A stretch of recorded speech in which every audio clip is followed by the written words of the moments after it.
Hello, thank you so much for enrolling in the After Effects CC course. I'm so excited to have you here. In this really quick video, I just want to welcome you, talk about how this course works, talk about the project files you're going to be working with, and just have a quick important message about how you can help me make this course even better.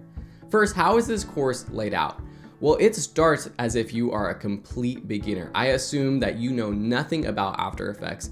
So in the first sections of the course, we walk through some of the basics, just getting started with the workspace, using the basic tools, but we do jump pretty quickly into how you start animating. And then each section tackles a different aspect of using After Effects, starting with the more beginner things like motion graphics and kinetic typography, moving to more advanced things like visual effects, rotoscoping, character animations, and expressions. In this first section of the course, you will have access to all of the project files.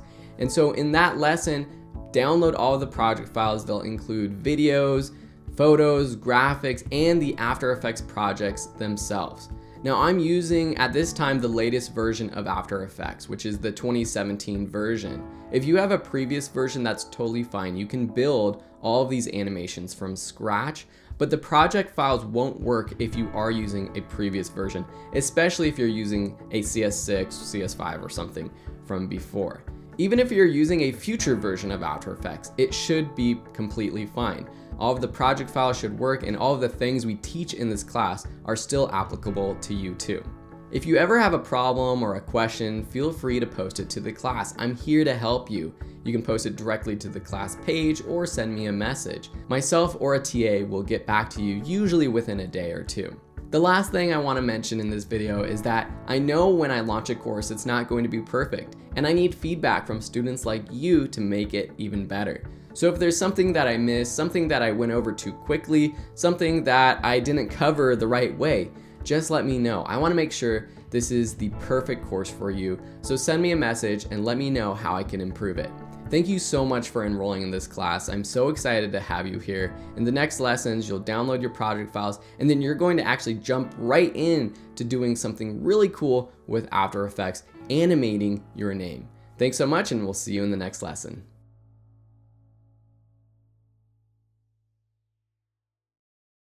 Welcome to the first lesson where we're going to dive right into After Effects. What I like to do with my courses is to show you one really cool trick that you can do rather easily to show you the power of the application we're learning. And then in the following lessons, we're going to back up, we're going to learn everything from scratch. But for now, what I want you to do is open up this project file called Write My Name. This would be in the project files folder of the downloads that you just downloaded. So just double click that, and that will open up After Effects and this project that I've set up for you. Now in this lesson, while this opens up, I'm just gonna tell you, don't worry about anything. We're gonna go over all the menus, starting new compositions, everything in future lessons. Right now, I just want you to follow exactly what I'm doing. Just click where I'm clicking, click the buttons I'm pressing, and don't worry too much. When you open up After Effects, this is what it should look like. You'll have what's called the composition in the middle that has my name, Phil, and then you have your timeline down here with Phil's name and then name practice. And these are two different, basically, projects. Again, we're gonna cover all of this later, but two different timelines that you can work on. You're going to be working on the practice one, and then here is my one. So if we go in our timeline and we click up here in the timeline, or take this blue bar and move it to the start, and then press the space bar, this is what you should see. Phil being written on the screen. That's what we're going to do with your own name right now. Cool?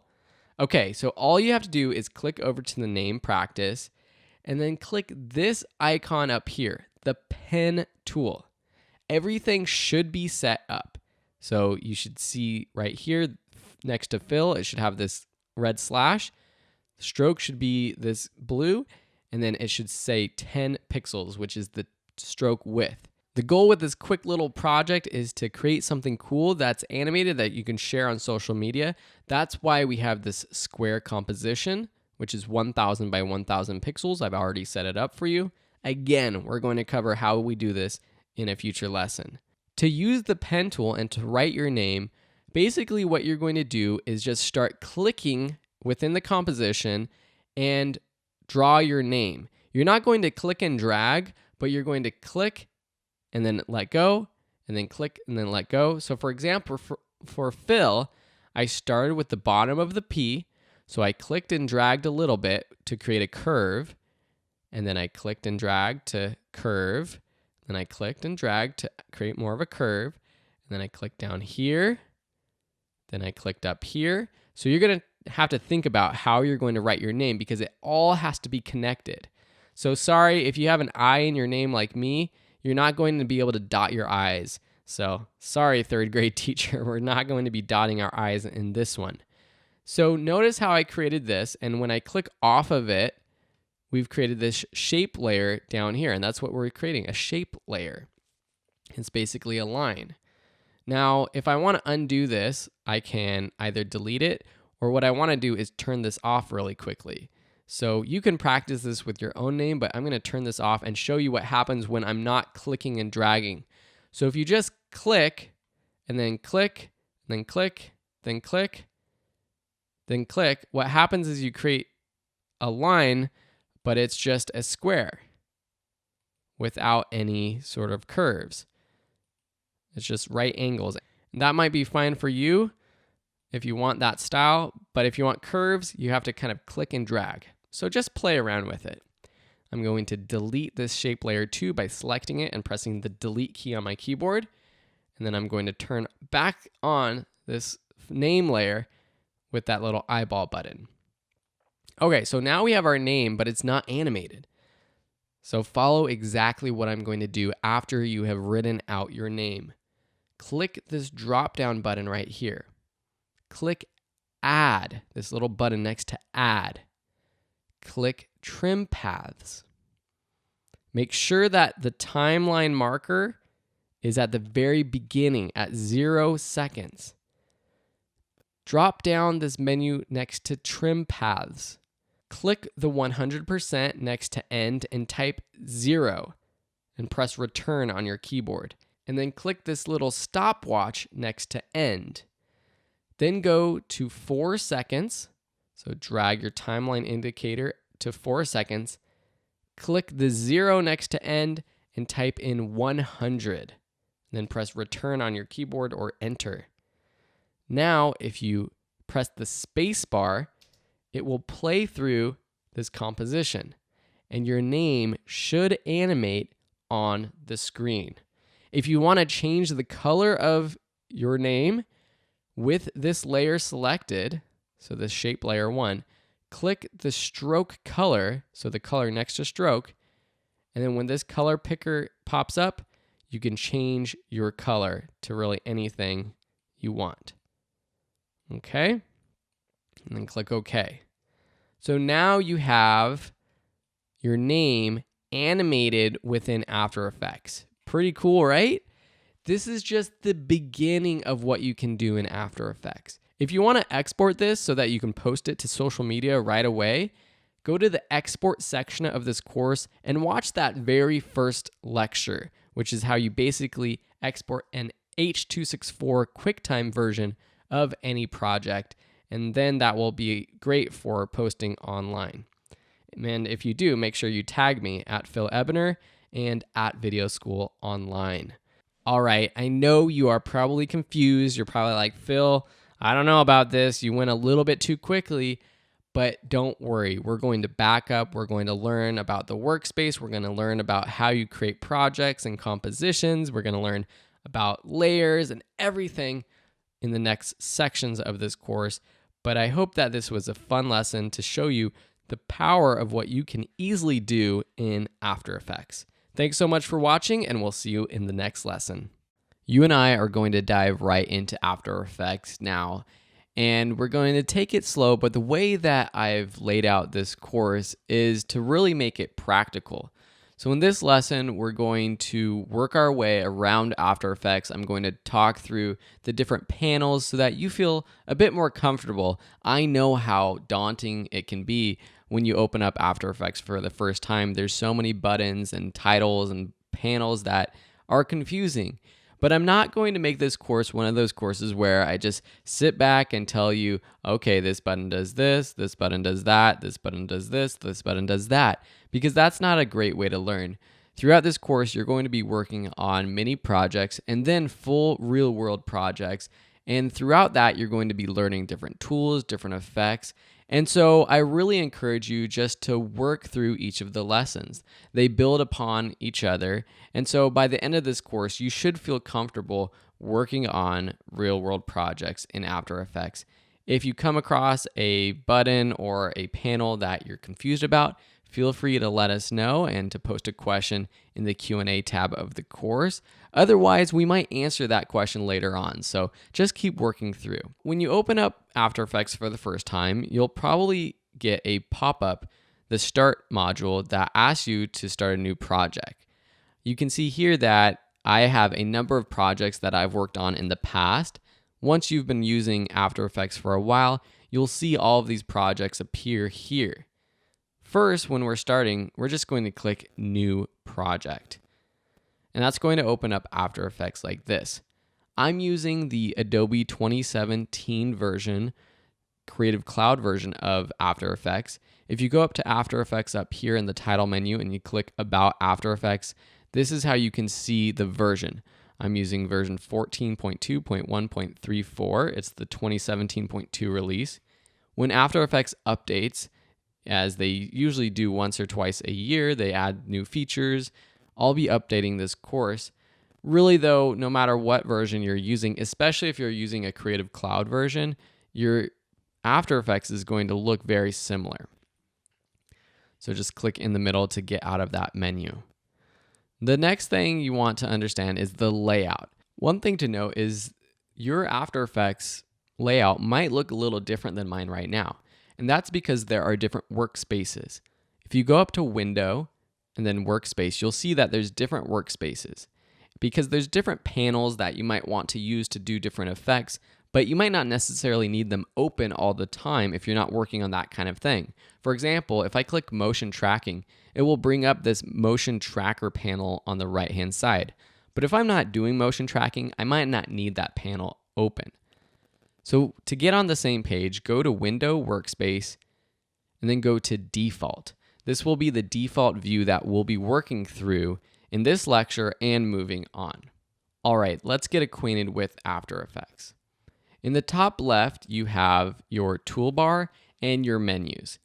A lot of the things that we do in After Effects with buttons within the actual program down here can be done through the menus up here. A lot of these options are grayed out right now, and that's because we can't do much without starting an actual project. Below that, we have the toolbar. You don't see all the tools right now until we start a composition and a project, but you'll be using a lot of these different tools in this class, most of them actually, and this is really what we use to create our own effects and animations. On the left-hand side is the project panel. This is your basic documents folder for your project. If you've used Adobe Premiere Pro in the past, it's very similar. This is where you can import media and graphics. You can organize things. You can add, everything from music to Illustrator files. Everything you can organize in your project. And this is also where you'll be creating different compositions, which in After Effects, a composition is basically an individual video that you're working on, an individual graphic, an individual sequence. So if you are accustomed to Adobe Premiere Pro, think of a sequence as the individual video you're working on. In After Effects, it's a composition.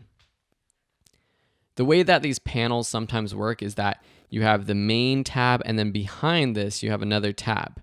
So here we have the Effects Controls tab. This is where you'll be adjusting a lot of effects once they're applied to your footage. So that's the project window or panel. In the middle, you have your composition. Once we start a new composition, which we'll be doing shortly, you'll see this is where you actually have your project. On the right-hand side, there's a number of panels. Just by clicking on them, you can open them or close them. So we have the effects and presets, preview, audio. These are all things that we'll be looking at in the future. And then down below you have your timeline. This is how you start creating your actual projects. To take it to the next level and see more of the options, we're going to have to start a new composition, and we're going to do that coming up next. Let's start a new composition. There's multiple ways to do everything in After Effects. Usually there's a button in the interface.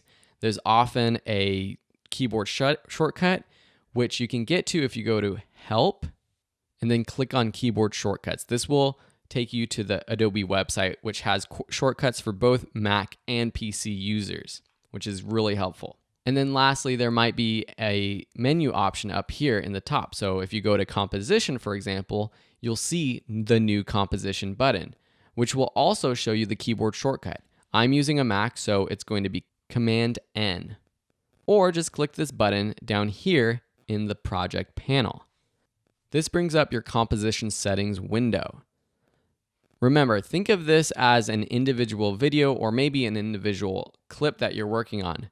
You can always rename this later, but for example, I would just call this After Effects 1. You can name it whatever you want. Then you have all of your sequence settings. Under the basic settings, you have different presets. So if you're using a particular type of camera or footage, you would just select this one of these presets.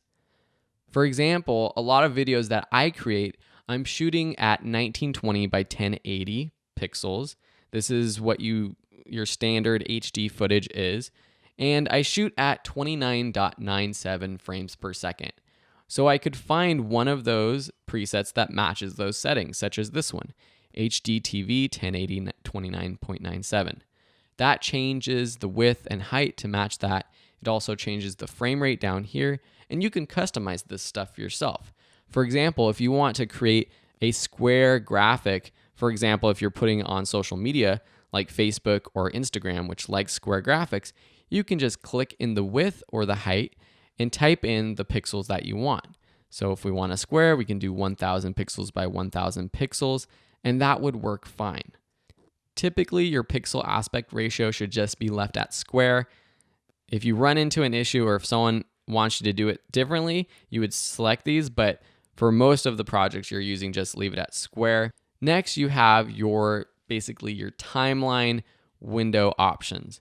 The duration is an important one. This can also be changed later, but this is where you set the duration of your composition, which is different than, again, referring to Premiere Pro, where if you start a new sequence, it can basically be as long as the video you add. You can keep adding clips. It could start out as a minute, but then as you add more clips, it turns into 2 minutes, 10 minutes, an hour. With After Effects, you set the duration in the beginning. So if you want a clip or an animation to be 5 seconds long, then you would set it as 5 second long, like it shows here. If you need it to be 10 seconds, you would change this to 10 seconds, for example. This can also be changed later, but it's good to start out with something shorter, like so. Background color, this is the background of the composition. This just depends on how you want it to look while you're editing. This doesn't actually change the background of the video itself. We'll be showing you how to add a background color in a future lesson. This is just, think of it as the transparent background so that you can work in your project. Some people like a white background just to see what that looks like. Typically, I'm just going to leave it as black. When you're happy, just click OK. And now you can see two things happen. One, in our project tab over here, we have this composition. And then down here, our timeline has sort of opened up. And you can adjust your timeline to zoom in and out. You can see now that our timeline goes from 0 seconds to 5 seconds. And then you have the frames in between, 10 frames, 20 frames, then 1 second. To zoom in, you can take this top bar, the time navigator, and zoom in by dragging to the left or right. There's also this little slider at the very bottom for you to drag in and out. And that allows you to zoom in and out. You can also use the plus or minus keys on your keyboard. Just a few more things about your composition panel. down here at the bottom, you have different ways to adjust the view. On the left, you have this percentage. This will depend on the resolution of your screen. You can zoom in according to a percentage, and this will zoom into your composition at that percentage. So if you just want to set it at a smaller percentage, you can choose like 25%. So this is moving your 100% resolution composition and shrinking it to 25%. If you want it to just match the size of this panel, you can choose fit up to 100%.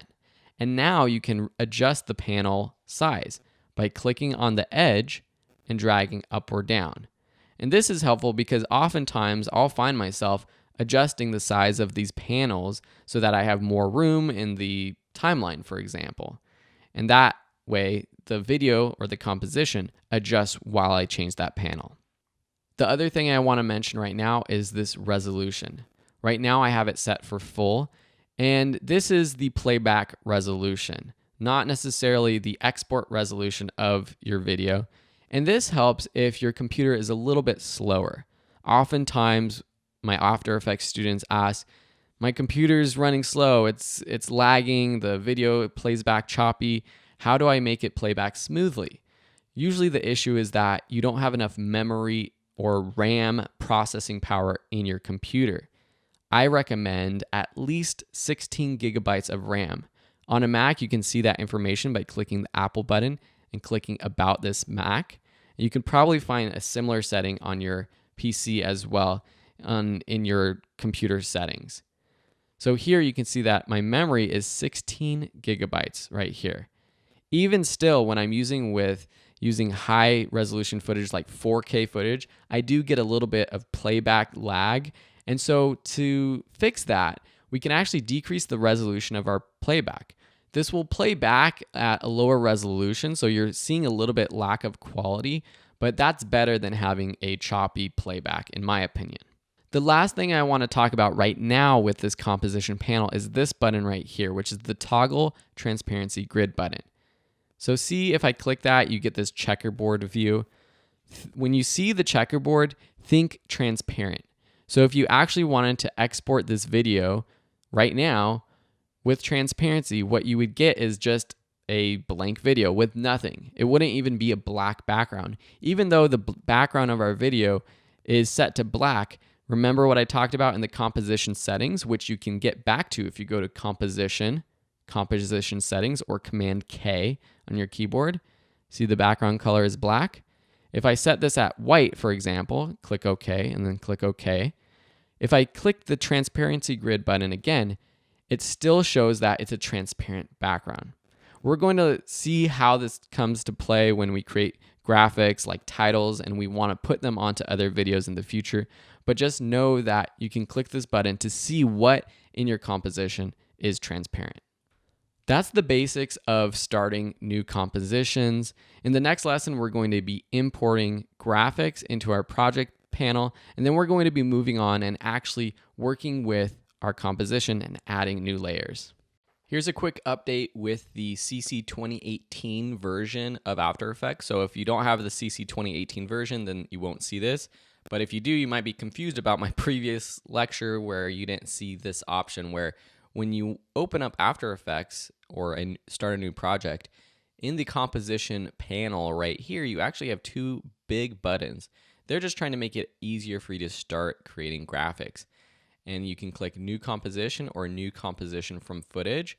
So if you click New Composition, that's going to be the same as what we did in the past lecture where you create your new composition from scratch. But if you create a new composition from footage, what's going to happen is it's going to ask you to upload some footage or import footage actually. So you would find it from your Finder, for example, or your documents, open that footage, and then it creates a new composition based off of the settings of that footage. So for example, I brought in this little graphic that I had created for a digital marketing class. The frame rate is 2997, the frame size is 1920 by 1080. So it created a composition that was perfectly that size. So that's just one quick change that you'll notice in the new version of CC 2018. And in this class, you might see some other lectures where In the title of the lecture, I detail, or I call it an update, just to specify and make sure that you understand this. This is an update to After Effects. If you don't have the 2018 version, then you won't see this. But if you do, and you're coming into this class, you might be confused because I created this course using the 2017 version. But that's completely okay, because 99% of what you're going to learn in this class is the same for both 2017 and 2018. Thanks so much for watching, and we'll see you in another lecture.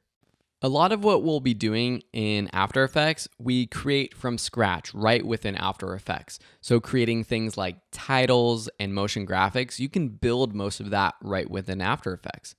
Other times, though, you'll be using After Effects to apply visual effects to video clips, or you'll be using photographs that you created and you'll be adding effects to that.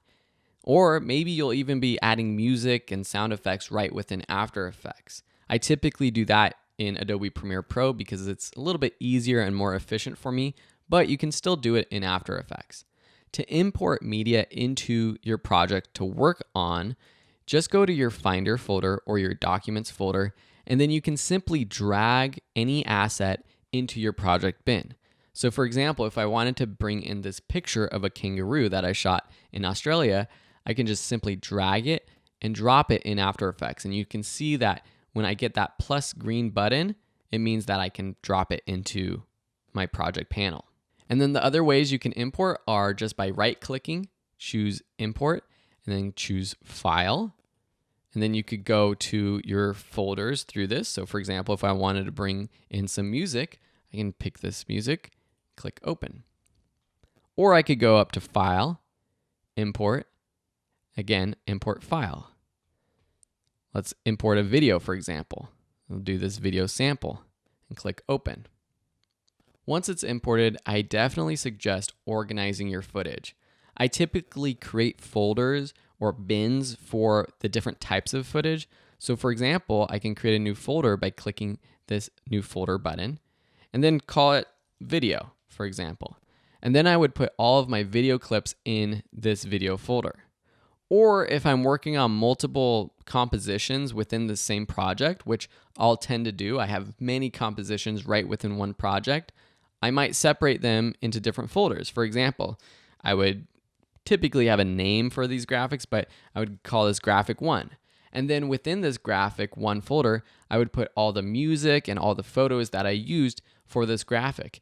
And within this folder, I might even create subfolders for photos, for example, and then put the photos within that folder. I find it is going to help you a lot if you learn to organize your footage. There's no right or wrong way to do it. I think you just kind of have to figure out what works best for you, and it might change depending on the project. But please keep everything organized as you work through your projects. It will just make you a better After Effects user in the long run. How do you actually work with this footage or all of these assets that you're bringing in? Well, you basically add them to your timeline. There's different ways to do that. Let me take this photo, for example, and drag it into my composition. There's two ways to do it. You can drag it right onto your composition window itself or down into the timeline. Now let me show you what happens when I drag it onto the composition. See, it just pops in right there. And you'll notice that this layer has been added to our After Effects timeline down here. And it's been added to this entire sequence or this entire composition from start to finish for all 5 seconds. Now let me take the same photo, again, drag it into the timeline, but you'll see now that as I drag from left to right, there's that little icon that moves left and right in the timeline bar, and this is where it's going to start. So if I want it to start at 1 second, for example, I'll just drop it right there. And now you'll see that this photo starts at 1 second. I can move the current time indicator to the right and see where this one starts. But you'll see that I don't see that photo that I just added down here. And that's because it's beneath this other kangaroo photo. So if I want, I can drag this second kangaroo photo, this layer right here, above the other one by clicking on it over here in the left-hand side of the timeline above our other kangaroo. And you'll see that it actually added it to sort of a different position. This first one, it added to where I dropped it. Let me delete that one more time to show you. So if I want to drag it and drop it in over on the right-hand side, I can do that. Now, again, I'm going to move this beneath my other kangaroo layer. And you'll see if I scrub through just by clicking and dragging through this composition, it goes from this photo to that photo. So think of After Effects as layering different media assets on top of each other. Whatever's on top will show. In the next lesson, we'll be using and looking at some of the most important tools up here in the toolbar. I'm going to go ahead and delete these two folders and media assets because that was just for example. So I'm just going to select them in my project panel and then click delete. And now let's go over the basic tools. If you hover over them and just pause for half a second, you'll see the name of the tool pop up with the keyboard shortcut. This first tool that is sort of your standard mouse tool that you'll be using for most things you do in After Effects is just the selection tool. This allows you to click on things, and then once you have different assets, shapes, titles, layers in your composition, it allows you to click on them and move them around. The next is the hand tool, and this actually moves around the composition window itself, or the video itself in your composition window. For example, if I set this to 25% and then I take my hand tool, I can actually move this composition around. And this is beneficial if you have something that you want to zoom in on and then you want to move around your composition so that you can see it more clearly. Speaking of zooming, you can zoom in with the zoom tool. So I can zoom in. Now to zoom out, once you have the zoom tool selected, which is keyboard shortcut Z, you can press Option on your keyboard and then click to zoom out.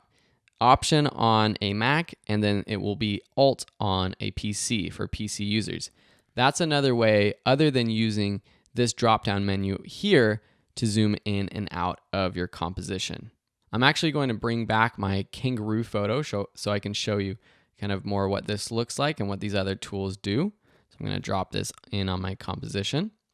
And I wasn't going to show you all of these things until next lesson, but let me just show you a quick way to zoom in and out of an asset that you've added or to scale it up or down.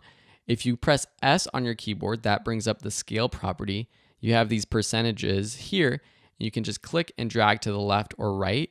So you can see I can zoom in and out. It's not necessarily zooming in on my video, it's just scaling up or down the asset that I'm using. So if I want to fill the frame, I'll put it at about 49%. Now you can see more clearly if I zoom in, for example, and let's change the resolution to full so we get the highest quality possible. And then I take my hand tool, which another quick tip is if you just press the space bar on your keyboard, you temporarily get the hand tool. And then when I unpress the space bar, it goes back to the tool that I was using. So for example, if I'm using the selection tool, I can use the space bar to move this around. Let me zoom out really quickly. So let me zoom out to 50%. And then I'll just space bar, hand tool to move this around. With the selection tool, if I click and drag this photo, it's actually moving it around the composition. So if I want it on the right-hand side, I can do that. On the left, up, down, etc. That's different than the hand tool, which is actually moving just the composition window around. Same with the zoom tool. You're not actually zooming in on the video or the media. It's just zooming in on the window, the playback. The next tool is the rotation tool. And so if I click that and then I click on a layer, so I have to have a layer selected, then I click and I drag around, I can rotate this image left or right. Say you do something and you don't like what you did, you can quickly undo by pressing Command Z on your keyboard. We're going to skip the camera tool, which we'll be covering in the 3D section of this course. And then there's the pan behind tool. This is a little bit confusing, so I'm going to try to explain it as clear as possible.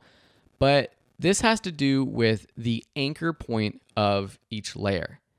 The anchor point is symbolized by this little circle with the lines coming out in sort of a cross section. You see that? It's right there. It's kind of hard to see, I know, but it's right there in the middle of this layer. And what this does is it anchors all of your different properties to this point. So remember when we scaled this photo up and down here with the scale property? So if I zoom in and out, where is it zooming in and out from, or scaling up and down from? It's scaling up and down from that point right there in the center, the anchor point. What if I move this point down to the left, which I can do by clicking on our pan behind tool, or the anchor point tool? I can drag this anchor point down to the left. And now if I scale up or down, it scales from that point. See how that works? And so the anchor point is going to really come in handy later on when we're changing how we animate different layers. This will also affect the rotation. So if I go back to the rotation tool, it rotates from that anchor point. In the rest of this lesson, we're just going to go over these 3 other tools: the rectangle or shape tool, which is also the mask tool, the pen tool, and the text tool, or the type tool. These other tools are a little bit advanced, and we'll be going over them in a later lesson of this course. First, the rectangle tool. The rectangle tool, or if you click and hold it down, you can see that there's more options, such as the rounded rectangle tool, the ellipse tool, the polygon tool, or the star tool. This allows you to create shapes. You will be able to create a new shape if you don't have anything selected in your timeline. So what does that mean? If I click on this kangaroo layer, it highlights this layer. You can see that when I click it, it's this sort of bright purple. If I click off of it just down here in the timeline, it sort of becomes a little bit darker. If you have that rectangle tool and then I just click in my composition window and drag, you can see that it creates this rectangle. And I can change the shape and size, and eventually we can change the color as well. And when I do that, this new shape layer appears in our timeline. Okay, let me delete that. Actually, delete that layer. Now I want to show you what happens when I have the kangaroo layer selected. And then I have this rectangle tool selected. And then I try to create a rectangle. What happens is I'm actually creating a mask of this layer that's selected. Cool, right? So if you want to crop or quickly cut out a piece of your photo or any of your media assets, you can do that with this shape tool, or what becomes a mask tool. Let me undo that and say we want to create a circle or an ellipse, as they call it. We can choose that tool and then just drag around our kangaroo's face. I'm going to show you how to create perfect squares in the next lesson. Let me undo that. The next tool is the pen tool. While this is selected, what I can do is just click around and it basically creates a custom shape. So every time you click, it creates a new point, and then you have to complete all of the points in a complete circle for it to actually become that shape. Again, with the kangaroo layer selected, it creates a mask for this kangaroo layer. Let me undo that. Undo. If I click off of the kangaroo, and then I click with the pen tool, and I do the same exact thing, you can see that without the kangaroo selected, it creates an actual shape layer. So you're now learning that these two tools, the pen and then the shape tool, they have 2 things that they can do. They can either create masks or they can create shapes. Let me delete that one. Lastly, we have our type tool. So with the horizontal type tool, or if we click and hold, you have a vertical type tool. You can select that and then you just click in your composition where you want to add type. Click, it adds that empty text layer down here. And then if we start typing, hello, you can see text. Over on the right hand side, you'll also notice that the character panel popped open. And this is where we have all of our text options. You can change the font, you can change the style, you can change the color. And we're going to be going over more of these options in a future lesson, but feel free to play around with these settings. Now, it won't change anything unless you have your text highlighted with your text tool or your type tool selected, Or if you go back to your selection tool, now that selects all of that text and you can change these settings. So if I want to change it to white text, I can click the text color, which is this window right here. That brings up our color picker. And then I can drag around and change to white, for example. If I want to change the font, I just choose a different font.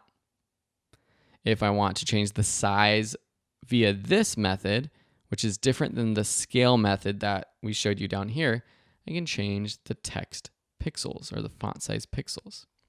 Those are the basic tools in After Effects. And as you can see, there's so much in After Effects, and I hope you're learning so far. It may seem like we haven't covered that much, and it's true. There's so much more to cover, and this course has already been, 30, 40 minutes long. So I hope you found it beneficial so far. These lessons are really the basis, the foundation, and as we move forward, we're going to get more into the real-world aspects of it. But hopefully this has been helpful, and in the next lesson, we're going to be going over more of these different options in the timeline. Before I move on to the timeline, I promised that I would show you how to create a perfect square or circle. So first, I'm just going to delete these layers by selecting them here in the composition panel and just deleting them. To create a perfect square, take the rectangle tool, and then while you have it selected, just click the shift button. And you can see that as I drag out, I create this square. You can see that it's being created from this upper left corner. What if I want it to be created from the center? Well, let me delete this layer. Now with this same tool selected, if I click and then I hold shift and then I hold command, which on a PC would be the control button, you can see that it creates and it grows from the center, from where I clicked. Cool. Now how about a circle? It's basically the same thing. So if you go to your ellipse tool, and then if you click and drag, you'll see that now it's just an oval. But if I hold the shift button, it's that perfect circle. And remember what we did to create the circle from the center, from where we clicked? We held the shift button down and the command button. That's on a Mac. It would be the control and shift buttons on a PC. Okay, so now I have this shape. I'll go back to my selection tool and I can move it around my composition. Here's another quick tip. If you want to align it to the center of your composition, say you want it to be perfectly in the center, horizontally and vertically, go to your Align panel just by clicking Align and click Vertical Center Alignment and Horizontal Center Alignment. These buttons right here allow you to adjust where your layer is according to your composition. Now, how do we change the color of our shapes? Well, there's this fill button up here. So with this shape layer selected, I can click the fill color right here and I can now change it. So if I want a light blue circle, I can do that. You also have this stroke option. So right now the stroke, you don't see it because it's set to 0 pixels. But if we want a stroke, which is a little hard to see right here, I set it to 15 pixels. It now has a white stroke. I'm going to turn off the transparency. How do I do that? You might have saw me going over there. Is this button right here. So let me turn off the transparency. So now we have that black background.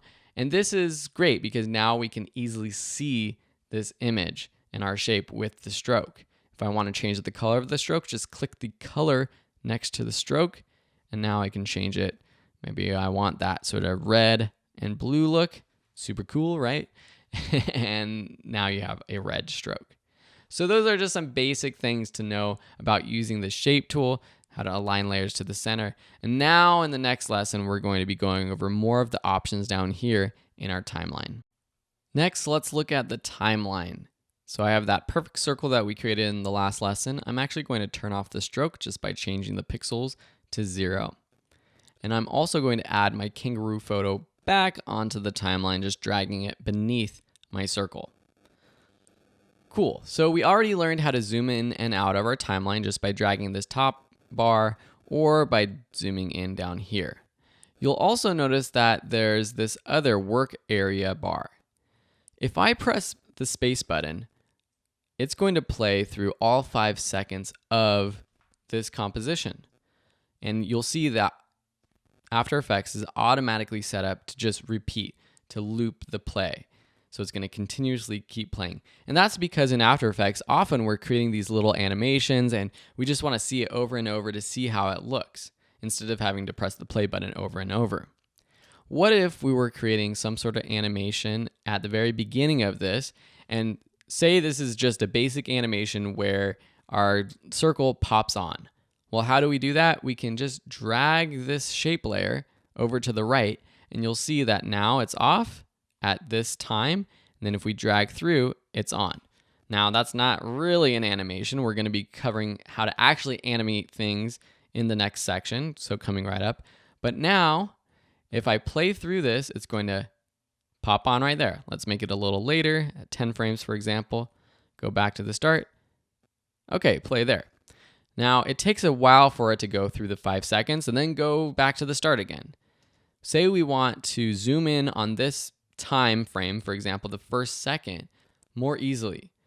Take your work area bar, and now we can drag this in to 1 second, for example, and you can see that it's highlighted. Now, if I take my time indicator and I move it into this work area, then I press the space bar, you can see that it loops the play just for this area of the workspace, which is super beneficial as you create your more intricate graphics.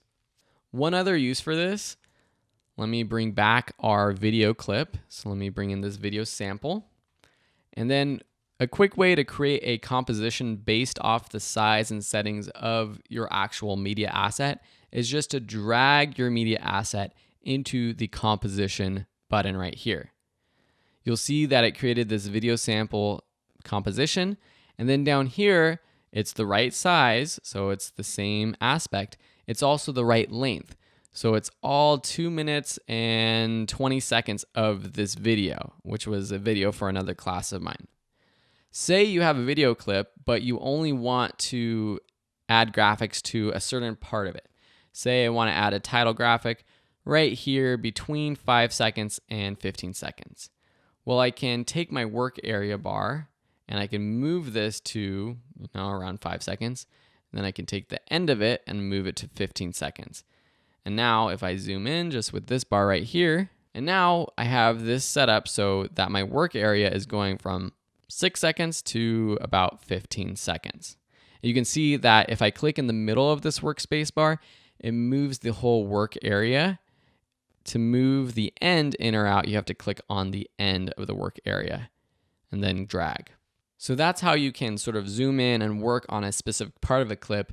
What if we want to actually just trim this whole composition to this specific part of the clip? Because as you're working on this project, you might not even need everything that's to the right of this sort of work area.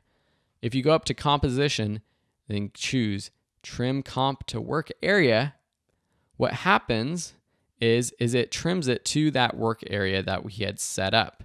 So now it's just that 6 seconds to 15. Now we can't go ahead and zoom back out from this. You see that now our zoom bar, if we use this, it just allows us to zoom in and out from that 6 seconds to 15 seconds. So that's one thing to note.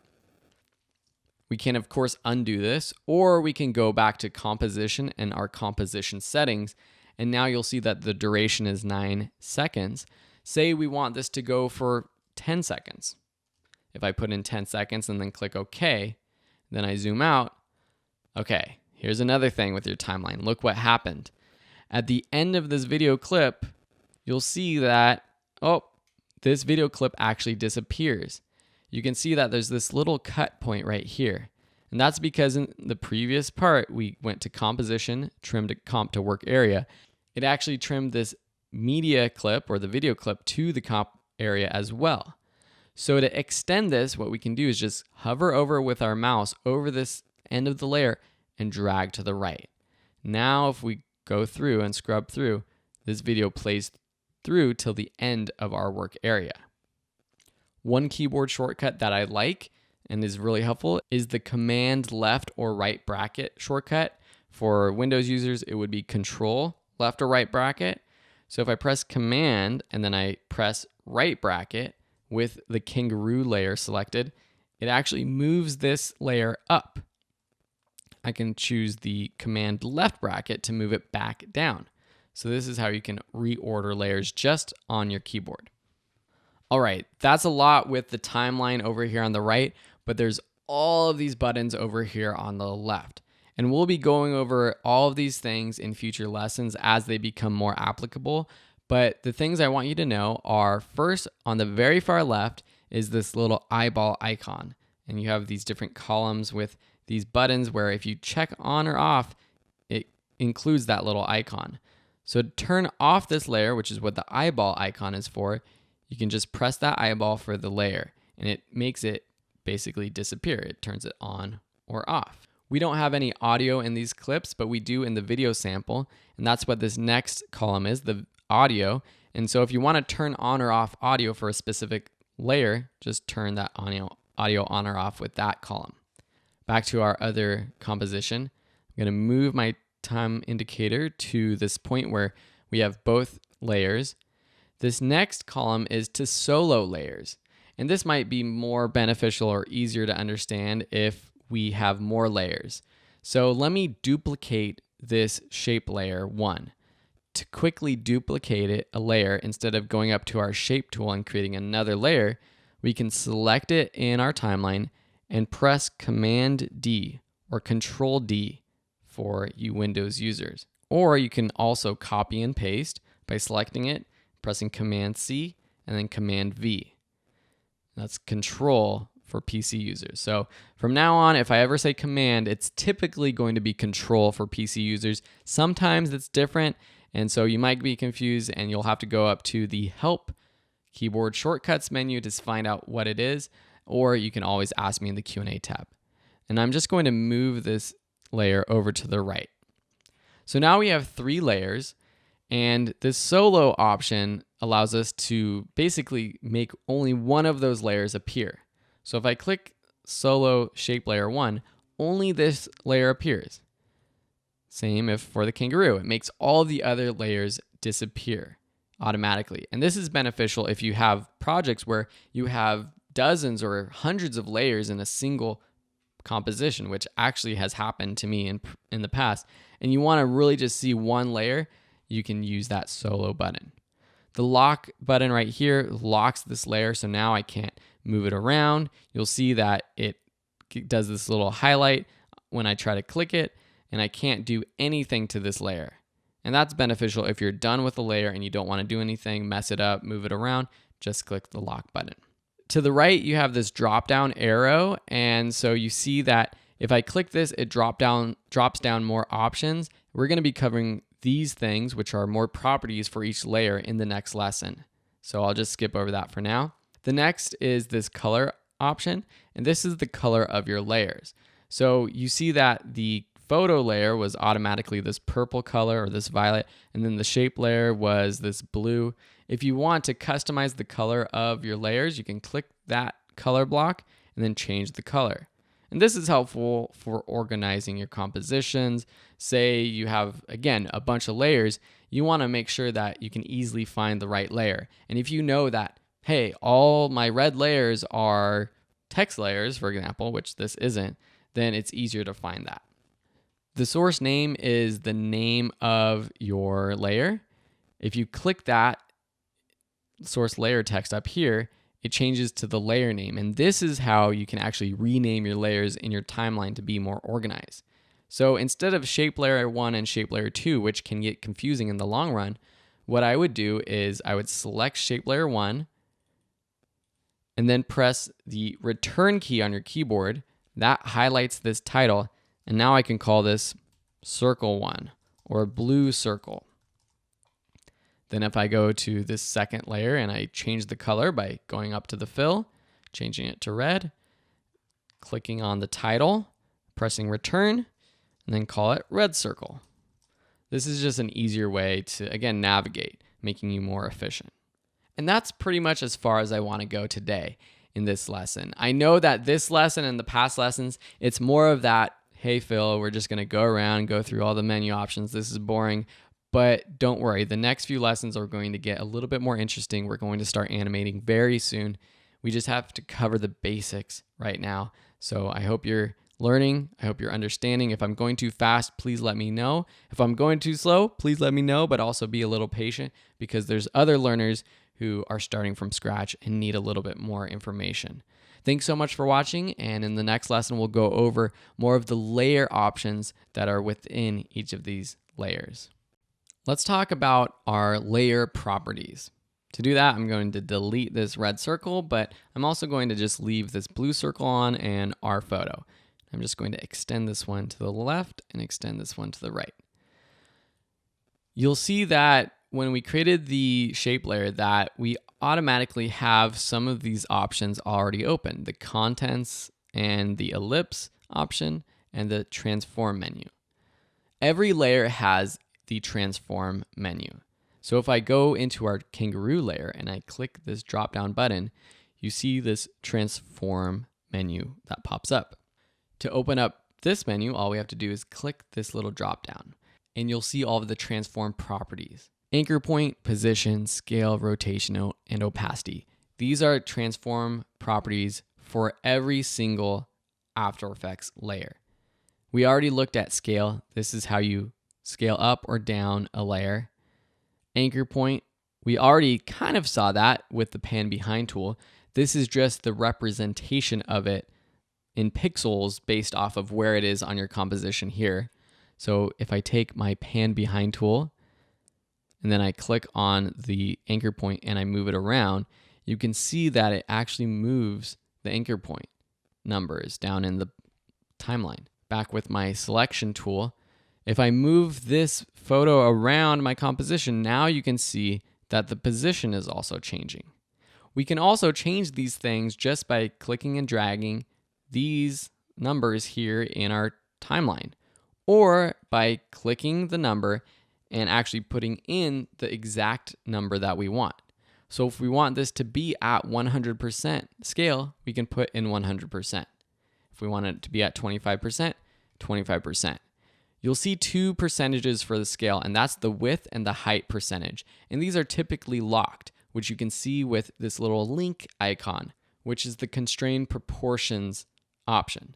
If I want to be able to edit the scale of the width and height individually, I can click on that to unlock it. And now I can stretch this photo with the different scale for width and height. So you can see this is also scaling from the anchor point. So it's scaling from this point. And you'll also notice that I can go negative. And so when I go negative, it actually flips the image.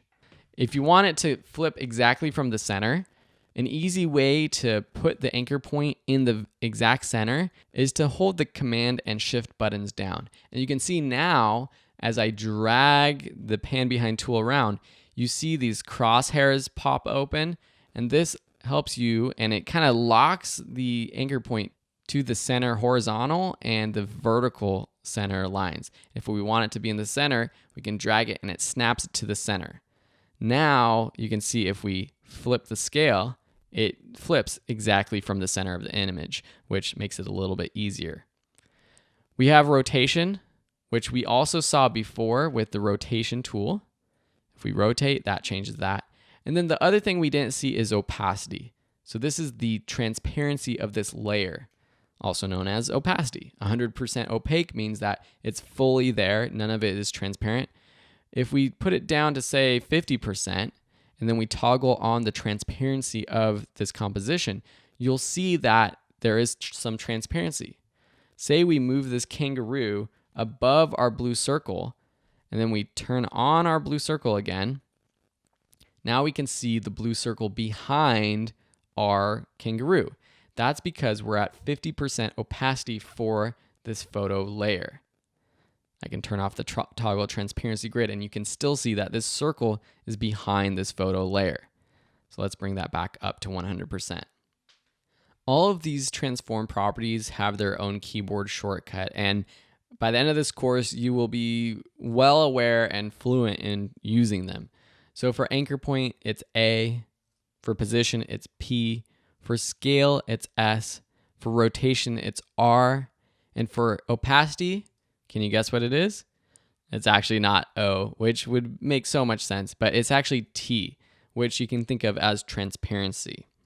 So with any of these layers selected, you can bring up those different properties. And if you want to quickly close down this layer, instead of just clicking this triangle button, which is relatively fast, but I think keyboard shortcuts make everything faster, you can use any of those buttons, for example, S to bring up scale, and then when you press S again, it closes down the scale property, so none of them are open. T again, closes it down.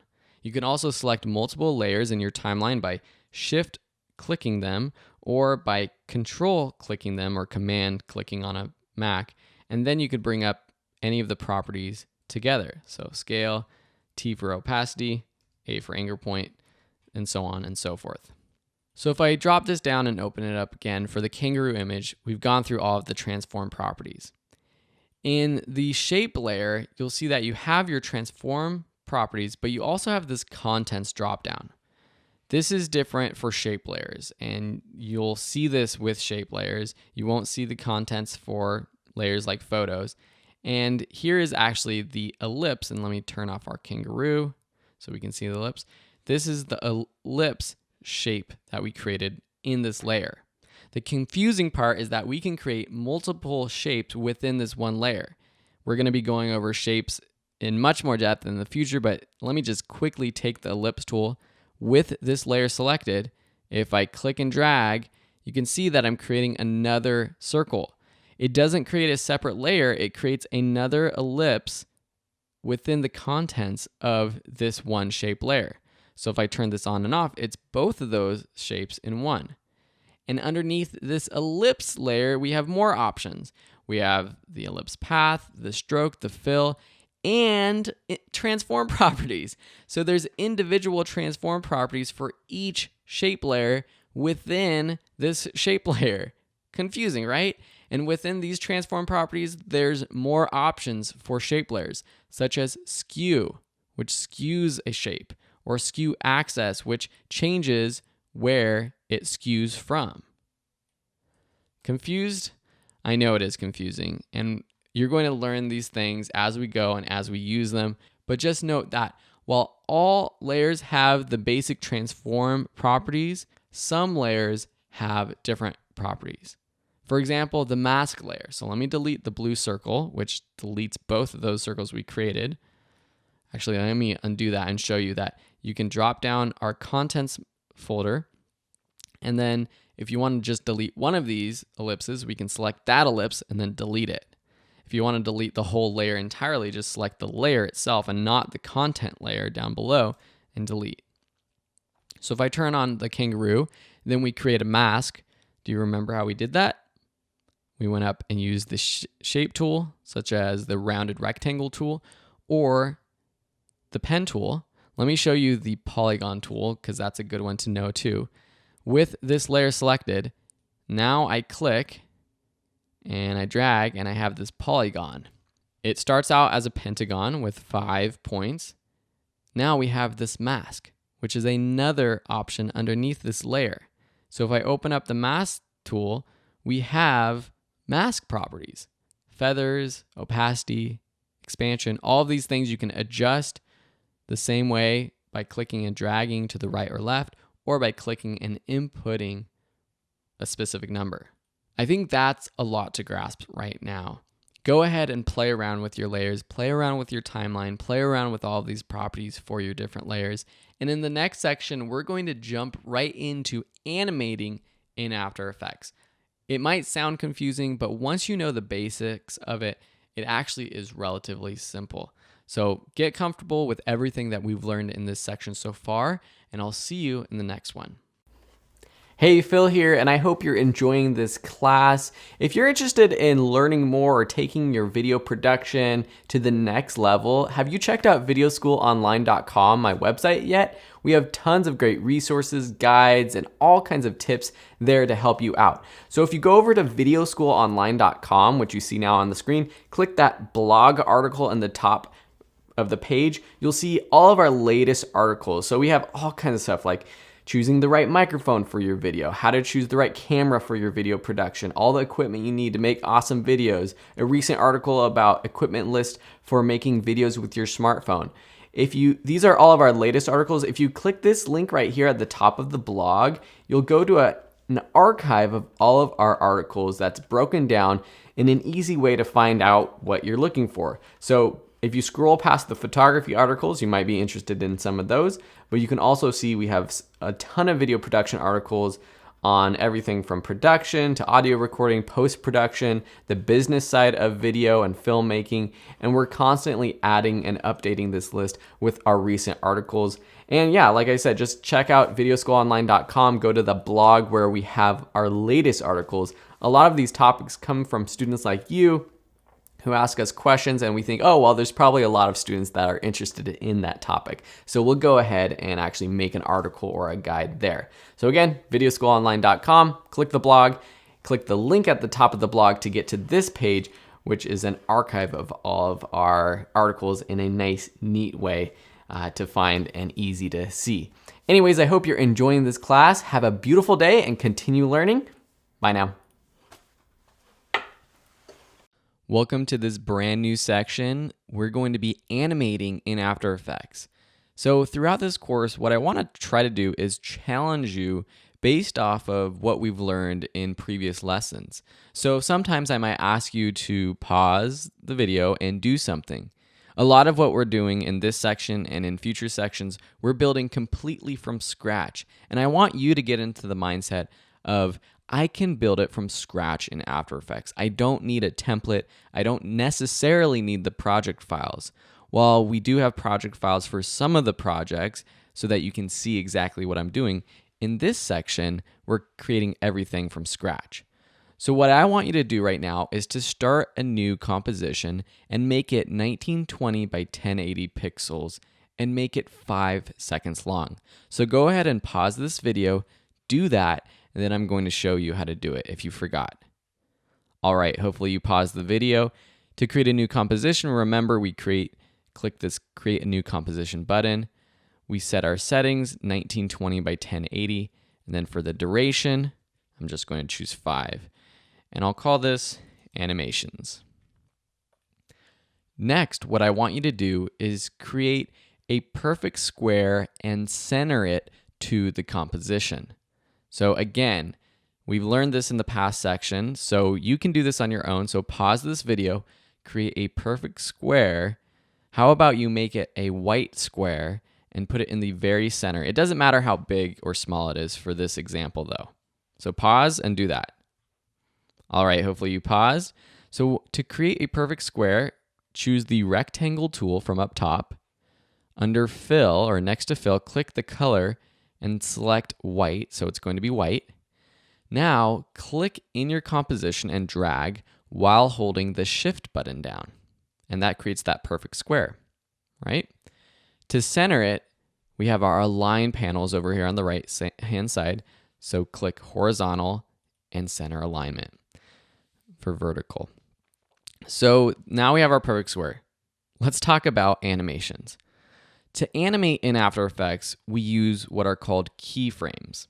Keyframes is related to the word frames, and you know with video we have frames. We set our composition to 2997 frames per second. So in every second of our video or our composition, there are 29.97 frames. So if you zoom in on our timeline really far, you can see each frame, 1, 2, 3, 4, 5. Get it? So a keyframe is telling After Effects that at one point in time, we want X, whatever type of property to be this. So for example, let's bring up opacity.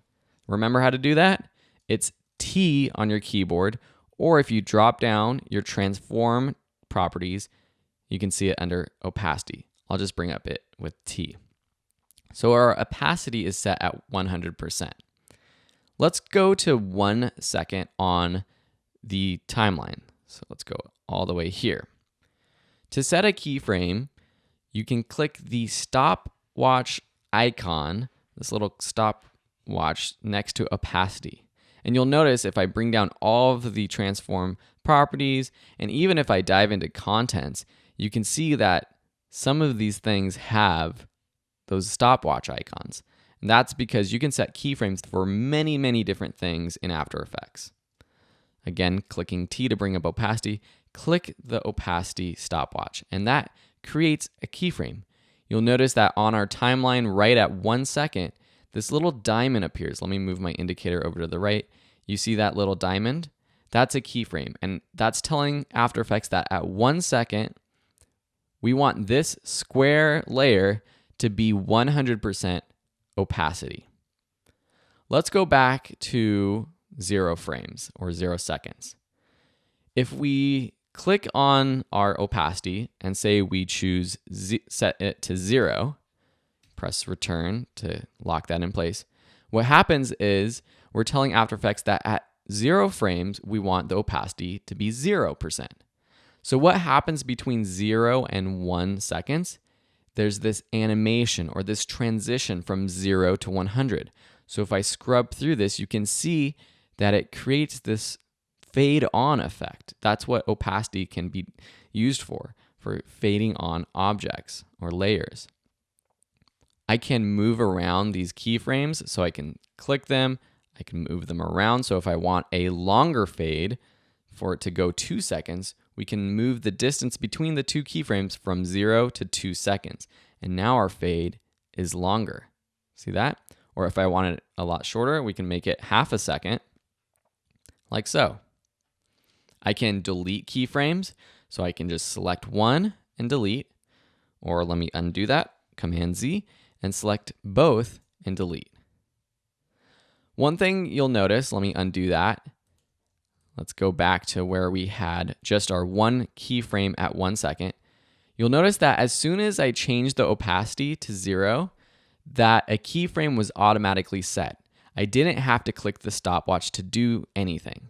In fact, if I set our opacity to something different than the 100%, and then I click the stopwatch, what happens is it deletes all the keyframes. Or if we go back again and our opacity is at 100% and I click this now, it again deletes everything that we've done so far.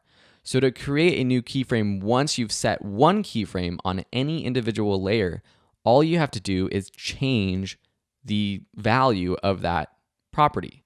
So if I drag this down to 0, that is set. Now say we want this to fade on and then fade off. Let's go to 2 seconds. We can set this to 0, and now we have our object fade on to 100%, and then fade off to 0%. How do we get this to fade on and then pause at 100% and then fade off to 0%? Well, we can either go in between these second and third keyframes and either change the opacity to 100%, or I can copy and paste keyframes. So I can select this keyframe, copy it on a Mac, that's Command C. On a PC, it would be Control C, and then paste it, Command V. Now between these two keyframes, nothing happens. It just stays at 100%. That's the basis of most things we're going to be doing in After Effects. In the next lesson, we're going to take it a step further and start animating other properties. And there are some key things that you'll need to know, especially when animating things like position. That's coming up next, and I hope you enjoyed this lesson. Let's move on to some other properties. So to get rid of all of these keyframes, remember we just click the stopwatch again. But once we do that, it actually stays at the value where our timeline indicator is, basically. So if I click this there, it's going to stay at 0%. So I'm going to move that back up to 100%. So let's bring down all of our transform properties.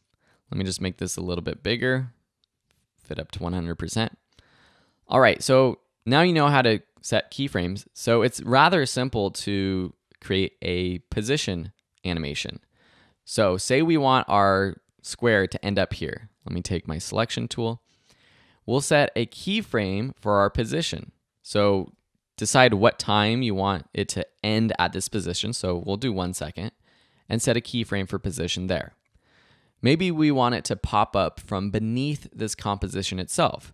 So I went back to 0 seconds and I'm going to drag this down. And you'll see as I start dragging, because I have a position keyframe, we get this sort of line with little dots stretched between the 2 points. You'll also notice that as I drag down, it's kind of hard to make it precisely going perfectly vertically up without going from side to side. Well, to lock it in place, press the Shift button. And as I do that now, it's kind of locked in place like so. And it locks horizontally or vertically.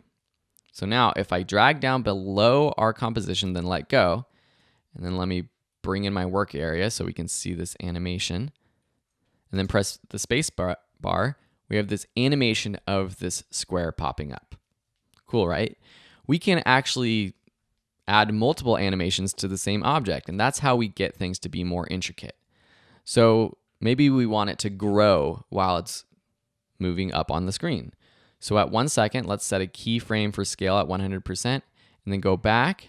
And sometimes I like to leave it on. I don't want to go back to 0 seconds because I can't see the square. So I'll just go somewhere right here in the middle where I still see the square.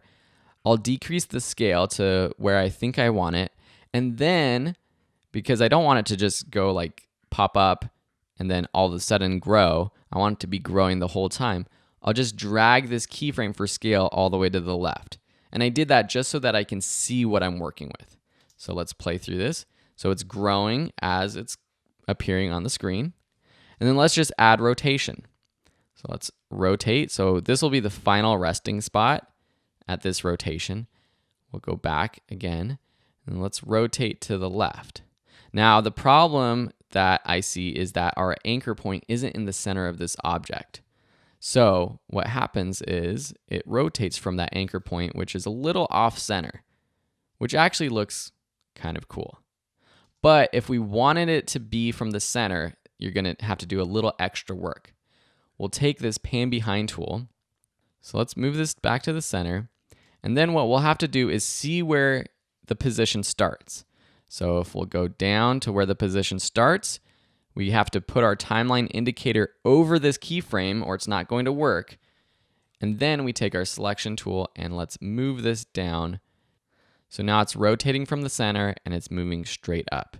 And remember what I just did, I pressed the space bar to move my composition up or down. You'll notice that outside of our composition that we still see the outline of our square. And this is just a way that After Effects lets us sort of see what's happening outside of our composition when we have a layer selected. When I don't have that layer selected, you see the square, but you don't see the path that it's on. A good rule of thumb though is if you want your animation to be from the center of an object, make sure that you set your anchor point first. All right, now we have this pretty cool animation of the square popping up. What if we want to change the rotation? This is just a reminder that if we want to make it rotate even more and we want to change this first one, remember, we can't just go in the middle of these two keyframes and change the rotation. Say we want it from -36 to -94. Because what's happening is now it's going from -79 to -94 and then back to 0. You'll want to go all the way to the first keyframe, and now with our time indicator on the first keyframe, set the rotation to whatever you want it to start at, like 94. Another way you can do that is just by deleting this keyframe and then moving the one that you just set all the way to the left where it started, or really wherever you want. So that has a little bit more of a rotation, and that's how you change keyframe values after the fact. In the next lesson, we're going to be making our animation look better and a little bit more natural. To make animations look better and more natural, there's a couple things we can do in After Effects. One thing I want you to do is wave your hand in front of your face right now. I know it sounds a little silly, but just wave it in front of your eyes. And do you notice anything about the motion of your hand? It's really blurry. That's called motion blur. And it's just natural that things in our natural environment, when they move, the way our brain processes them, there's a little bit of blur. What's different in this animation is that at every single moment, at every single frame, our square is perfectly sharp. And that's not natural when it's supposed to be moving. So you can add motion blur in After Effects, and that's one of these other columns in the timeline. It's this one with these 3 little dots. And if you hover over it, it's called motion blur. And all you have to do is check that button and enable it for our entire timeline. And that's what these buttons up here do. So you see this 3 little dots one, that's enabling motion blur. And so now you'll notice that as soon as I check that on, you get a little bit of blur on the edges of this square. And as I go through and scrub through, you see that little blur, and that's a little bit of motion blur that makes it look a little more natural. If I make this animation even faster, so I bring all of these keyframes into half a second, which I can do by selecting all, by clicking and dragging over, and then selecting one of them and dragging them to the left, and then play through this, you get even more motion blur, because the faster an animation, the more motion blur you get. Off, on. I typically like to add motion blur to most of my animations. The other thing that you can do to make your motion look more natural is playing with the speed. Right now, between these 2 keyframes, this square is moving and rotating and scaling up at the same speed throughout this entire animation. So from this frame to this frame, it's moving at the same speed as from this frame to this frame. But in nature, things ramp up. If you bounce a ball on the floor, it starts off slow and then it'll speed up, and then it'll go slower as it reaches its resting point. If you start running, you don't start running at your top speed, you ramp up. And so to ramp up animations, what we can do is called easy ease in After Effects. Let me just do that with position. So let me press P to bring up position. And now I just have my keyframes here.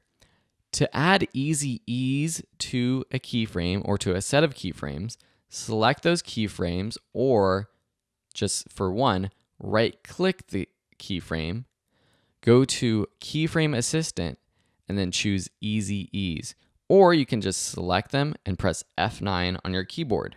So that's what I'll do. Now with that Easy Ease, you get more of a pop to it. It's that speed ramp, but it also has this sort of like pop action that I think looks pretty cool and looks a little bit more natural. If we extend it to 1 second, it'll look a little bit better. But you'll also know that now when I extended the position to 1 second, I didn't extend the scale or rotation to 1 second. So I want to do that. So what I can do to quickly bring up all of the keyframes for this layer is press U on my keyboard. And that brings up all the keyframes. Now I can take my scale and rotation and move it to the right to 1 second. And if I want, I can easy ease these other keyframes. So I can select all of these, press F9, or right click and choose easy ease. Now with that motion, I think it looks a lot more natural, and you can see it kind of slows into that final resting spot. In the next lesson, we'll take it one step further using an advanced technique that I think you'll understand. You just have to dive right into it, and it will help you change up the speed ramp of your easy ease. To play even more with the way the speed works with this animation, we'll use what's called the graph editor. The graph editor button right here opens up what's called the graph editor. Obvious, Phil, duh, right? But we don't see anything down here. Let me just extend this panel, the timeline, so we can see a little bit more. We don't see anything. And that's because we have to choose our keyframes that we want to view on the graph editor first. You can also do it later, but with these selected and then clicking the graph editor button, we see these lines. And these lines on this graph represent the speed of this value change. So for the position, you can see, and if I want to just highlight one of them, I can just choose that property over on the left-hand side. I can see that the position starts at 0 pixels per second, and you have the values on the left, on the y-axis of the graph. And then it ramps up all the way to the middle, where it's at 1,000 pixels per second. So remember how I was talking about with easy ease, it ramps up, and without easy ease, it's sort of this linear, it's always moving at the same pace. If I check off of the graph editor, then I choose my position keyframes and then click click them to clear that easy ease. Then go into the graph editor. You can see that the speed is this flat line right here. It just is always about, well, it says exactly what it is, 767.43 pixels per second for this entire animation. Let me undo that so we have our easy ease. This is the speed graph. If you don't see the speed graph, you might have to go to this button which says choose graph type and options and select speed graph because you might be on value graph. This is another graph that shows the value of your property. So over here you have it starting at 1308.19, and that's right here in our position. And then it goes down all the way to 540. There's lots you can do with the graph editor, but in this course, we're mostly going to be looking at the speed graph. So how do we change up the speed? You'll notice that we have the keyframes down here, which when selected, they have these handles, these little yellow handles coming out from them. If we click on the yellow handle, you can see that I can drag it around. I can drag it up and down, but I don't necessarily want to do that. I just want to drag it to the right or left. And if I drag it to the right, what's happening? It creates more of a ramp. And so it starts out even slower than before. So for the first half second, it doesn't ramp up to speed as quickly as before when the handle was back here. So now we're ramping up the speed from 0. It's only going around 500 pixels per second at half a frame, and then it really spikes up to 2500 pixels per second. What does this look like? See that little pop at the end? So it kind of slows in and then it pops up at the end. Let's reverse this. So let's take this first handle and put it all the way to the left, and then we'll take this second handle for the second keyframe and drag to the left. So now it's going to go really fast and then really slowly go into its final resting spot.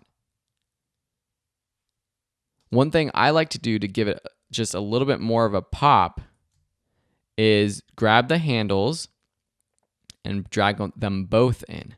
So let's drag both these handles in. So now it's going to go all the way up to 5,000 pixels per second in the middle. And you can see this creates this sort of cool pop effect. And we can do this with the scale too, or with the rotation. So maybe we want most of the rotation to happen at the very end of this animation. Just select rotation, click on your keyframe down here in the graph editor to get those handles, and then drag to the right. So now there's not going to be much of a rotation here, but at the very end, there will be this fast rotation. Kind of cool, right?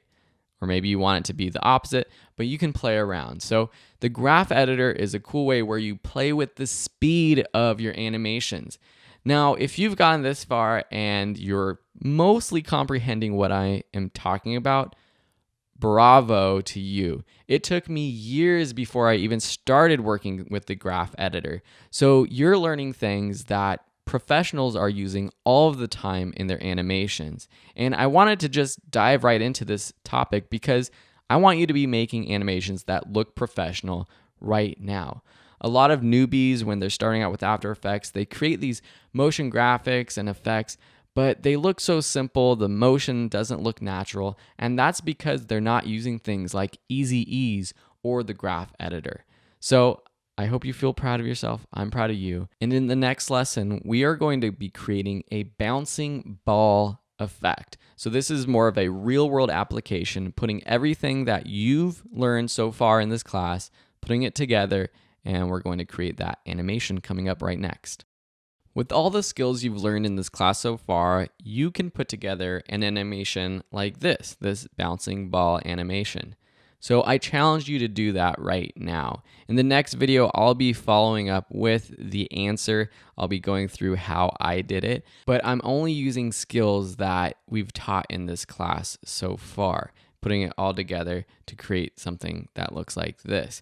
If you don't get it exactly right, that's totally fine. I'll show you what I did, and it's okay to be a little bit different. You get a sort of preview of what I did here. I've got multiple layers. I've got these clouds in the background moving to the side.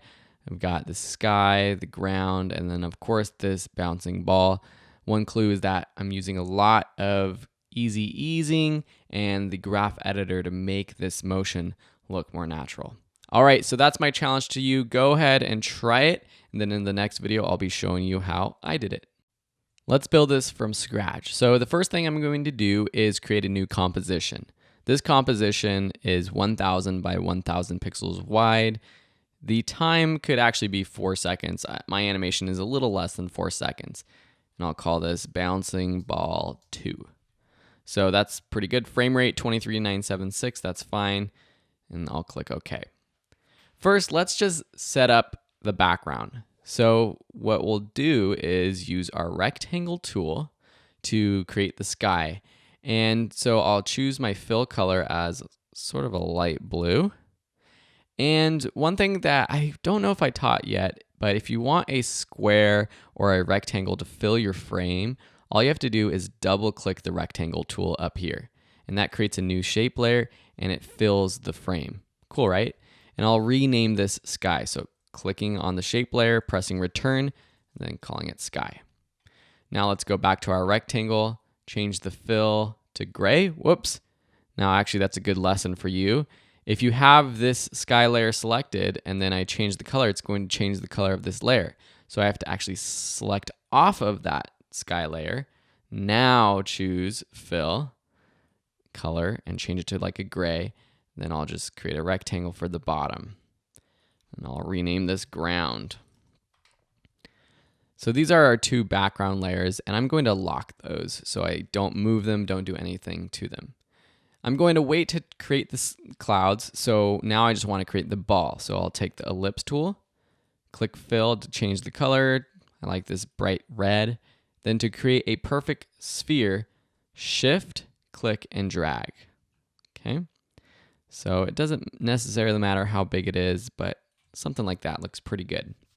I want to make sure that the anchor point is in the center because I'm actually going to add a little bit of a stretch to this ball when it bounces. So choose the pan behind tool. It's kind of confusing because this looks like it's the anchor point for the layer, but it's actually the anchor point for the ellipse itself. So make sure that you don't have the ellipse selected, but the shape layer itself. Now you see the anchor point. Now I can click it, and then using the control button on your PC or command button on a Mac, just drag and it locks it to the center when you kind of drag it to the center. Now let me rename this ball. And one thing that will help me out is just to color this red. So change the color. So now I know that this layer is the red color. Awesome. So the first thing that I want to do is add some motion to this. So basically it's going to start up from above the frame, bounce down, hit the ground, and then bounce up a few times. So I'll show you the original one more time. So it starts out, drops 1 bounce, 2, 3, 4, and then kind of like a little tiny bounce at the end. So let's use our keyframes to create this animation. For position, bring up position with the keyboard shortcut P. Now let's move this up above the frame of our composition, holding shift so it locks it in the vertical or the horizontal axis so it doesn't move to the side. Now once it's above frame, just set a position keyframe. Now I want to start out doing this kind of orderly, so what I'll do is go to 12 frames and now drag it down, holding shift again until it reaches and it's just touching the cement.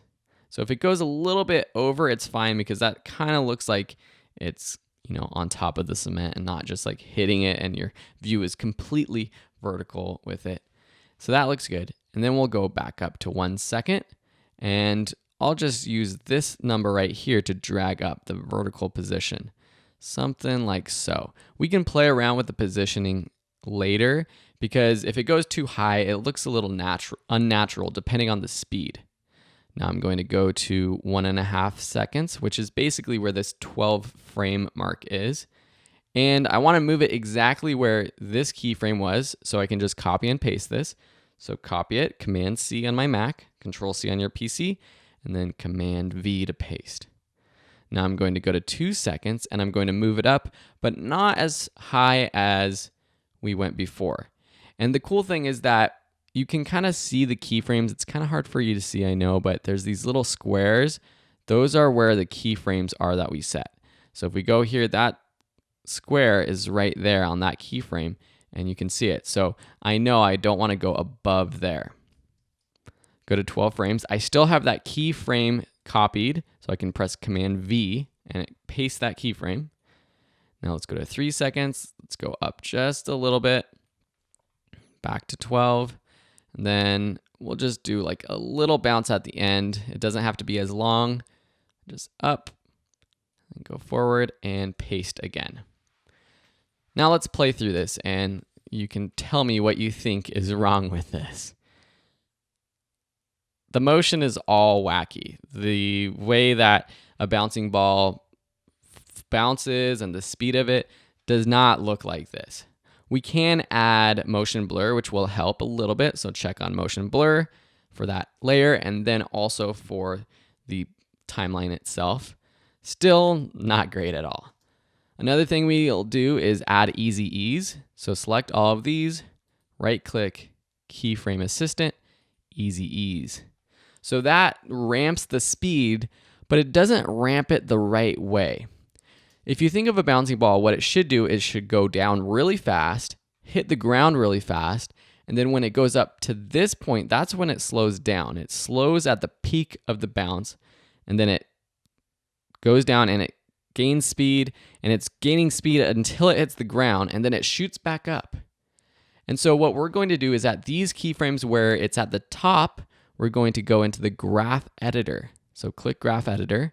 If you don't see this and it doesn't look like this, make sure you're on the speed graph, not the value graph. And now with these keyframes, we can select them and take the handles and drag out. So for both handles of this keyframe, we're going to drag to the left and to the right. So that eases the motion and it kind of hangs there in the air, bounces down, and then go to that next keyframe. And let's drag out those handles. Go to the next one where it's up in the air. Drag out the handles. It doesn't have to be perfect. We can play around with the speed later. And then lastly, for this very last one, you got the little handles over there. So let's play through this. Okay, it's getting better, right? It's not perfect, but it's getting better. One thing that I don't like is that it comes down too slow. And so there's different things we can do. One thing we can do is shorten the distance between this keyframe and this one. So if I move this over here to the right, it speeds up. Another thing we can do is actually move the ball further away so that the distance that it has to go is further, meaning it will go faster. So let me zoom out and show you what I'll do. So if I change this to 12.5%, then I go on this first keyframe, and then I drag up, I can actually start the ball from way up here. Now if I show you, it goes a lot faster, right? So this looks good, but the motion when it bounces on the floor doesn't look so good. It still sort of ramps down. We don't want it to ramp down. We want it to spring back up automatically. So with the graph editor selected, go into your position. And now for these handles, for each of these keyframes where it's bouncing on the ground, drag them in so it's an even faster bounce. So I'll go to the next one. Drag it in like so. This one, drag it in. And then for the last one right here, we'll drag it in too. Okay, so now if we play through this one, nice. It's looking better. Okay, there's one more thing that's kind of unnatural, and that's the fact that between each bounce, it's the same amount of time. So it's 1 second from the time it goes down and bounces to the top, and then from this top to when it pops up again. And that's not natural because when a bouncing ball bounces, the amount of time it takes for each bounce gets shorter and shorter and shorter. And you can see this if you bounce a ball outside. So what we want to do is make these keyframes for each bounce shorter. So for this first one, I think it's fine. But for this second one, we should make it a little shorter. So let's take all of these keyframes, drag them in a little bit. Take all of them, drag them in. Now we could keep doing that for all the keyframes, but let me show you a quicker way to do that. It's a little bit better, so I'll undo. What we can do is I select all of these keyframes, not the first two. Then I click the last one, holding Option down on a Mac or Alt if you're on a PC. Click the last one and drag in. And now that squeezes all of these keyframes together and it keeps them uniform. So those last ones, even though these ones are a little bit closer together, it's still squeezing them together at the same sort of rate as these ones are being squeezed together. So that looks good. A little bit faster for this bounce. Now let's select these ones, not the first four now, and again, holding Option down, we'll click the last one and squeeze it in. And now let's just see what this looks like. Okay, this last bounce right here is definitely a little too long. So let's actually just take these in, drag them in quite a bit. Probably this last one too, just drag these in. So it's a combination of using that Alt click and just moving things around. That's how I use After Effects anyways. Okay, maybe it's a little bit too short for this last one, so we'll just extend it. It's sort of a dramatic bouncing ball effect. Cool. So this looks pretty cool. I think the motion is very close. You can go in and tweak it and keep playing with it, but I want to move on to another technique that I did, which was actually adding a little bit of a squeeze to the ball.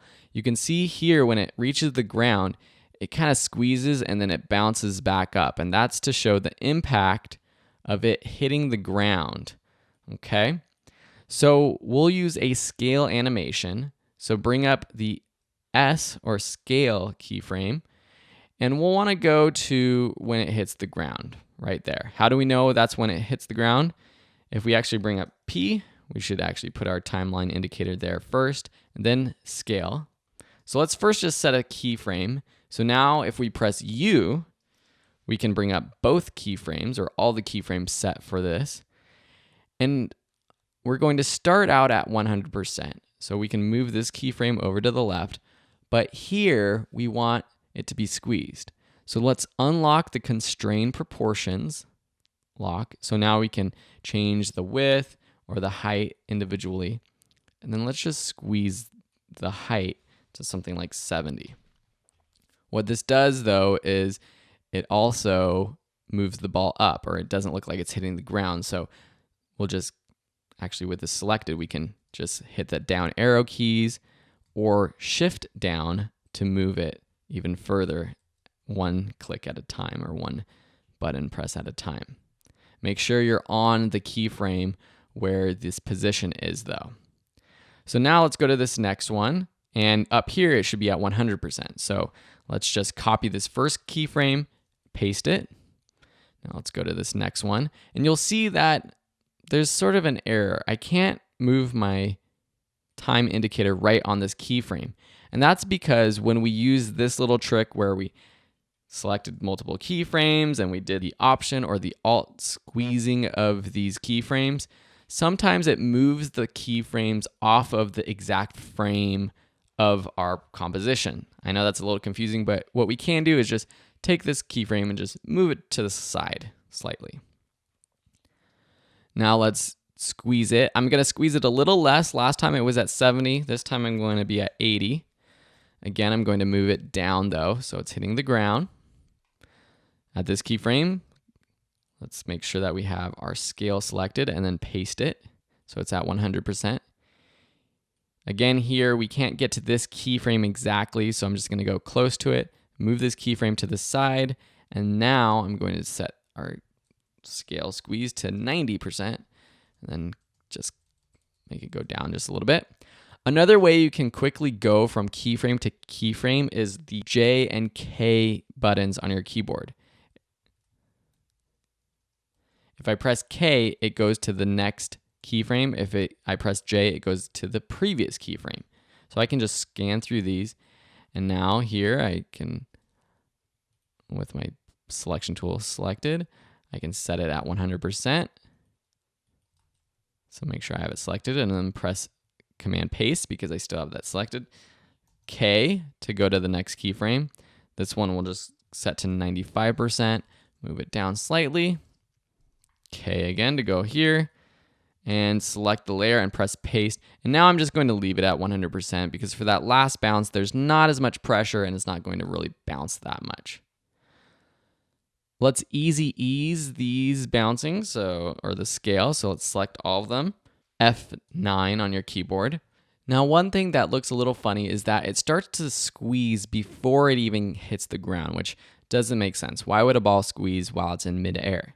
So we are going to have to go into our graph editor for scale. So select scale keyframes, click the graph editor, and now we're actually going to go to the value graph.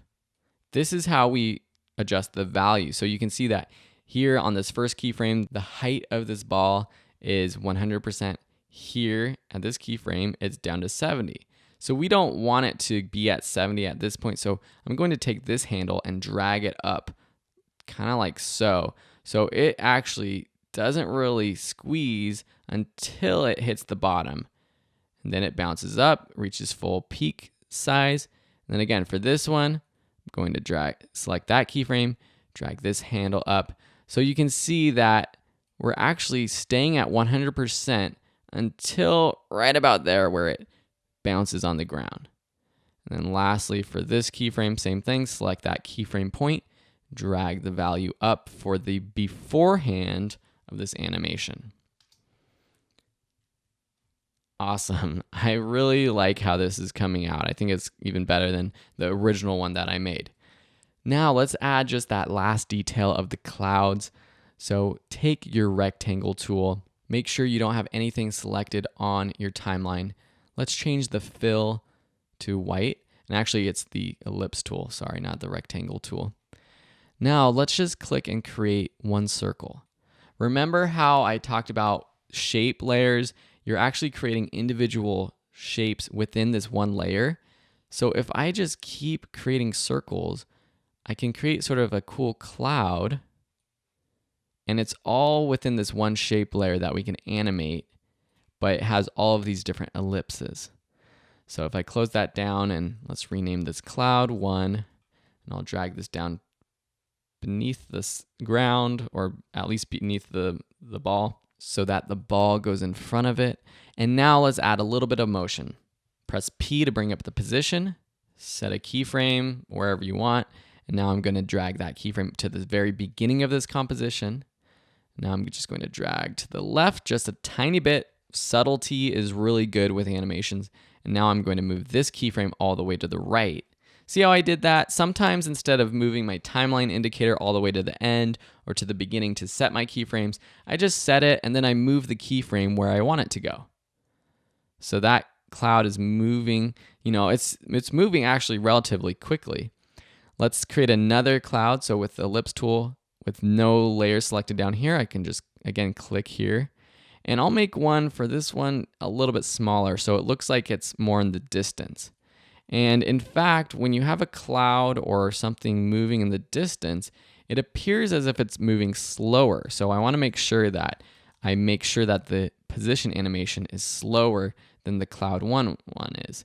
And by slower, I just mean it moves less. So at the beginning, press P to bring up position, set a keyframe. Now let's go forward in time. Now let's just move it. I'm just going to move it to the right a little bit. It creates a little bit more of a dynamic effect where the clouds are kind of parting. I thought that was cool.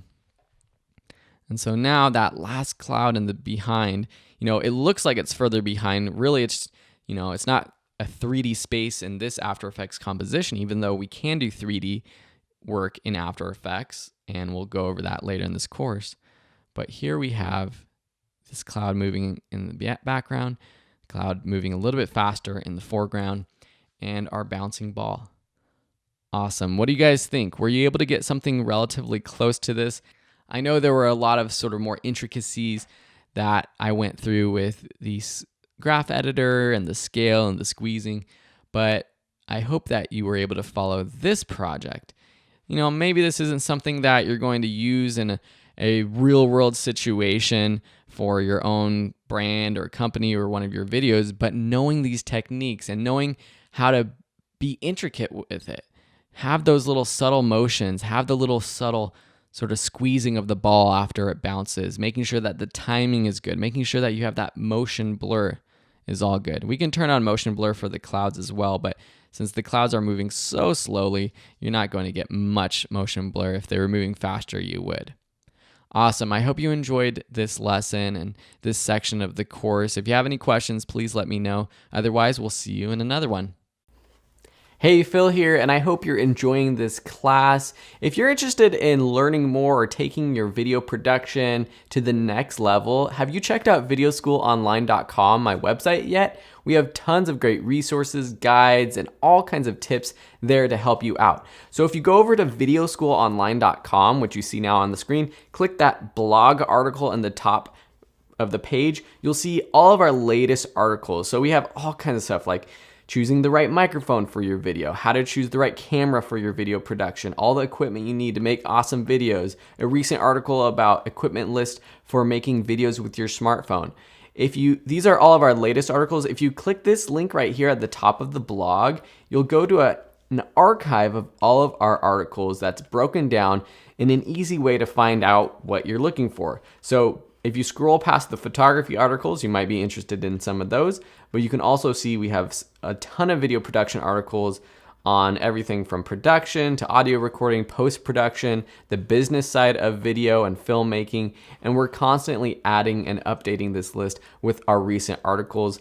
And yeah, like I said, just check out videoschoolonline.com, go to the blog where we have our latest articles. A lot of these topics come from students like you who ask us questions, and we think, oh, well, there's probably a lot of students that are interested in that topic. So we'll go ahead and actually make an article or a guide there. So again, videoschoolonline.com, click the blog, click the link at the top of the blog to get to this page, which is an archive of all of our articles in a nice, neat way to find and easy to see. Anyways, I hope you're enjoying this class. Have a beautiful day and continue learning. Bye now. Welcome to this new section of the After Effects course. This section is diving deeper into shapes and solids. In the past sections, we've looked at shapes, and that was when we used our shape tool up here and we created shapes. So you can see that we create shapes down here. Solids are a little bit different, and they have different properties, and you can do different things with them. To create a solid, go up to Layer, New, and Solid. Also, just take note while we're here that this is a cool way to create some different types of layers, such as a light layer or a camera. These are things we'll be getting to in the future. So if I choose solid, it brings up this window where we can choose our solid settings. You can give it a name. You can also change the color. And this is going to be a full frame sort of color or shape. Typically matches your comp size, or you can just click this button to make it the comp size, then click OK. When you do that, it automatically pops up in your timeline, and it also pops up in this folder over here, which is a different kind of cool thing compared to your shape layers, because if you want to reuse these solids in different compositions, you can actually do that right from your project bin, rather than recreating it as a shape layer. All right, so let me actually rename these just so you know. This is solid, this is shape. So we also learned that with the shape layers, that if you double click the rectangle tool, it creates this shape layer that's the full size of your composition. So actually I'm gonna delete this original shape we created and now call this one shape. Because you might be wondering, okay, we have a shape and a solid, what's the difference? If I turn off and on the shape, you're like, it basically does the same thing, right? Well, they do play different purposes. One of the reasons why I like using solids is that sometimes when you apply different effects to a layer, if you want it to be applied to the entire composition, you might need to use a solid layer, something we'll get into in the future as well. Another thing is that the way that you create masks. So with a shape, you can't really create a mask. If I take my, for example, star tool, and I want to create a star mask from the shape, it doesn't do it. It just creates another shape.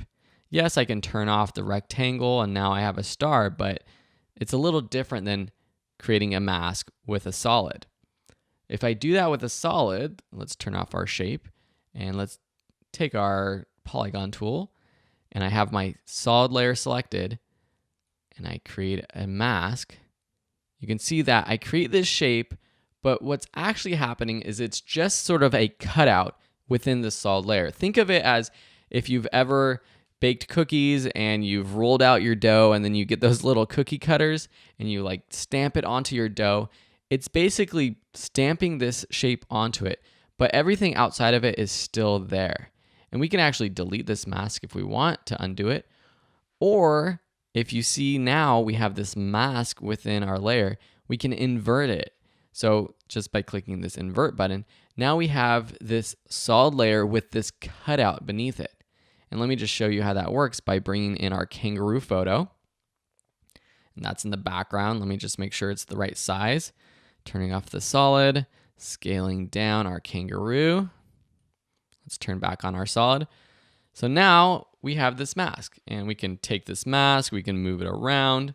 And there's also different options within the mask properties that you don't get with a shape layer, such as if you see when I drop this down, you have feathering, and you also have mask expansion, which expands the mask using the same sort of shape that you created it with earlier. This is a great way to create a quick vignette in After Effects. Let me delete this solid. To create a quick vignette, just press Command Y, which is your new solid button, or Control Y if you're on a PC. Make it black, click OK, and then click OK. Now we have this solid. That's the same size as our composition. And if we want a perfectly oval vignette, choose the ellipse tool, double click, which creates this oval mask. We'll need to invert it. So we're getting closer. Now it's just sort of this frame. And then we can use feathering to feather out the edges so we get more of a vignette. And then depending if you want it brighter or darker, you can decrease the opacity of the mask itself, or you can decrease the opacity of this entire layer. It's the same thing you're doing, but see, this opacity is just for this mask. But if you bring up the transform properties of this entire layer, you also get the opacity of the layer. So let me just turn this on or off. It's a quick way to create that vignette, and adding vignettes is a cool style. Don't go overboard with it. I know some people tend to add vignettes to everything they do, but it is a nice sort of cinematic style. Then of course we can animate all of these properties as well. If we want it to expand out, we can set a keyframe for the mask expansion as it is. Then we can go back in time, and then we can shrink our mask expansion. Let's actually make our opacity 100 so we can see what's happening. And I'm just shrinking it all the way till it's completely gone. Negative 528 pixels. Now let's play through this. And then you have this nice sort of reveal. One quick last thing. This doesn't have to do with vignettes or solid layers, but one way to create a more sort of dynamic look with photos is what's called the Ken Burns effect, where your photos sort of subtly grow or shrink or move from side to side. And you can do that with an easy position or scale animation. So I'm going to, with my kangaroo, bring up scale, set a keyframe for 49%, put that at the beginning. And now I'll set another keyframe for, let's just do 53%, put that later on. And now we can play through this. It's a little fast, so I'm just going to extend that a little bit. And that's a nice little opening animation with the vignette, and that's done with the solid layer, and then a little scale animation. Cool, so that's a bit about solid layers. In the next lesson, we're going to be going back to shape layers because there's more things that you can do with shape layers that we definitely need to cover. Let's talk a bit more about shape layers. So I have this new composition. I'm going to take my rectangle tool, and I'll just create this rectangle in the middle. I can align it if I want. Align. We've seen some of these options before, but if we drop down under contents and under rectangle, you can see that there's more intricate stroke and fill options. Here's where you can change the color. So if we want to change the color down here, we can. And you can see that it's changing up here. Another thing you can do though is drop the opacity of this individual shape. So why would you do that? If you want to create a more intricate shape, it might not make sense to have a bunch of different shape layers, but rather to create your entire shape right here under this one layer. Now I can go in with my rectangle tool. Let me just click contents to get out of the rectangle one and say we want to create a house. So we can add a door right here if we want. We can change the color of that door. We could add a roof if we want. And we can use the pen tool to do that, because using the pen tool, we're still creating shapes in this layer. And let's make sure that our opacity is up for these two. So let's go under the opacity for the roof. You know, this is just really quick stuff. It's not the best house ever, but you can see that now, instead of having a bunch of different shape layers, we've created this basic house all within this one layer. And what does that mean? Well, we can control it all at one time. We can make it grow or shrink. We can move it around. We can rotate it, rather than rotating every single individual layer and repeating to move this entire house all at once. Another option that you'll see is the stroke option. And to really see this clearly, I'm going to delete this layer, and then I'm just going to take my pen tool, and then I'm just going to create a simple snake shape. So I'm just going to click, click, and I'm also going to drag while I click so that I get a curve in my shape. So you can see that curve. If I didn't click and drag, I just get a straight shape with sharp edges. So I want to undo that. I'm just going to click, click, click.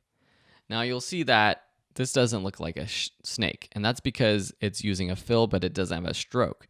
The stroke is what happens along the edge of your shape, and you don't have to complete a shape if you don't want to. So if I want to, I can go into the fill options, and we could turn off our fill. And now up here, we can turn on our stroke. Okay, that's cool, but snakes, or well, if we wanted to create a snake, they don't have these sharp edges where their head or tail is. It's kind of rounded. So we can go into our contents, down to our shape one, and then into stroke one, and we could change the end of this stroke. So that's where this line cap is. Change that from butt cap to round cap. So you have now a rounded edge. What if we want a dotted line? We can do that with the stroke. Down here we have dashes. Click the plus button to create dashes, and then play with these dash settings to create larger or smaller dashes. And you can see if they're really small, then it ends up becoming one line. But if you want them smaller, you just have to decrease the stroke width. Now you start to see the little dots. So that's kind of cool too. Click plus again, and you can adjust the gap in between the dots. And this could create some sort of neat animation if you want by animating. You can animate the offset. So let's click the stopwatch icon for the offset at 0 seconds, and then go up to 1.5 seconds, and then just move it forward a little bit. Now let's play through. And you have this sort of motion going through. A cool way to create sort of a wave effect. You can also animate the different points in a shape, and that's the path. So let's close down stroke and bring open the path. So here, if we click the stopwatch next to path, it tells After Effects that at this point we want all of these points that we've set. It's hard to see, but we have 1, 2, 3, 4. We want them to be right there. Let's go forward to a little under a second. Now let's take these points and move them around. You'll notice that if I just click right now and drag one, the whole path moves. And that's because both the path 1 and path down here are selected. Just uncheck that and click path up here. You don't want this path selected. You want just this path 1 selected. Now we can move these points up and down. So now between here, we have this motion. And if we want it to go back to where it was originally, let's just copy and paste this first keyframe. And now we have this sort of wave effect. Kind of weird, right? You can even go into this point right here. Let's make sure we're just on path 1. Select the point, and we can play around with the way the curve works by choosing the handles for each point and extending them, rotating them, moving them around. Weird, huh? So this is how you can create some really organic, intricate motion with After Effects. And that's all just using a single shape layer, a stroke, adding some dashes, and using a path animation. In the next lesson, we're going to learn about layer styles. Another cool thing in After Effects are layer styles. I quickly created this composition with a background solid white layer, a teal rectangle, and then this text layer on top. You can add layer styles to any layer, even shapes or images or video. Just right-click the layer, go to layer styles, and you can see the different layer styles. So you've got your traditional drop shadow, which is cool. And when you do that, if you open up your layer, you'll see that there's this new layer styles panel or option down here. Drop that down, you see the different layer styles you've applied because you can apply multiple. Drop it down and you have the different options. So with the drop shadow, we can play with opacity. We could play with the distance from the letters. We can play with the spread, the size, the angle, all kinds of things. And we can also animate this kind of stuff. So if we want to animate the distance, let's set a keyframe there. Actually, let's move this keyframe to the end of where we're at. Then let's move it a little bit further away and we create that other keyframe. Now if we play through this, you get this sort of cool shadow effect.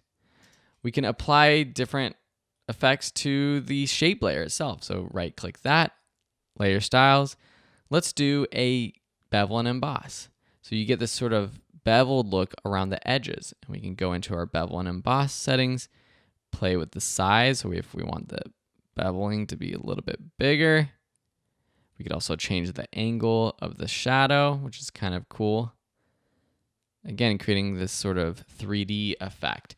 Now, this is, you got to go back to your graphic design principles. This doesn't look terribly good, but you can see all the kind of cool things that you can do with all of these effects. The ones that I really like are the drop shadow. I still use drop shadows sometimes. And then also inner shadow is pretty cool too. So let me delete the drop shadow. Let me show you what inner shadow does. Inner shadow, and it creates this sort of cutout look. So it looks like these letters are being cut out from the background. And that's because the text color itself is the same as the background color. If I change the text color of this character to something different, it doesn't really give that sort of look, but it's because the background and the text is the same color. You can also add a gradient overlay. So go to Layer Styles, Gradient Overlay. Let's go into our gradient overlay menu. And then here we can change the colors by clicking Edit Gradient. So here we have our gradient editor.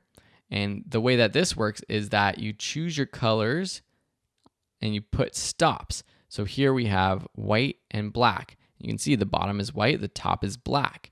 So if we want it to go from maybe sort of like a red to a blue, we can do something like that. And then we change the way that the gradient looks down in this menu. So we can change the angle if we want. We can change the style from linear to radial, for example. And then we'll go back to the angle and play around with that a little bit more of an actual gradient. And so you can see you can do lots of things with layer styles. So I'm not going to go through all of them. I think it's best for you to go through them yourself. But if you have questions about any of them, don't hesitate to post a question in the course at all. Stroke is another one, color overlay. These are all great effects or layer styles that you can use. If you thought we were done with shape layers, well, you're in for a surprise because there's a lot more that we can do with shape layers. And that's under this add button. They're kind of these shape effects, like I like to call them. So I've created this circle and I want you to do that right now. So go ahead and pause the video, do it, and then I'll tell you how to do it if you forget. So pause the video, create it. Okay, let's go. So hopefully you created it. I just added this background, and then with the shape layer, I created this circle using the shift click to create the perfect circle. And then I turned off the fill, and I have the stroke set. I can set it 25. Awesome. So in our contents, we have our ellipse, which we've seen before, but we also have this add button. If we click that, we see a bunch of different options. We have things that we've seen before, like fill and stroke, but there's also these ones down here. If I click wiggle past, look what happens.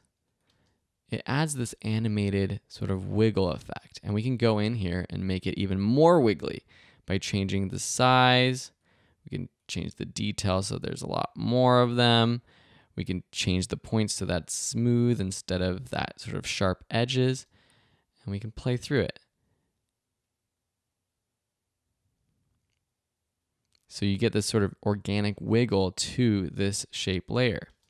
And let me delete that wiggle path. Another one is this zigzag, which is similar, but it's not animated. So with the zigzag, I can go in here, we can create some zigzags. We can also animate these things. So if we want this sort of pow sort of look, we can create more ridges, create sort of a gear type thing. That's pretty cool too. Now this doesn't change with time. It's not animated, but it's just for style. One that I love that I'm going to use a lot in this course and for a lot of my projects is trim paths. So go ahead and click add trim paths. Now, nothing happens when you do that, but what you'll notice is that when you drop down trim paths, you have the start and end percentage. Click the end percentage and just drag, and you can see that we have this circle growing on with their percentage. This is how you can come up with some really intricate animations. So say we animate this, the end from 0, then to 1 second to 100. Now we have this circle being drawn on. And this will happen for any type of stroke or any shape that you create with the pen tool using the stroke. If it had a fill, let's just turn on a fill. You'll see what happens. I typically don't do this because it looks kind of funny, but maybe for one of your animations, you might want to use that. But I typically turn the fill off when I'm using trim paths. I'm going to easy ease these keyframes, selecting them, right clicking, keyframe assistant, easy ease. So we get more of a little pop. Let's even go into our graph editor, make sure we're on the speed graph.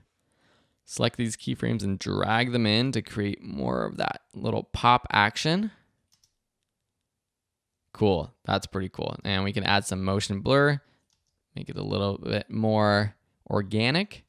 That's pretty cool. Okay, so that's cool, but let's make this really intricate really fast. There's another thing in the add button called a group, and that allows us to group multiple shapes or multiple effects into sort of a folder. So if I take the ellipse and drag into the group, and I also take the trim paths into the group, now those two things are combined, and we can actually copy and paste this group right within this shape layer. So I can duplicate it by pressing Command D or Control C, Control V to copy and paste on a PC. Let's open up Group 2, and now let's go into our ellipse in Group 2 under the transform properties for the ellipse and scale it down. Okay, so now we're scaling it down. We have 2 circles. Let's also play with the stroke of this one. So let's drop down the stroke. Let's make it even skinnier. So now if we play this, you can see that it's starting to get a little bit more interesting. Okay, that's cool. Let's duplicate this group 2 again, and then let's go into our ellipse 1. And actually, let's make this a little bit bigger. So into the transform ellipse 1, let's make it a little bit bigger like so. This looks kind of cool, but let's reverse this animation.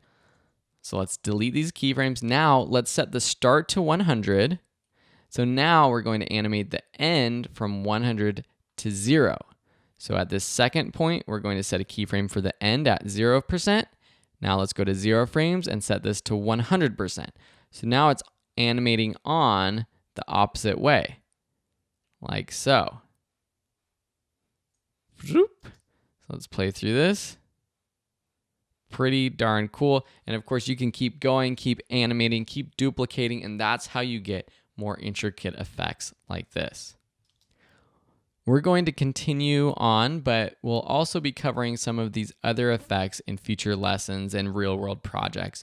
Feel free to play around with them and just start creating your own motion graphics using things like the trim paths animations.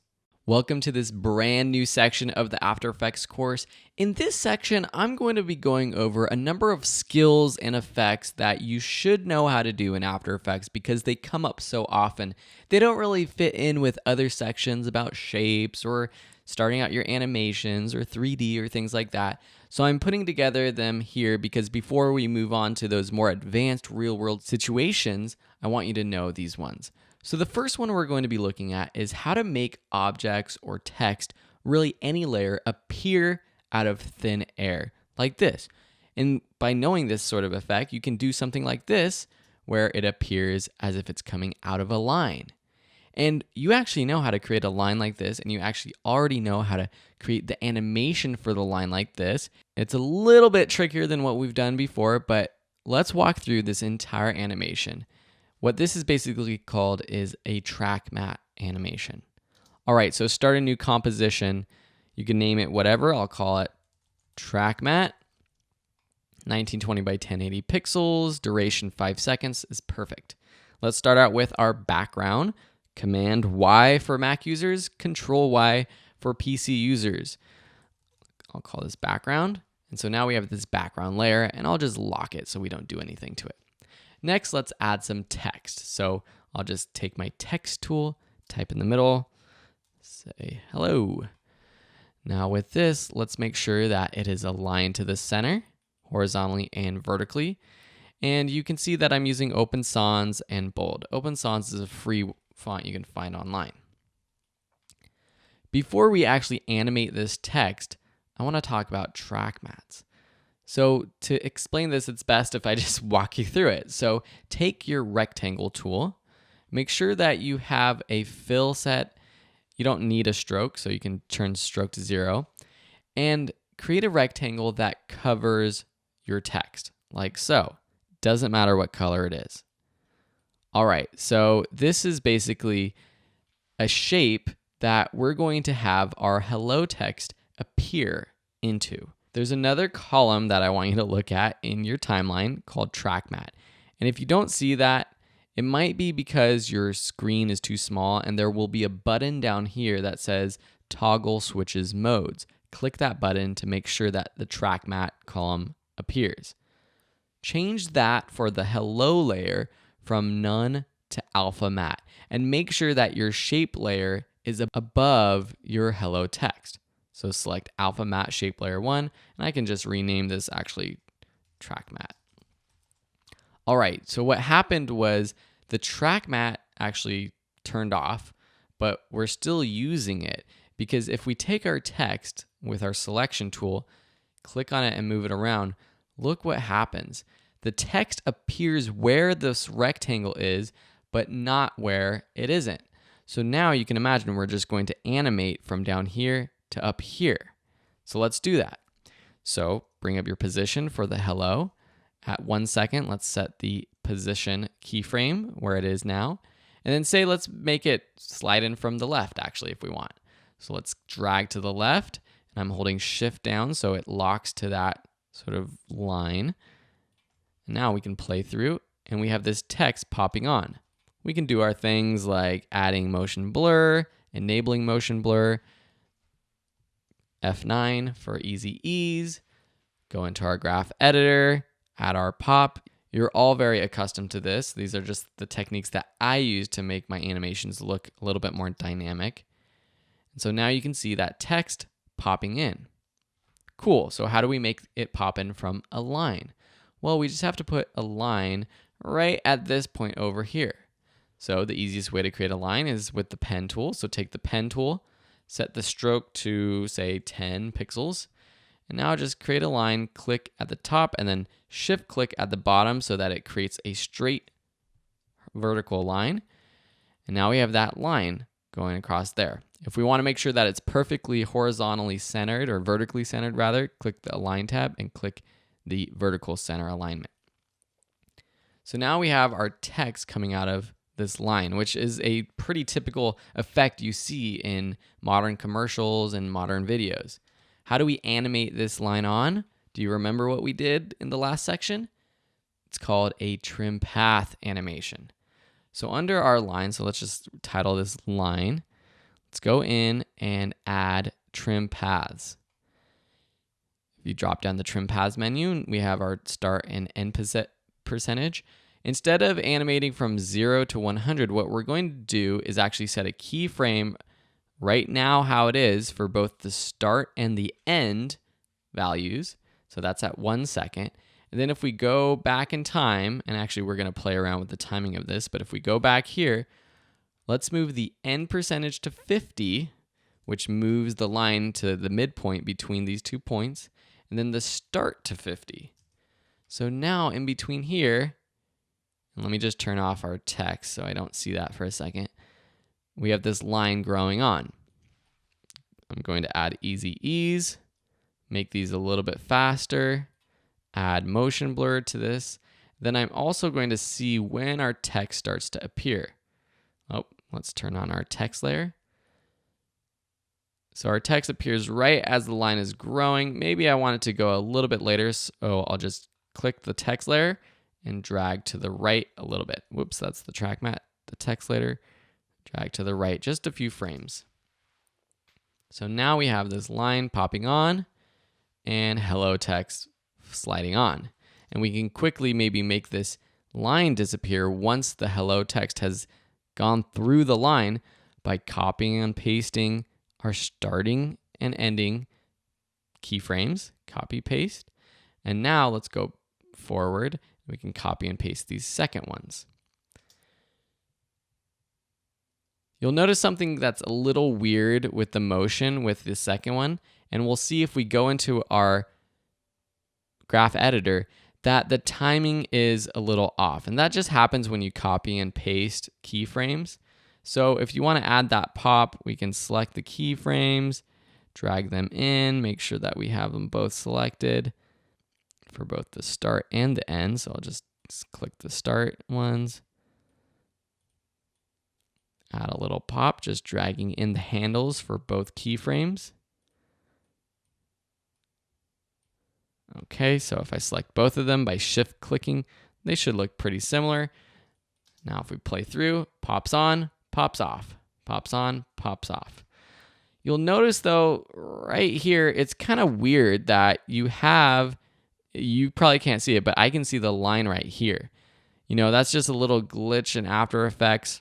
If I turn off motion blur, it's not there, but with motion blur, it's on. Don't know necessarily why it's still there, but to get rid of it, I can just trim the right side of this layer. I can either click and drag this to the left, so then it just disappears after this frame right here. Or if I undo that, there's a keyboard shortcut that I want you to know, Option right bracket. So Option right bracket or Alt right bracket for Windows users will trim the clip from the right side. If I want to trim from the left side, I can do Option left bracket. See how that worked? Undo, Option left bracket. So that's a quick way to trim layers. So now we have that animation. Cool, right? That's a track mat animation. You can do a lot of cool stuff with it. In the next lesson, we're going to learn about pre-compositions. In this lesson, we're going to learn about pre-compositions, which is basically a way to group multiple layers together. To see this in action, go to your documents and go find the drone shot that's available in the downloadable project files. So that's under the video folder. Bring that into After Effects. And then let's drag that into a new composition. So now we have this composition that is just this drone shot. Then let me just trim it to this area right around 9 seconds when the drone is flying over the ocean or the hill, and we're seeing the reveal of the ocean behind. So about 8 seconds or so. And I'll go up to composition, trim comp to work area. So now we have this 9-second clip. Okay, so that's ready. And the reason why I did that is because what if I create a title like this that has multiple layers, shape layers, a track mat layer, a text layer, and I want to be able to put all of these layers onto another clip.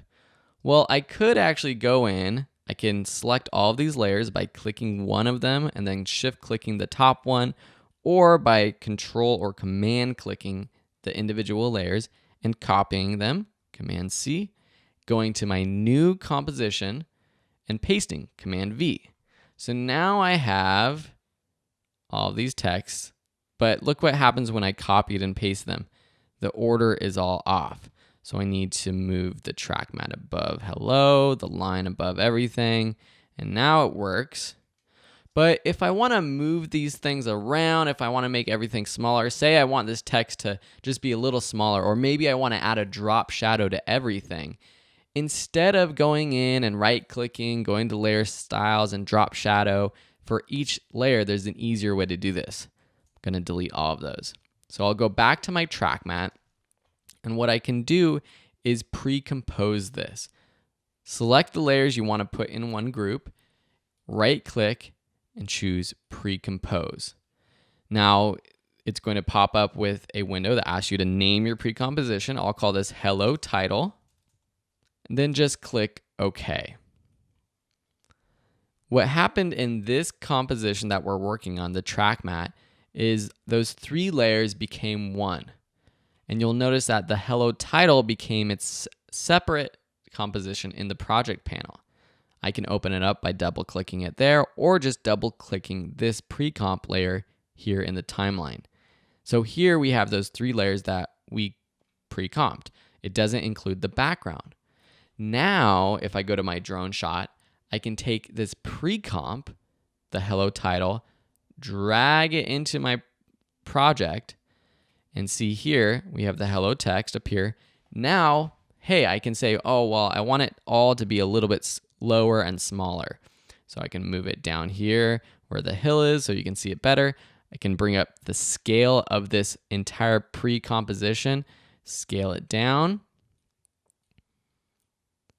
and say, okay, maybe that's good, but let's try it up here. Oh, I actually like it up there, but now I want a drop shadow. So here I can right-click, go to Layer Style, add a drop shadow. And now we can see that there's the drop shadow applied to everything, the line and the text.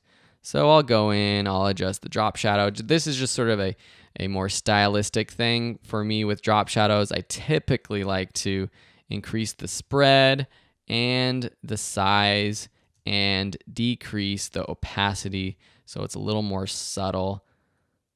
I don't like those big, hard drop shadows.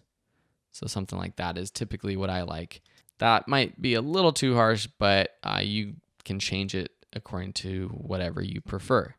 So that's basically what a pre-comp is. We'll run into this issue or this strategy of using pre-comps in future real-world projects. So just keep that in mind. One other thing to note is that the keyboard shortcut for pre-composing is Command-Shift-C, or on a PC, Control-Shift-C.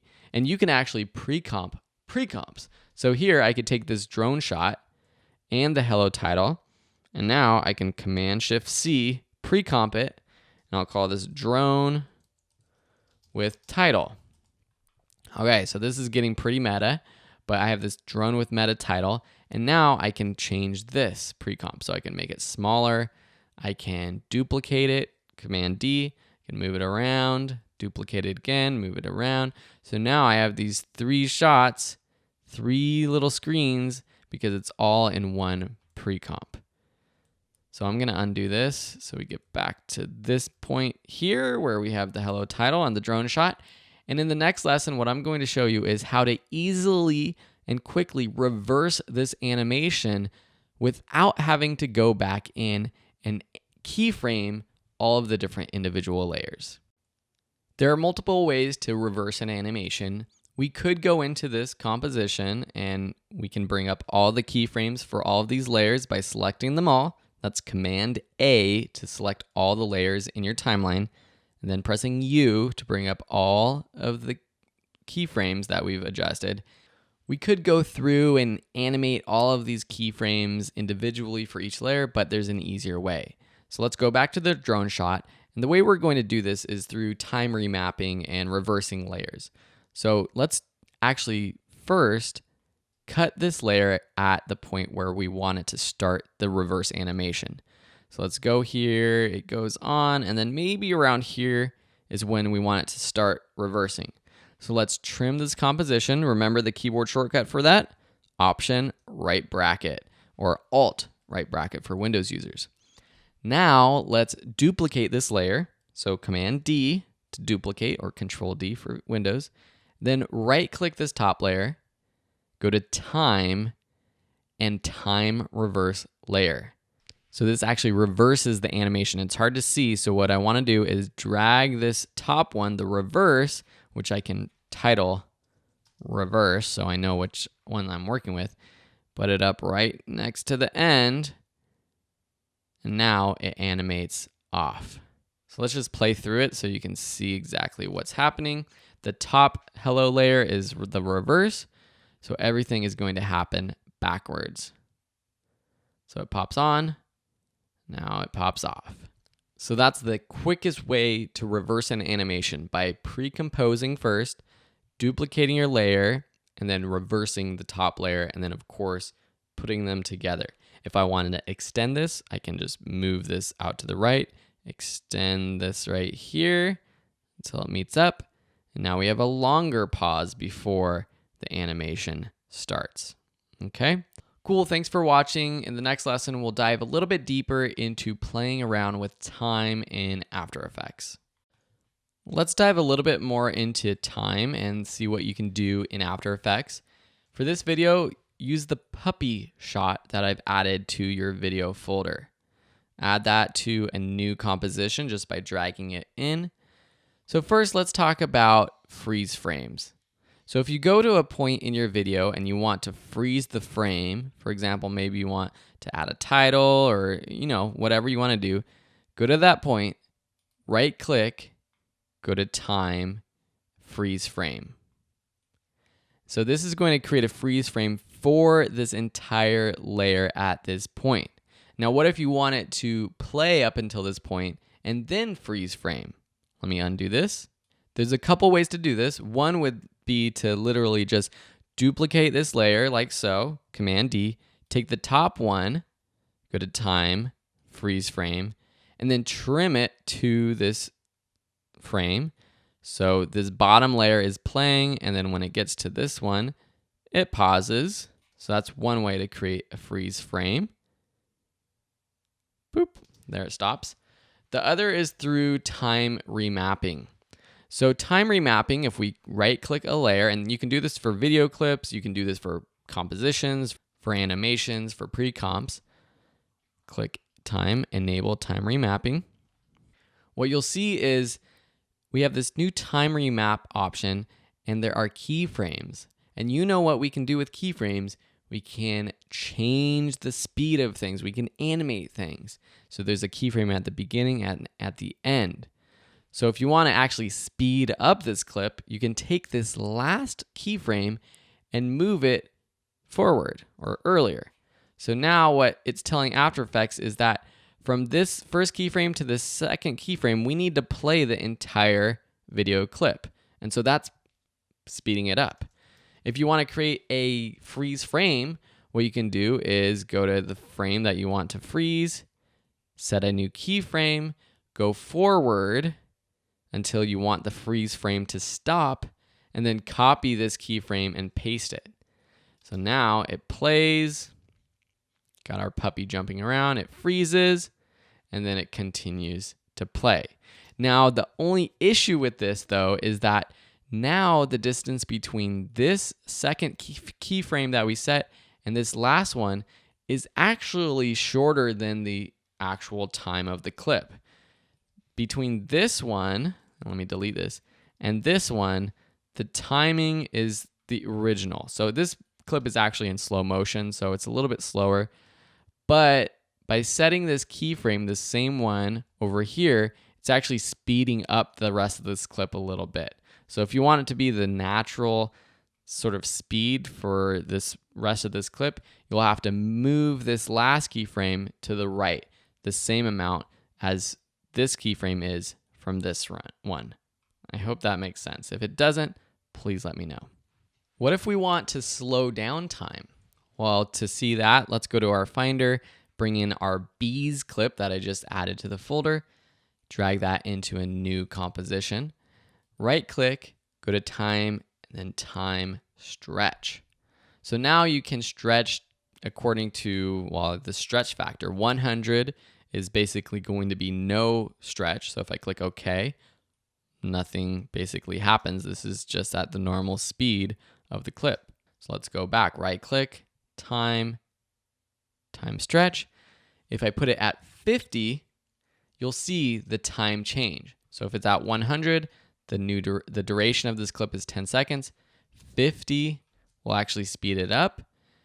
Over 100 will multiply it. So 200 will be 2 times the speed. So just click OK. So now if we play this, our clip plays even slower. So a little bit of slow motion.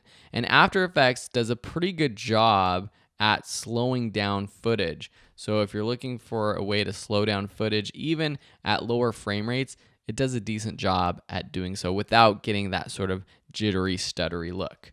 The other way you can do this, and I'm just going to undo what I just did so we have the original speed, is with time remapping. And so that's basically enabling time remapping and then extending the distance between these keyframes. So let me just go to the point where I want this clip to stop. So say there, set a keyframe, and then extend the distance between this first and second keyframe. And now it slows it down. So you can see there's lots of different ways to do sort of the same effect in After Effects. Some are more efficient than others, and sometimes it's just a preferential thing. Those are some cool time tricks. It also works for animations. So for this hello title, so let's go back to our drone shot. If you wanted to slow this down, you can do a time stretch, you can do the time remapping and make it slower. And it works really well with animations and motion graphics built within After Effects because it knows exactly how to slow it down without getting that jittery, stuttery look that you might get if you're slowing down video footage from a faster frame rate to something that's really slow. Awesome. If you have any questions, let me know. Otherwise, we'll move on to new and more important things that you should know with After Effects. Another stylistic technique you're able to do in After Effects is with blend modes. And this is similar in Photoshop or even Premiere Pro if you're aware of those there. So bring in the fire and ocean video clips and then drag the ocean into a new composition. So it creates that perfect comp for that video. And then drag the fire clip on top of the ocean. You'll notice that the fire is a little bit smaller. It's a little bit of a wider aspect than the ocean. So just bring up the scale and increase it. So S to bring up scale and then increase the scale until it covers. So a blend mode is basically affecting how two layers interact and how they appear. So you can see all of your blend modes under this mode column by dropping it down and choosing your different blend modes. If you don't see that column, there will probably be a toggle switches mode button down here. Just click that so you see the mode column. Another thing, and what I like to do because it really depends on what the mode is for what it looks like and what clips you're using, you can scroll through all of these different modes by clicking Shift and then the plus and minus keys on your keyboard that are right next to the delete key. So as you can see, I'm going through the modes, it's changing, and you can see what's happening when I do that. The way these two clips are blended changes. Now, some are different than others. There's some like screen and lighten that get rid of a lot of the blacks in the image. There's others like multiply that get rid of a lot of the light. So what happens is the top image, when we choose multiply, the bottom image appears through the highlights of the top video, so the brighter parts. If we change it to, say, screen, it's kind of the opposite. The back image or the bottom image shines through the darker parts of the fire shot, and the lighter parts are still there. Scrolling through these, I found that for this clip, Stencil Luma is a really cool one. It basically makes the bright completely transparent and the darks completely not transparent for this top layer. So the flame actually shows what's behind. And I thought that was a really cool technique. You know, fire and water, who knows what this video would be of, but I just wanted to show you how cool that actually could be using the blend modes. It'll also look different if you put the ocean on top. So if I put the ocean on top and I use the same thing, Stencil Luma, it's different. You get the orange from the fire. You don't get the color from the top layer. So how is this actually practical? Well, say we put the fire on top. Let's change it to, how about something where it looks like the flames are on top of the water, something like lighten. And if we make this smaller and we put it on top of the horizon, you know, this could be some sort of apocalyptic scene. It looks like the flames are coming from the edge of the horizon. Now, it's not perfect because as this moves, the horizon changes, and also there's this hard edge on the side. So to combat that, what I would do is create a mask. So take our rectangle tool, and let me just show you by changing this to normal so you can really see what I'm doing. And then make a mask around the edge and through the rest of this clip, and then feather it. So pressing F, you can bring up mask feather, or you can drop down the mask and the mask properties and feather the edge like so.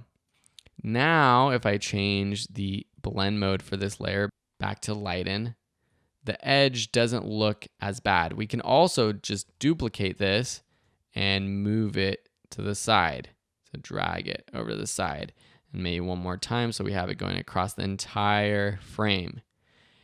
And you can see we can even overlay these on top of each other. Duplicate it again, put it on top. Duplicate it again, put it on top. So we're getting even more flames. And actually, on this case, we'd probably want to create that feathering effect on the right-hand side of the clips too, so it's not that hard edge. The last thing I just want to show you is the blend mode of a solid shape layer.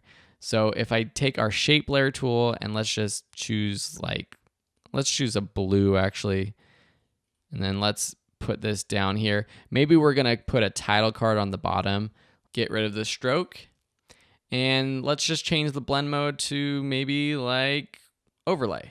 I like that one. I mean, if we move this up here, you can see that we can create this sort of bar across that is this cool kind of effect, and maybe add text over here, overlay, like so. Center that up, and maybe change the overlay text blend mode to overlay itself. You can get this kind of cool effect.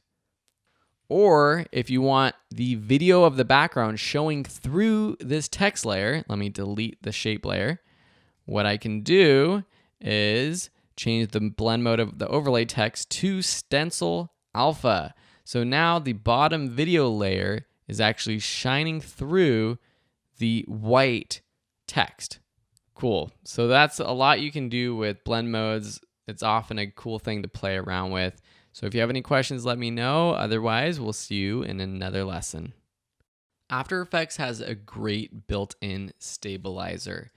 Here's this video clip, shaky camera, that you can find in the project files. And I'm just looking at the first 5 seconds of it. And you can see that it has that sort of handheld quality to it. Some people like that, but oftentimes I get a little bit annoyed with it. I'd rather have it to be a little bit more stable and smooth. If you want to stabilize video footage like this, just right-click the layer and choose Warp Stabilizer VFX.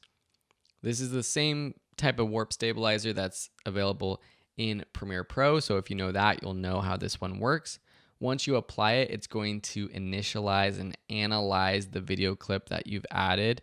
So the shorter the video clip, the better actually, so that it doesn't have to analyze everything.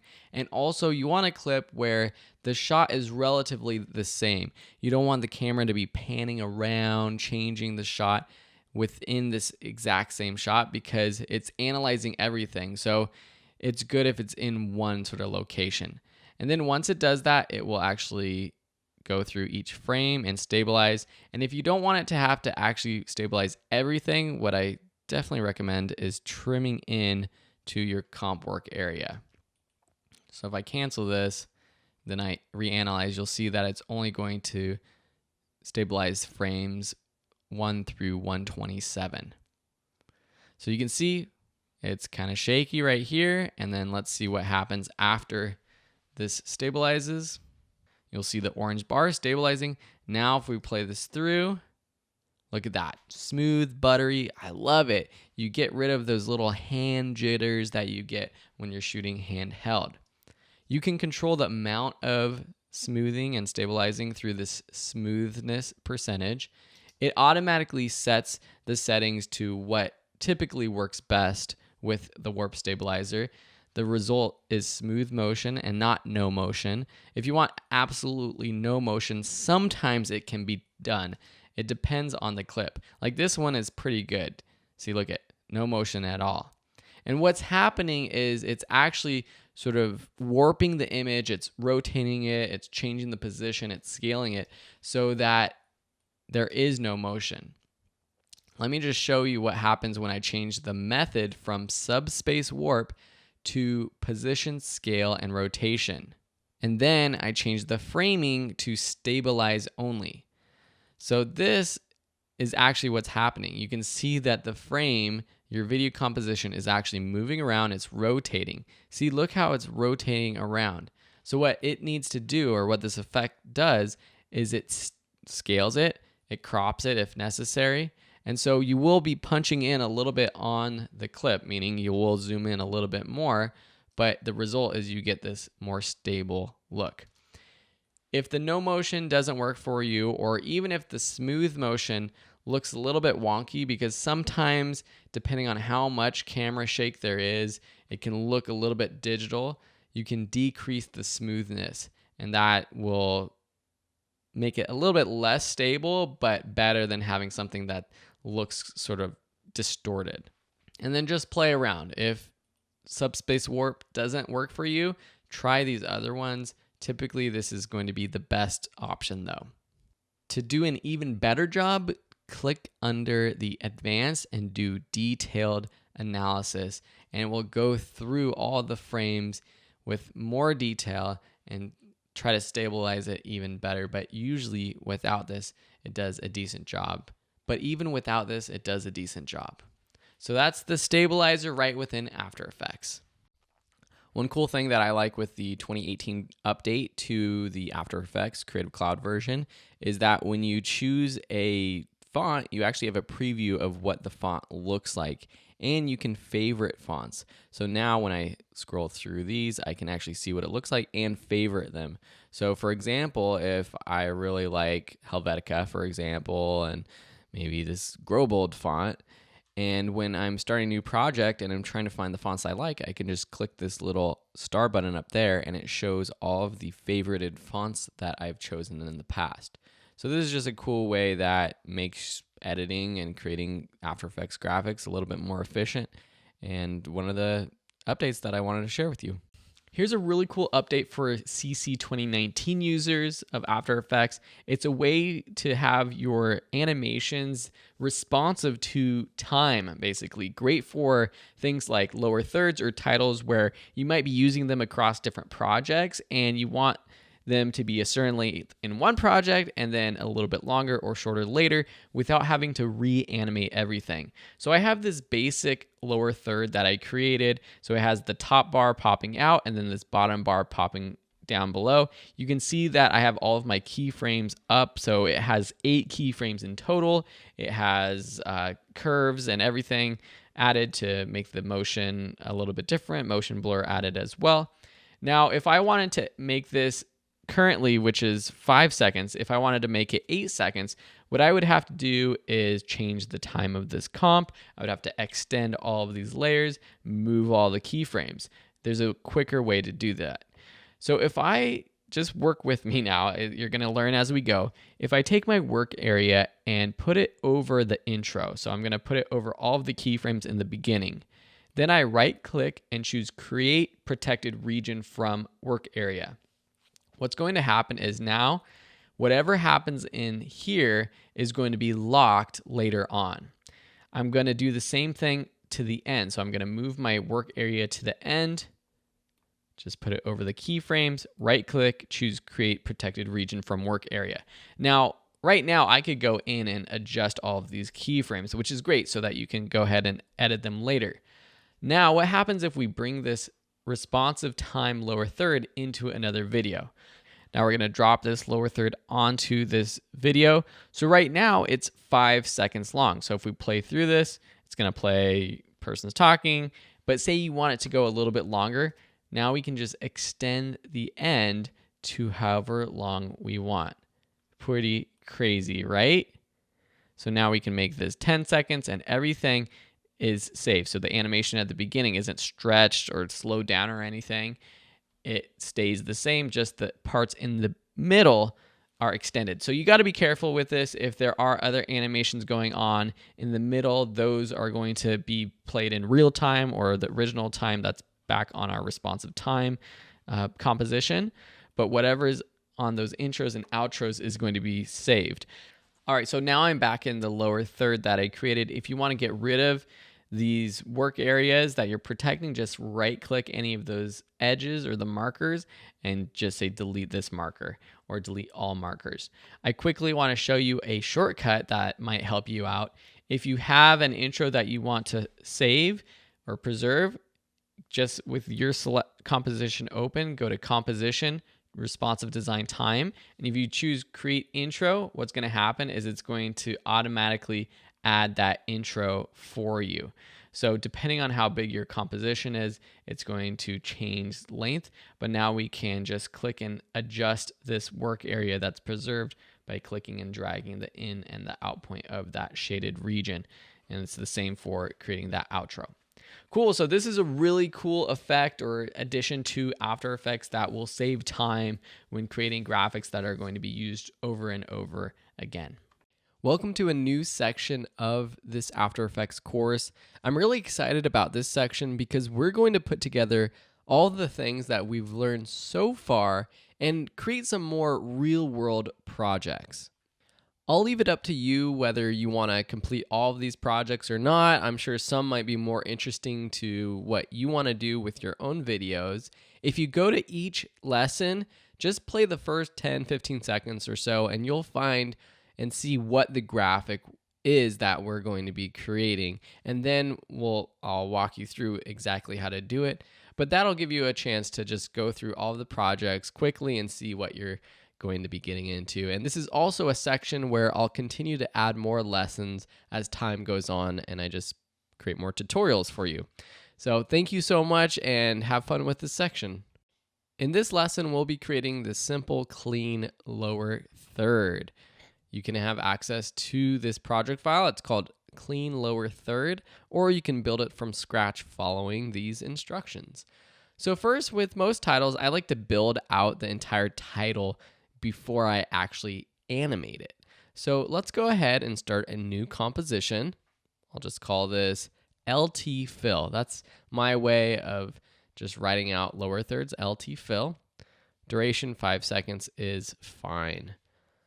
So first, let's create our text. So taking the text tool, choosing a font, I'm going to choose Helvetica, bold for my name, and I'm also going to choose all caps and make sure it's white. Then I'll just type in Phil Ebner. Looks good. Now to change the size, let me select it, the selection tool, and then increase the size. Cool.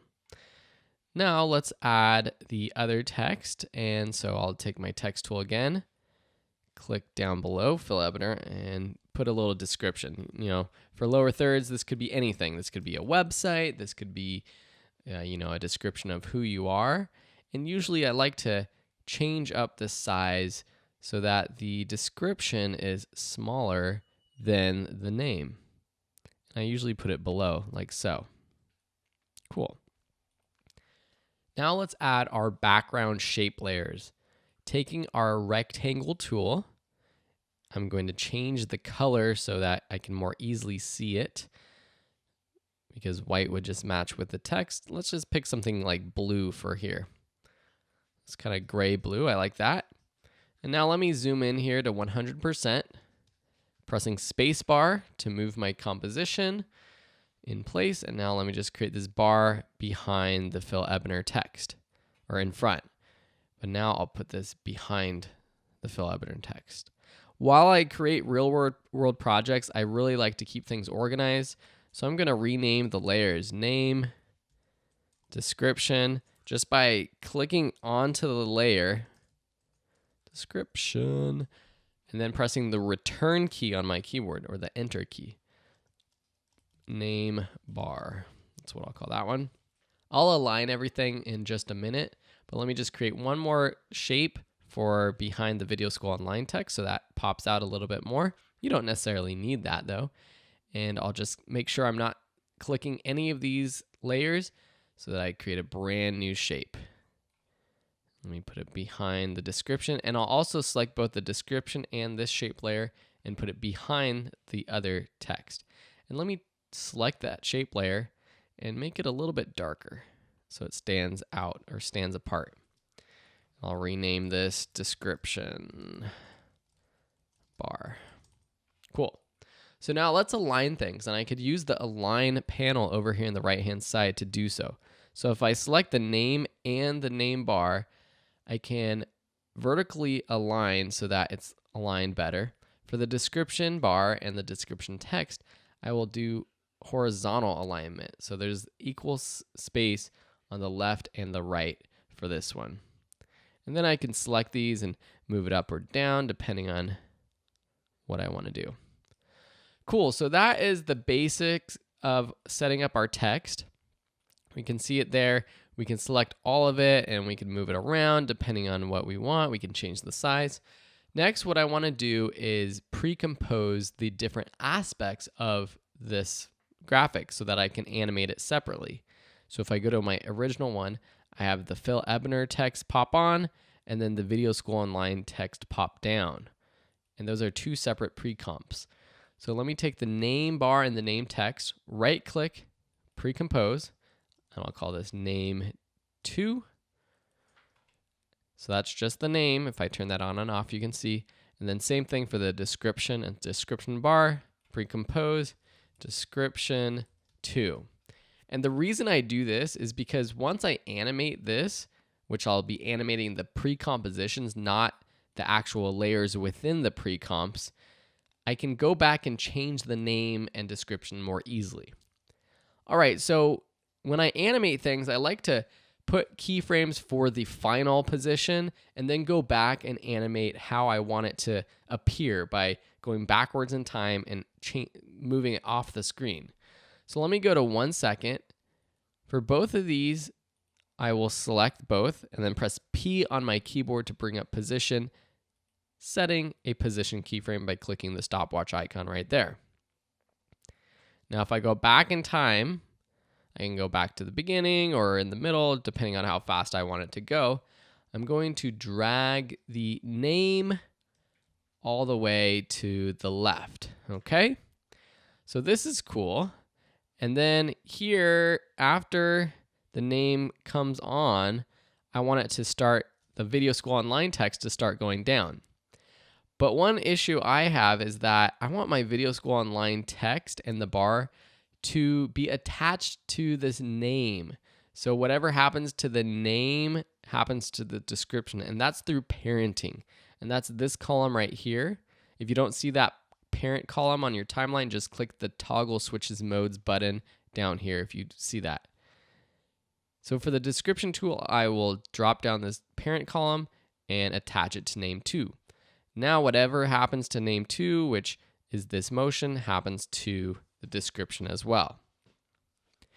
So here, now I can take this keyframe, which I'm going to move over to the right, and then maybe go back right around here and drag the position up. Okay, so it's off the screen. So now the bar comes on and then the lower bar comes down. Looks pretty good, but we can make the movement and the motion look a little bit more dynamic by selecting all of these layers, right-clicking, going to Keyframe Assistant, and easy easing them. That's pretty good. Let's make it have a little bit more pop. With these keyframes selected, click the Graph Editor button. Make sure we're on the speed graph. Whoops, not the reference graph. I want the speed graph. I'm going to select all the keyframes by clicking and dragging over all of them here, and then click the handles to pull them to the right, and the other handles to pull them to the left. And now if I play through this, that's pretty darn cool. It has a little bit more pop.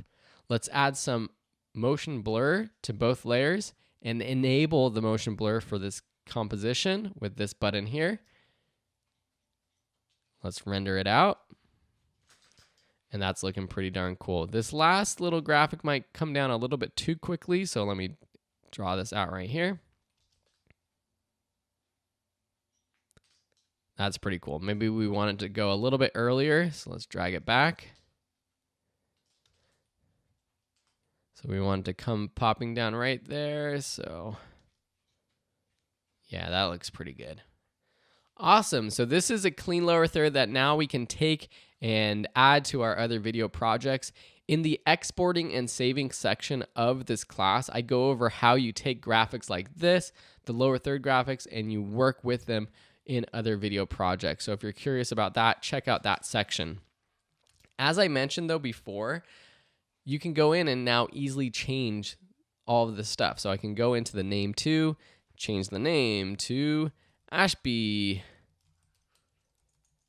Pup, who is my dog, who is sitting right next to me. I don't know if you can hear her. She's itching a little bit. So Ashby Pup, and maybe I want to move it to the right a little bit. And then for the description, I can change the description to my brand new dog. Maybe you want to change the spacing, or maybe you want to change the size of this shape by clicking and dragging in the sides. What I did there was just I double clicked the edge of the shape layer and brought it in. And now if we go back to our lower third, now we have this brand new graphic for Ashby Pup, my brand new dog. Awesome. I hope you enjoyed this lesson, and we'll see you in another real world project. You can create some really cool transitions using your motion graphics techniques in After Effects, like this one, this sort of circular, round, radial transition. And this is done with some trim path animations, all within one single shape layer, which is really cool.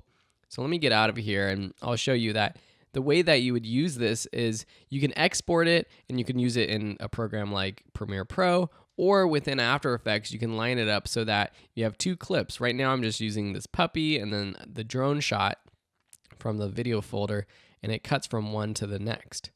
Cool, so let's go ahead and create this from scratch. So start a new composition. I'll call this Transition 2. For the width and height, 1920 by 1080. For this, it's very important to make sure that it's the right size for your composition for the video that you're working with. The way that this works is that we go ahead and create one of these sort of reveals of this circle on and then off, and then we duplicate it. So how we do that is by taking our ellipse tool, turning off the fill so that there's no fill. So click the fill text right there, turn the fill to none. Turning on the stroke, so we can play around with the size of this later, and we can change the colors too. So for this one, let's start with sort of like a highlighter green. And then let's just create a perfect circle. So it doesn't have to be too big, that's pretty good. Let's put our anchor point in the middle. So take the anchor point, make sure we select our shape layer, and then drag, and I'm holding the command button down so it snaps to the center. And then let's put this in the center using the align panel of our composition. So to create the trim paths animation, go into the add button under the shape layer, click add, and choose trim paths. And let's move this trim paths into the ellipse by clicking and dragging it into the ellipse. Now open up the ellipse and open up the trim paths. Now you can see if I drag the end percentage, it reveals on or off. So let's go back to our transition, and you can decide if you want it to rotate on counterclockwise or clockwise. If you want it counterclockwise, just set the end to 100%, and then the start percentage set to 100, and then we'll animate the start from 100 to 0. So set a keyframe here at the very beginning for start at 100, and then let's just go to 1 second and animate on to 0. Another thing I want to do is going into the stroke options of this ellipse, I can change the stroke line cap from a butt cap to a round cap. That makes the end of the line round, which I think looks a little bit more fun and a little bit more funky. I'm going to increase the stroke width just like to 50 or so. So now we have this animating on, but we want to have it animate off as well. But for our transition to work, we need to complete this circle before it starts animating off. So the way we're going to have it animate off is the end. So it's going to go from 100 to 0. Okay? So here at 1 second, once it animates on, set the end percentage to 100% and set a keyframe. And then go to 2 seconds and then animate the end percentage to 0. So let's bring this in. And now it animates on and then off. Let's easy ease these. So select all of them, right click, choose easy ease, go into the graph editor, make sure you're on the speed graph, select your keyframes, and then drag the left ones in and the right ones in as well. So now it pops a little bit more, which I just tend to like. So one thing that you can play around with is if you shift the end percentage keyframes to the left, you can get some really cool animations. So it pops on, and while it's popping on, it starts to pop off, which is kind of cool. But because we have to complete the entire circle, basically we need everything to be all the way on before we start revealing to make this transition work. We need it to go to 100% and then start revealing the other way. Okay, so now we have our one ellipse, and then we just basically have to repeat this. So let me show you a quick way to do that. So let's go to 1 second, select your ellipse, and then press Command D, Control D if you're on a Mac, or on a PC rather.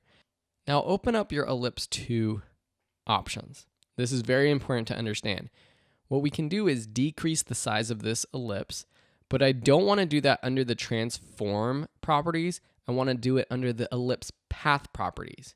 Now let me tell you why. But first, take your ellipse tool, make sure you have the ellipse 2 selected, click the stroke color, and let's just change it to something else, so pink. So now the ellipse 2 is on top of the ellipse 1. If I decrease the size in the transform properties, look what happens. The stroke becomes skinnier as well. I don't want the stroke to become skinnier. I want the stroke to stay the same. If I bring down the size of our path, the stroke stays the same width. So let me zoom in here. And basically what I want to do is I want to decrease the size until it's just barely overlapped, just like so. Cool. So now both of these, if I zoom out again, both of these are animating on. Kind of cool, right? Okay, so let's duplicate this again. Now I know this is a little tedious, but it's going to get quicker as we select ellipse 2 or 3 rather, and let's change the color. Something like maybe like a blue. Go into the path settings, decrease the size until it's barely off. Cool. Okay, so now we have our 3 colors that are repeating. And same here, we had the 3 colors. What I want to do now is group these 3 layers into one group. So by clicking the add button, we can create an empty group and then put these 3 ellipses into this group. So I can take these 3 ellipses, drag them into the group, and now what I can do is duplicate the group. Boom. Mind exploded, right? So let me duplicate the group 1, press Command D. And now if I take the now transform properties of the group, I can scale it down. Whoops, but it's scaling down from the right-hand side. I want to make sure that it's scaling down from the center. So let me make sure that the anchor point of this group itself is in the center. So I see that if I click the group, it has this anchor point over here, which I can click and drag. The problem is that with this anchor point of the group, I can't press the Command key to snap it to the center of this layer.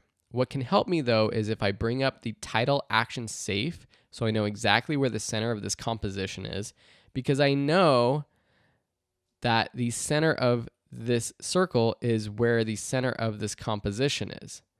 So again, let's take our pan behind tool, and now for the group, let's put that right in the center, like so.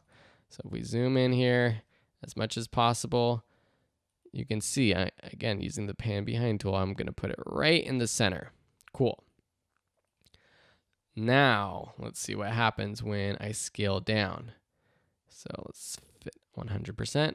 If I scale down the group, now we're talking. So I'm just going to scale it down right there. Cool. So that's going to be group 2. Let's duplicate this one. And for this one, I'm going to make it even bigger. So let's scale up. So now the strokes of these outer circles are a little bit bigger because we are expanding the scale of them and not just the path, but that's okay. So again, I'm just duplicating and until we cover the entire frame. Group 4, group 5. And with group 5, we will be good, except for the center. So see, we have these all coming on. Pretty cool. What I did with the original one is in the very center, I just created one little circle that kind of fades on, right? So instead of just creating a bunch of little circles until it goes small, small, small, I created one. Let's just do one more. So let me actually duplicate group 2. So that's going to be group 6, but the most inside one. And then bring up the properties and scale it down. So let me zoom in here. Okay, that's pretty cool. Maybe just a little bit bigger. Now with this one, I'm going to go into ellipse, 3? And I'm going to bring up the stroke size. So I'm going to increase the stroke size. And I'm also going to take down the ellipse path and make it smaller until it's a full circle, like so. And then increase the width of the stroke until it fills that whole circle, like so. So now it animates on like so. Cool. So I hope you got that. Basically what I did was I decreased the size of the stroke path, but I increased the stroke width. So now it's just this very thick stroke that is kind of overlapping itself and becomes that solid circle. So now let's fit up to 100% and see what this looks like. Awesome. So in this original one, the strokes kind of come on at different times and then they come off at different times as well. The other thing that's happening is the whole thing is rotating. So if I go into our transition, let's close this all down, just rename this transition. If I bring up R for rotation, let's go to 1 second, or let's go to like half a second so you can see what's happening. And if I rotate this, the whole thing rotates. So from the very beginning, I'm going to set a rotation at 0, And then at the very end, I'm going to set a rotation at, let's say, -90, and just see what that looks like. Okay, that looks pretty cool. I like it. Okay, but now I want to stagger each line so it's coming on a little bit one after the other, okay? So what I'll need to do is play with our keyframes. So I press U to bring up all my keyframes. Now this is gonna seem like a lot of work to you, and it kind of is, but basically we have all of our keyframes for the start and then our end over here. So what I wanna do is just stagger them one at a time. Now, you could be very specific and say you want the middle one going on very first and then the second one going on second. I like it being a little bit more organic. So what I'm gonna do is just start from the top. Now, if I zoom into my timeline, you can see a little bit better. If I take, and I don't want my rotation open, so don't worry about this rotation right here. But if I take all of these start keyframes, like this one, except for this top one, then move it over one frame, that's what I'm gonna do. So then I'll take all these other ones except for those top two, drag them over one frame. Take all of them except for those top three. So I'm just going through and staggering them all on so each one goes on one frame at a time. Okay, selecting our composition window and the tilde key, I can see that's kind of cool. It starts with the ones on the inside and then it starts from the outside and goes in. And that's just the way that I had the groups layered. So if I press U again and then I open up my contents, you see that group 6 is the one from the very inside, group 5 is the one on the very outside, group 1 is the one on the next inside. So that's how I have them staggered. Okay, so now let's press U again, go to the outside keyframes or the end keyframes, make sure I can see them all.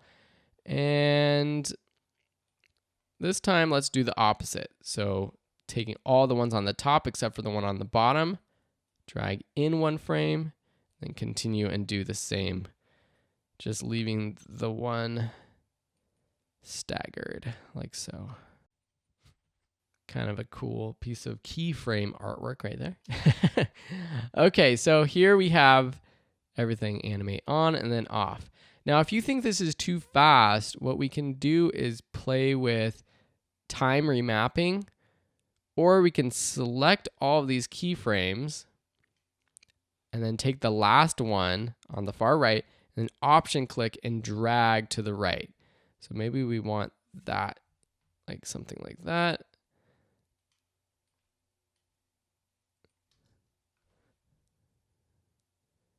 Hey, that looks pretty darn cool. Okay, so now we have this transition, and basically how it works is we take our video clips down here, and then we want to, and I could drag my transition to the right a little bit until where you want it to actually appear. And what we want to do is have it all go on, and then right when it all goes on, before it starts revealing, we want to cut this clip. So I can just do option right bracket and then take our next shot, say this drone shot, for example, and that's going to be underneath, and that's going to start revealing. So let me just drag this to the left to a point like where I want it. So now it's going to be revealing. So puppy, transition, reveal to our drone shot. Cool. So again, like I mentioned in the lower third project, I'm going to show you how to export projects like this with a transparent background. So if I turn off our puppy and drone, turn on our transparency, you can see that this has a transparent background, which would be important if you want to just take this transition and be able to use over and over and over again in, say, Premiere Pro, rather than having to bring in your two shots into After Effects and exporting it from After Effects. That's a lot of work. I would much rather just have this transition as its own QuickTime file that I can place over any cut that I want in my other video editing application. Cool, but I hope you enjoyed this. It's you know, a very intricate effect, but all in one layer. Isn't that incredible? I think it is. Thanks so much for watching, and we'll see you in another project. Welcome to this new project. This one is about using mask animations to do cool stuff like this, where you're having parts of the actual video environment sort of interacting with your text layers, or really any other layers that you have. How this saw kind of covers up the DIY text, and of course I added a little animation of this video text falling over to the side after it gets chopped off. I thought that was pretty cool. So you can use this project file. It's called text with mask animation, or you can just bring in the saw MP4 file. So once you do that, drag that into the new composition window, and then let's find the part of this where we want to animate. So it's going to be right here around 6 seconds, and then it's going to go to around 13 seconds. So drag in our work area, go up to composition, trim work comp to work area. Now let's add our 2 text layers. So let's actually, what I'll do is just press T. I'll set my text to white. And what did I call this? Oh, DIY video. Yeah. So I'll type in DIY video. Okay. And let's make this a little bit smaller. Actually, what I'm going to do, this is going to be 2 separate layers. So let me take out video. One is going to be DIY. And let's add a stroke to it. So clicking this button right here for the stroke, we can add a stroke. Okay. Make it a little bit smaller. So it's about the size of that pipe. Cool. And then also let's just rotate it a little bit. Press R for rotation. So it's kind of more aligned with this horizontal line on the tool, the saw itself. Now what I can do is duplicate this just by pressing Command D, dragging it over, and just double clicking and typing in video. So now we have our text. Now let's position it so it's going to be in the right position. So I want the video actually to be a little bit to the right more. So it's more in front of the saw. And DIY over here, so it's completely covered by the saw and then this saw blade cover. Okay, cool. So first let's animate the DIY text so it's sort of disappearing with this saw. So what I want to do is zoom in first so I have a clear picture of what I'm doing, and then go to right before the saw would start to cover it. And then here, with the DIY text selected, I'm going to take the pen tool and I'm going to just mask around this saw. So just clicking over around the blade cover, something like that.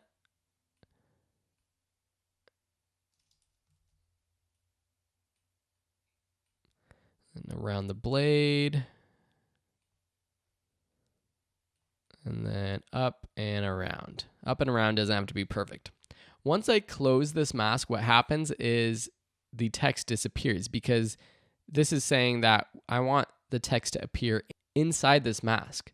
Let me drop down the mask properties and change it from add to subtract. So now it appears wherever the mask is not.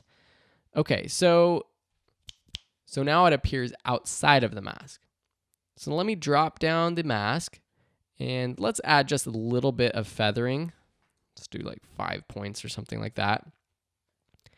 And here I'm going to click the stopwatch next to mask path to set a keyframe there, telling After Effects at this point I want the path to be right there. Then what I can do is just go either 1 frame at a time, or sometimes you can jump ahead a few frames, and I want to move this mask along with the saw.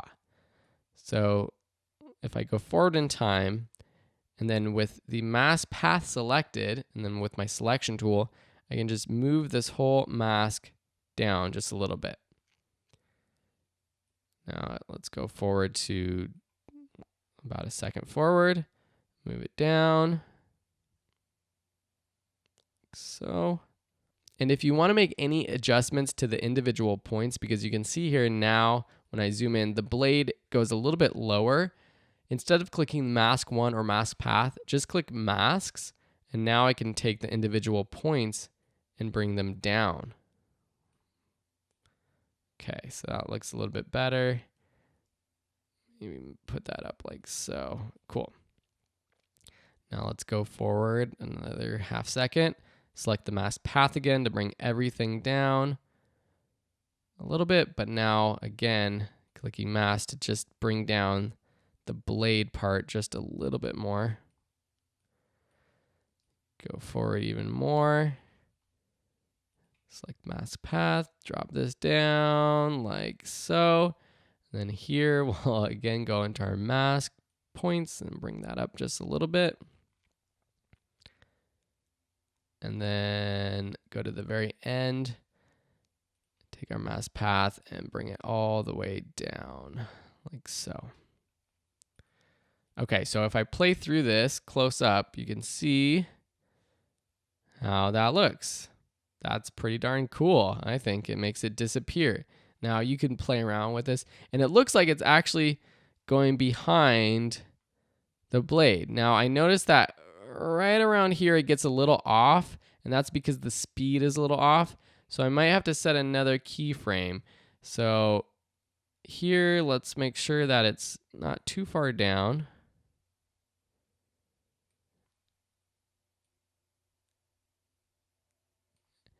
And then go forward a little bit and then just bring it up a little bit. Forward again, bring it up a little bit. At the end, it kind of goes down a little bit faster. So I think that looks a lot better. Cool, so now let's zoom out. And of course, zoomed out with not as much detail, it'll look a lot better. Cool, so that's how you get that look of the text kind of being cut out from the back with this saw blade.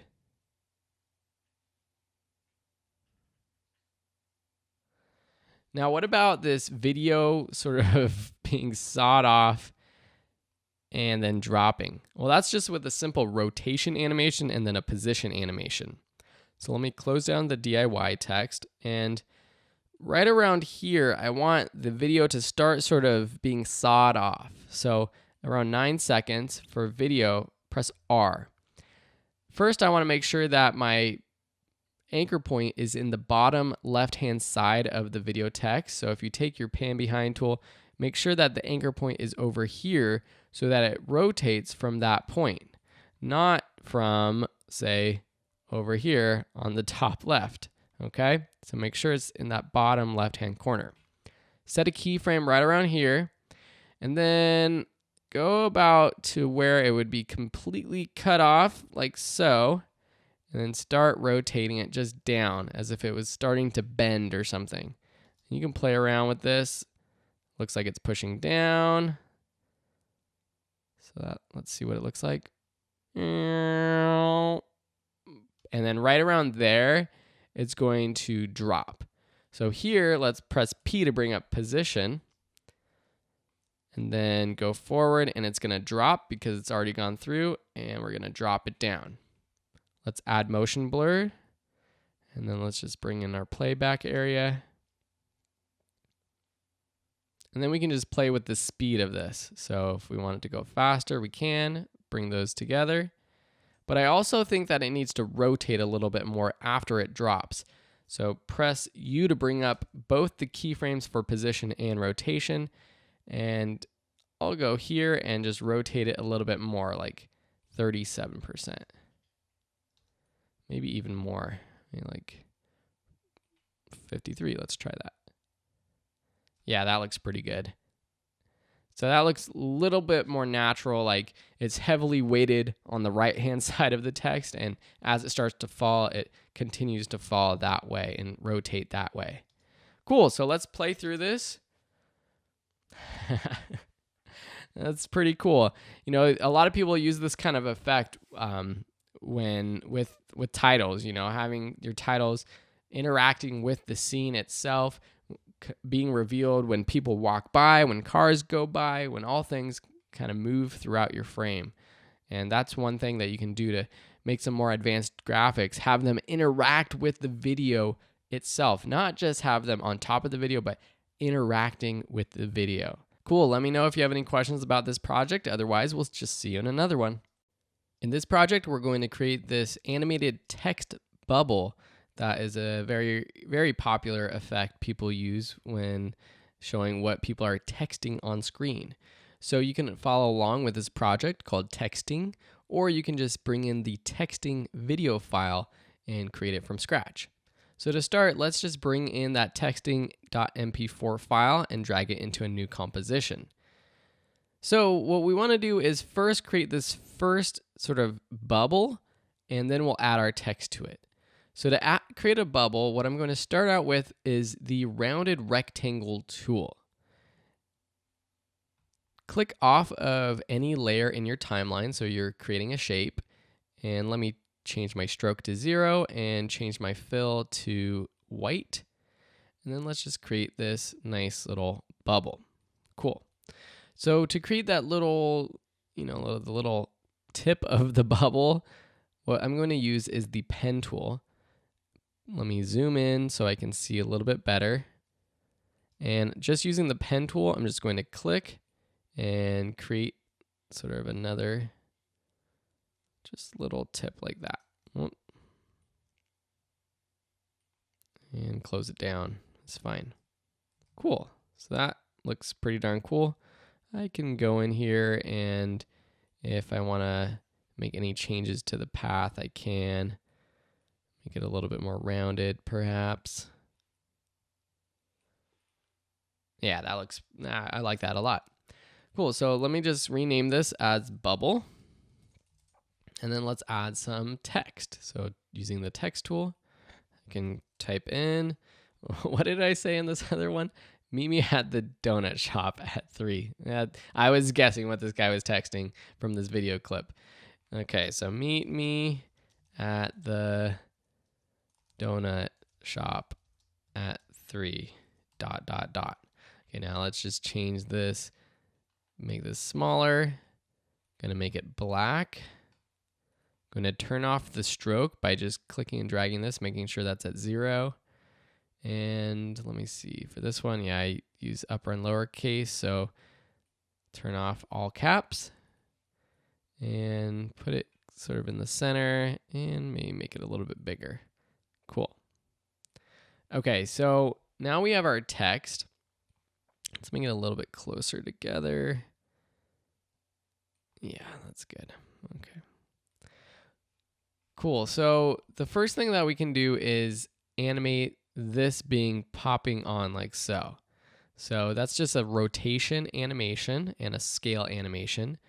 So first I want to parent the text to the bubble. So take our parent pick whip and drag it to the bubble. And then for the bubble, if we rotate it by pressing R, we can rotate it down. But I want to make sure that the anchor point is at the very end of this little tip. So with the pan behind tool, let me find my anchor point. It's kind of hard to see. It's right here. Let me just put this down at the very bottom of this tip, okay? So let's set a rotation for 0 right here at 1 second, and then go back in time and rotate down, like so. Then press S to bring up scale. At 1 second, set a scale to 100%, and then go back and set it to 0. So that kind of pops on, but it doesn't pop on with as much pizzazz as this one. See, this one, it kind of bounces on. So first, let's press U twice to bring up both keyframes. Easy ease them by pressing F9 on the keyboard. That helps, but it's not amazing. So click the graph editor. With the speed graph, let's just select both keyframes and drag them in. So this adds that pop that I'm always adding. But I also want it to kind of pop on and then shrink. So see how this pops on? It over rotates and over scales and then rotates back and scales down. And that can be done with the value graph. So if we click on scale we click on the keyframe on the right, what we can do is take the handle and drag it up. So this is going to actually make it go bigger than 100% and then scale down. And then if we take the rotation, click on the second one, and then we click the handle and drag down, it's going to rotate from 107 degrees to -7 and then back to 0. Hey, that looks pretty darn cool, I think. Okay, so that is our animation of the bubble. Then we want to animate on our text, and that's actually very simple to do in After Effects. That is using the typewriter effect. So typewriter. So we have typewriter right here under Animate In. So go to right when this pops on, around 1 second, and then drag the typewriter effect on here. If you press U on your keyboard with this layer selected, you see 2 keyframes for this animator that was just added for the range selector. So it's going from 0% to 100%. And basically what that's saying is that it's animating on from 0% of the letters to 100%. So if I change this 100 at the end, so let's just move that keyframe right there and turned it to 50, it would only animate on 50% of the letters, right? So I undid that. So this is pretty cool. I might want it to start sort of animating on a little bit earlier. So let me take them, move them a little bit earlier so they're animating it on as the bubble pops up. One thing that I don't like about this though is that the text goes on all at the same pace. And when you're texting, you know, it goes on sort of sporadically. So you might text, meet me at the donut shop, and then there might be a pause, and then at 3, and then a pause, and then ... So what we can do is basically animate the time. So let's go to right when the donut shop is on, set a keyframe, so that's at 76%. Let's take this to the left, and then copy it and paste it. So now there's this pause. So meet me at the donut shop. Let's actually make it even faster. Drag those to the left. Meet me at the donut shop. Pause. Pause a little bit longer. And then at 3, and then we're gonna send another keyframe. There's gonna be another pause. So let's copy this keyframe at 91%. Paste it. So now there's these pauses that make it a little bit more organic. Yeah, see, I like that. Meet me at the donut shop at 3, ... And this guy's like totally picking his beard or his nose, which is kind of funny. Cool, so that is cool. And then what we did here was we just had it fade off. It kind of rises up and fades off as another text comes in. And I thought that was just kind of a cool way to transition to the next text. So first what I'll do is go to after this text goes on, press P for our position of the bubble, set a position keyframe there, and then go forward about a second, and then move it up. And then what I'm going to do is also press T for the bubble. At the very beginning of that position animation, set the opacity at 100%. Press U to bring up all of our keyframes so that we can see where it goes all the way up. And then at this keyframe, decrease the opacity to 0. So that's cool, but when you parent things, opacity doesn't affect the parenting. So even though the position of the text moves, the opacity of the text doesn't change. So I'm going to have to copy these 2 opacity keyframes by dragging over them, copying them, Command C, then clicking on my text and pasting them, Command V. So now both of them fade off at the same time. And if I press U on my keyboard, you can see those 2 keyframes for opacity are there.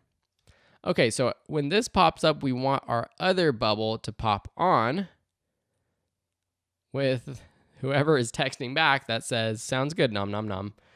Okay, so what we can do is just duplicate the bubble. So duplicate, put this on top, Press U, and what I'm gonna do is delete the scale and rotation keys at the beginning, okay? Then I'm gonna drag this over to the right, and press U or P when I have bubble selected, because I want this to rise up as the bubble is rising off.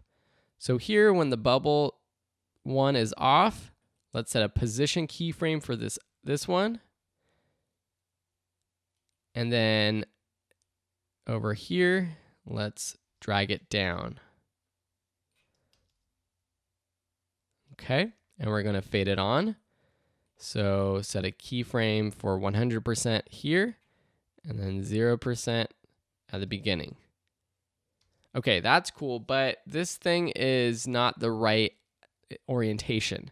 So we want it to be flopped. So to flop it so that the point of the bubble is on the right click, go to transform, and click flip horizontal. So now it's horizontally flipped. Now the problem is that because we flipped it, now the position is all out of whack. What I can do is use the anchor point, which is our saving grace in all of these situations, and drag it over to the right. So using the anchor point, I can drag this over to the right. And then maybe I want to just drag the whole layer over to the right so it's staggered just a little bit. So press U. So see how the keyframes are now staggered just a little bit. And then change the color of it so that it's something different, maybe like a blue, so that we see that it's different than him texting, so we can see that's from someone else. The other thing too is that I want to drop the opacity actually of this bubble. So here the bubble is a little transparent. You can see the background. I like that a little bit.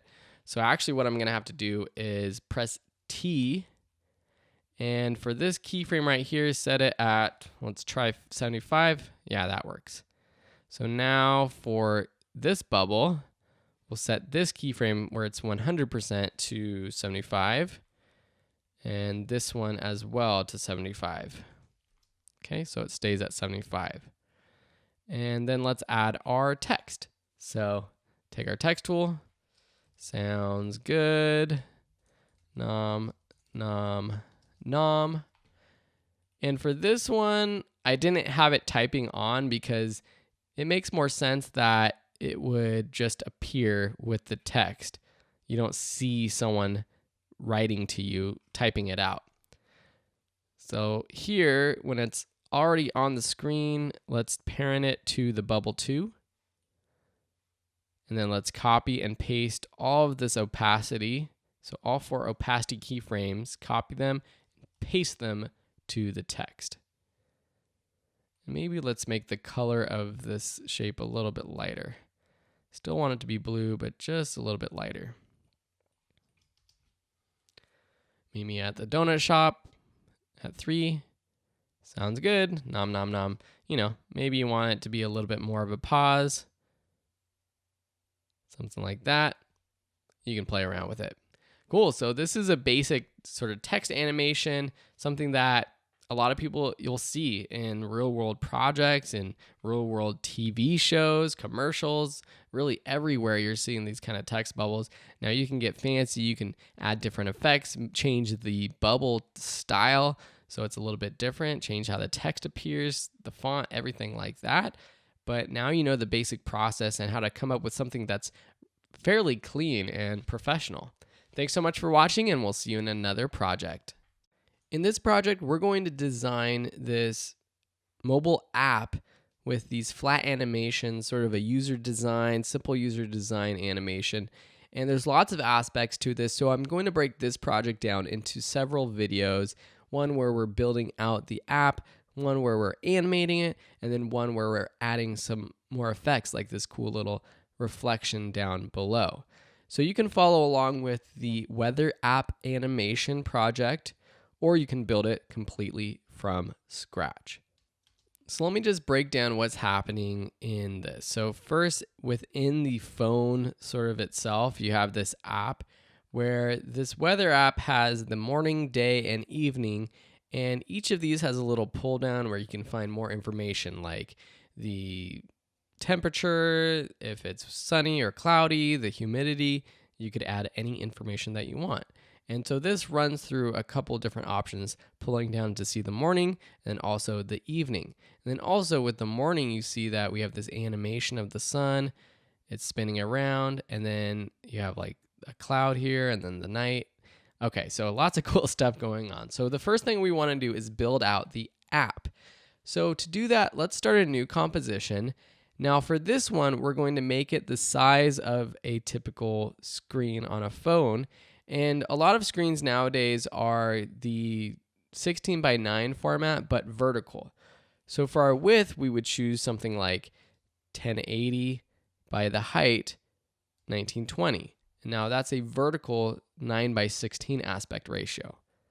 So now if you click open, you see what that looks like. I'm going to turn off the title action safe just so we have a clean project. So let me set up our background layers. That would be these 4 tabs basically. Let me rename this to app. So first choosing our rectangle tool and then choosing the colors. So I kind of went with this sort of orange, sort of red look. With your timeline selected, double click the rectangle tool and that will create a full rectangle. Go up to the view options and click show grid. This creates a grid on your composition that's not in your video itself, but it just helps you align things. And if you go to view and make sure snap to grid is on, that's going to be helpful too. So I like naming these background layers to the name of the tab itself. That will help us. So for this one, we'll call it morning. Then I will duplicate it. Call this one day. I think that's what I called. Yep, day. And I will change the color, just something a little darker and maybe a little bit more orange. Now let's move this down and you'll have to count it out, but if you move it down 6 spots in the grid, 1, 2, 3, 4, 5, 6 blocks, then it's going to be evenly spaced. So let's duplicate this, call this evening, and change the color to maybe something even more red, a little bit darker. Move it down 6. I'm holding the shift key down. So 1, 2, 3, 4, 5, 6. There it goes. And with the snapping on it, it does help. Duplicate this one more time. Call it night. Change the color to maybe something like a little bit more purple. Something like that. And drag it down 6. 1, 2, 3, 4, 5, 6. And there we go. Make sure it's lined up. Okay, there we go. So now we have our 4 tabs, which is cool. And we can turn off our grid now. Next, let's add our text. So for the top one, I will just choose our text tool, click here, make sure we have it set to white. I'm going to use regular Helvetica, and I'll call this day. And then let me just remember what information I have. I have the temperature. So within this text layer, I'm just going to press return and add a new line, 56 degrees. And on a Mac, that's option 0. So on a PC, it should be like alt 0, I believe. Then I'm going to press enter a couple times. Sunny and humidity. So sunny, humidity at 25%. And for these two things, I'm going to make them smaller and a little bit closer together. And with these top two, I will add a little bit more space. So what I want is that the sunny and the humidity text to be below this line.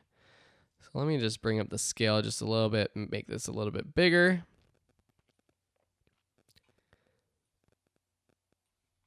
So you can do this with the sizing of the text, or you can do this with the sizing of the layer itself. So like that. So now if I put this below the morning, and this should actually say morning, what am I doing? That looks pretty good.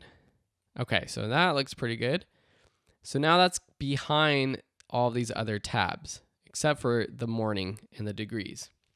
Let me duplicate this and put it in front of everything at first and drag it down right there. And we'll call this day. And I can make up everything from scratch. So 78 degrees, sunny, humidity, we'll put at 10%. And then put this behind our evening and night tab. Duplicate this, bring it in the front, drag it down. Evening, we'll make this 63% or 63 degrees. Cloudy. Humidity at 34. Put this beneath, duplicate it one more time, bring it on top. For now, I'm just going to leave it here, change it to night. I'll do 53, or 53. Let's do 52. Clear. Humidity will be at 9. And let's just drag this down.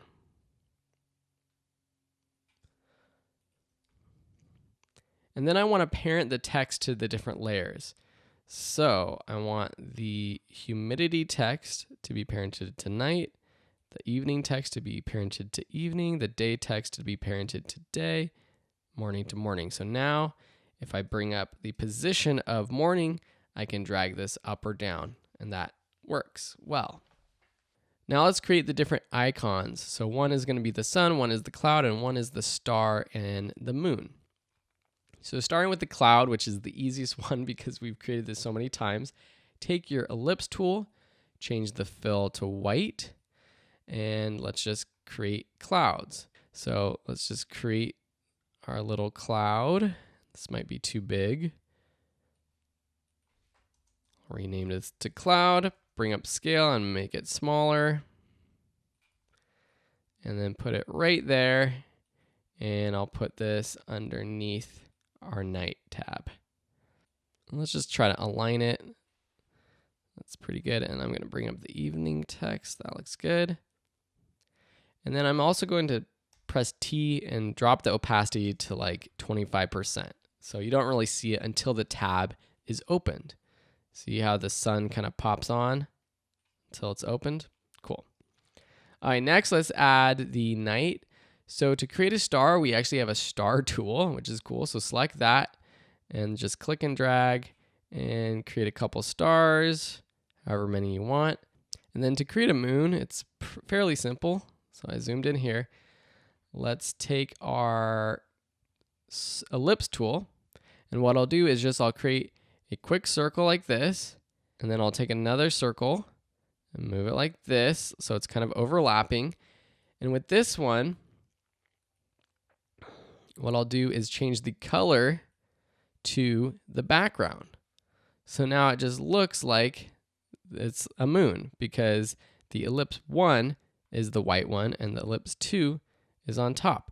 Now this created a new shape, so let me just cut these, Command X, and paste them into our other shape layer and make sure that they're behind our other star layers, which is good. And I might need to move this star layer up just a bit. Okay, cool. Now let me rename this to moon, and then delete our shape layer. So now if we move this here and press T and drop the opacity to 25%, I'm going to parent this to night. With the cloud, make sure it's parented to evening. One thing that will also help organize these is by keeping everything the same color for each tab. So if I select moon, night, text, and the night, then change the color, I'll just start with red. And then for these next three, I'll change it to lavender. Then for the day text and day tab, just make orange, morning, or let's do cyan. Okay, so now it's a little bit easier. Next, let's create our sun. Now, this is going to be a little confusing, so you need to follow along precisely with what I'm doing. So first, take your pen tool. We're going to create the sun rays first. Turn off the fill, so make sure the fill is set to none, and set the stroke to white, and 8 pixels is fine for now. Now, with no layers selected, let's go and turn on our title action safe and zoom in to our composition and just create a sun ray, just clicking once and then twice. So we have this little line coming from the center of our screen. Okay? So I'll rename this to be sun.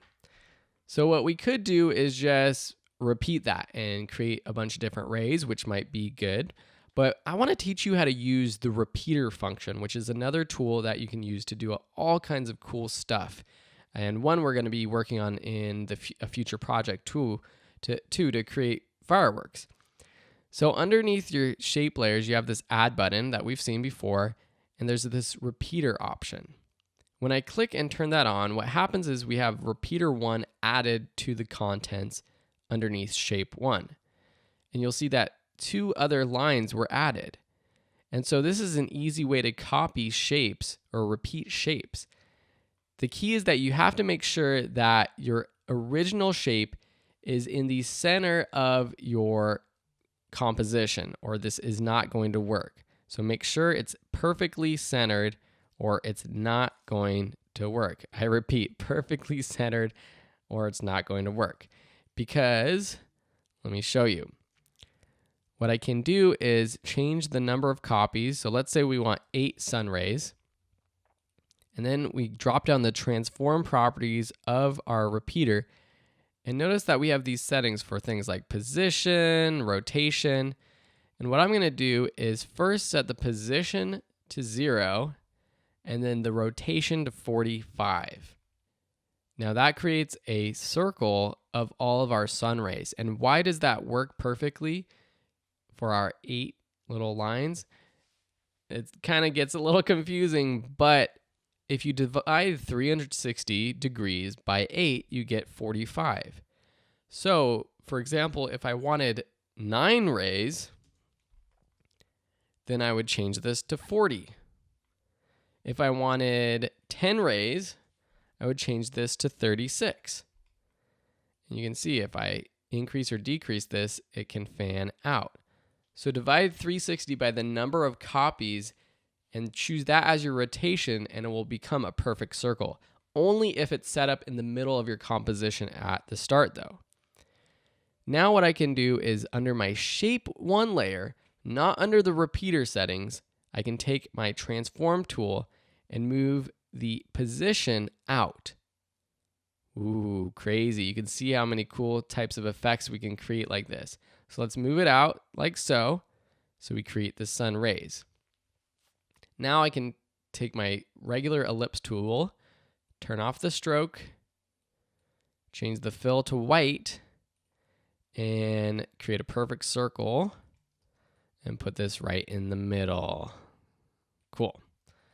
So now we have our sun, and let's take this ellipse, cut it, and paste it into our sun layer, and then delete this shape layer 1. And now we have our sun that we can put on, we can put on our morning and day. And let's make it a little bit smaller. And then, of course, with our opacity, drop it to 25. And then for the day, what we're going to do is just duplicate this and put it, and actually for the sun one, we're going to put under morning and parent it to morning. Change the color to cyan. Now for sun 2, I'm going to put this above our day. I'm going to move it down, and I'm going to make this partly cloudy. So I'm going to attach this to our day, make it orange. And then I'm also going to duplicate the cloud, put this down here, tab it up, Maybe make it a little bit smaller, like so. And make it orange as well. And parent this to our day. Cool. And then for our day text, I want to make sure, and let me solo this so I can see what it says. I want to make sure it says partly cloudy now. Unsolo it. So now we have the basic app designed and set up, ready to animate. So I encourage you to follow along, get to this point, and then in the next few lessons, we'll start to animate and then build out the actual project that looks like this phone right here with the reflection and the animation. Thanks so much for watching, and we'll see you in that video. In this video, we're going to animate the app portion of this project. So what I did in the original one was have the different tabs sort of open and close. And as they open and close, the different sort of icons in the background became more opaque. There's one tool that I want to mention, or one column that we haven't gone over before, and it's this column right here called the Shy Guy column. And if you click on this, nothing's going to happen right now, but you see that this little icon of this little shy guy, this shy person, hides. And this allows us to clean up our workspace when we have layers that we don't necessarily need to see anymore. And so, for example, this text information right here is great. It's already parented to the night layer below, and we really don't need to see it anymore. So if I click that off, and then I enable the shy layers up here, it makes it disappear. It's still here. We can still see it in our composition, but it just cleans it up a little bit. So if I click this off for all of our text layers, and even for now, we can do it for our sun and our moon and cloud layers. What happens is we get a much cleaner timeline. And once you see if it's enabled and you click something off, then it automatically disappears. So we'll have to turn it off and then turn it on and then re-enable to get it back to how it was. Except I don't want that cloud, I want the night layer. Okay, so now for the first animation, I'm just going to animate the position of these different layers. So select all, Command A, press P to bring up position. Then I'm going to start around 1 second and set a keyframe for all of these just by clicking the stopwatch icon. And that sets a keyframe for all of them. And then I'm going to go forward to 1.5 seconds and let's decide which ones we want to bring down. I think let's pull down the evening and the night tab. So if we take the evening and the night tabs, select both, and drag it down, that's pretty cool. So that's going to pull down. We want it to pause. And then let's copy these keyframes for each of these layers. And I do that individually. And then let's go forward. And actually here, let's set a keyframe for everything. Because right now we're saying everything is right here. And then at 3 seconds, let's decide what we want. So let's set everything back to how it was originally. So I'm copying and pasting this first keyframe. But now I want to decide what we want. And maybe what I want to do is actually bring everything up so we see the night. So select all these keyframes and drag up until we see the night. So now everything, let me click off so we can see it better. And let me turn off our title action safe so we can see it even more clearly. Everything drops down, it pauses, and then everything pulls back up as if you were swiping up from the night. So you swipe down for the day, you swipe the evening down to see the day, and then you pull up the night. Cool, right? And then at the very end, let's just copy and paste all these keyframes. And notice that I do them individually because if I grab all of these keyframes, copy, and then paste, what happens is it duplicates the layer, not the keyframe. When copying and pasting keyframes, you have to do it on an individual layer basis. So copying and pasting, whoops, let me get that one.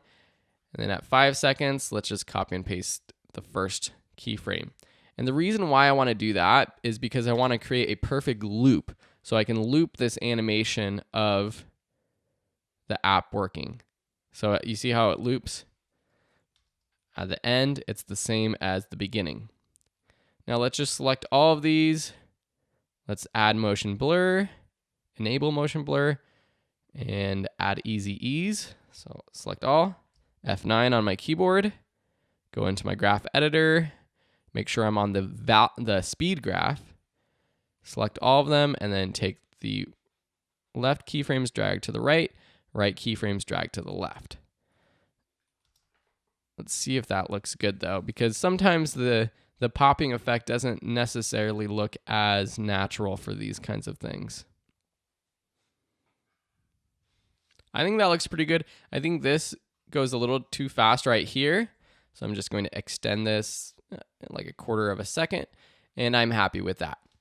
Okay, so the other thing that's going on is when the tabs are opened, the icons in that tab become more opaque. So what I want to do is disenable Shy Guy. I'm going to turn on the cloud and the sun for the day tab, select both of those, and then press T. When it's closed, I'm going to set a keyframe for the opacity right here at 25. And while I'm at it, I'm just going to set it here at the end for 25 as well. And then I'm going to go to the middle and bring it all the way up to 100. And then at this keyframe, all the way at 100. And for this, all easy ease, but I don't need to necessarily go into the graph editor. So F9. So that's good. And then on the evening one, so here, let's go to our evening moon, press T, set a keyframe there, one at the end, and then in the middle, we'll bring up all the way to 100% for both of those keyframes. Then F9. Cool. The other thing that was going on in our original comp was that the sun was actually just spinning the whole time, which I kind of like. So let's go into our app and go to the very beginning, closing down everything. Let's find our sun. Press R for rotation, set a keyframe, then go forward and then just rotate, not too much, maybe like 45 degrees, and then drag that keyframe to the end. And then I'll copy these keyframes, go to our other sun, which is on the top in the morning. I still want that to be rotating, and paste it. So now if I press T, or R rather, you have those rotation keyframes for both of these layers. So let me render this out and let's play it with the space bar.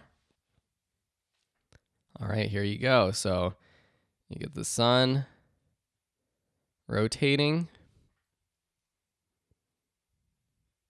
Okay, this is pretty cool. What I noticed though is that the rotation, it jumps when it gets to here. So we're gonna have to find a spot where it rotates here where it matches the first keyframe, and it's right in the middle. So 36 should look good.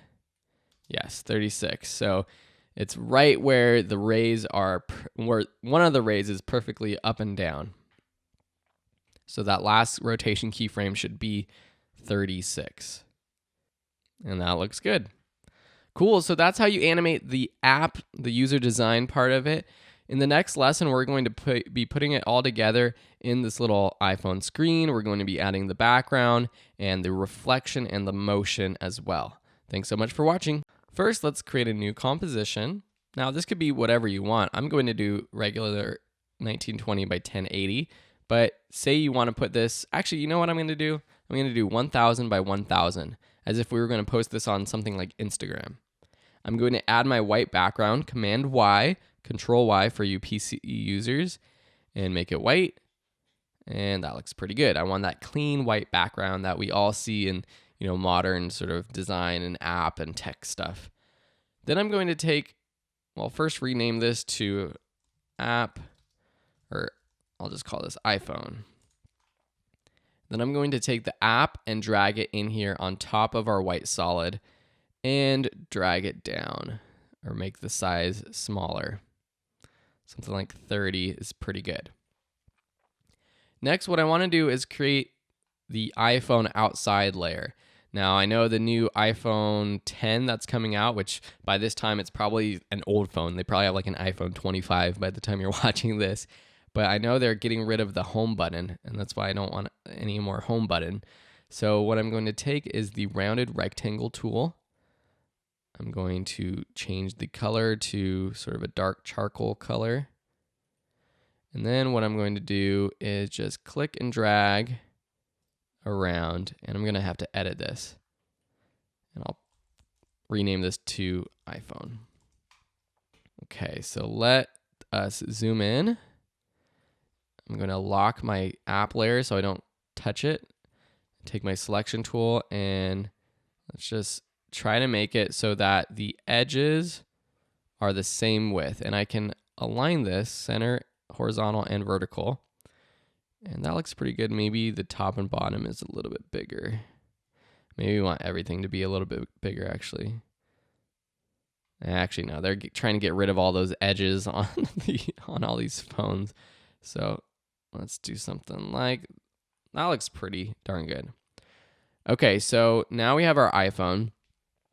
The next thing I want to do is pre-compose this. So it's just one thing that I can control and move around. So select the app and the iPhone, right click, pre-compose. I'll call this phone with app. And now I can create my reflection. So what I want to do is duplicate this, just Command D while I select it. Let's rename this to reflection. Let's rotate this 180 degrees and then drag it down. And what I'm actually going to do is parent this to the phone so that if I move the phone up or make it smaller, which I'm going to do, it looks good. Next, let's drop the opacity of the reflection. So press T on your keyboard to bring up opacity. Let's drop it to 50, maybe even, let's see what I used here. 50, yeah, so 50 looks pretty good. And then the thing that I think makes this, sells it a little bit more is this sort of fade off. And I did that with a simple mask animation. So, or mask and feathering. So with reflection selected, I can take my pen tool and then just click. Actually, maybe just click, and let's extend this. And cool, that looks pretty good. We can change it later. Press F to bring up feathering. Let's feather this out. Now let's actually just move this up just a little bit. So we just get a little bit.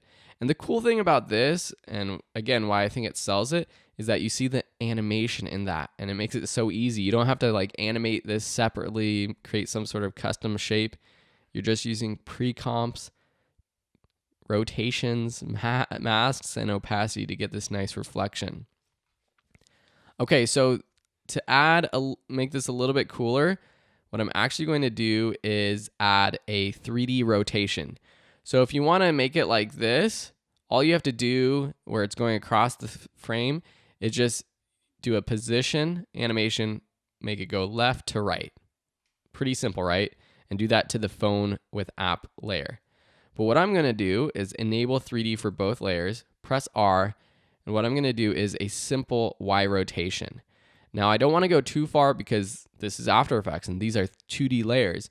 But if I just go to like -7 or something like that, set a keyframe for -7, and then go to the end and set one for +7. I think it sells it pretty well. That's very subtle. Maybe we want to go a little bit more. And actually, let's rotate the other way. So 10 to -10. And maybe let's just do a little scale animation too. So scale, we're going to zoom in. So scale right there. And then at 85. And let's move that to the end actually. And then in the beginning, let's go down to 80. So it's just slowly zooming in. And it's got this subtle rotation, which I think is another sort of cool way to animate this.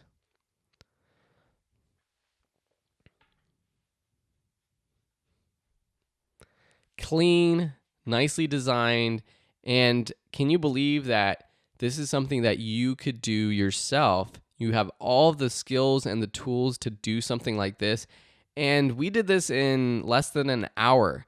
You can, imagine if you spent a day actually working on an After Effects design or a user design animation for a real world app or something that's a little bit more complicated. You could imagine how cool that you could make something. But in this class, I just want to show you the basics, give you the tools, the basic steps to get to those more advanced features and projects, and then I'll let you take it from there. Thanks so much for watching. I hope you enjoyed this one. I really enjoyed teaching this one, and I'm going to go ahead and post this on social media. I hope that you enjoyed it, and if you can, post it on social media. Post your project, maybe change it up a little bit, at least change the colors, and tag me at Phil Ebner and at Video School Online on all your social media platforms. Thanks so much, and we'll see you in the next lesson. Here's a little logo animation with a title reveal using a lot of the cool techniques we've learned, including some position animations, track matte animations, some feathering and mask animations. So a lot of cool stuff going on in this composition. As always, this project is available for you to follow along with. Simple logo reveal. The original one is called logo and logo reveal. And then I'll be putting all of what I'm working on right this second into a new folder that you can follow along with too. Awesome. So first, let's create our basic logo. And if you open up the original logo, you see that it's just a square comp. Now you can do anything with this logo. You can bring in your own logo, and that's why I like creating a separate comp for the logo so that you can quickly replace it, and no matter what you replace it with, it will still be animated in this fashion. So I'm going to click Create New Composition, and first I'm actually going to call this Logo Animation. 5 seconds is fine, 1920 by 1080. So that's going to be our full animation. Then I'm going to create another composition called Logo 2, and this one I'm going to make it 1000 by 1000 pixels. And then we can just create a simple logo. So what I did was I used the ellipse tool, I made it white, and I just double clicked the ellipse, which created a perfect circle within this perfectly square composition. Then I just added a text layer on top with a V, which let's make it black for now, or dark gray, and make it really large. And this is for Video School Online. This isn't really my logo, but I just wanted to create something right within After Effects so it was easy for you to recreate as well. You could put a picture here, you can do whatever. And let me actually just use the Align tool to align it. And I'm actually going to move it down just a little bit. Cool, so now we have our logo. Next, let's take our logo 2, or the logo you created in it, and add it to our animation comp. Here, let's add a background. So I'm going to press Command Y to create a new solid layer. And for this one, I will pick some sort of like orange color. Cool. Okay, orange, solid. Put this behind. Rename it BG for background. Looking at our logo reveal, what I'm going to do first is just this animation of the logo being sort of faded on like this, expanding on. So to do that in our logo animation, let's put it right in the middle. Let's bring down the scale. So pressing S to bring down the scale, I'll put it at 50%. Now I want to create a mask, a circle mask around this, and I'm going to do a mask expansion. So to create a perfectly circular mask, I can just select this logo layer and double click the ellipse tool, which is now the mask tool when I have a layer selected. The cool thing is that because this composition, the logo 2 composition, was a 1000 by 1000 pixel composition, the mask is also going to be a square, not an oval. If I did it on the background, for example, it becomes this oval mask. But because it's on the square comp, it becomes a perfect circle. If I drop down my mask 1 properties and then I play with the mask expansion, you can see what I'm going to do. I'm basically going to fade it on and reveal it like this. So let's go to 1 second, set a keyframe for mask expansion at 0 pixels, and then go to half a second and drag it down all the way until it's off the screen. Okay, and negative 500, that makes sense that this would be it because the mask or the size of this is 1000 pixels. So if it's decreasing by size by 500 pixels on each side of the composition, that would mean it would disappear. Let's go in the middle and add some feathering to make it look a little bit more organic. That looks pretty good. One thing that I noticed though, when I expand on the feathering, once it's already expanded on, the feathering effect still is in effect.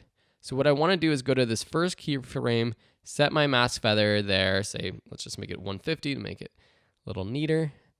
Go to the next one and then make the mask feather 0. So let's bring in our comp time so we can play through this. Yeah, that looks pretty darn cool actually. So that is cool. If we go back to our logo reveal, we see what happens though is this little ball drops down and then it becomes this sort of logo. And that's actually 2 different layers. It's this drop layer and it's just sort of an illusion that it looks like the logo itself drops down, then expands. So what I did there was I just created a little circle, which I can do with my ellipse tool. Make sure I don't have any layer selected. Shift, click, and drag to create a perfect circle, something like this. I'll rename this drop. With the align panel, I'll just align it to the center, horizontal and vertical. So at this point, right when the logo starts to expand, I want it to be here at this position. So press P to bring up position, set a keyframe there. But here at the start, I want it to be up above our composition, right? So I'm going to drag the y-axis up until it's off. So now it comes down and wow, that was really fast. So we needed this to go slower. So let's move this to the right to maybe like 1 second, which means we'll need to move these keyframes to the right or just this entire layer to the right. Boom. Yeah, that looks pretty cool. Maybe I'll add a little bit easy ease. F9 on my keyboard. Boom. Boom. Maybe I want it to start expanding just a little bit earlier with the easy easing. Since it gradually goes into that fade, I need to bring this a little bit earlier. Cool. I like that. We can add motion blur to the drop flowing down, and I'll put this behind our logo too. That's cool. Then after the logo expands on, I'm just going to cut off the end of this drop layer just by dragging this in like so. So it's off completely, even if I don't see the logo. So that's really cool. The next thing I want to do is add our little text kind of pop out. So see how this text pops out like so? First, I want to create my text. So let's go here around 2 seconds. Take our text tool. And I'll type video school online. Wow, and this is really large because I'm using the same settings for that V. Let's just play with the size of things and the spacing. I'm going to actually make it left aligned on the paragraph, and I'm going to change the font to white. Actually, for this one, yeah, that looks pretty good. Okay, let's make it a little smaller. Cool. So the ending spot here is going to be vertically center, but just over to the right of the screen. Cool. With this logo, it's going to move over to the left. So before we move it though, let's set a keyframe here when it expands at 1.5 seconds for both scale and position, because I'm going to shrink it just a little bit. See how this shrinks down while it's moving over to the side. So back in our logo composition, so there it's there, and then here we want to shrink it. Let's just bring up scale to maybe 40, and then for position, press P to bring up position, and drag it over to the side like that. Now once it's over the side, I have a better idea of what our text looks like. So let me actually, just using scale, I'm just gonna bring it down just a little bit, make sure it's vertically aligned again. Okay, so that's kind of our final look. And also what I'm gonna quickly do is make the V inside the logo the same color as this background. What I can do is get this orange color by pressing Command-Shift-Y or selecting this layer and going to Layer, Solid Settings. If I click this color, the color picker pops up and I have this hex code, which is the exact color of this orange, FE9814. If I copy this, then let me cancel out of this, then go into Logo 2 and go into the V and then into the character settings and into the color, now I can paste this color right there into this hex code. And that's how you pick and save colors and reuse them over and over. An easy way anyways. Now I like that because it looks kind of like this V is cut out from this white little circle, which I think looks a little bit better. This text also has a little bit of animation to it in the original logo animation. See, it pops out from behind our logo. So we want it to be its final position right here. So let's press P and set a keyframe there, and also for S for scale. If I press U with that layer selected, we see both of those keyframes. Now, if I go back here when the logo's in the center, first let's put this behind our logo. And then let's drag it to the left and make it a little bit smaller. Just like so. And now it pops on from behind our text. Pop, doom, doom. But of course we need to get rid of this text before here. Okay. Now let's add some easy ease for all of these keyframes for both the logo and text animation, and then go into the graph editor, select all the keyframes and drag the handles in to give it a little bit more of a pop, and add motion blur to both layers. Awesome. So you can play around with the speed, the size of everything, but this is our basic logo reveal. I actually did this easier than how I did it in my original one. I used a track mat, which isn't really necessary for this layer. So what I did here was I added this track mat layer, which I basically just duplicated the logo. Now for the bottom logo, I called this track mat. And then for the Video School Online text, I changed the track mat to alpha inverted mat. So alpha inverted mat means that this text will appear wherever this logo or this track mat is not. So let me turn off the logo and you can see what's happening. So it's coming from behind that. So it's a kind of for sure way to make sure that your text, no matter what the size or position is, it's not going to appear when it's behind the logo. The track mat is just there to ensure that this Video School Online text only appears where the track mat is not, and that's the inverted mat. If I chose alpha mat, track mat, it would only appear where that track mat is. Inverted means where it's not. Awesome. So this is a cool little intro. I hope you enjoyed this one. It's just another real world project that I think knowing all the skills you have, just putting them together, it's like little building blocks. You can create these sort of more advanced animations, and it's just going to get more advanced as we go along with this class. Thanks so much for watching. The first thing that I did when creating this animation was just create the layout. And so that's what I'm going to do. And I'm going to try to replicate this. So let me just put all of these files into an original folder, which you'll have access to so you can follow along and see what I did. Then I'll create a for lesson folder. All right, so let me create a new composition, and I'm going to walk through everything. So this is going to be a little bit of a longer lesson. I'll just call this Swiss Alps. Okay, so the first thing that I like doing is creating our background so that I can kind of tell what I'm working with. So I'm just going to press Command Y and choose sort of a dark blue because it was at night when we were doing this, and yeah, that looks pretty good. And I really want to make sure that I'm naming everything so that I'm very organized. Next, let's create our cabin.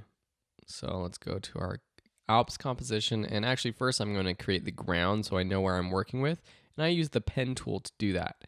So I created sort of like a dark brown,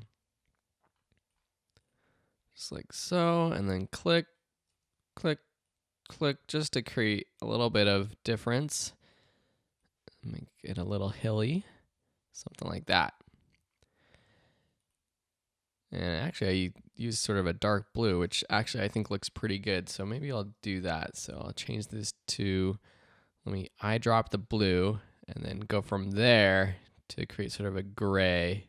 That's kind of what you see at night, you know, with the blue sky, the moonlight, everything is a little blue. So that looks pretty good. And I'll rename this to be ground. Okay, so now let's work on our cabin, and I used the rounded rectangle tool, and I used more of like a lighter brown to create that. And I just did sort of a typical log cabin shape. So I created sort of one log like so. Then what I did was I just duplicated that log, which is rectangle 1 in this shape layer. So select that rectangle 1, duplicate it, Command D. And then if I press down on my arrows, it changes the shape layer position. But if I go into rectangle 2, go into transform, and then drop the position, that's going to help me. So now let's just duplicate rectangle 2, go into the position, drop it down. Now if I want to speed this up, I can create a group, put that outside of all of the rectangles, and put all 3 rectangles in the group, duplicate the group, and then take the group properties and move the position down. Okay. So that creates this sort of log cabin structure. Then to create a rectangle, or a triangle rather, basic shapes, Phil, we actually have this shape tool that we haven't really used, the polygon tool. So if I take that, and then I'm just going to change the color just subtly so there's a little bit of a difference.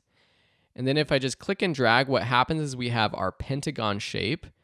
And within this shape layer, it's called Polystar. If we drop down if we drop down Polystar path 1, we see the points of this path is 5. That's why we have a pentagon. If we change this to 3, we have a triangle. If we change it to 6, we have a hexagon, etc., etc. So we want it to be 3 points. And then we can change, if we put the anchor point with the pan behind tool for this layer itself, right there.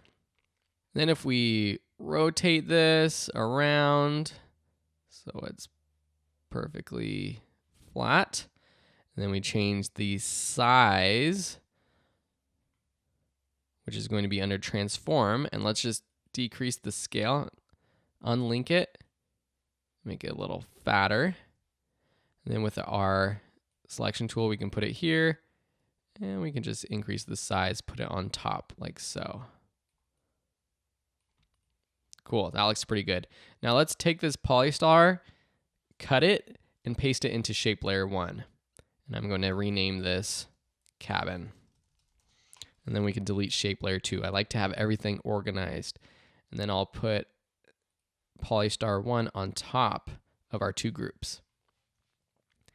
Then I added a door frame and then these 2 little windows. So for the door frame, I just used the rectangle tool, and I chose even like a darker brown. So with cabin selected, I'm going to create a door frame, and then a little handle. So with the ellipse tool, I'm going to select the brown of the cabin itself. Whoops, I don't want that. So let me actually just create the circle first and then change the color to the brown. Nice. And now let's create our windows. So with the rectangle tool, just create a window, change the color so it looks like, you know, someone's inside. It's like a nice orange glow. Something like that. And then I want that to be duplicated, so I'll just duplicate that rectangle. And then with one of them, I will just drop it down. Cool, so now we have our cabin. Next, let's add our flag. So with the rectangle tool, again with our cabin, this could be a separate layer if we want, but I'm just going to create our little flag, change it to Swiss flag red, whatever that is. Something like that. That looks pretty good. It might be a little too big, so we can change the size and the position if we want. And then within rectangle 2, let's create a little square. Actually, not within rectangle 2, but within the cabin. Let's change that to white. That's pretty good. And I could rename all of these if I want, but I don't really need to. If I was going to be doing a lot of changing, I would. Let me just duplicate rectangle 2, or rectangle 5 rather, and then rotate it 90 degrees. And that will create our little plus sign. Nice. Cool. So now if I want to group these 3, so let me put this group on top and group rectangle 5, 6, and 4. This is our flag, which I can rename. And now I can move this around if I want. And I can make the group smaller or larger. Cool. Yeah, I want it up there like that. Yeah, that's pretty cool. A little different than my original one. Cool, so now we have our cabin. Let's add our hills and trees in the background. So for the trees, I just used the pen tool. And then again, I chose this blue, but made it even darker, more of a dark gray. And this is one of the things I just totally remember from the Swiss Alps was just the mountains behind the cabin, which was just insane. Insanely beautiful. So let me just do that. So I just created these sort of spiky trees, and let's put these behind our ground trees. And let me actually just make it a little bit darker. Yeah, that looks pretty cool. So really simple. And then our hill, what I did was sort of this hill up here. So with a new pen tool, unclicking any layers, just create this sort of big mountain. Okay. And I want to make this a little bit darker. Maybe lighter might work actually, like a light gray, and put this behind everything. And then to make that little sort of peak, I'm going to take my pen tool again and then create another sort of shape at the top for the snowy top. Oops.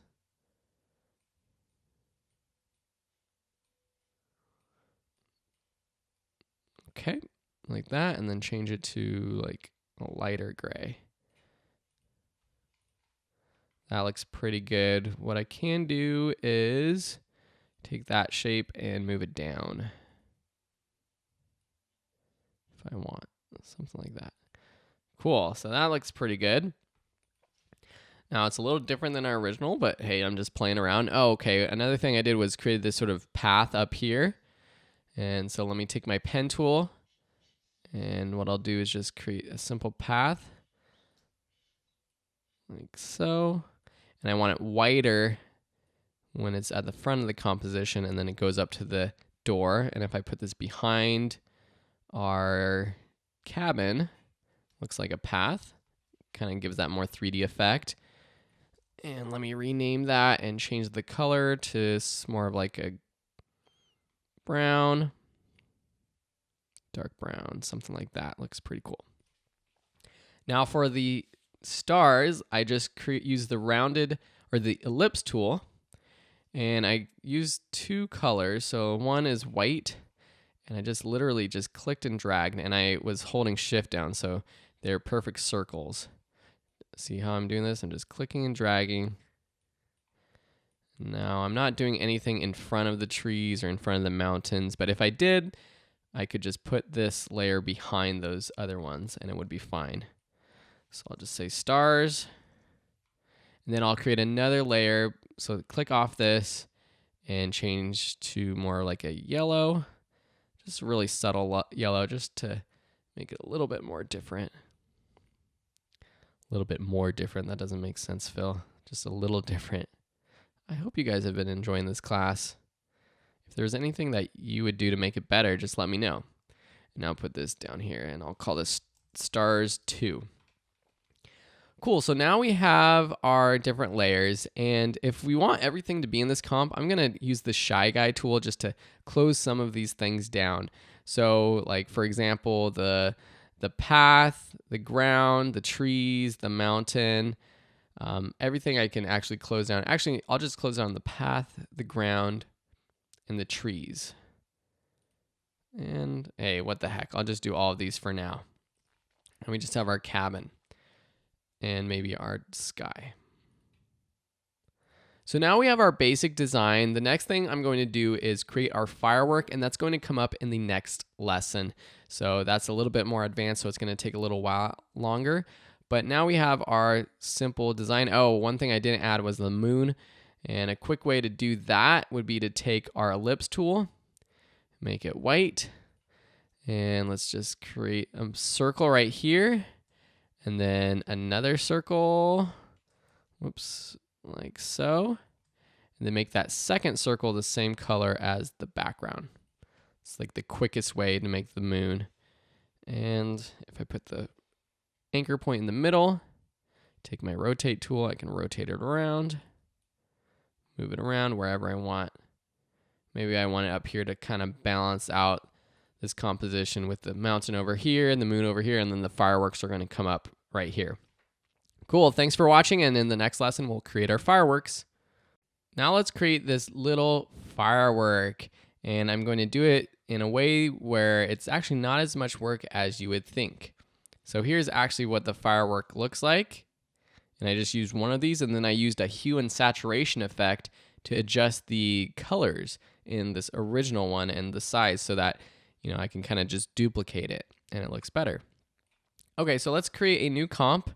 I'm just going to make it a square comp, 1000 by 1000, and I'll call this firework 2.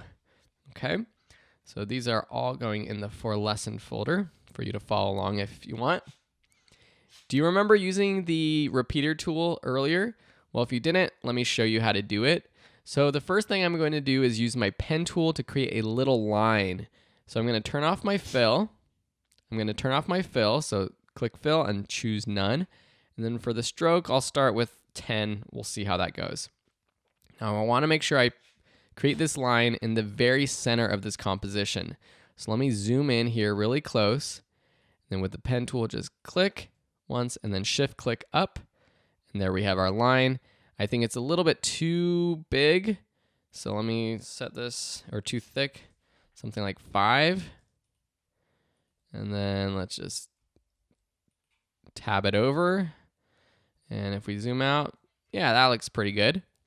Okay, so now when I do this and I drop down our shape contents, click add, and then click repeater, what happens is it adds these 3 points of our firework.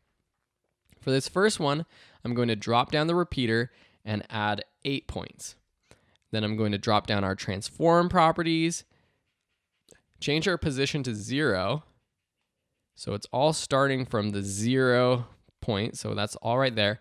And then I'm going to change the rotation and rotate it around to 45. And if you remember from the other lesson, when you're using the repeater effect and you want things to spread out like a fan perfectly around the same point, like this, you want to make sure that you create it along and in the center of your composition. You change your position to 0, and then you change your rotation to 360 divided by the number of copies, right? So 360 divided by 8 is 45. Now what happens is if we animate our shape 1, that same animation happens to all of these other points. So let me just show you. So say I take my transform properties for shape 1 and I move it out. Whoa, that is pretty cool. So let me fit this up to 100. So what's going to happen is we want it to come out from the center and pop out like that and then fade away. So let's set our position to 0 and set a keyframe. And then go to 1 second and take our position out to say right there. So now we have this animation. Now we just have to fade it on and off. So set a keyframe for 0 opacity. Here we can set a opacity for 100, maybe just a couple frames later. So it comes on and then it fades off. So at the end, it's going to be 100 to 0. So maybe here we'll set it to 100. So see that? The position goes up and then it fades on, stays on, and then it fades off. Now we can play with the motion of the position and the speed by adding easy ease, selecting those keyframes and pressing F9, and then going into the graph editor. And then when you think about a firework, how does it move? The explosion is really fast, so it goes really fast from the start and then it sort of slows down into the end motion. So let's take this last one and drag it to the left. So it ramps up, and let's take this one in even further. See that? It's more of an explosion like that. I like that a lot. And maybe we want our fade to be a little bit longer, so let's bring in this to like half a second. Nice, I like that. So basically we do this and then we replicate or duplicate these things. And so first let's actually change the color of the shape 1. So if we select shape 1 and choose like a highlighter sort of red, that looks good. And if we group these, so click add group, make sure this group is outside of the shape 1 and put shape 1 and repeater within the group. And now we can just duplicate the group. So if I duplicate this group, right now it's happening at the same time. So I have to shift these keyframes to the right. Or another thing I can do first though, just to see how it looks, is go into the group 2 settings, go into the repeater settings, and for this one I want to have more things shoot out. So maybe I want 12. And when I change that to 12, I have to change the transform properties of the repeater. So 360 divided by 12 is simple math, calculator, simple math, not my cup of tea. 360 divided by 12 is 30. Da, da, da. Okay, and then let's change the color. So if I select the shape in group 2 and change the color to like green, something like that, that's cool. So that's cool. These come out at the same time, and that actually looks pretty cool, all happening at once.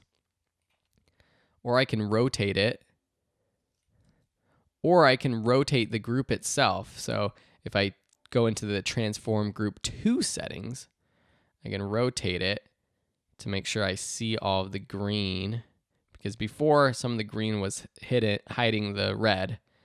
So I might want to rotate it just a little bit, like so. That's pretty cool.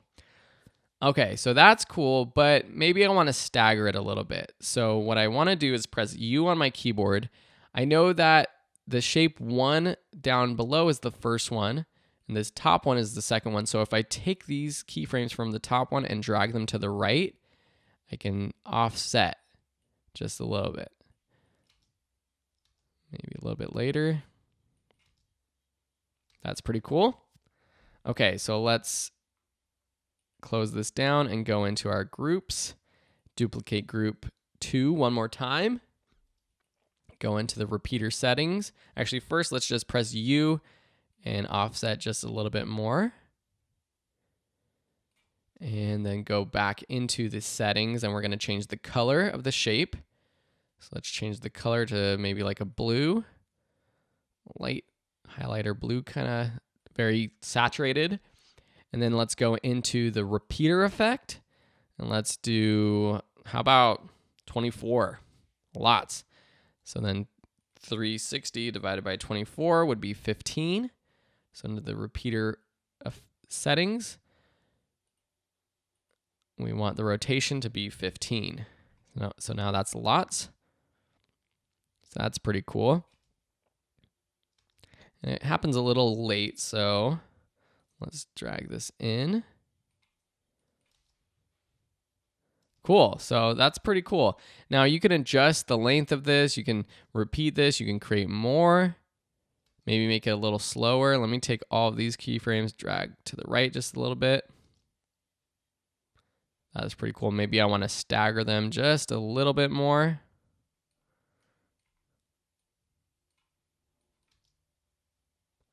That's pretty cool. Maybe I want to add rotation to the whole thing.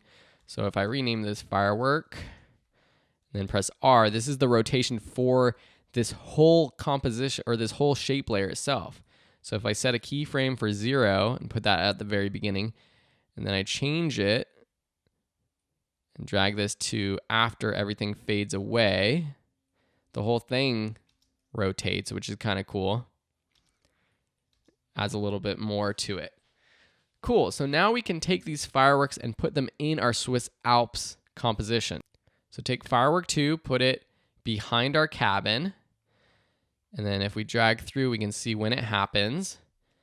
And depending on if we want it in front of the trees or not, we would actually have to disenable the Shy Guy button and put this behind the trees. Maybe we want it behind the trees. That might look a little bit better. This is the moon. Let's rename this the moon. Okay. It's a little too big though, so let's scale it down. And now it's in the sky like that. That's pretty cool, but we want to see it kind of fly up. So see how this one, you see the little dot, it flies up. I think that's important. So what we're going to do in our firework is actually tab this over to the right, or move the whole shape layer to the right. And then before this starts to explode on, and we just want a little dot in the middle of this frame.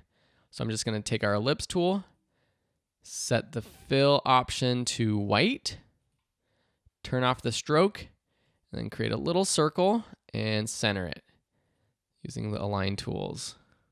Okay. So that might be a little too small actually. You can barely even see it. So let's go in here and press scale, bring up the scale. It's coming from this anchor point, so I need to realign. That's pretty good. And then I want to take it off as soon as everything explodes. So right here, when things start to explode, I'm going to cut this. So option right bracket and put this beneath our firework layer. So it explodes, and as it explodes, it disappears. And I might need to actually take this over to like 1 second so I have more space to work with, because we're going to animate the position of this so it's flying up. So here is where it starts to explode at 1 second. So we want it to be in the air at this point. So press P on your keyboard to bring up position. And then I'm going to go backwards to 0 and drag it down. And I'm going to drag it down below our ground. So it comes up and explodes. So let's play this to see how the speed is. That's pretty cool, but I want to easy ease these and ease it into the top part, because again, it's shooting off like a rocket. It's really fast in the beginning, and then it slows down to its final spot. Boom. Yeah, that's what a firework looks like. Cool, so now we have this all animated. What I can do to quickly duplicate this is duplicate it, so Command D. I can offset it just a little bit, so drag this layer to the right. And now to move it, I can't adjust the position easily because I would have to adjust both these position keyframes, but I can use my anchor point for this layer, pressing A to bring up anchor point and dragging it to the left or right. Now that looks cool, but I want to, just make it a little bit different. So I'll drag down and also make it a little bit bigger, for example. So playing with the size and the position. So that's cool, but it's the exact same colors. So let's change up the colors An easy way to do that is with the hue saturation effect. So if you type in hue under color correction, you have hue and saturation, and I'll drag that onto firework and then drag the hue, master hue dial to the right. Maybe I want to bring up all my colors right there so I see them until I get something I like. Maybe something like, that's kind of cool. Boom, boom, boom. So that's pretty cool. And let me just do this one more time. So I'm going to duplicate this last one I did, which already has the hue saturation filter on it. Drag it to the right, the layer, so it happens a little bit later. Then press A to bring up our anchor point. Now let's put this behind over here. Actually, I'm going to put this in front of the trees. So let me disenable the shy guy, put it in front of the trees. Make it a little bit smaller. A, and bring it up higher. Something like that. Boom, boom, boom. Okay, let me extend this so I see the whole firework show that we're creating. Nice. And let's change the hue and saturation of this. So change the hue to something different. Nice. That is looking pretty darn cool. Now it's a little different than our original one, but that's okay. This one's a little slower. This one had, I think, 4 explosions. 1, 2, 3, 4. Yeah, it had 4 explosions for the firework. So you can see how you can quickly add that, though, if I wanted to add another one in here. And that would affect everything in this layer because it's all pre-comped. Cool, so that's how we create this layer. And then the last thing we're gonna do is export this, which is, I'll show you in the exporting and saving section of this class. So I'm gonna take this composition that I created, the cabin one, and actually export it right within that section. So go ahead and watch that lecture so that you know how to export your own video, and then you can post it online and share it with us to see. Thanks so much for watching, and we'll see you in another lecture. In this section, you're going to learn how to remove green screen background from green screen footage and also composite video clips together. So this is more the visual effects side of After Effects. And so here we have this footage of this dog, and this is actually green screen footage, and I put it on top of this background, which you see it has a little bit of motion to it. It's panning across the screen. You got some motion in the leaves. It's very subtle, but you got some motions in the leaves back here on the ground. The cool thing is that this is actually just a photo. And so I've been able to manipulate it to have some very subtle motion, because when adding this green screen footage of the dog on top of the photo, it looked too static and too still. So with this section, this is one of the projects that I actually provide for you. So in the downloads, there's the project folders download, and you'll find the green screen project, which looks like this, and you'll have the original project that I was working on. Now I'm going to go over working on it from scratch with you if you want to follow along. The first thing you need to do is download the green screen footage. There's free green screen footage online that you can find, and I provided links in the lesson before this. So if you didn't do that already, go to that video, and it's totally free. They've given us permission, but they don't really give a direct download to this. So I'm using KeepVid to download YouTube videos.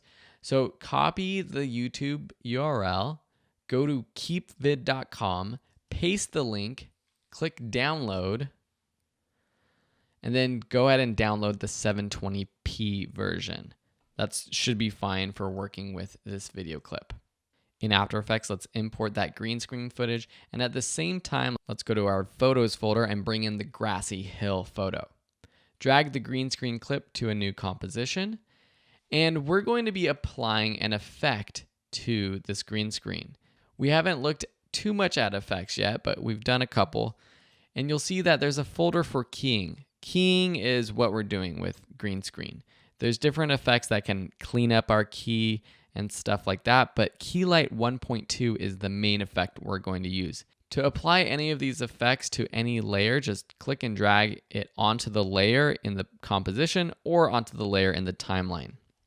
In the effects controls window up here, you have your different settings. So the first thing you'll want to do is, if you can, mask this clip so you can get rid of as much green as possible. So you don't have to make After Effects do extra work to remove it. So I'm going to take my pen tool with this clip selected. I'm just going to draw around this husky dog and close our mask. So now After Effects doesn't have to do any work. Well, look, I see looks up, so let's make sure this point is up above his ear or her ear. So that looks good. Now with the Key Light 1.2 effect, choose this little color dropper. There's eyedropper next to screen color. And then click somewhere close to the dog. Usually I go for somewhere in the shadows, so this darker part of the green. What happens is it will automatically try to remove the green screen. It's kind of hard for you to see, but there is this sort of cloudiness up here in the darkness. You see the background, and so we're going to have to clean this up a bit. To clean up green screen footage, there's a few things you can do. You can increase the screen gain, which might help, or you can go into the screen matte options. What happens when you remove green screen is you sometimes get these little white dots or these little black spots that are left over. And that's where we can use these clip black and clip white sliders. So when I drag up clip black, what happens is it removes all of those spots in the black area. So I want to do that until all those spots are gone. If I go too far, I start to make my puppy disappear. So I don't want to go too far.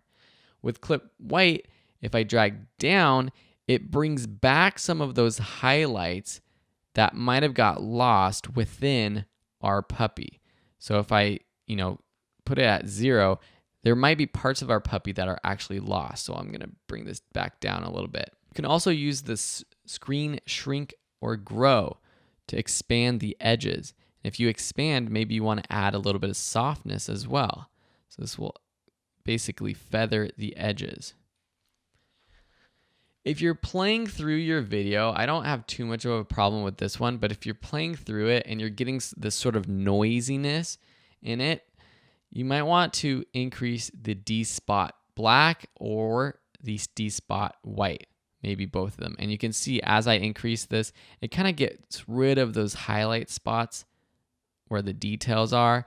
And so I might want to do that just a little bit. Bringing up the D-spot black brings back some of those details as well. With green screen, it's all about playing around. I don't like this highlight around the pup's ears, and I think that's from this grow shrink. So I'm going to actually just shrink this down a little bit, decrease the softness as well, something like that. That's the basis of removing green screen from your background. Now, if I add a background color, for example, by pressing Command Y to bring up a new solid, let's make it red, Control Y if you are on PC. Now, if I put this beneath our green screen pup, you can see our pup is on top. You'll also notice that we have some red shining through our pup. And this is important to look at because this allows us to, again, play with our settings to make sure that we're not having any white spots that are being clipped. So if I drag down the white even more, we see that now we don't have any of those red spots coming through. Cool, so that's how you remove the background. In the next video, we're going to be starting our composite, and I'll be walking through some things that you need to keep in mind when you're layering different layers with green screen. Unless you want this sort of unrealistic look, a lot of times when you're using green screen footage, you'll want to add a background and put the foreground element, whether it's a dog, it's a person, whatever it is, in that situation and try to make it look realistic. So let me delete this red solid, go back to our project, take the grassy hill JPEG image and drag it beneath our dog. Okay, so that doesn't look too good. So we want to move this around and reposition it. So let me take our selection tool, bring up scale, drop the scale, something like so. And now we need to adjust the size of the dog to match the size of our background. So I'll take our dog, which I can rename dog here, bring up scale, drag it down, something that looks a little bit more natural, and then bring this down so it looks like the pup is sitting on the ground. Something like that looks pretty darn good. So that's the first thing, is just playing with the sizing of your background and foreground elements to make sure it matches. This is another area where I see a lot of beginners making mistakes. The next is playing with the color correction of our foreground or our background to make sure it matches. This foreground element, the lighting wasn't perfect, and so it's really orange. So if we go into our effects controls, there's actually some foreground color correction tools within the key light effect that we can play around with. So first drop that down and then click enable color correction. We can decrease the saturation, which that in itself seems to be helping a lot. It's not too warm and we're still getting sort of like that color. This husky is mostly sort of a black and white brown dog. And then the contrast. We want to make sure that we're matching the contrast of our foreground to the background. And the background looks a little bit more contrasty than our dog. So I'm going to just bring this up just a little bit. In this situation, I've placed this dog in this shadow of the tree. So decreasing the brightness can kind of give that look as if it's in the shade, but I'm going to show you a different way to do that to make it look a little bit more organic in just a second. The last thing you might want to do is open up the color balancing tab. And this is how you can play around with the color balance. So if we increase the saturation just a bit, I know I just decreased it, but just increase it, and then we play with the hue. Let me just go crazy with it. So if I increase the saturation a lot, and then I play with the hue, you can see what's happening. So I might want to add a little bit. It was a little too warm, so I'll add a little bit of coolness to it. So something like blue like that, but I'll bring back our saturation. Maybe a little bit too cool. Let's just rotate it. Too warm now.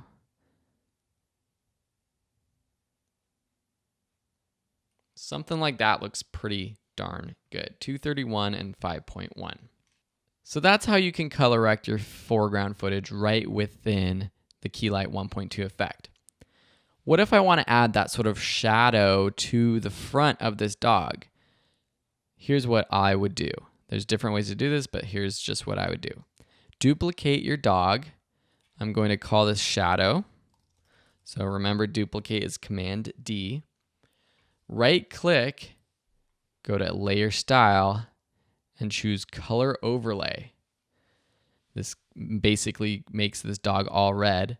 Drop down the color overlay settings, change the red to black. Now, what I want to do is drop the opacity, not here under color overlay, but of this shadow itself. So with shadow selected, press T to bring up opacity and drop that opacity. So now we're getting a more natural shadow on top of the dog that matches the shape of the dog. But I want to actually bring in this mask a little bit more to make it a little bit more organic. So if I take the mask path or click on the shadow, I can bring in this mask. So you can see maybe I want the shadow to start right here. You know, you see the dog, you see the shadow from the tree, it kind of comes along here. So maybe something like so might be good. Now this is a harsh shadow, so I want to feather out this mask. Something like so. The cool thing is now as the dog moves up, and then if the dog puts his head down, there we go. It looks like it's coming in and out of the shadows, which just looks a little bit more natural. Okay, so there you see the dog's head is down in the shadow, up, it's in the sun. And that kind of makes sense if there was light shining through the trees right around here. One thing that I haven't touched upon yet in the class is parenting. And this is a way to basically lock one layer to the next so that if you move one layer, it will also move another one. And because this shadow we want to lock to the dog, if we move the dog, I want to parent the shadow to the dog. So you have this parent column right here. If you don't see that, click the toggle switches modes button that will be here to expand your timeline. And you can do one of two things. You can either go to the drop down and select which layer you want it to parent to. So I would select dog. So now if I say take this dog and I want to scale it up, it also scales up the shadow. Another thing you can do, and the easier way to parent an object to another one, is to take what's called the pick whip, which is this sort of twirly gig thing for the shadow, and then drag it to the layer that we want it to parent to. So again, I'll drag it to dog, which changes the column. It's just an easier way. So again, if we move the dog layer, the shadow layer will change as well, because later on maybe we were like, oh, it's a little bit too big, so let's make it smaller. Let me just bring in this clip so we're just working in the first 8 seconds or so, or even like the first 5 or 6 seconds, and then go to composition, trim comp to work area. And now if we play through this, which because we're doing green screen, we're adding a lot of mass, we're doing a lot of effects, it will slow down your playback. So remember what we learned earlier. If you want to speed it up, change the resolution to like half or a quarter if you really want. And you can see that it gets pixelated, but it plays back more smoothly and more quickly. So now we have our green screen footage. We have the background. Let's add a couple of those details to make it look even better.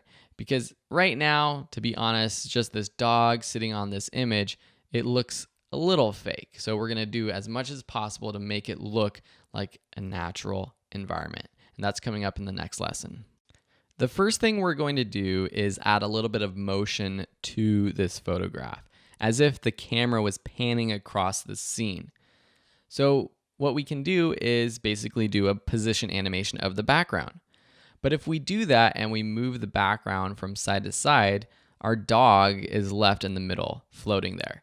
So to lock the dog to the grassy hill, so if we move the grassy hill, what do we have to do? We can parent it to the grassy hill. So now if we take the pick whip for the dog layer and attach it to the grassy hill, when we move the grassy hill from left to right, it moves as well. And the shadow, since it's attached to the dog, also moves. So now with that all set up, let's set a position for our starting point, and let's maybe just move it over to the side. And then let's go to the end of our composition and drag to the left. So if we play through this, we get a little subtle motion, and I love that subtle motion. I don't really need to see the dog right now, and it's taking a lot of bandwidth from my computer. So just to make things speed up, I'm going to turn off those layers. So cool, we got a little bit of motion. But in a natural environment, if you were looking at, if you're sitting on this hill, this tree wouldn't be completely still. There would be a little bit of wind. You might see a little rustling in the grass down below, a little bit of movement in the leaves. So let's add some movement. To add motion to something that is still, we will use the puppet pin tool. First, let's duplicate the grassy hill. And the reason is just so that if I do something to this layer, I can always go back and delete it. And it just makes it easier to manipulate the puppet pin area. So choose the puppet pin tool and now start placing pins around these branches. So I'll put one here, and again, make sure that you have this grassy hill layer selected, and then here, then also along here. And I'll explain why in just a second. Maybe here and here. If you press U on your keyboard, you find the keyframes for all of the puppet pins that we've selected or added. And we have this puppet with the mesh and all of these pins. And so what is happening is we've told After Effects that at this point we want these pins to be here. Let's zoom in So let's zoom in on these leaves so we can see a little bit better. Okay, so what happens when we move one of these pins? So let me go forward in time. So we're creating a new keyframe. Use the selection tool, and I move this. See what happens? The entire photo kind of warps. If I actually zoom out, you'll see that the entire photo itself is warping. And we don't want that. We just want this area of the photo to move. So to do that, we're going to create a mask. And we could have done this first, but I just wanted to show you how that works. So let me just create a mask around these branches, like so. Just around the edge of this branch as well. Okay, complete our mask.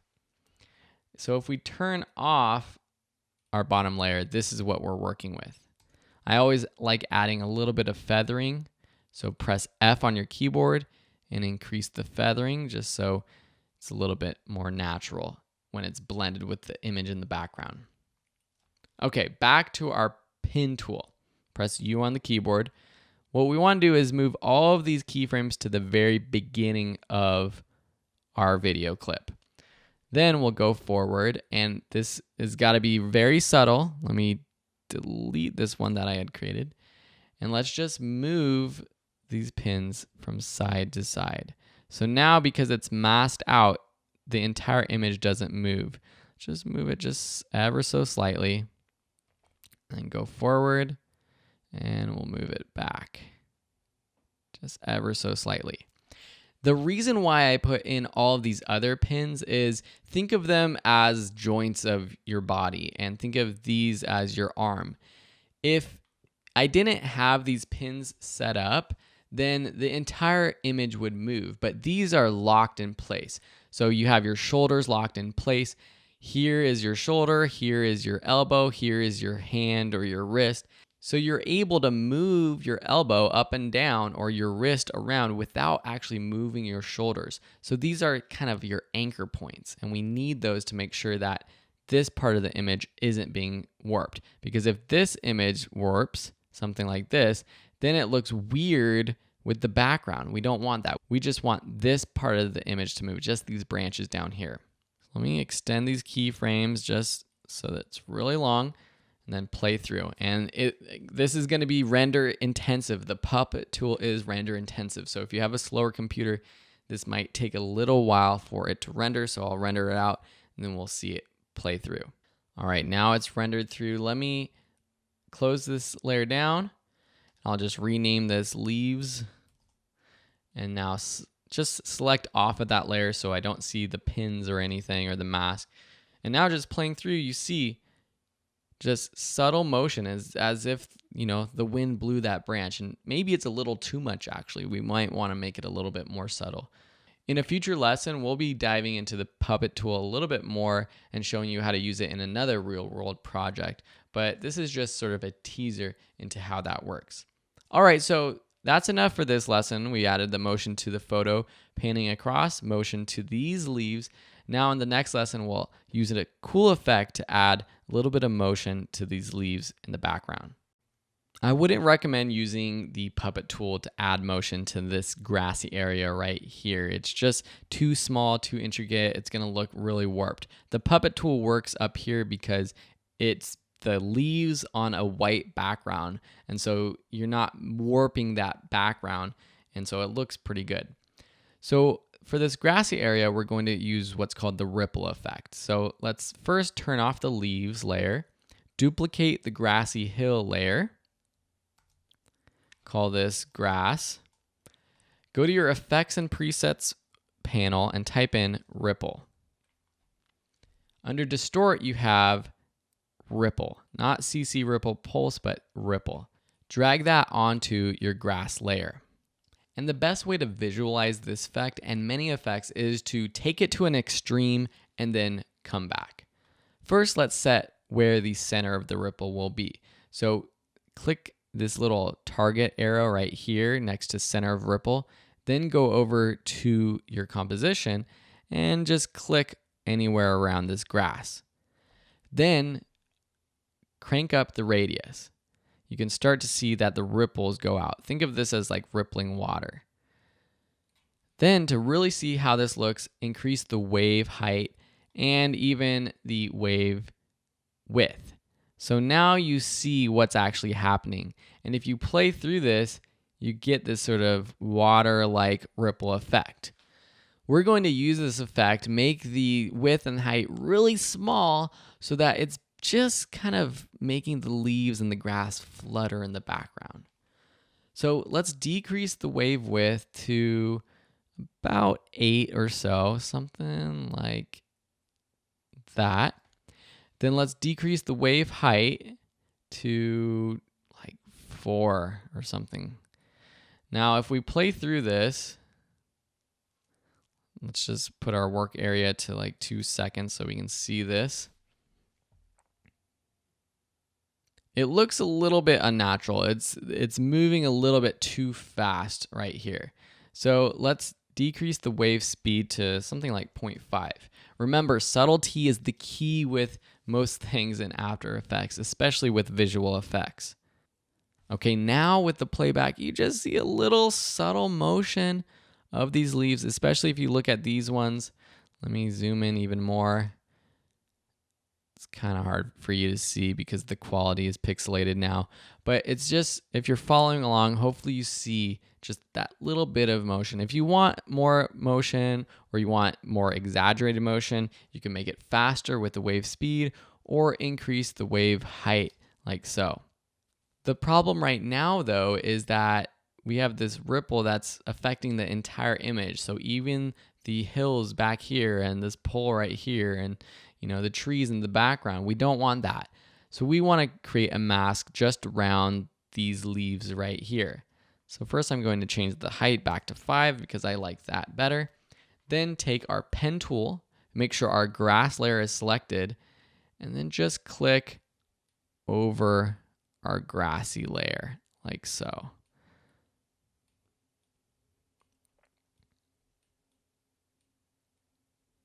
Okay. So now if we play through this, and if we turn off our back grassy hill layer, this is all that's being affected. And again, it's probably a good idea to add a bit of feathering just so it blends in to the background a little bit better. Another thing I would want to do is actually add a mask around this little grassy area over here. So we can create another mask. Just select the grass layer, add a little bit of a mask around these leaves over here, like so. Press F again to make sure we have that mask feather. Now, if we turn off Grassy Hill, you'll see that we have these 2 spots selected. But this ripple isn't really affecting this grass over here. So what we can do is duplicate this effect. So press Command D to duplicate it, and then change where the center is for this second part.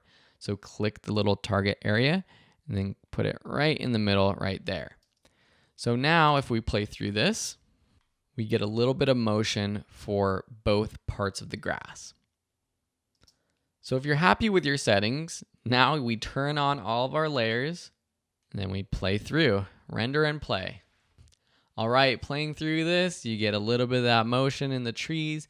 We could continue working on this, adding motion to these leaves over here, but you get the idea for how you can make sort of a non-organic photo, a still photo, have some motion. And then of course adding our dog to it, looking like it's just sitting right there in the field. One quick tip for playback is if you want a full screen playback, just select the panel that you want to make go full screen and then press the tilde button, which is the one next to the number 1 on most keyboards, right to the left of the one below the escape key. And that makes it full screen, so you can play it back full screen. All right, I hope you enjoyed this section. You're really learning some real world applications of what you can do in After Effects. I'd love to see your own compositions and see if you did anything differently, if you were able to do some things better than me, or if you have any questions, of course, post them to the Q&A tab. Thanks so much for watching, and we'll see you in another section. 3D in After Effects. That's what we're going to be covering in this lesson. Of course, you are awesome. And this is a quick example of what we're going to be showing you how to do, creating this animated swinging text that's actually swinging in 3D space. You can see that the text kind of flies on, it swings forward and backwards, and then it rotates around and spins around as if it was rotating in 3D space. This project file is available for you to download in this section so you can follow along, or you can build it from scratch. The other project we'll be working on, or the composition, is this 3D space composition. And this is using cameras, null objects, which we'll cover in just one of the future lessons, and multiple layers to create this 3D scene. How does 3D actually work in After Effects? Because we're not actually creating three-dimensional objects. That's not what After Effects is for. But we can place 2D objects in 3D space and do animations and movements like this to make it look as if we are building a 3D sort of set or 3D composition. All of these different icons and graphics are also available in the download folder if you want to follow along. So first, we're going to look at text to show you how 3D actually works in After Effects. Create a new composition. I'll just call this 3D text. 1920 by 1080 is fine. 5 seconds, perfect. I'm going to take my text tool and I'm going to type, and I'll just create some new text. Hello. And let's make this a little bit bigger. I don't see my tool, so let me click this button so I see the edges, and then I'll make this bigger. So see this button right here? This is the toggle mask and shape path visibility. So those are the edges, so to make sure I can see these little points to control it, and the anchor point as well. Let me align it to the center, just because I like doing that. All right, so up until now, we've been able to do different animations. We've been able to move our position to the left or right, up or down. We've been able to rotate around just in this flat, not 3D world. But there's this 3D cube icon that enables 3D layers for your composition. So check that on for this layer, and you'll see that a few different options pop up. First, press P and you'll notice that a third number pops up. Well, the first and the second one, those are for our horizontal and vertical space. So that's our X and our Y axis. The third number is our Z axis, or our Z space. So if I click and drag this around, you can see that it's actually, well, it looks like it's just growing and shrinking, but it's actually moving forward and backwards. Think of it as this composition is your camera frame, and the hello text is moving forward or backwards. If I duplicate this, you'll understand this a little bit better. So let me just duplicate this text, press Command D. Now let's just change it so it's easier. Double click it, just write fill. Now, if I take the position, the Z position of the fill text and drag it to the right, it's actually pushing it back in 3D space. Let me change the color so you can see it a little bit better. Something like this pink, just so you can see. So now this fill text is actually sitting behind the hello text. And we can actually move it forward too if we want. So let me set it back to 0. And let's put it to a negative number, and now it goes in front of the hello text. So you can imagine using keyframes, you can create some pretty cool animations just with that. Let me turn this off for just a minute and then show you about rotation. Press R with the hello text selected, and you'll notice that we now have X and Y rotation. Z rotation is just that typical rotation. Of course, this is according to our anchor point too. And then we have our X rotation. So this flips it around that way, around the X axis, and then Y around the Y axis. So if we move our anchor point, so take our pan behind tool, move this up, let's center it. So pressing the Command key on a Mac, I lock it to the center, or it snaps to the center. Now we'll take our X rotation and it rotates like so. So you can create some pretty cool animations for having text pop on this way as well. And this goes for every layer, not just text, but if we put an image here, if we put, let's just take this actual Earth graphic that I provide. So if I take this Earth, scale it down, press S to bring up scale it down to like 24 so it's all in the frame. take our selection tool, put it right here in the middle, turn on our 3D layer, press R to bring up our rotations. And if we rotate, you can see that this is just a flat layer. It's nothing more than just a flat layer. And you can kind of see that it's split between our hello text. Cool, right? Okay, so I'm gonna do one more thing just to show you, to help you visualize what's actually going on. I'm going to add a camera. So go up to your Layer New menu. Remember, we use this menu to add solids in the past. Well, let's add a camera. This pops up with this camera menu. This goes a little bit more in depth and is very advanced. You can basically change your camera lens that you're using. You can change all kinds of things about your camera, your focal length, so that if you want a blurry background, you can do that by enabling depth of field, all kinds of stuff that we can go over in the future. But for now, just click OK. Nothing happens. But now, because we have this camera layer on our composition, we can use our camera tool up here. We haven't used this before, but now we can actually click in our composition and we could move around. So if I'm clicking and dragging, I'm just clicking and dragging, you can see that I'm moving around with a camera around our text. So this is, again, you can see how this 3D text kind of works. Let me undo that. Our camera tool has different properties. So if I click and drag, you can see that our position is changing. And we can animate these things, but there's actually a better way to animate your camera using a null object, which we'll go over in a future lesson. Another thing you can see once you have, 3D enabled is a different view. So right now we have the main view of our composition. So this is how it actually will look for the video. But just for setting up your composition, you could change your view. So we can go on this menu where it says active camera to the top view. So now we see what's basically from up above, and you also see this red line appear. Let me zoom out to like 25% or even further, 6.25%. So you can't really see, it's kind of hard, but you see there's this triangle right here. This is basically the view of your camera.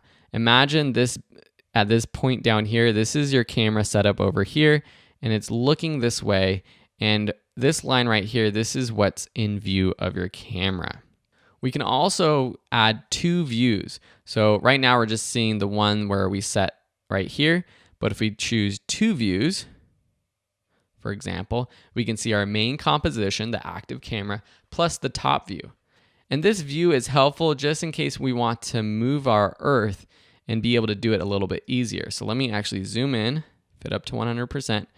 Now using these arrows that are coming out of the anchor point, see, it's kind of hard for you to see, but there's a little Y, and then there's an X that pops up, and then there's even a Z too. So if I take the Y, I can move it back like so. So now it's behind the hello text. Now if I take my camera tool and I rotate around our composition, you can see that the earth is now behind our hello text. I know this is kind of confusing because you might be thinking, well, what is this view over here? Is this what it's going to look like when I export? No, that's not what it's going to look like when you export.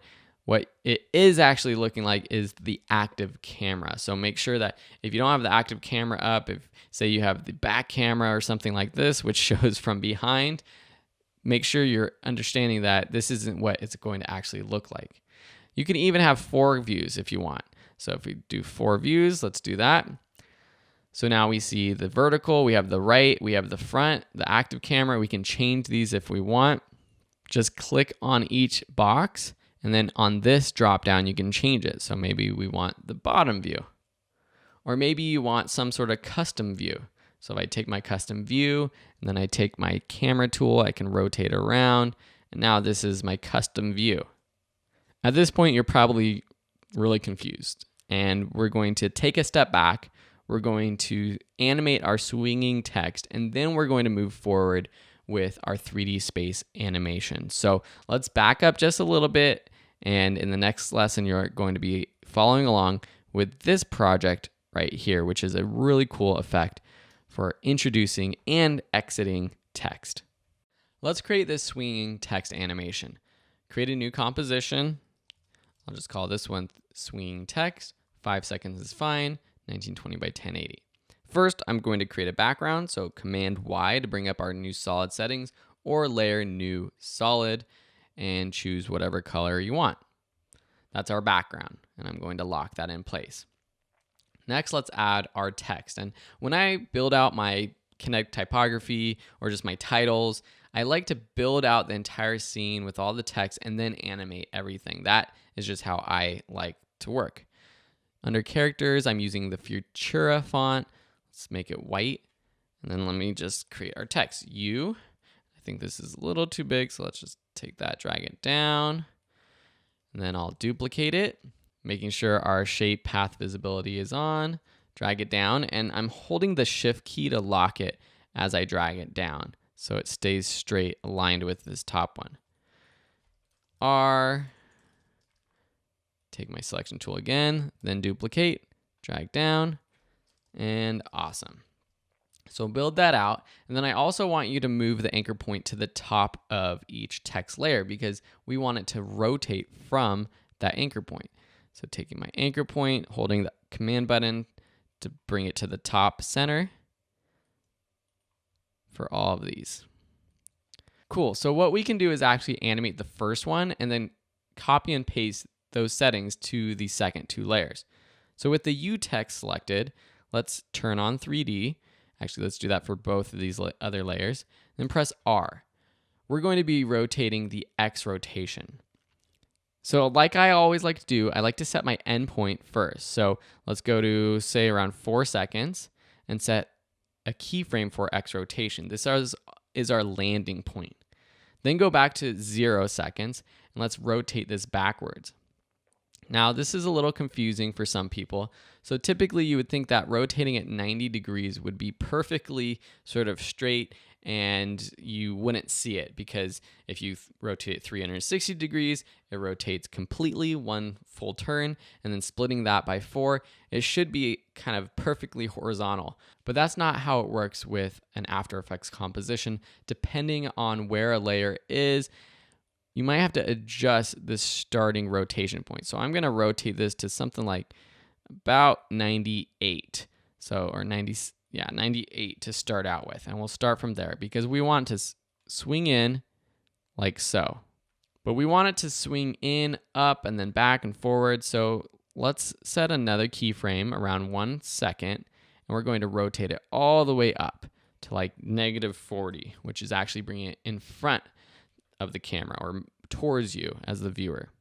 Then let's go back to 2 seconds, rotate it back to something like 25. And you can play around with these numbers, but so I'm swinging up to 40, back to 25, up to, let's do -10, and then back to 0. So if I play through this, you'll see it swing on, and okay, it's kind of lame. What we have to do is add some easy easing and play with the timing. So select all of our keyframes, F9 on our keyboard, and now let's go into our graph editor. So just like we did with the bouncing ball, what needs to happen is it needs to sort of hang up in time when it reaches the peak of its swing. So it's swinging down, it gets faster, faster, faster, and then when it goes up, it slows down. So make sure we're on the speed graph, and then let's select all of these layers or all of these keyframes, and we're just going to drag them in. So you can see now if I select all the layers or all the keyframes and then take the points or these handles, it affects all of the keyframes, which is a quick way to affect the speed of multiple keyframes. So that's pretty cool. The one keyframe that I don't need to do that on is this first one because it's going to be going fast already. It doesn't have to slow into this animation right here. So I'm going to take this first handle, drag it to the left. That's pretty cool. But let's go back to our regular view out of the graph editor, and let's just make this a little bit shorter. So this first one about there, take these ones in like so. With the swing, unlike the bouncing ball, it kind of gets slower and slower and slower. the bouncing ball, when it bounced, it got faster and faster and faster until the last little bounce, but now it kind of swings fast, slow, slow, slow. So let's make this first one a little bit less fast or quick. And we'll also add motion blur to all these layers. So for all these layers, select the motion blur and enable it right here for our timeline. Cool, that looks pretty darn good. We can play with this, finesse the speed, but now you have your basic 3D swinging text animation. I can take all of these keyframes, copy them, just Command C, Control C if you're on a PC, then select both of these other layers, selecting one, shift clicking the next one, and pasting it. So Command V. So here's what I was talking about. With the rotation, so if I bring up the X rotation by pressing U for all my keyframes, at 98 degrees back, the awesome text is really on the frame. So I want to crank this down to something like 86. And then for the R text, probably something like 92. So let's swing that on, and that looks pretty good. Loop it a little bit quicker so I can just watch. Yeah, that looks pretty good. One thing that makes this animation look better is staggering the animation. So the first one comes down, and then as soon as the U text swings down, the R text starts to fall down. So let's stagger it. So with my selection tool, just drag this layer to the right. And let's go to where the R text swings down, right about there, and then start the awesome text right there too. You can kind of see that it staggered and it looks like it's flopping down. That's our basic swinging text animation. In the one that I created originally, we have this sort of exit where they all swing around the vertical or the y-axis and they disappear that way. An easy way to do that is with a null object. A null object is basically an invisible object that you can use to affect other layers that are parented to it. So let's walk through that to explain it a little bit more clearly. To create a null object, go to Layer, New, Null Object. Now, when I did that, nothing happened. You see this little mark up here that shows where the quote-unquote anchor point is for the null object, but there's really nothing there. When I export this, you're not going to see this little red square, which is for that null object. It's just this sort of invisible layer. Think of it as an adjustment layer if you've worked with adjustment layers in Photoshop.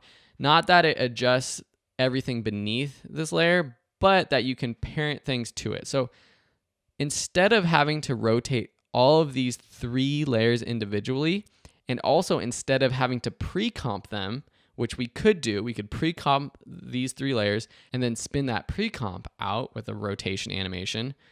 All on this composition, we can parent them. So let's take these 3 layers, parent them to the null object, make the null object a 3D layer, bring up rotation by pressing R, and now when I spin the Y rotation, you can see that it is rotating our text. And actually, because our text is still swinging down, it kind of looks pretty cool.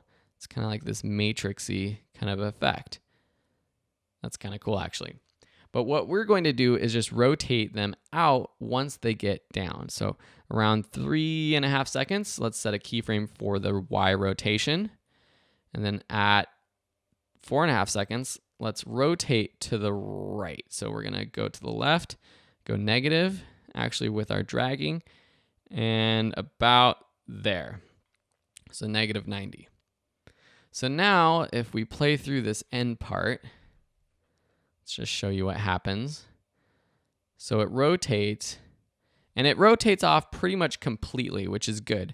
But just to be safe, I'm going to trim these 3 layers to this point. So selecting these 3 layers, I'm going to press Option right bracket. So that's Alt right bracket for Windows users. And now they are off completely. Let's easy ease this text or these keyframes. So right click, Keyframe Assistant, easy ease or F9. And then let's play with this speed because it doesn't pop. So let's go into our graph editor, drag the 2 points in like so. That has more of a pop. One thing that I did with this text, actually, which is pretty cool, is it sort of rotates back and then it rotates off. So it rotates to the left and then it rotates right and it disappears. There's different ways to do that. I could create another keyframe here where it rotates to the right, or actually it's rotating to the left, but our Y rotation number is dragged to the right. And you could play around with the speed of that and that could work, but there's an easier way to do this. And that's with our graph editor. So again, going into our graph editor, this time we're going to our value graph. So we see that our value graph for the X rotation goes from 0 to -90. And that's that number right there, that green highlighted number. If I select this keyframe and take this handle and drag up, what happens is that now it's rotating up. So it's rotating to positive like 15 and then back to -90. So that's how you can quickly get that sort of opposite rotation before it rotates off. And doing those little subtle animations like that makes it look a little bit more professional, makes it look a little bit more dynamic. So let's increase just a little bit. Cool. It's kind of like revving up to go. It starts, then it speeds up and gets off our frame. Let's go back to our whole composition, play through this, and this is a really great animation that you can use for all kinds of kinetic typography, for all kinds of professional motion graphics for your own projects. It's one of the most frequently used text animations that I use for introducing new text to my viewers. Awesome. If you have any questions, let me know. Otherwise, in the next lesson, we're going to be moving on to this other composition, working in 3D space, literally creating this 3D space scene. In the next few lessons, we're going to build this 3D space scene. And in this one, we're going to start by just building out the composition within the 3D space. So create a new composition, 1920 by 1080. I'll just call this one space scene so we know what one we're working with. 5 seconds is fine. Let's actually make it a little bit longer because I think a little more slower animation might work better for this. Okay, so now let's bring in our different graphics so we can bring them all in at once. So our sun, our moon, our earth, and our asteroid, drag them onto our timeline. And I like to order them in the way that they're going to be positioned in 3D space. So in the back is the sun, in the front is the earth, the moon is behind the earth, and then the asteroid is behind the moon. Right now, though, the sizing is all off for all of these files, and that's just because the file sizes for these images are off. If I bring the sun to the top, you'll see that it's a lot smaller than the earth, but obviously in reality, the sun is many, many times the size of the earth or the moon or the asteroid. We can play around with the sizing of things, both with the scale properties, but also with where it is in 3D space. Select all of your layers and turn on the 3D button so that we can play with them in 3D space. I like to start with one object and then kind of move from there. So let's start with the sun. So I'm going to turn off all my other layers. And now with the sun, bring up your position. And I'm going to just drag to the right. Now I already did this, so I know that around 20,000 is where we're going to start. So I'm just going to type in 20,000. So now this sun is really, really far away from our camera. Depending on the size of the image, though, it might look smaller or bigger. Now for you, it should look like this if you're using the same settings, but a different object might look different. For example, if we bring up the Earth really quickly, bring up the position, and type in 20,000, you'll see that it's still bigger than the sun, which doesn't make sense because if it's in the same position, the same distance from you, it should be a lot smaller. And that's why when we actually do this, we might scale it down. But the Earth isn't going to be 20,000 points away from us. Let's next bring up the asteroid. So let's press P to bring up our position. And I like to do these things fairly uniform and then play around with them later. So just from what I'm thinking, I'm going to put this at 15,000. Okay, so that's still pretty big. So I'm going to bring up the scale and then scale it down. So I put it at 15,000, which makes it smaller, but if it's not small enough, I can use scale to adjust it. Now with the moon, bring up position. With the moon, it's a lot closer to the Earth than the sun is, or maybe even this asteroid. So I'm going to put this at just 5,000. Then let's bring up the Earth, position, and we'll just leave this at 0 actually. The Earth though is really big. So I'm going to bring up the scale, drag it down. So we'll put the Earth about this size, so like 27%. And then using these tools, these arrows that pop up from the layer, I can drag it to the right or left. And you'll see if I bring up the position and then I click this X arrow, it adjusts just the X axis. So I can't even move it up or down if I tried, which is a good way to work with your 3D compositions if you don't want to accidentally move it up or down. If I just click this Earth itself without clicking one of these arrows and I try to drag to the right or left, it adjusts both the X and the Y. So let's just adjust this to the left just a little bit. And now we see that the moon is really big. So we're going to make the moon a lot smaller. So let's take the scale, make it like 50%, and we'll drag the moon a little bit to the right. Something like so. Now, if we take our camera tool, we'll be able to see this a little bit better. But remember, if I just click on the camera tool and try clicking around, nothing happens because we don't have a camera layer. So go up to Layer, New, Camera. That's fine, those settings. And now I can click around and you can see, kind of what's happening with our layers in 3D space. We can also change our view to, say, the top view. And if we zoom out, let's just do 12%. Actually, let's go to like 3%. What you can see if I use my hand tool to drag up is that you see the different layers. You can see our sun, our asteroid, our moon. Those are just those lines that right now are out of frame. And then our Earth is in our composition itself. Let's go back to our active camera. Fit up to 100%. So now we have set up our layers in 3D space. Let's make sure that the Earth is extended all the way. Next, we're going to add an animation. So that's coming up in the next lesson.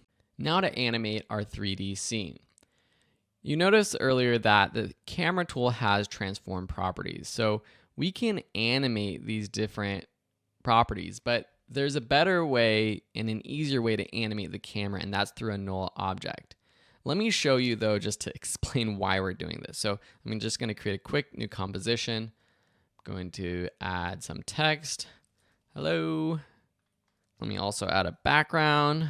Perfect. We'll add our camera. Okay. So let's make sure that our hello text is 3D. Perfect. So if I bring up our camera and say I want to just do sort of a position animation of the camera where we're panning across this hello text. Well, you would think that if I just take the x-axis position of the camera and drag it to the left or right, we would just get that sort of subtle pan. But you'll notice that when I do that, it doesn't look like it's panning. It does this sort of weird sort of rotation, and it's not a direct sort of pan across. We want to use a null object. So if we go up to Layer, New, Null Object, just like we did before with the 3D animated text, now let's parent the camera to the null object and turn 3D on for the null object. Now if we bring up the position for the null object, you can see that if I adjust the position, the x-axis position, we are now actually just panning across. There's other sort of intricacies for why we use null objects for cameras, but basically it's just because it's easier to animate and it's just a little bit more intuitive than using the properties within your camera itself. Plus, I like being able to sort of undo things quickly. So if I want to go back, I can always just delete our null object and get back to where we're started. So in our space scene, let me add a null object, layer, new, null object. I'll rename this camera control and then 3D enable it and parent the camera to the camera control. So remember what we did before. So with the camera, if I just do a position animation, it's not really panning, it's kind of rotating, which might work well for some animations, but if I just want to do sort of a pan across, I want to use our camera control null object. See, so this is a pan across, and you can see this is in 3D space now. You know, the objects sort of are layered, and then depending on where the camera is, you see the different objects behind. Pretty cool. You could create some cool animations that way. But we want this sort of zoom in and zoom out effect. So what we're going to do is take the Z space and really drag in. Actually, let's set a keyframe for this point right here, and we'll move that to the very end. And then we'll zoom in. So taking the last Z space, I'm holding the shift button down to speed up our zooming until right about there, in front of the sun, something like this. So if I play through this, we get this kind of cool space scene. And maybe what we want to do is add some animation to the asteroid. Maybe we want the asteroid coming across the frame. So let's take our asteroid. Let's add some rotation first, and this is just going to be Z rotation because X rotation will look kind of funny since it's like a flat object. Maybe a little subtle X or Y rotation, but with Z rotation, let's just set it right there, put that at the start, and then we'll rotate it counterclockwise, something like that. Put that at the very end just so it's rotating throughout the whole thing. And we want this asteroid flying across the frame. So bringing up the position, let's actually take our X-axis position, drag it to the right. And now let's go. So our camera's moving, and maybe we can see, okay, so at this point it's flying in, and then at this point we want it across the sun already. So we will drag to the left. And we're going to drag it even further because we're going to drag this keyframe to the right all the way. So we want to actually make it even further, something like that. So now when we drag the keyframe all the way to the right, what happens is it goes across the frame, it's spinning, it's still moving because we don't want it to just stop in the middle of space while the camera is moving backwards. Now let's play through this.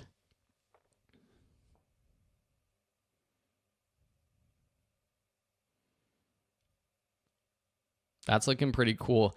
The one thing that I note is that the moon, it takes a while for it to sort of come up after the asteroid flies across. So I might want to move that a little bit backwards in space. So what I can do is just bring up the position. So around here, we can take our moon, set the Z space to around 7,000 or so compared to what it was on the 5,000. So now when we play it out, the moon comes a little bit earlier on. The other reason I like using a null object is if we want to add another subtle motion to the camera using the position, well, if we do that with the null object, now we would have to redo all of these keyframes because say I want it to sort of rotate a little bit in between or move left to right. If I do that with the camera control, what happens is it just creates another keyframe right here, which it sort of changes the whole animation. It goes to this keyframe, then it goes to this keyframe, rather than having sort of a subtle camera turn or something like that throughout the whole composition. So now I can go under my camera tool, and then I could change the position of it. So say we want it to start here, and move that to the start of our composition. But then throughout, we want it to rotate to the right just a little bit, something like that. So now let's move that keyframe to the end. So now it's sort of rotating away. If we want to go to an extreme, what we can do is rotate until the sun is behind the moon, which is actually pretty cool. With that, you can kind of tell that these layers are more of just like these flat layers. They're not really 3D layers, especially with the Earth at the end.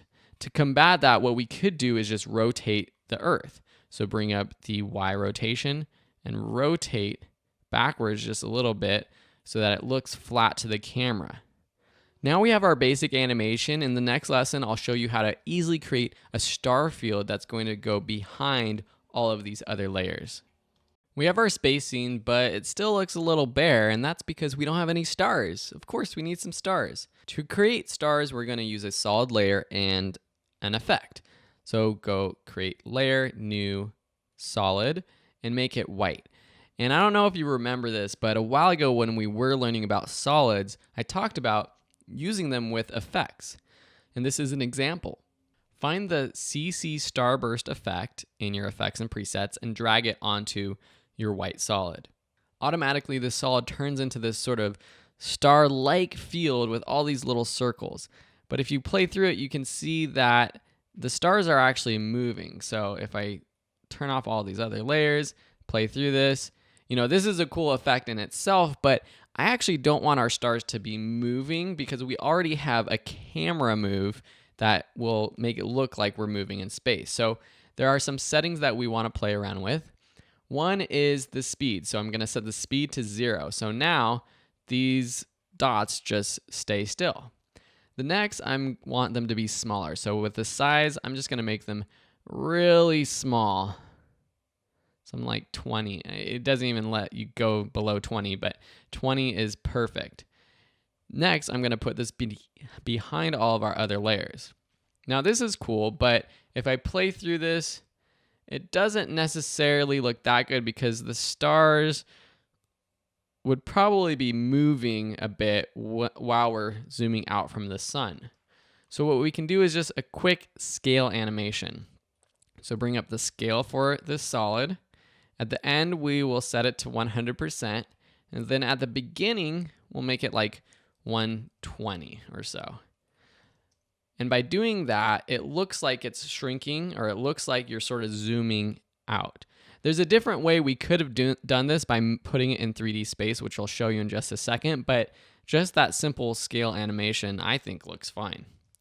So let's actually delete that keyframe, both of those keyframes, and turn on 3D for this layer. You'll notice when I do that, it disappears, and that's because it won't be seen until at the very end when we see the Earth, because it's on the same sort of plane as the Earth, at the same point in Z space. So if we bring up our position for the Earth and for our white solid, which I'll rename stars, we'll see we're at 0 Z space. We want our stars to be behind the sun. So if I go forward, or even if I stay at the end, and I drag this down, or if I type in behind the sun, which is what, 20,000? So let's just put it at 21,000. So it's behind the sun, but now we don't see it. If we go to the start of the composition, we see it, but at the end, it's so small. It's only stars in this little rectangle. So let's bring up the scale. Press S to bring up scale, drag it up all the way until it's filling the complete frame at the end of our scene. So now you have your stars and you can see them from the beginning to the end of the composition. Both ways look pretty good. I actually like the first way that I added the subtle motion with the scale animation, just because the stars are a lot further back than the sun, and I'd want them to look like it's animating a little bit different. Here are both options. Here's the one with the original scale animation.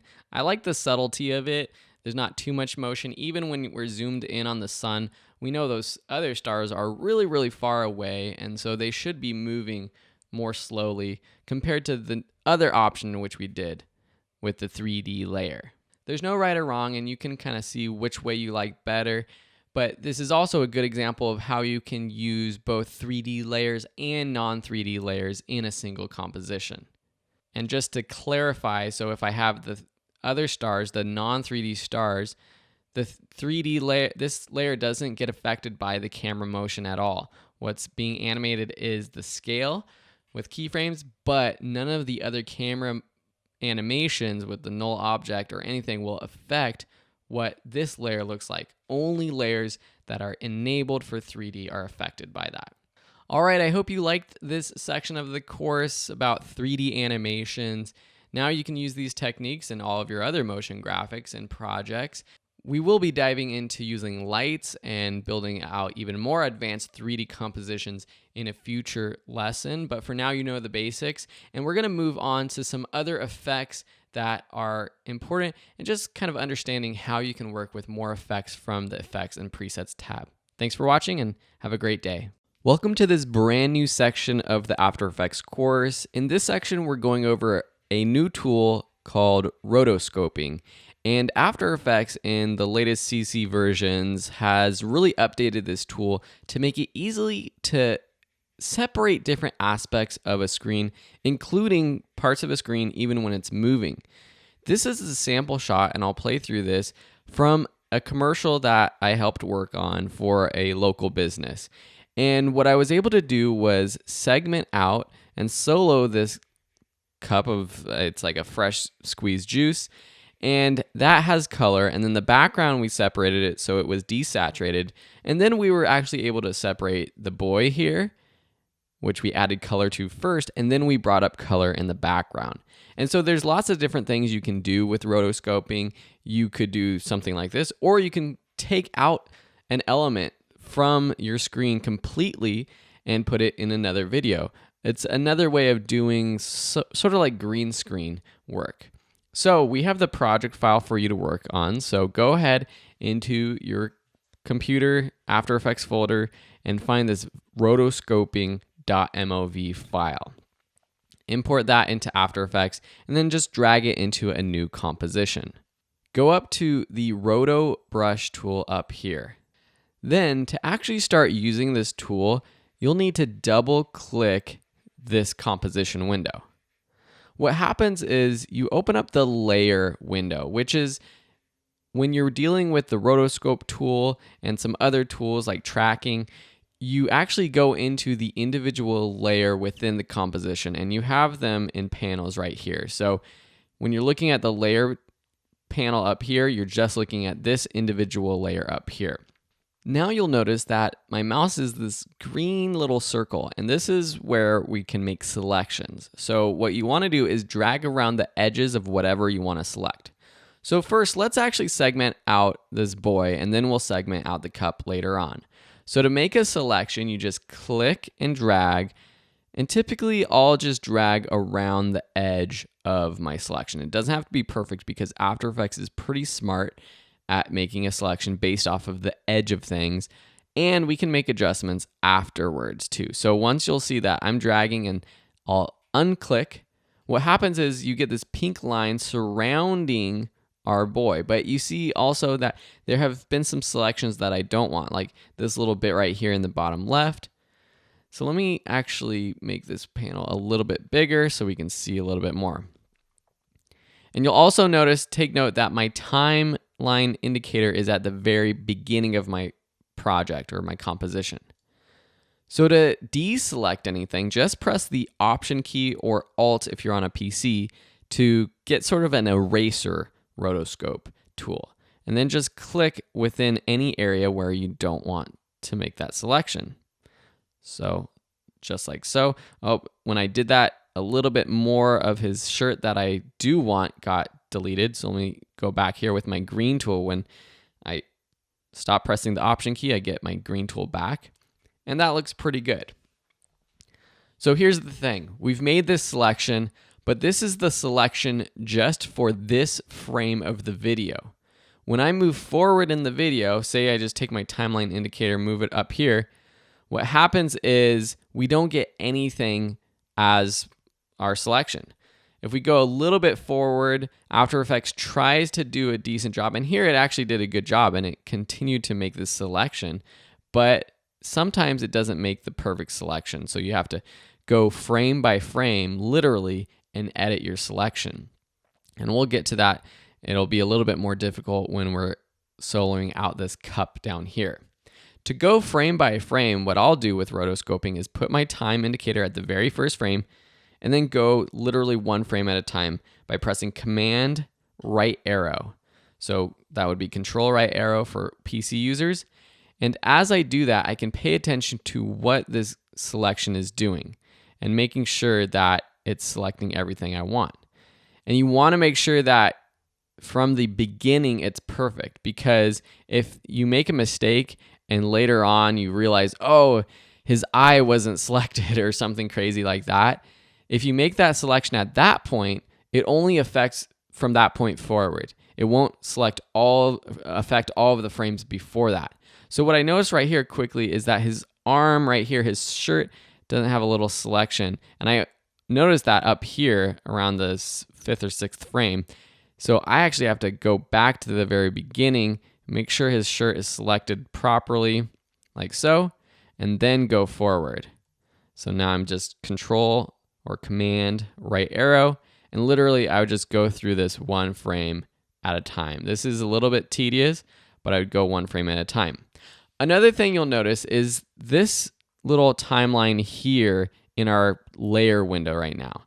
And then there's this little bar down here, which is the Roto Brush and Refine Edge Span. What this is After Effects automatically trying to figure out what to select in this time frame, but it only picked the first 17 frames. So to extend this for the whole clip, I'm just going to take this little part right here where you can see there's little arrows to the right, and then it stops, and then it's just this black bar. Click that and drag it all the way to the right. And now After Effects is automatically going to try to make the selection for me. When I undo this, let me show you. At this point in time, it makes that selection, but on the next frame, it doesn't have a selection. So I want to make sure I extend that all the way so After Effects knows to automatically try to make that selection. So literally just going through all the frames. So what do we do with this now? If we go back to our composition, you'll see that our boy has been selected from the background. And you'll see that there's some menu options in the Effects Controls panel to adjust how this selection works. And that's what we're going to be covering in the next lesson to make sure this looks as clean as possible. After going through your entire video clip that you want to make a selection for, and then going back to the composition window, you might see that some of the edges are a little imperfect. It's a little jagged. So we can use our Roto Brush matte options over here on the left to make some adjustments. It automatically has a couple things set, like the feathering and the contrast. But if I increase feather, for example, to 25, it gets rid of a lot of those jagged edges. Now we also get a little bit of parts of the image or the video that we might not want, such as this little highlight in the back of his right ear. So we can either go back into our layer by clicking the layer up here and making sure that we don't have this part selected. So again, going back to the very beginning of the frame and pressing Option and making that selection to erase it. And we could also decrease the size of our brush as well. The keyboard shortcut for changing the size of your brush on a Mac is Command Option, clicking and then dragging to the right or left. So for a PC, that should be Control Alt, clicking and then dragging to the right or left. So I might have to go really small and then getting in there and making sure it's deleted. So again, I would have to go through all these frames, make sure it's perfect. So that's one thing with the feathering. Another thing we can do, so let's put our feathering back up to 25. Another thing we can do is increase or decrease the shift edge. So by increasing, we're expanding the selection. By decreasing, we're decreasing it a bit. So we want to make sure it's not too far, because then you start to cut off his ears and parts of his body that you don't want necessarily to cut off. So that's one other tool we can do. Reduce chatter is another thing. So if you play through this video, or if you're using another video and you get some sort of distortion around the edges, even through this 1-second clip, we get this little chattering around the edges, a little motion, and we want to reduce that. So what I'll typically do is just test out a few different numbers, go up 25%, see how that works. If it helps, then maybe I'll increase it, and then play around with it till you see what works best. We also skipped over contrast. So this looks at the contrast of the edge compared to what it's next to. So for example, a lower contrast creates a more blurred edge feather look because it isn't making a selection based off of a hard edge as much as something like 100% is. So 100% will really make edges nice and sharp, but sometimes that doesn't look as good compared to something like lower, but of course it depends on what you're working with. It also will depend on what your background is. So let me just turn down our rotoscoping.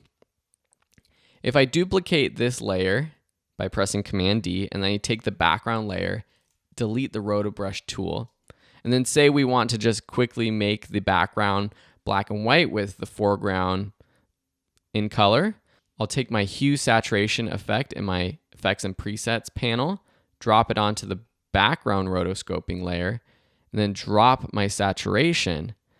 Now this doesn't look too bad. This looks really good, and that's because the background is the same as what the actual background is. What if I add sort of a color background? So let's make a red background, something like this with a new solid. That was just Command Y to bring up your new solid and put it behind here. Now the edge looks a little funny. So depending on what you're doing, you might play with these things. So for example, I might shift the contrast up to 80, might decrease the feathering, depending on what looks best with my background. Another quick option to look at is this invert foreground background. So if you want to make a selection and actually delete what's on the inside, you can do that. Remember those old Apple commercials for, I think it was the iPod, where the people were, just a silhouette? This is a quick way to make that color silhouette of a person just by inverting the foreground and background. Another way we can refine the edge of our selection is with the Refine Edge tool, which is also underneath the Roto Brush tool. Select that, and this is great for the edge of people's faces and head, especially because you have their hair. And what I would do is just paint along the edge of this guy's hair, and it does a better job at separating the small areas. And you can see as I paint along that the white part is the hair, that is the selection, and the dark part is the non-selected part. And so I should actually start this from the beginning. Always start from the beginning and do that. So go along like so. And so it's making that selection of the hair a little bit more precise. So if we go back to our composition, you can see that his hair is selected a little bit better. And now we have these options in the Roto Brush and Refine Edge effects controls to refine edge matte. So you have smooth feather, contrast, shift edge for those specific things. So if we want to add feathering just to that little selection, we can increase the contrast to try to make a better selection based off of the edges and the contrasting color from the hair to the background. And you can also reduce chatter for the hair. And they have two options, more detailed or smoother. This is going to be slower. It's going to take a lot more RAM and memory power. But if you're having a really tricky instance and someone's hair, you got wispy hair blowing in the background and it's really having a hard time making that selection, you might want to choose that. We can even go in here and use the Refine Edge tool for the part of the ear right there to get rid of that little white spot. And so now going back to our composition, you see that that has been removed. So using both of these tools and these settings over here, you can really get a nice selection from your image. Now that we know how to make that selection, let's put this to use. I'm going to show you how to make that next selection of the cup down here, which is a little bit trickier in the next lesson. Then I'm going to show you how I created that actual graphic right here with the color sort of blending on as this boy sips his delicious drink. So to create this kind of animation where the drink is in color, we actually see the drink going up the straw, and that's through an animation. That's not actually the drink going up through the straw. And then the boy appears in color before the background. It's actually a simple sort of mask effect, mask animation. But first we have to make that selection of the cup. So let me duplicate this middle layer. Let me rename this cup. The middle one will be boy, and then the last one's background. So with the cup selected, let me delete the Rotobrush tool to start from scratch. With the Rotobrush tool selected, double click on this layer. I'm gonna zoom in just a little bit so I can get a little bit more close to my cup.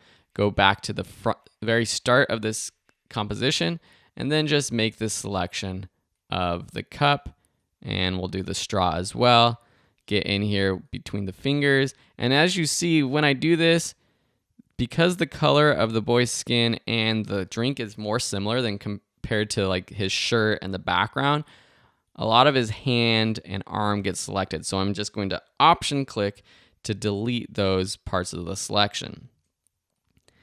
One other thing you can do before you start making all of your selections is play around with these settings right here. If I know that I'm going to add more feathering, I might want to increase my feathering now, or shift the edge now, so I know when I'm making these selections what it's actually going to look like. Another tricky spot was this logo right here next to his fingers. Because the lighting isn't perfect, we're getting a lot of these colors mixed together. So you have to go in, and when I was actually editing this commercial or this graphic for the commercial, it took me hours going frame by frame to make sure that it's perfect. Because even as I'm clicking there, it's a little difficult getting his finger right there. So I'm going to go through frame by frame. I encourage you to do the same. Make your selections. I'm just going to do it for the first 21 frames or so, and then we're going to meet up and we're going to add that animation. All right, this is by no means perfect, but let's go back to our composition. And now if I turn off the boy, you can see that we have our drink roughly selected. So to create that sort of animated straw drink going up the straw effect, I just used a simple mask animation. So I took my rectangle tool, I made a selection with the cup selected around the entire cup, and then I went into our mask path, and I set a keyframe for this right here as our final spot. And then I went forward in time, or earlier, and I moved this path down like so. Once that renders out, you can see that now this part is deleted. And if I turn back off the background, you'll see what is actually happening. So the mask is moving up, and so is our drink. And it takes a little while for the render to catch up. And let me just add just a little bit of feathering just so it's not this hard line moving up. And so that's a cool way that I decided to make the animated drink go up the straw, because at this point when it goes to the top, let me press U to bring up my keyframes, I want the saturation of the boy to start expanding. I was having some trouble with adding a mask animation to the boy, which is basically what I did. And sometimes when I have trouble, I think what will solve this? Maybe a pre-composition will. Because sometimes when you add multiple effects, such as the Rotobrush tool and the mask tool, it doesn't work perfectly. And so what I'm going to do is actually pre-compose the boy. So make sure that the boy is on, and then pre-compose, right-click, pre-compose. I'll just call this boy. And now if I solo this layer, it's still just the selection of the boy. But what I want to do is take our ellipse tool, create a little circle around where the straw is, go under our mask properties, and set a keyframe for mask expansion here. And actually, I'm going to decrease this to -10 until what's inside disappears. I'm shrinking the mask. So actually a little bit further, -15. Still see a little bit right there. So that works. And then I'll go forward in time and then expand this mask. So it goes from his mouth basically all the way, and it doesn't have to go as fast. So I think I can decrease the pixels, add some feathering. So now I have this animation from -15 pixels to 872. So let's turn off the soloing. So now we can see what is happening. We've got the cup in color. We've got the boy fading on. It's really a lot faster than what I did in the actual ad. Then we'll just animate the saturation on this background layer. So what I'll actually do is I realize that I can't animate saturation. This is one of those instances where I don't have a stopwatch icon next to saturation.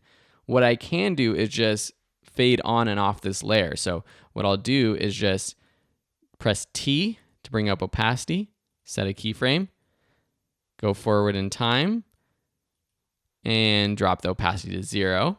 Of course, that gets rid of the black and white version. So what I'll have to do is actually duplicate this layer, take the bottom layer, leave it at 100%, delete our hue saturation. So now it's kind of subtle, but when this top layer right here fades off, this little animation right here, you can see the background layer stays in color. So now this layer appears from the background. Wow. So I know this is kind of a short and condensed version of the actual effect that I did for the commercial, but hopefully by now you get the process, you understand what I was doing, you understand that you can work with both masks and RotoBrush together. Sometimes it gets a little wonky, so you have to use things like pre-compositions, make sure your selections are done properly. You got to spend a lot of time tweaking. I can see, his finger right here is selected, so I would have to go back in, make sure his finger isn't selected, make sure this full cup is selected, all of the juice you can see clearly. But these are the real world skills that you're learning that you can apply today. You can go out today, you can start practicing with this by yourself, and you can go out to people and say, hey, this is what I can do in After Effects. And if you can create animations like this, you can get a job with your skills. Thanks so much for watching this section. If you have any questions about this or anything else related to the RotoBrush, please let me know. Otherwise, we'll see you in another lesson. Welcome to a new section of the After Effects course. In this section, we're going to learn how to do screen replacements like this one that I recently did for a short film. And we're going to be using 3 different ways to do it. We're going to be doing one way, an easy mask. The next way is with a mask as well, but it's a little bit more difficult. It's actually going to be this shot, and we're going to be using 3D rotations and adding reflections to make sure it looks proper. And then lastly, we're going to be replacing a screen. It's actually this screen right here, a phone. We're going to be using Mocha, which is another add-on tool that you can use in After Effects, which is great when you have a moving phone replacement like this and you need to quickly and easily replace a screen that's moving in your frame. So first, let's start out with our TV replacement 1. All of these shots can be found in the video folder of the project. So we've got TV replacement 1, 2, the screen replacement clip, and then I'm going to use this ocean clip as what's going to be on the screen itself. So for this first one, take TV replacement 1, add it to a new composition. Next, we're going to add the ocean, and let's just add it there. And we're going to put it behind our screen. So starting out, we can put it above. We can actually kind of place it where we want, but it doesn't really matter much right now because let's just put it below. Now I'm going to take my pen tool and I'm going to cut out this screen. And this screen is rather simple, but it's a little bit more difficult than a modern screen because it has these rounded corners. So let me zoom in just a little bit so I can see more detail. And then I'm just going to select this TV layer and then go around the edge. So clicking here in the corner once, dragging a little, going around the corner and dragging a lot so we get this curve going here. And I can adjust these curves later. So basically what I'm doing though is clicking twice around each corner to create this curve. We want to try to make sure that the curves match around every corner. Cool. So what happens when I complete this mask, it selects the inside of the mask. So let's go under our mask and choose subtract. So now this is quickly replacing this screen, but it's not perfect and it doesn't look very natural. So first, let me actually turn off the ocean so we get a better sense of what our mask actually looks like. Then just click the TV replacement layer to go into our different points and see, I'm going to add more curve. You can see the top of the screen up here, so I want to make sure we don't see that. Then when I do that, I gotta kind of adjust back this curve on the left. I can use both of these to affect it. Make sure this one is going out. And this one, I might actually just bring all the way to the right. There's this sort of edge that isn't part of the TV necessarily, but I do want to get rid of it. Something like that. And then down here, drag it down, drag it down. Okay, so that's a quick edit. I also want to add a little bit of feathering, not much, but just a little bit because the edges might be a little bit blurry. Now let's close this down and bring back our ocean. So if we play through this, and let me just zoom out to fit to see what this actually looks like. This is your basic screen replacement, but it doesn't look very natural. It doesn't match what it would actually look like on a TV screen. So there's a couple things we can do to make this look better. First, let's add a little bit of darkness to the screen, which we can do using the original screen itself. So if I duplicate this top layer, and then I reverse the mask, or just set it to what it used to be by changing the mask from subtract to add, now we get this screen itself. Now let's play with the blend mode to see what looks good. So pressing shift and then the plus or minus button on your keyboard next to your delete key, you can go through all of your different blend modes. What I want to do is make it a little bit darker and have a little bit of that reflection coming from the screen. So something like hard light actually looks a little bit more natural. So let me show you this. The on, off, on, off. So with it on, that looks pretty good. I might want to add a little bit more feathering to this. Something like that, and maybe expand just a little bit. So we're not getting some weird, funky, hard edges around the mask. So that looks a lot better to me. So that's one thing we can do. Another thing we can do is with these old TVs, the screen actually had a little bit of a bulge coming out. So we have a bulge effect in the effects and presets panel. So type in bulge, it's under distort, and drag that onto our ocean. You can't see it at first, but these are your settings. And if you increase the radius, you'll see that this is the part that's affecting the bulge. So let's increase it until it's about the size of the screen. But of course, we're going to have to move it. So with the bulge center, just click this little target button.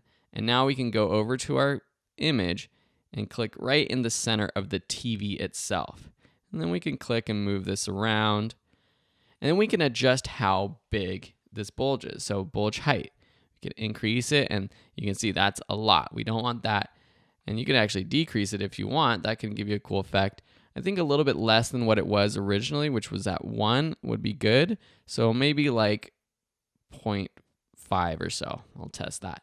And we can turn on and off effects by just clicking this little effects button next to any effect. And that allows you to see, what it looks like. And when I do that, I can really compare the before and after. So I still think that's a little too much. So let me just put it down to 0.3. That's pretty good. Also, the radius will also affect how big it looks or not. So maybe increasing the radius a bit might make it look a little bit better. So playing through this, I think this is starting to look a lot more natural. With these old TV sets, though, it doesn't come in clear that often. So we can add a bad TV effect, which is under one of your animation presets. So if you just type in bad, you have these 3 bad TV effects. So if I drag that onto our ocean, you can see what is applied. you get all of these different effects in our effects and presets, and you can actually turn these on and off, see if maybe some are what you want, some maybe you don't want, maybe some are too much, and you can adjust those. So that's the bad TV one, which adds some grain, noise and grain, and adds a little bit of banding. Let me undo that. Let's take TV 2. So you can see that this adds a little bit more warp. It adds some saturation, which actually might look good for this TV itself. Then lastly, bad TV 3. This one, it's even worse. So it's desaturated. You get a lot of noise. This is, a weak signal coming through. So you can play around with those to see if you want. One other thing you can do if you want to be able to adjust this is add it to an adjustment layer. So go up to Layer, New, Adjustment Layer. Put that between the TV replacement and the ocean, so just on top of the ocean, because whatever you apply to this adjustment layer will apply to the layers beneath it.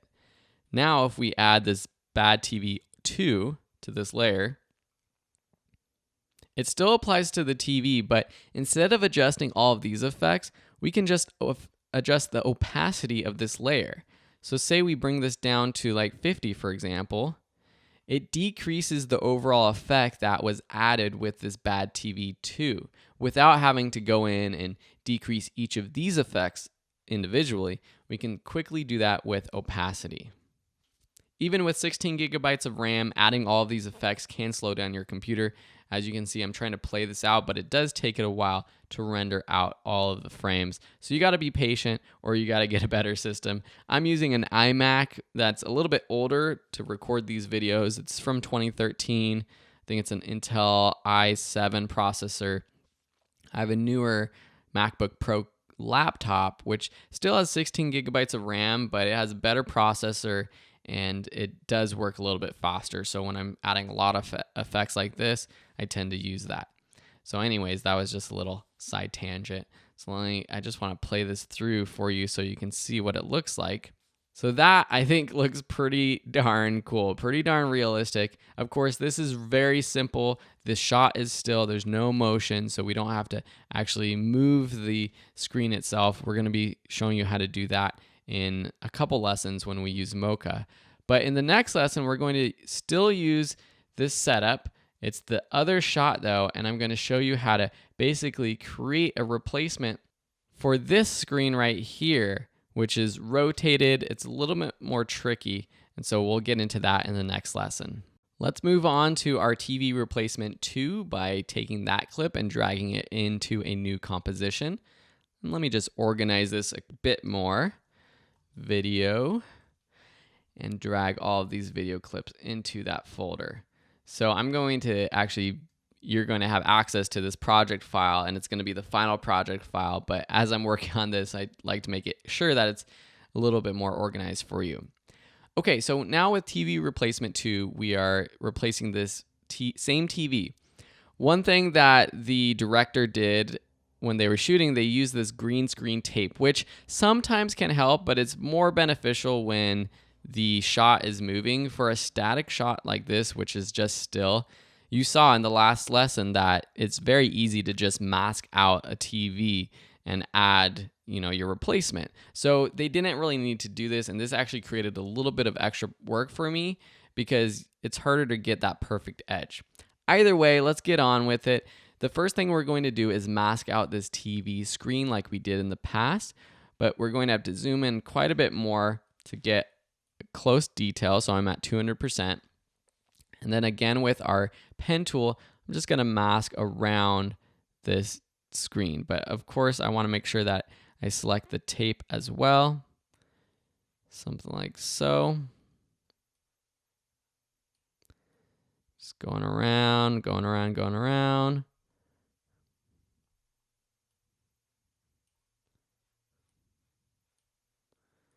And that's pretty good. Let me reverse this mask, press M on my keyboard, subtract. Let me add a little bit of feathering, press F on my keyboard, drag up the feathering to something pretty small. I think like 5 pixels even would be good. This is 4K footage, So it's pretty good for working with, screen replacements and green screen and all of this kind of stuff. All right, so that looks pretty good. I want to take that same video clip, the ocean, put it behind our clip, and actually let's put it in front to start. Let me zoom out to 100% so we can see it a little bit better. I'm going to shrink down the ocean clip. So press scale to bring up the scale. Put it right in front of our TV. And we're going to use a 3D rotation to match the rotation of this TV screen.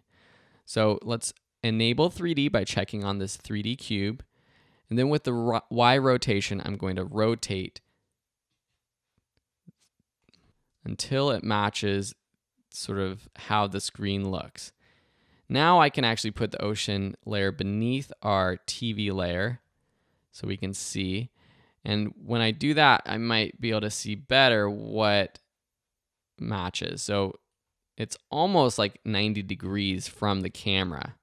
And so as I do that, I want to make sure that, I don't want to move my TV replacement. I want to make sure that it's the right size. So I'm going to bring up scale. It's covering the whole edges, so I'm going to increase the scale to make sure it's covering all of those edges. So that looks pretty darn good. So if I zoom out, fit up to 100, you'll see that looks pretty good. I'm going to do the same thing that I did with the last one by adding a little bit of darkness to the screen itself. Duplicate this top layer, press M to bring up your mask, switch it from subtract to add. And whoops, I forgot. I realized that I couldn't do that with this one because we have this tape on it. So let me delete that. And what I'm going to do is add all of our effects to a pre-composition. So let me right click our ocean layer, pre-compose it. I'll call this TV screen for TV2. Double click it. And now what you see inside of our composition is just the video itself. So back on our TV replacement 2, if I bring up R, the pre-composition is what's actually rotated, which is good because now if I go into this pre-comp for the TV, I can add all kinds of effects that will appear on this screen. So what I actually did was I went into this pre-comp, I added the TV replacement 1 screen. So I dropped this on here like so. And then let's zoom out just a little bit so I can see everything. Then I increased the size of this screen, so the TV replacement, until it covered the whole screen. Moved it in place. And then I changed the blend mode. Let me remember what I did, hard light. So I always like matching. So I'll choose hard light. So that looks pretty good. Now if I go back to TV replacement 2, you can see that is applied in that screen. Awesome, right? So I can add the same sort of effects as well. I can take this adjustment layer, take it to TV screen 2, paste it, make sure I extend it throughout this entire clip. And one thing I noticed is that with the TV replacement layer, it's only 4 seconds long. It's not going to go through this whole clip. So right here, it's going to turn off. So it's going to get a little brighter. So I can create a freeze frame for this layer. So right click, time, freeze frame. And now since this is a freeze frame, I can adjust it and just extend it to the very end of this composition. I want to make sure the adjustment layer is beneath that TV layer, so that looks a little bit better. So that looks pretty good. One thing though that I did in the original is have this sort of TV turn on effect. It started with some fuzz and then it turned into the TV screen itself. And you'll also notice I added this reflection, which I'll show you how to do too. But first, let's add the actual fuzz. And so to do that, I use a cool trick. So let's create 2 solids, Command Y. One is going to be white. Click OK. And then Command Y again, and that's Control if you're on a PC, and that's going to be black. Put the black solid beneath the white. And then with this top white layer, you simply change the blend mode to Dancing Dissolve. Then decrease the opacity, so press T to bring up opacity, and decrease, and you can see that it creates this sort of white noise. And depending on how you want it to look, you can increase or decrease the opacity. So I have those two layers now, and I'm going to pre-composition those into one that's called static or white noise or whatever. So now I have to make sure that I time the white noise turning on after she presses the button. The cool thing in After Effects when you're working with pre-compositions is if I go to this point in this composition, so right after she clicks the button, starts walking away, so right around here, then I double click into our TV screen replacement. It goes to the exact keyframe that I want. So now if I drag this to the right until it's off, you'll see if I go back to the TV replacement that it's off. Then I go one frame over and it's on. So just know that when you're working between pre-comps, that's how the timing works. So I just want to actually fade this on. So press T to fade on, set T keyframe for opacity, move that forward just a handful of frames, then set it to 0. Then of course I want this to be black first, so I don't want this ocean on it. So let me drag the ocean on over here. So now the ocean is off, so it goes from a blank screen to the static. And then up here, let's fade from the static by setting a keyframe for 100%, going forward, decreasing to 0, so it fades onto the ocean. Going back to our TV replacement, I realize that it doesn't come on till too late, so let me go forward to where I want it to fade on, or maybe right around here. Go back into our pre-comp and move these keyframes up. So it's just a quick sort of white noise, and then to the TV program of choice, our ocean shot. So now we have the full comp, turns on. One thing that I think the white noise looks a little bit too bright right here, so I can go in and decrease the opacity of these two keyframes. So let me go here and decrease that to like 80, maybe even like 50. Copy that over here. And now here it's a little bit darker. Cool, so we're getting there. The one thing that I did in the original was I added this sort of reflection right here, which I thought was pretty cool, because when you look at the original clip itself, this one right here, you do have this reflection of the window. So I was trying to figure out how can I match that. So what I did was I actually went into the composition, I added the TV replacement shot again. Then I created a freeze frame where this window is completely visible right there. So let me create a freeze frame right there. Right click, time, freeze frame. Now let me extend it. And then let me just drop the opacity a little bit to see what I'm doing. So let me drop the opacity to 50. Now I'm gonna move this top layer over the TV. So I'm dragging it over to the right, using my rotate tool to rotate it, scaling it down, which you can do by clicking the edge and holding shift to lock its aspect ratio and just shifting it down if you don't want to go into the scale property down here. So that's pretty good. And let's put this below our original comp so we can see what it would look like. So something like that. I'm trying to match the original one. So let me open up our original. So that's kind of cool. Back into our composition. Maybe a little less of a rotation. Maybe a little bit bigger. So this is pretty cool, but you'll notice that in the original video that the reflection is only on the left-hand side of the TV. It looks like probably this part is reflecting, this part of the window frame is on the right-hand side of the TV. So let me create a mask for this. So let me zoom in, take our pen tool, make sure we have our TV reflection selected. So let me call this reflection so I know what I'm working with. Now mask around this like so. Add feathering, press F to add feather and increase the feathering, something like that. Maybe bring in these points like so. And then let me also change the blend mode. So I'm going to scroll through these until it looks more like a reflection. Something like screen might look good. Let me go forward to see what it looks like over the video itself. And that looks pretty good. I can also, let me see what, I'm at 50% opacity. I can decrease the opacity if I want more or less of a reflection. So now if I zoom out, hey, that looks pretty good. I don't know about you, but that, if you're watching this, it looks pretty darn natural to me.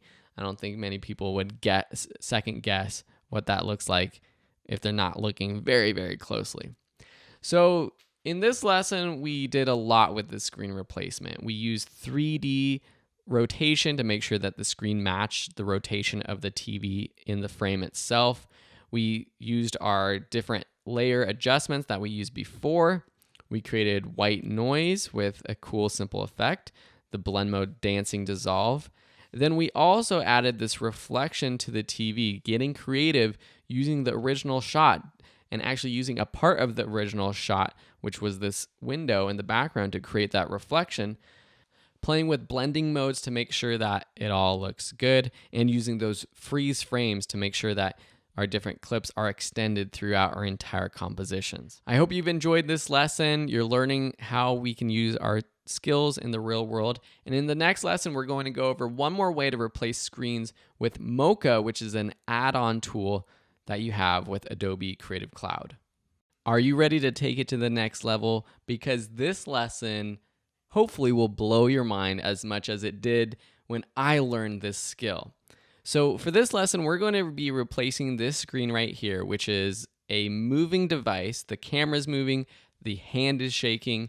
And so in the past, if we were trying to figure out how to replace this screen like we did with the last two TVs, well, we wouldn't really know where to start. There'd be keyframe animations, all kinds of stuff, but there's a much easier way to do it with a tool that's built in to After Effects. So go to After Effects and take your screen replacement video clip and drag it into a new layer. This works best with any footage of this kind of green screen on a device. So it is beneficial to shoot or record your video with the device that has a green screen image like this, that has these little targets or something similar. So there's a little bit more detail, not just the green screen. You can do this for computer screens, for TV screens, mobile devices like this. Now, with this layer selected, go to the animation menu up here and choose Track in Mocha AE, which is this add-on tool I've been talking about. So this is going to open up another program, so wait till that opens. What happens is it starts a new project in Mocha, and it will match the settings of your video clip. So unless you want to change the location, which it will save the results, the data from what you're doing in this program to the same location as where the video clip lives itself, just leave everything the same. If you want to change that location, it's this option right here. So I just click OK though. There's lots you can do in Mocha, but all you need to know is this workflow. So first, click the little pen tool with the X icon right there. Along the edges of the screen, click, and you don't have to drag, just click once and then click around the corners. And as you can see, I'm just clicking 1, 2, 3, 4 times. It's not perfect, but that's okay. Then right click when you're done. So just right click anywhere. So that's our first sort of selection. Then we have to go in and select the corners and fine tune it. So click this little S button, Show Planar Surface. Now you get this blue rectangle, and we're going to take the corners of this blue rectangle and move them to the corners of our screen. So I like to put them just a little bit outside of the screen because you get a little bit of that glow from the green screen along the edges, and this is going to remove that. It's going to actually remove the entire screen plus a few pixels out the edge. So go around each corner, make that selection, and you have that little pop-up that helps you see what's happening.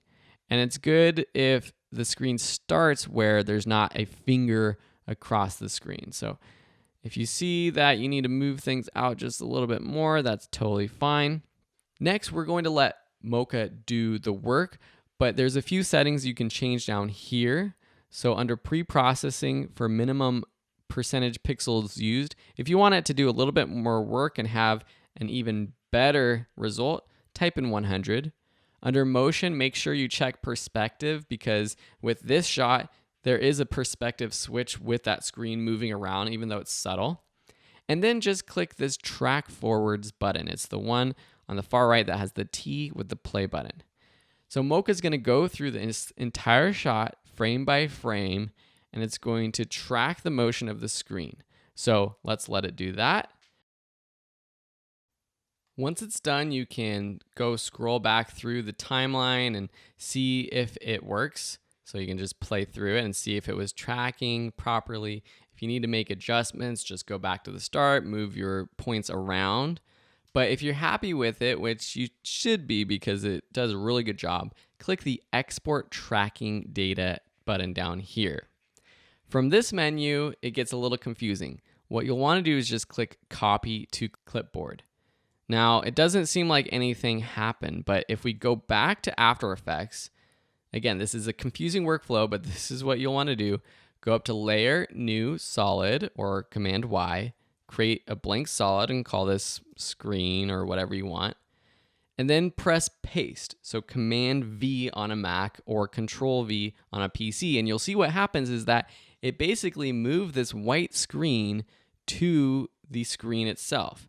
And if we scrub through this, now that white screen has replaced the green screen. Now the next thing we want to do is pre-compose this. So right click, pre-compose, screen replacement, and then make sure it's leave all attributes in screen replacement.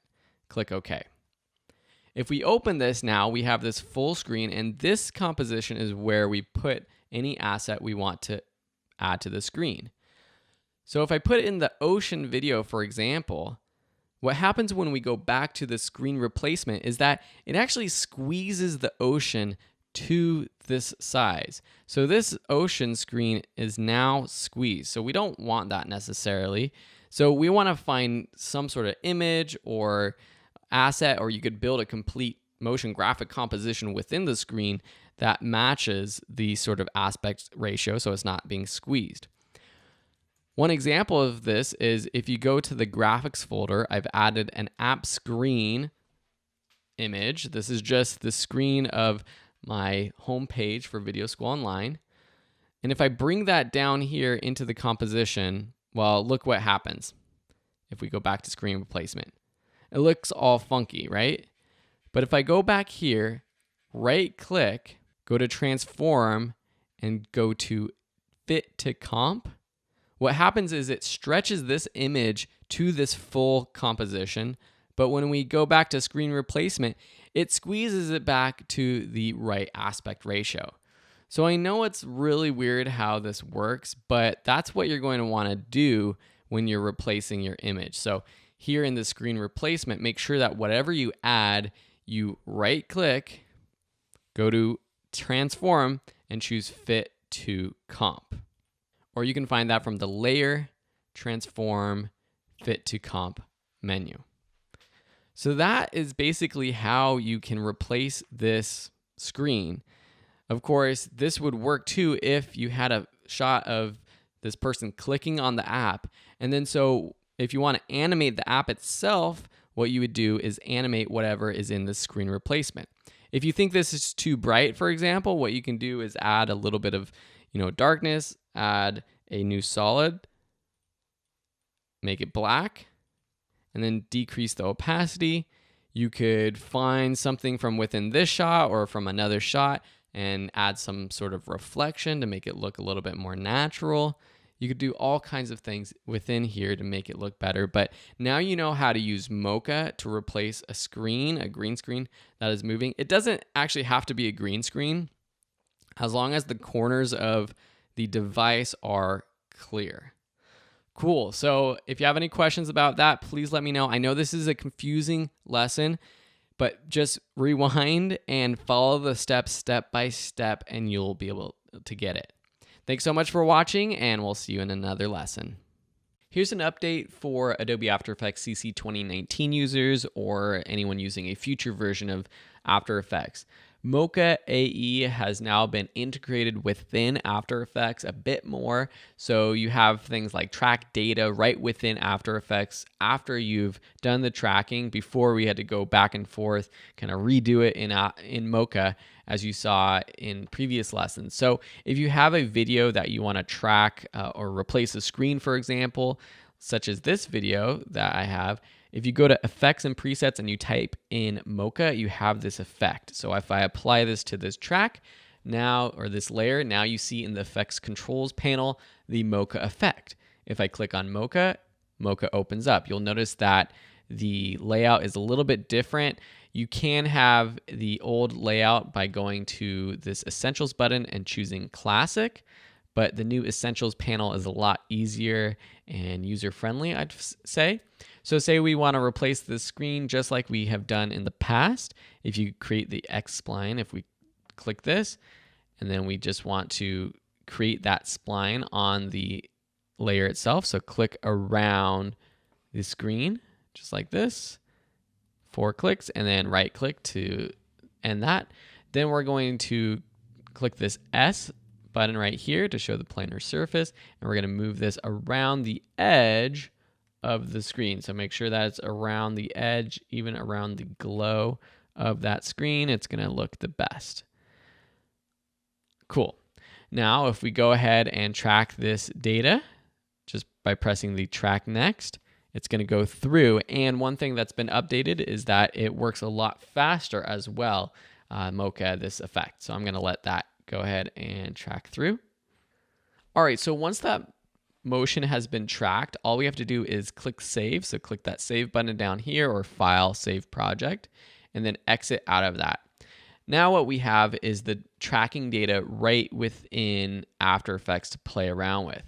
So to create a screen, what I want to do is similar to last time, we create a new layer. So Layer, New, Solid, White. Doesn't matter what color because we're going to be replacing that information. Now I'm going to turn this off for now, but if we go back to our video layer, we're going to create track data right within After Effects. So click that button.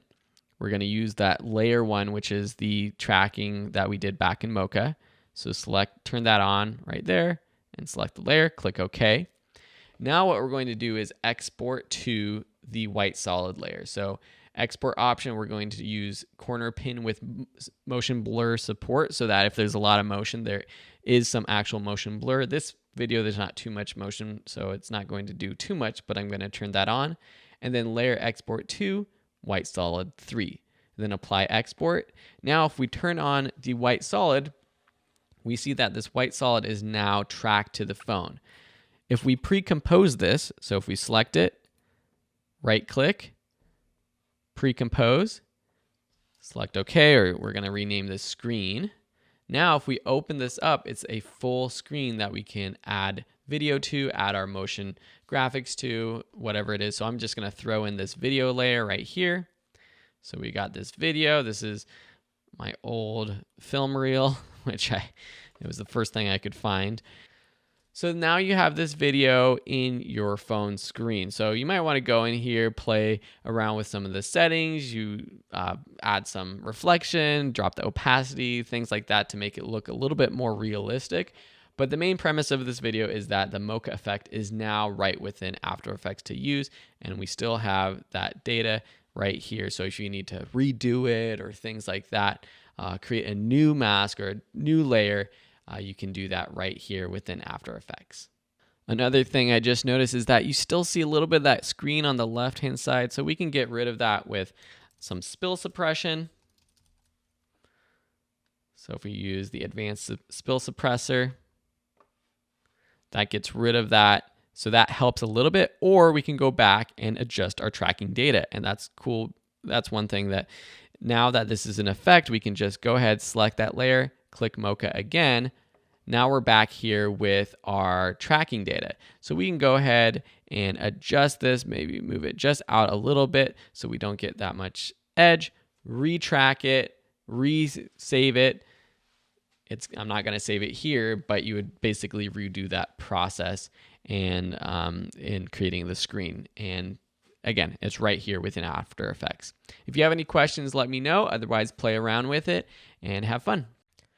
Welcome to this brand new section of the After Effects course. In this section, we're going to be learning the puppet tool and animating this graphic right here.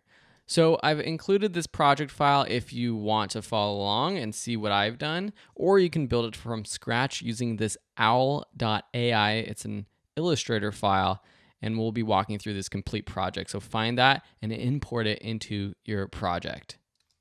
Create a new composition. 1920 by 1080 is fine, and I'm going to call it owl.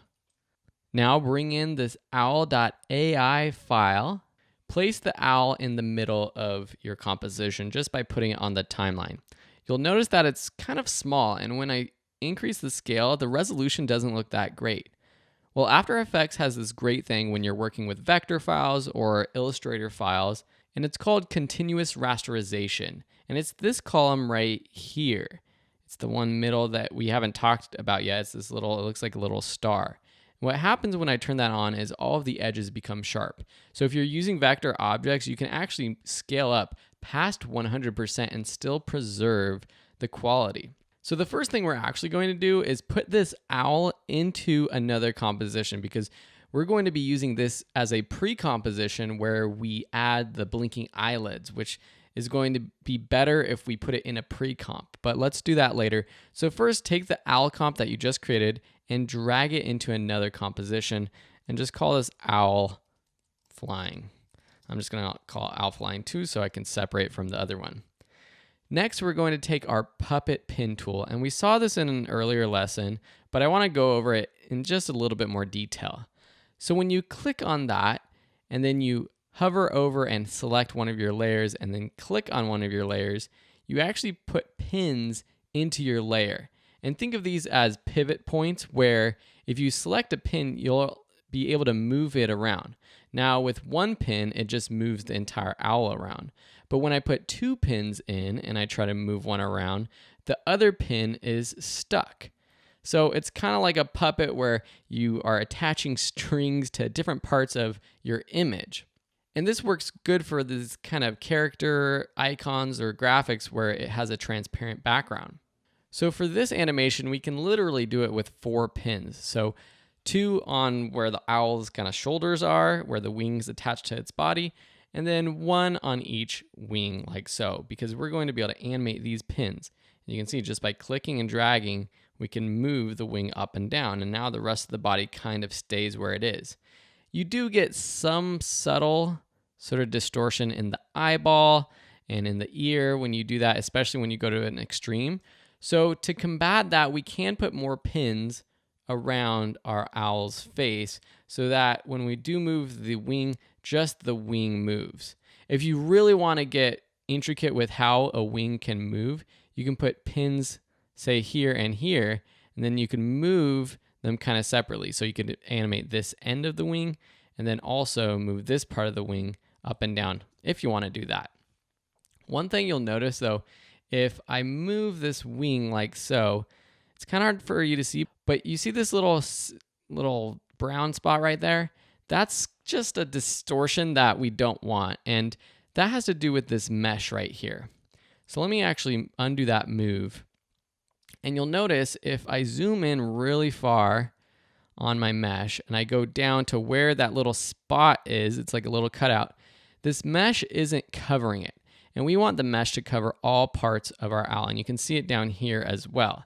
And if I move this pin up, whoops, part of its body gets left behind. So we don't want to expand the mesh. And you have this option right here. It's set to 3, but we can expand it to 10 or so. So that's the first thing that I do when I look at the mesh. I make sure that it's covering our entire object. Cool, so now I can turn that off. And that's pretty much setting up our pins. In the next lesson, we're going to be animating our owl and creating that flapping motion. To animate these, first I'm just going to delete this pin in the middle that I set. So now I actually have set 8 pins. press U on your keyboard and you find that all of the pins that we have set, they have keyframes. And so it's telling After Effects at this point in time, at 0 seconds, we want these pins to be at this position. So we just have to animate them. So I'm going to go forward. I'm going to find this pin just by clicking on it and drag down. And I can use my pin tool or my selection tool. And I'm also going to find this pin tool and move it down about the same distance, just like that. Now I'm going to look at my timeline and I want to clean it up a little bit. So I'm going to close down all of these puppet pins that I'm not animating, because I'm not really going to animate any of those other ones, just the ones that have the motion. So that looks a little bit better. So we just have pin 3 and 4 as the one we're animating. And actually at the very beginning, I want to move this initial position just up a little bit. So I'm going to go to 0 seconds and move these up. Now I can literally copy and paste these keyframes. So I can take both of these, copy and paste them, copy and paste, and you see that I'm going equal distances. Half a second till the first keyframe, then a half a second until the wings are up, then a half a second till they're down. And then I know that they have to be up at 2 seconds, so I can copy all of these. So now I copy 4, paste them, copy all 4, paste them, and then I can just go forward to 4 seconds, paste again, and take these 4 and paste again. So now we have our wings going up and down. One thing that looks a little unnatural is that there should be some subtle motion to the bird going up and down. And I'm also going to easy ease all of these keyframes just to make it a little bit more natural looking. I'll also be adding some motion blur to it, but that's a little render intensive with the puppet tool, so I'm going to do that last. So when the wings are up and then they're pressing down, the bird should move up subtly because the wings press down on the air and the body goes up. So what I can do just with the body of the owl, just with the position of this layer, I can set a keyframe here and actually move up. I'm pressing Shift and Up key on my keyboard. Then I'll go back to 0 seconds and go back down. And then I'll copy and paste these every half second, like so. And now it should look a little bit more natural with the bird moving up and down as if it was actually flying. Awesome. So that's how we animate pins. In the next lesson, we're going to be adding the background and then also adding the blinking eyes. Okay, so let's take this animation to the next level. So first, let's add a background. So in this composition, owl flying, I'm going to press Command Y and choose sort of a light blue for the sky. And I'm going to rename it Sky, click OK, and put this beneath the owl, and then lock it because I'm not really going to do anything with it. Okay, next, let's actually add the blinking eyes. So we're going to go into our owl pre-composition, and I'm actually not going to do this with the puppet tool, but we're going to use some skills that we've learned in the past lessons to do so. So zoom in, pressing Z to get the zoom tool, clicking and using the space bar to get my hand tool to move it into the center so I can work with it properly. We're going to use the shape tool to cover up the eye. So take the ellipse tool. It doesn't really matter what color this is because we're going to use it as a track matte. But just click the brown right there to make sure it's the same color so we can cover the eye completely. Now I'm going to click in the center, and then holding Command and Shift down, I'm going to create that perfect circle that we all know how to create now. Until it's about the same size as the eye, pressing V to get my selection tool, and then putting it over the eye. That seems perfect. If I need to increase the size, I can go into scale, pressing up S, and bring up the scale just slightly. Cool. Now I'm going to call this right eye, or left eye actually. Actually, it's the owl's right eye, but to me, it's the left eye. So this is going to be a track map for the blinking eyelids. So we have to create the eyelids. So let's take the rectangle tool. This time it is important that it is the brown. So use the color picker to choose the brown, or you can make it sort of like a slightly off brown. And then let me turn off the left eyelid. And then I'm going to just draw two rectangles. One, I'm going to draw, it's going to be the lower half of this eyeball. And then the next one I'm going to draw, it's going to be the top half. And you notice that I just clicked and dragged. I didn't create a new layer for each rectangle. There are two rectangles on this one shape layer. And that just makes it easier to work with. Left eyelids. Let's put the eyelids underneath the left eye. For the track matte option for the left eyelids, choose alpha matte left eye. If you don't see the track matte option, click the toggle switches modes button that's right down here. Now the left eyelids only show where this left eye is. So let's animate these eyelids up and down. So drop open the rectangle 1 and rectangle 2 options, go down into transform, and go about half a frame or half a second and set a keyframe for the position for each of these, for the transform rectangle 2 and then the transform rectangle 1. Then to make it a little cleaner, press U just so we have those two keyframes open. Now go back about 5 frames, so I'm just pressing Command left arrow on my keyboard about 5 frames. Then take each eyelid and move it up and down. So for the top one, I'm going to move up. For the bottom one, I'm going to move down. Now this closes like so. Then go 5 frames forward. Command 1, 2, 3, 4, 5. That's Control on a PC. And I'm going to copy this first keyframe that I had just created.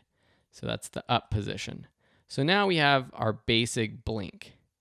So let's easy ease these. So select them, press F9 on our keyboard, go into our graph editor, and for this one, we're just going to go into the middle keyframe, and let me zoom in on my timeline so I can get the handles, and take those handles from the middle one out, because it really kind of slows into that one. That looks pretty good.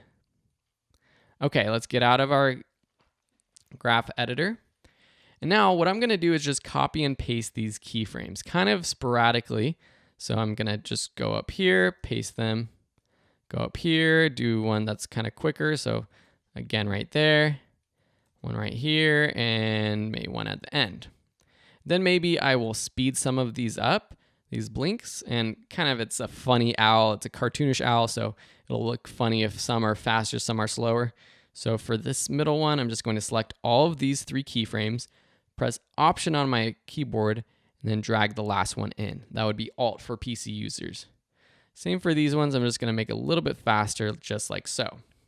So now if we play through this, we have our eyelid kind of going in and out, opening and closing.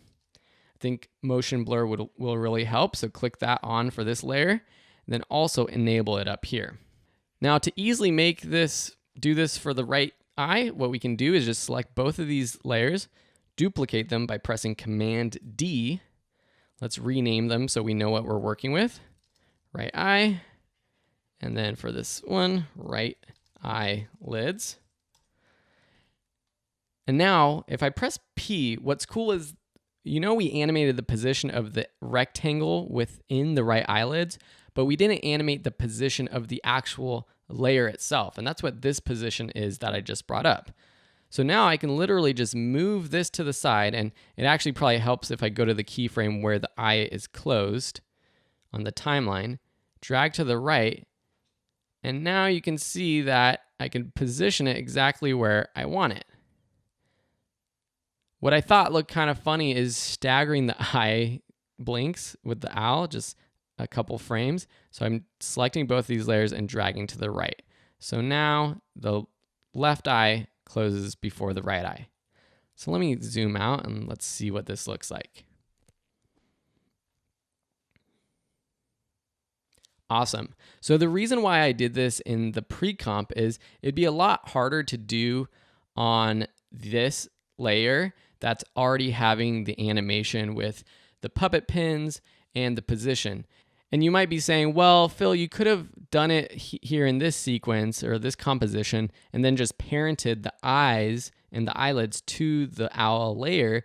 So even if you move it around, what happens to the owl layer happens to the eyelids. Well, that's true, but not for the puppet pin tool. So when you affect the puppet pin tool, it doesn't affect things that are parented to it.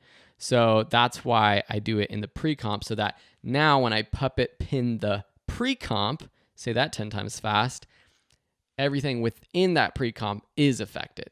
So hopefully that makes sense. So now if I add motion blur to the owl, let's see what this looks like. All right, bringing this up full screen with the tilde key. All right, I think this looks pretty darn cool. We're gonna add some clouds in the next lesson to give some more perspective to this animation. But this is awesome. This is what you can do with free images that you find online. If you search for free icons or free graphics, there's lots of sites out there that give you free graphics like this. I didn't design this owl. This is something I found for free, a Creative Commons animation or graphic, and we're able to animate it like this, which looks pretty darn natural. So in the next lesson, I'm going to add those clouds, but hopefully you've been enjoying this. I think this was a very fun project. I've had fun, and I hope you're having fun learning.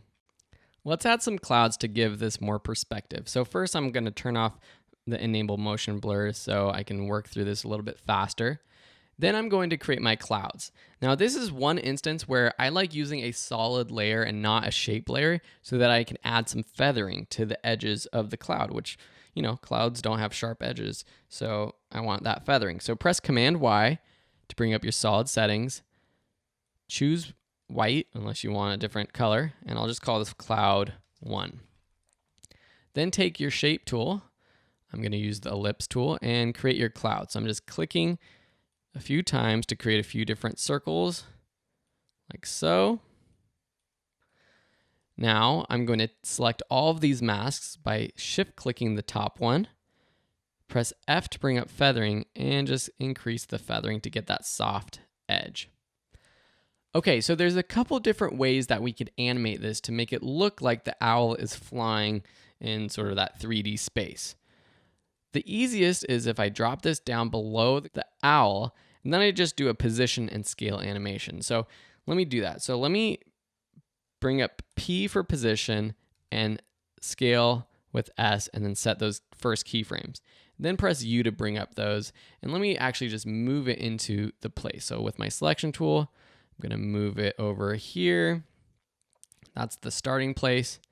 And then at the very end of our composition, I'm going to drop this to like 50% and move it up and to the left. So now throughout this composition, it looks kind of like the owl is flying away from the cloud, right? Okay, so let's do this one more time. So let me Command Y, create another cloud, okay. Ellipse, I'm just doing this really fast because you know how to do it and I don't want to waste your time. Selecting all the masks, press F to bring up the feathering.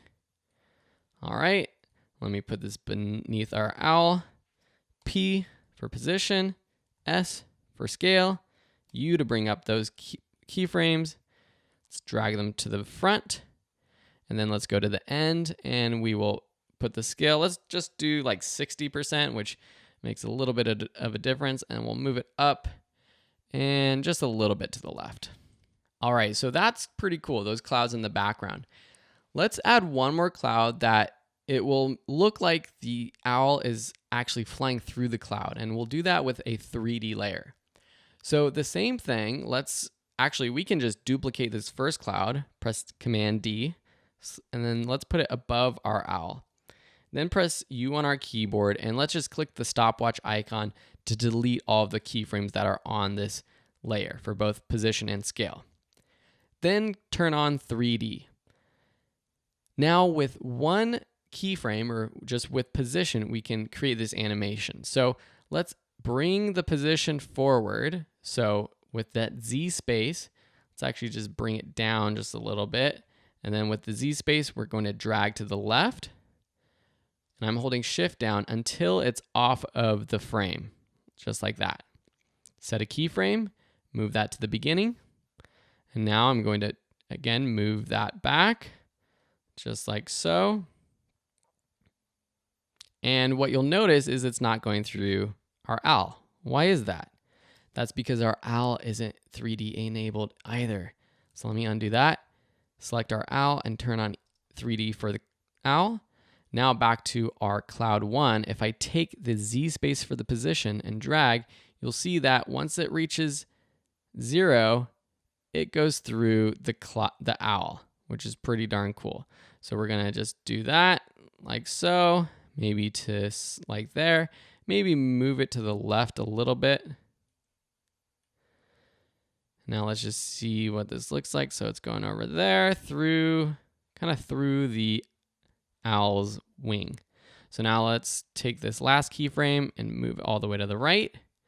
Okay, so let's play through this and see how it looks. It looks pretty cool, but it kind of gets small. And if it's that close to the owl, it should be a lot bigger. So we can just take the scale actually, bring it up really big. But now when I play through this, the cloud kind of comes out of nowhere and it goes right through our owl. And I want to move it to the left a little bit. But moving it to the left with the position keyframes now will take a little bit of too much time. And it's kind of hard to judge where it's going to be if I go here and move the position. Because remember, I can't just go here and move the position to the left, because then the cloud is going to do this kind of funky turn, which doesn't really make sense. But instead, what I can use is the anchor point. So if I press A on my keyboard, the anchor point is another way to move around a layer after you've set keyframes for the position. Now with the anchor point, I can just click and drag and move this layer over to the right here at the start of the composition, maybe even a little bit more. That looks pretty good. So it's going to fly through, and it's still pretty large here on the screen, but it doesn't fly right in front of us.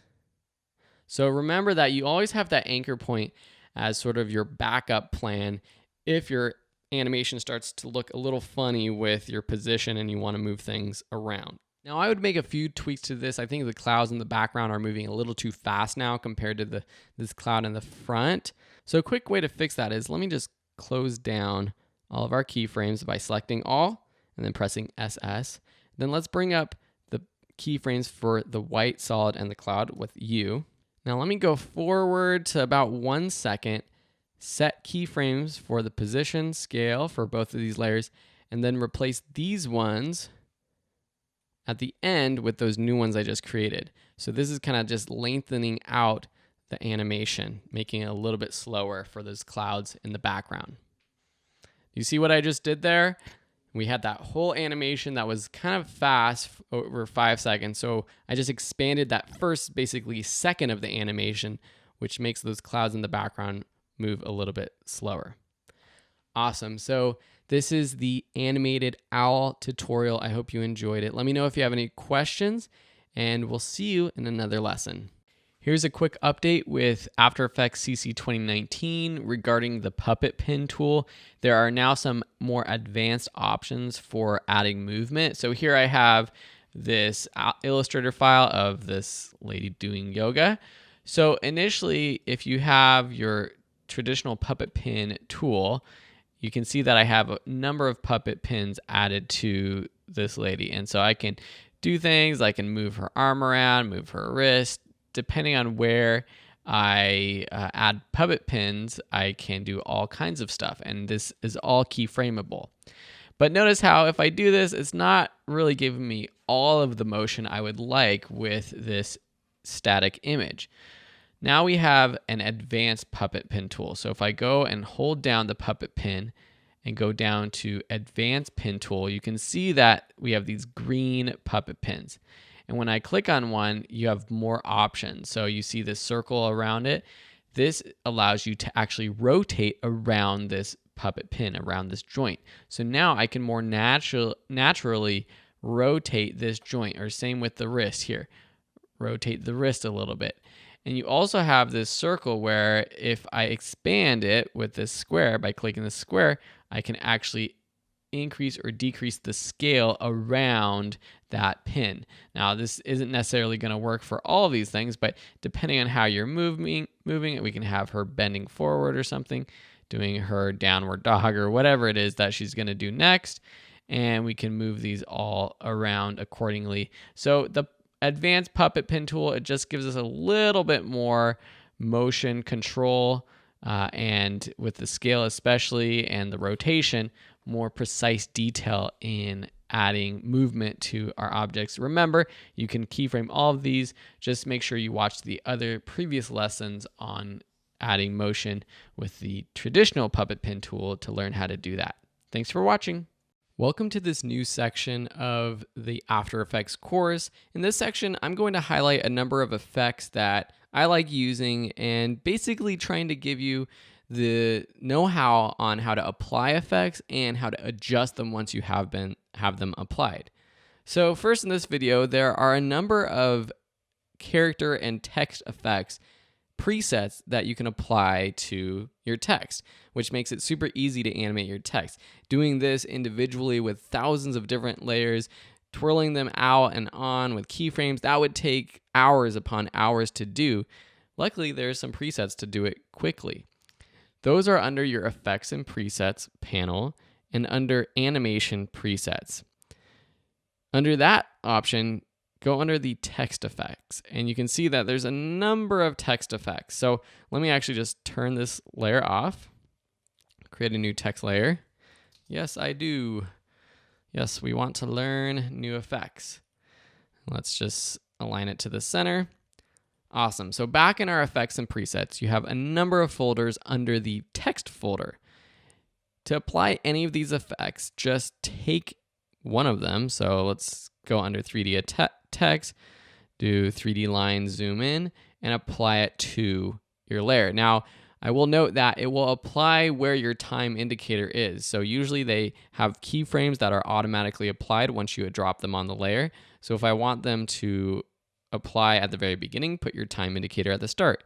If I want them to start at 1 second, put your time indicator at 1 second. Now place this effect on. And now if we scrub through this, you can see what happens. So let's just play through it. A quick little 3D line zoom in. This one's pretty simple. If I select this layer and press U on my keyboard, you can see the keyframes that are set up. Now, you don't necessarily have to understand what all of these keyframes do, but you want to know how you can adjust it. If you want it to go later or earlier, you can just select these keyframes, drag them to the left or right. If you want it to go slower, just drag them further apart or closer together to make it faster. Now, what do you do if you want to get rid of a text effect? Well, sometimes a text effect will pop up in your effects controls and you can delete it. If not, what you'll want to do is delete these keyframes. First though, I'm just going to close our Yes, I Do text and then open it up. So you can see that we've added 2 animators. And remember how we were doing the shape effects where there was this little add button? Well, in the text layers, you have this animate button. So you can add these different animations to text. And those are these animators. So if I click animate, you can see there's a line spacing animation. There's a blur, there's a character offset, all kinds of different things. So to get rid of this text I've applied or this effect I've applied, just select the animators and delete. So now our text is sort of back to normal and we can add another one. So you have your animate in, you have your animate out. These are fade ons and fades off basically, or some way of appearing or disappearing your text. And then some of these are more just styles to text that's already on your screen. So for example, under fill and stroke, if we take something like flicker green, apply it, you'll see that it takes each letter and it has this like flickering effect to a stroke that has been added. So to undo that, I'm just going to press undo. Wiggly stroke with, take that. Another way to sort of add style to your text. I'm at half resolution, so it's a little kind of lower quality, but now I'm at full. So these are just things that you can do to quickly animate your text. I can't go through all of them because it would take too long, but if you have questions about a specific one, please let me know. But basically, when you add one of these, so let's just take one more. Let's take an animate out. Let's do slide off right by character. And this is a good one to look at because see, what happens is it slides off each character, but what happens is it doesn't slide off the entire way. So sometimes we actually have to go into our animation and see what's happening. So let's go into our animator, and you see under animator 1, we have the range selector and the position. Under range selector, we have the start percentage that's being animated. What we really want to adjust is the position of this animation. So this position here is where they end. So let me zoom out just a little bit so you can see 25%. So if I take this X position and drag to the right, you can see that now everything moves off the full frame. So it moves it a little bit further. Let me undo that, go to the start. So you see that this text is just moving a little bit. Oh, there's the stopping point. But if I take the position and drag it to the right a little bit more, with enough space to make sure that all the text flies off the screen, that's good. So you can see that there's different things that you'll have to do when you apply these effects. Sometimes it's just changing the speed of these effects, when it comes on, when it comes off. Other times you actually have to go in and play around with the individual settings. And that's why I say play around with these. If you have any questions about a specific one, please let me know. Awesome. Thanks so much for watching. And in the next lesson, we'll move on to another one of my favorite effects. In this lesson, we're going to create this page turn effect. What you see is this page being sort of picked up and wiped over. Let me just turn off the background page so you can kind of see what is going on a little bit better. So it flips over just like so. Looks pretty cool for creating an animated book like this, or you can use it as a cool way to transition one video frame to the next. You can apply this effect to really anything. So let's build this from scratch. So I'm going to open up a new composition or start a new comp, call this book, whatever you want, 1920 by 1080, 5 seconds. First, let's build out our book. So take the rectangle tool. I'm going to choose a background color for the binding and the cover. So let's just do that with the brown, create this rectangle. Cool. So now I'll just call this back. Next, we want to add pages. So click off of our layer, change the fill color to white with our rectangle tool selected. Let's create our page. You'll notice that I have these little guides on my composition. And that's under this button right here, which is the title action save, proportional grid, and guides and rulers option. So if I turn off title action save, I don't have that guide. I turn this on so I can see the center of my composition. So with that on, you have this little plus sign, and that's the exact center. And that helps me create a rectangle like so by clicking and dragging and going perfectly to the center. Cool. Awesome. So that's one page, and we'll call this left page. We can duplicate this just by pressing Command D, and then with the selection tool, which I get to by pressing V on my keyboard, drag to the right, holding Shift down, just like so. And I'm going to put a little bit of space between the two pages like so. I want to make sure that, well, first let's call this right page, and I want to make sure that the anchor point is on the left-hand side of this page. So that's pretty cool. Because now if we want, we could create a simple page turn with a 3D rotation. So if we turn on 3D for this layer, press R, and then do a Y rotation, you can see that we can flip this around, which is kind of cool. But there's a more organic way, and that's through our CC page turn effect. But first, let's continue by duplicating our right page. And we'll call this right page top, and then add some text to this page. So let's just click off of our layers. Hello. Let's select our text to make sure it's black so we can see it. Okay. Now I'm just going to put this on the middle of the page, and I'm going to pre-comp both the hello text and the page so that the effect that we apply to it is applied to both.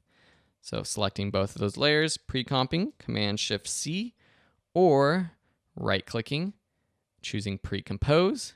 I'll call this page turn. So now the page turn has that top layer, or that top right page, and the text. So you can see, and I turned off that right back page. And let's just add some text on top of the right page. Cool, nice. Okay, so that's gonna be on top of our back page, which will appear after our page turns. So let's put that underneath our page turn. Cool, let me close down everything. Just select all, press SS on our keyboard just to close everything down. Now under Effects and Presets, type in CC Page, and you'll see the CC Page Turn. And let's apply that to our Page Turn pre-comp. You'll see in our Project tab or in the Effect Control tabs, we have these new options. What we're going to be animating is the fold position. So if you click on this little icon right here, this brings our little target to our composition. And if we hover our mouse over, now we can click where we want this page to start folding from. So let's just click in the middle over to the right. Now we can click that point and drag around, and you can see that our hello page is folding over. It's a little hard to see right now, so let's actually turn off our right page and our cool text. So we can still take that point, which is this little circle right there, and we just have to sort of figure out where we're going to animate it. You'll also notice that the back of this page, it automatically sort of takes what's on the front of the page and makes it a little transparent on the back. And those options are right here under back page. I don't really want that to look like that, so I'm going to turn off the back page. And you can basically reference any other layer you have on this timeline or on this comp to appear on the back page. So if I want the cool text, for example, we can have that hello on the front and then cool on the back. Now it's backwards, and that's because it's as if you're flipping the page over. I'm going to turn that off though. And now when I turn that off, it chooses a paper color, which is sort of this goldish. I'm going to make it more of a white, but a little off-white. So it's a little different than the original whites, which makes it easier to see. And I'm also going to turn the back opacity to 100%. So now we can see that the page is turning. It's not sort of a clear page. So we just have to animate this position. So let's take this point over to the right, set a position for the keyframe for the fold position, and then go forward about a second, and then take that position point and drag to the right to somewhere like there. Okay. If we press U on our keyboard, we can see those two keyframes. We can play through it. That's pretty cool. We can easy ease if we want it to sort of ramp up, make it a little bit more natural.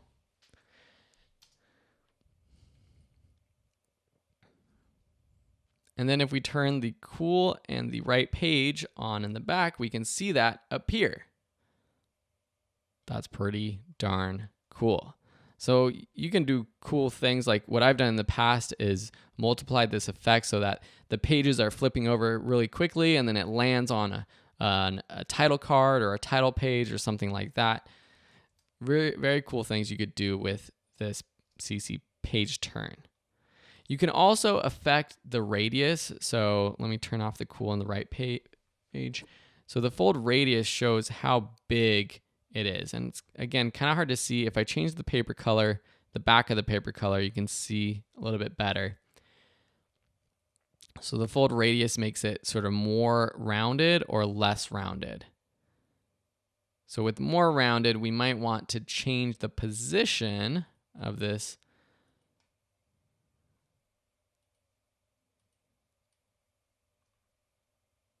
to something like that. So it's not folding over the front left page. Something like that. So that looks kind of cool too. And we might have to change the front one now too. So we'll bring the front one down here. So changing the fold radius will affect the fold position.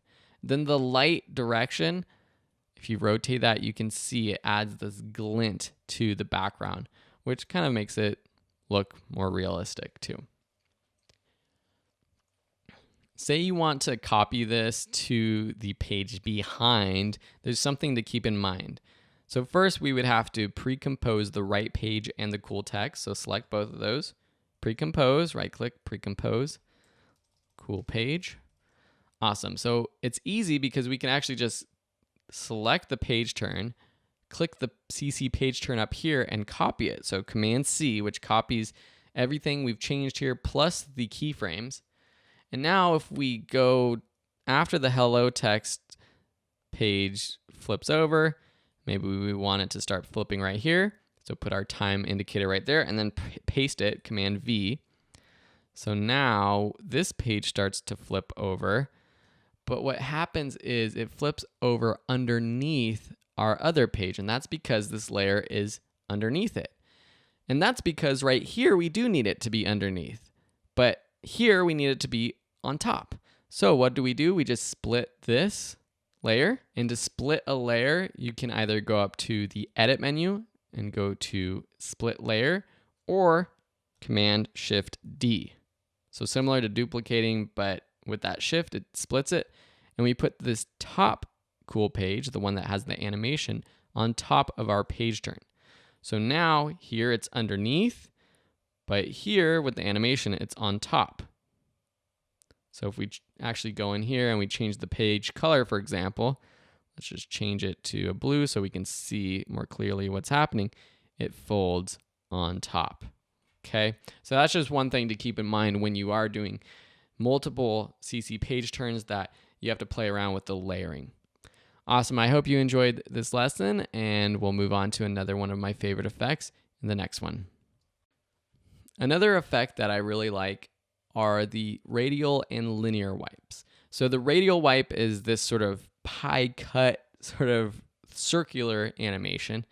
And you can see 7% of Americans think the moon landing was fake, and I just looked that up online, so I have no clue if that's true or not.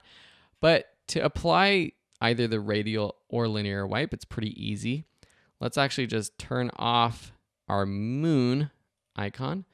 Then I've brought in our moon, so let me place it on top.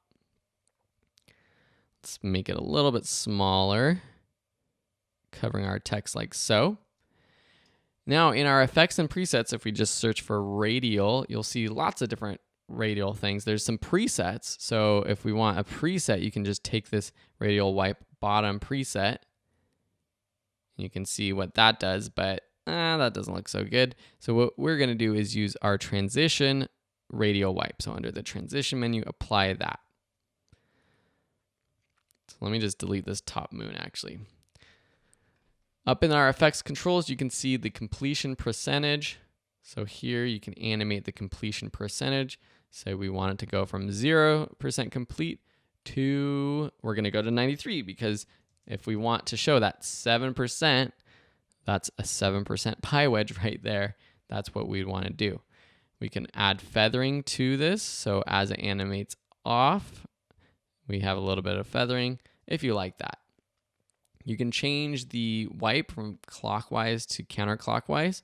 So that's a quick way to reverse this animation, or both. So we'll kind of split and go around like so. And of course, if we press U, you can see your keyframes. You can make it longer, shorter, add easies, whatever you want. The linear wipe is very, very similar. So here we have this linear wipe wiping on this photo. It's a great way to reveal layers or take layers off of an image. So I've already applied this linear wipe. Let me go ahead and add another one to show you how you animate off. In our effects controls, type in linear. Under transition, take the linear wipe, add it to this layer. So now you see that I have two linear wipes. With the second one, we're going to leave the transition completion at 0 now and set a keyframe, and then go forward in time, set it to 100%. So it goes off, and that works because it animates on for this first linear wipe. I set the angle to 270, which I keyframe, but I don't need to keyframe. So the angle adjusts if it wipes on from the left, from the top, from the right, from the corner, at really whatever angle you want. And for this second one, we want it to be at 90 degrees and we want to match the feathering. So the feather for the top one is 227. Let's do the same for the second one. So it animates on and animates off. And that's the linear wipe. Another set of effects I want to show you are all of the color correction effects. Here I have this video clip that you have access to. It's called Travelers. And under color correction in the effects and presets window, you see all kinds of different ones. Now these can do everything from adjusting the exposure, the color balance, the white balance, the saturation, but there is one that is sort of a catch-all that does all of this, and that's called the Lumetri color effect. So take that and drop it onto one of your video clips. If you've used Adobe Premiere Pro, this is basically the same thing. So you have your basic corrections, which include white balance, and your tone, which is affecting exposure. So if I want to make this warm, nice video clip look cool, I would take my temperature and drag it to the left. So now if I drag it to the left, I can make this look sort of dreary and cold rather than that nice warm look from before. Under tone, you can adjust the exposure of a clip. Now this clip is only a 720p clip. It's a compressed clip, so it's not going to work as well as if you have a raw file that you're editing yourself.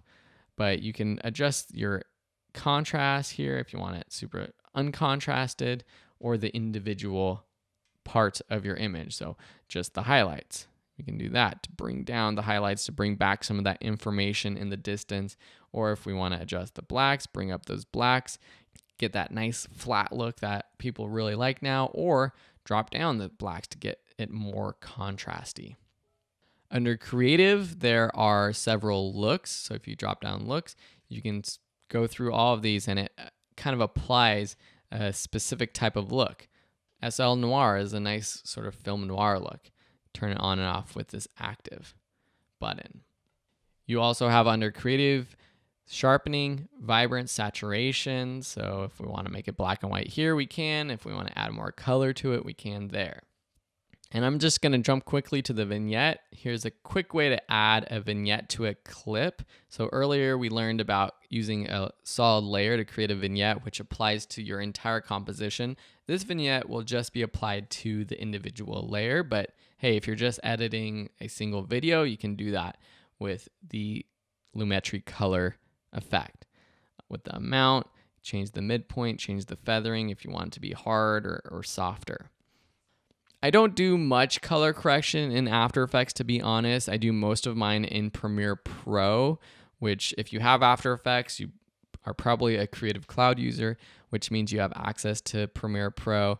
And with the Lumetri color effect, you have a great Lumetri color panel in Premiere Pro that makes it easier to use all of these effects.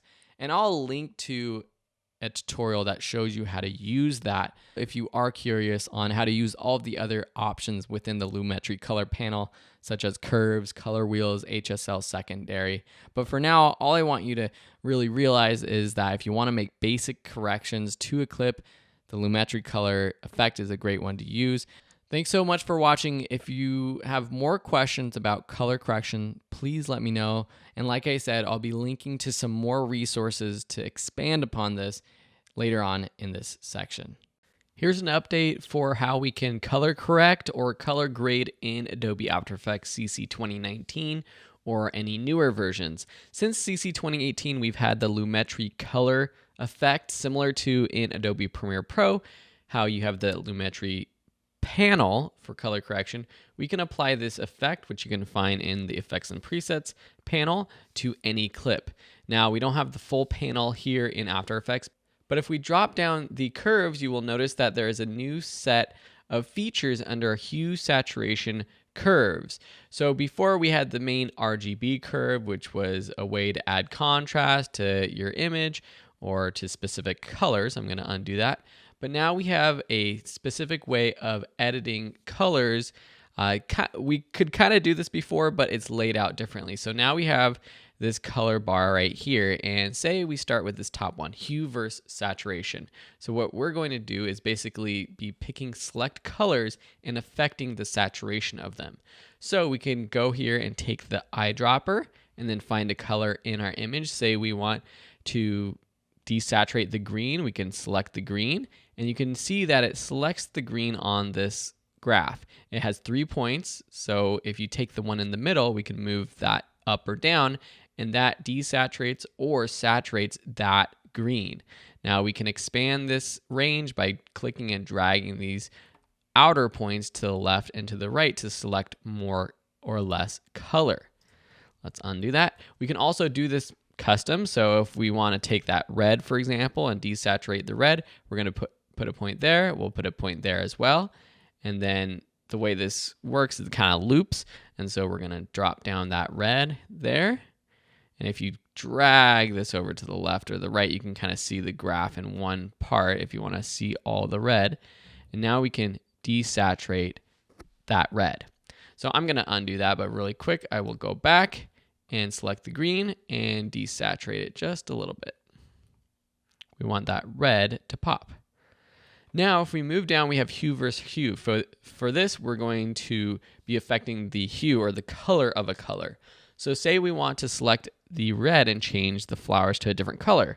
We can select the red and then take this point in the middle and drag up or down. So maybe we want more of like a pink color, okay? So that's how you can quickly change a specific color in your image. Now, similarly to what we've seen in the past, we're going to move down to hue versus luma, and this is going to be the brightness or the exposure of a specific color. So say we think that pink is a little bit too overexposed, that part of this image. Let's take our color picker, click the flower, which selects sort of the original red. I'm going to increase this range and decrease the luma of this flower, just like so. So as you can see, this is a pretty funky example, but I just wanted to show you the new ways that you can play with color right within the Lumetri color panel. A great way for focusing on selective colors and adjusting them. Welcome to this new section of the After Effects course. This section is all about motion tracking. What is motion tracking? Well, basically, it's attaching effects, graphics, titles, really any layer that we want in our timeline to something moving inside of a video clip. So take this as an example. We have this text that's moving along with this moving little bottle, little bird feeder thing. And it's attached to this so it moves with it. Now, I didn't do anything manually. I didn't add position keyframes or anything like that manually to track this and move it in this manner. I just did let After Effects do the work. Another example is like this one, where the text is actually moving along with the video clip. It's in the environment of that video clip, and the camera actually pans over this title as if it's panning over this Ferris wheel or going across this Ferris wheel. So both of these are things we're going to learn in this section, starting with more of a simple position tracking like this. So you could open up this project file if you want. It's called Motion Tracking, and it has the 2 projects that I've already set up, or you can follow along and build it with us just by importing the bird and Ferris wheel video files that are available in the video folder of the project resources. First, let's take the bird and add it to a new composition like I do with any video clip that I'm adding to After Effects. Then I have to decide what part of this clip do I want to track.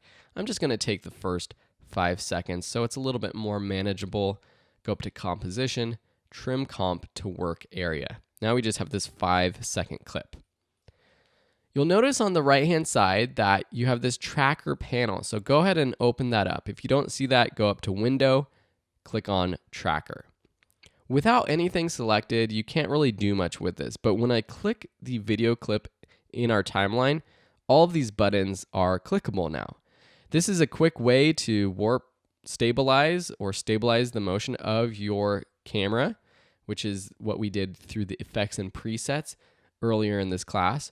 But what we're going to be using in this menu is the track motion button. So with your clip selected, click track motion. You'll notice 2 things. One, it opened up the layer panel. This is similar to the rotoscoping lectures of this class where we're diving into this individual layer It's not the composition, but it's kind of like you're diving into this individual layer to do some more work. You'll also notice that this track point 1 has appeared. And I'll zoom in so we can see clearly what is going on. So in this track point 1, you have 2 boxes and then this little plus sign.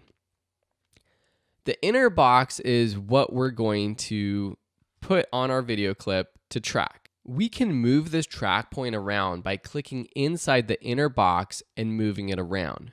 Notice that if I click the little plus sign in the middle, we can't move around the box. It moves around that track point. So to move around this actual tracker, click on the inner side of this box, but not on the plus sign. And if you're zoomed out, that can be really hard to get right in there. So I do encourage you to zoom in to a point where it's a lot easier. Now, the inner box is what we're going to put on the aspect or the point in our video that we want to track. So let me zoom out really quick again. So we can track a lot of things. We can track this bottle, we can track this wire up here, we could track parts of the bird. We could try to track really anything, but the way this tracker works and what we're doing right now is that it is able to track points that have a lot of contrast in them. So what does that mean? It has a lot of bright and dark spots. That's how it tells if it's moving or not. So if we go through this clip, you'll notice that if we're tracking, let me actually just zoom in and show you as I do it. So if I take this square and we put it over here on this point, say we want to track this edge of this little bird feeder. And you'll notice that when I click and move it, you get this sort of zoomed in version of the square to make it easier to see what you're tracking. Now we're telling After Effects we want to track this point. And so when we move forward, it's going to see that this point is moving. And it's easy to see that because there's a lot of contrast. There's some bright parts, there's some dark parts. Also, the background is very clean. There's no camera movement. So it's going to be able to track this very easily. The other thing you can do with this is you can make it larger. So we can increase the size of the track point, the inner square, by clicking the inner edges or the corners and dragging out. And you'll notice when I do that, the outer square also increases in size. Now, why would we do this? Sometimes when you're trying to track something, the small square just doesn't work because it's not getting enough information to be able to track. It's literally looking at all of the pixels within inside this little square, and it's seeing how things are moving from frame to frame to frame, and that's how it tracks. Increasing the size of the square will help, but it will also take longer to process because it's looking at more pixels. So it's a balancing act, and you do have to be patient sometimes if you make this rather large. Now that's the inner square. What about this outer square? Well, this outer square helps the inner square figure out where it should go. So think of the inner square as the specific point you want to track with that little plus sign in the middle. Put that where you want it to track. And then the outer square helps tell the inner square where to go. So when I move this, the outer square sees that, okay, well, part of this has moved. We need this to move to the right. And that's just because things are changing in this outer square as well as in the inner square.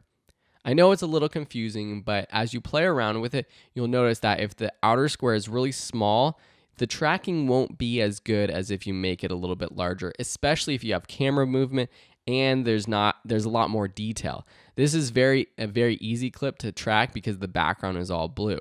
The other thing to note while you're trying to track things is that it's easier to track things when they're in the frame the entire time.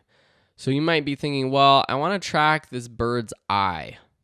Well, that's going to be very difficult. You can do it manually, you could try to do it, but because the bird is moving its head around, and here you don't even see the eyeball, and the colors, while there's contrast right here with the dark of the eye, and then the outside is bright, with the motion, and it's just going to be a lot harder. Having higher resolution video helps, like 4K, but it's still going to be difficult. So when you're starting out, try to find something in your frame that stays in your frame for the whole clip and is not covered up by something. It's not covered up by anything in the foreground, it doesn't turn around, that kind of thing. All right, so enough sort of prefacing all this. Let's move this to the point we want to track. So say we want to just track the edge of this, like so. I've moved my square over that. What do? Well, we go back to our tracker section. Two of these things we can skip for now. The current track, which is tracker 1. You can have multiple tracking points on any video clip. The track type, which is transform, which is what we're going to leave it, how this changes. And then there's these 3 checkboxes for position, rotation, and scale. Right now, we're just tracking the position, the motion of this little bird feeder. If the camera was moving, either zooming in, moving in or out, or kind of rotating left or right, we would have to do this rotation and scale, but we'll get to that in a future lesson. And then for edit target and options, just leave that. Now we get to the good stuff, analyze. So you have these 4 buttons. One is to analyze 1 frame backwards. The next one is to analyze backwards, and it automatically goes through your whole video. The next one is to analyze forward, the whole video, and then the last one is analyze 1 frame at a time. With this clip, we can just analyze the whole thing at one time, and you'll see what happens when I click this button. Notice what happens with this box. You'll notice that it moves along with this point, and you see that it's doing a really good job sticking with it, and that's because it has a lot of good information to track. If I was trying to track just a part of this bottle, a part of the sky, something like that that doesn't have as much contrast or data, it would be a lot harder. Awesome. So now we've tracked the motion. What do we do next? Well, that's coming up in the next lesson when we apply what we've just tracked to a new null object, and then we apply that to any other layer. Now what do? We're going to use a null object. So go to Layer, New, and click Null Object. We've used these in the past. And this is basically an invisible object that we can attach properties to. In our tracker panel, click Edit Target and make sure that it's applying to the null object that we created. So for you, it might say null 1. For me, it says null 9 just because I've been working on this project file, so I've created a bunch of other null objects. But make sure it's on the null object that you've created in this timeline, and then click OK. Once you have that target selected, click Apply. Now, before you do that, or before I do that, I'm going to show you that if I drop down our bird settings, you have this new motion trackers drop down. If I drop that down, we see our tracker 1 that we've done. If I drop that down even more, we see all of these keyframes. These are keyframes for the position and all kinds of things of this track point. Now, if I click Apply, we're going to say Apply Dimensions to X and Y, yes, because I want it to apply to the X-axis and the Y-axis. You'll notice the keyframes turned red because in my null object now, if I open that up, under Transform, we have keyframes applied to the position of this null object. Now, nothing happens. If I play through this, nothing is going to change. What can we do with the null object, though? We can attach things to it. So if I go and I add some text, tweet, little bird, and let's make sure that's a good size. I'm going to make it white. I'm using the Garamond font. Don't use that often. Let's put it right here. And let's just go actually to the very beginning and position it where we want. Maybe we want it up here right now. Now, if I play through this, nothing happens. But if I go back to the very first frame and I parent the text layer to the null object using the pick whip tool and dragging to null 9, or this drop-down menu under parent, if you don't see that, just click the toggle switches modes button down here to null 9. Now, whatever the null 9 does happens to our text layer. That is pretty incredible, right? Really cool. So what you can do if you had any sort of mistakes in the tracking, you can go in and we can move this around. So say I go to this frame and I thought, oh, it didn't move enough. I can move not our text actually, we want to move the null, and we can do that just by clicking and dragging the position keyframes. So let me just go crazy though and put it over here, and you'll see what happens. Whoops, that frame goes all the way over here, but then this next frame goes back to where it was tracked. So you got to be careful, you got to be subtle with it. If you move one frame, you might have to move all of the frames after that a little bit, depending on how it was tracked. One thing I did to make this look a little bit better was add a little bit of motion blur to the text itself and enable it on our timeline right there. That motion blur just helps a little bit, makes it look a little bit more natural to me. So that's the basics of motion tracking. So you can imagine you can attach text to a train going across your frame, or to, really anything moving in your clip. We could also attach sort of effects. Say we want to change the color of this bird food or this treat that's the bird is getting. What we can do is go up to Layer, New, Adjustment Layer. Now, if you don't really care about this, go ahead and move on to the next lesson, but I want to just go through the visual effects side of things more than just the motion graphics side of things. And then go into your effects and presets, go to Hue and Saturation, and add this Hue Saturation Color Correction to the adjustment layer. I'm going to put that right above our bird. Now let's change the hue, and you'll notice that everything changes, not just this little bird food. So what we want to do, right, let's go back to the very beginning, is create a mask around this adjustment layer. So I'll just go in here, and I'm just doing this really quickly, but you can do this a little bit more slowly if this was for a real project. Go around here. Let's press F to add some feathering. And there's different ways to do this. This mask is just the easiest way, the quickest way. Now, if we parent the adjustment layer to the null object and we play through this adjustment affects this area and it sticks with it. If it wasn't attached to the null object, it would just stay in that one area. Crazy, right? So this is how you can, you can imagine if you wanted to add like flames or something on someone's hands, someone's moving around, and you attach the flames to the motion of the hand or the person running by, or if you want it to be on a house caught on fire, you can attach it to the house, and even if your camera is moving, the flames will be attached to that house. So let me just delete that because I don't really want that. And so this is the basics of motion tracking. In the next lessons, we're going to get a little bit more in depth with the other versions, which include both rotation and scale tracking. Let's get a little bit more advanced. Take our Ferris wheel clip, drag it into the new composition button, and now let's just select the part where we want to track.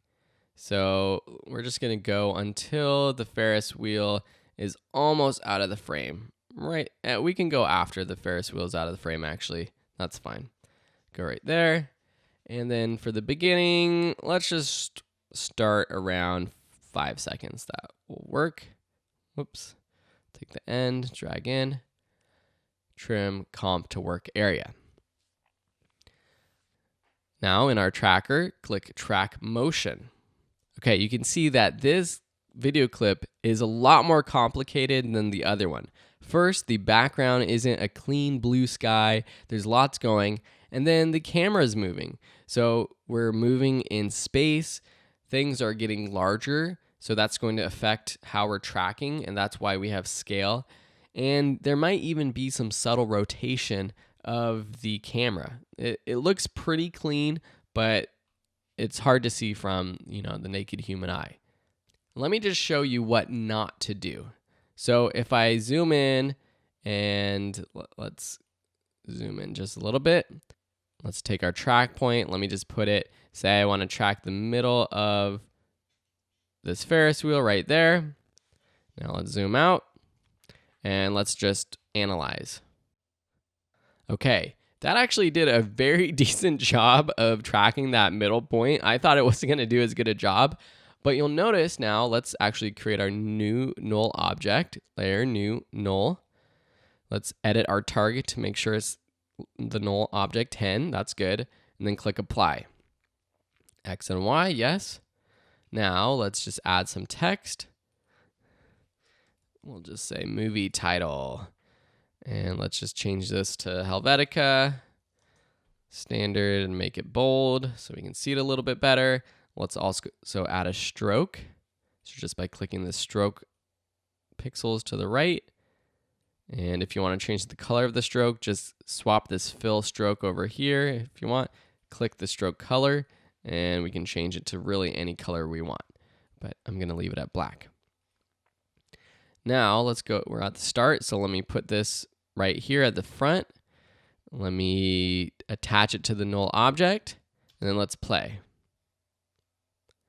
So that doesn't look that good, to be honest. So it works, but it doesn't look like it's actually in the space of the video. And I want this title to actually look like it's sitting right there in front of the Ferris wheel. And the reason why it doesn't do that is because it's not affecting the scale of it. It's staying the same size here and here before it goes out of frame. So that's why what we want to do when we're tracking motion like this, we want to make sure that we have the rotation and scale selected.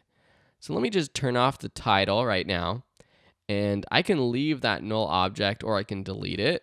I'll just delete it. Now if I click Ferris wheel, let me just click track motion again. All right, so let me zoom in to 100%.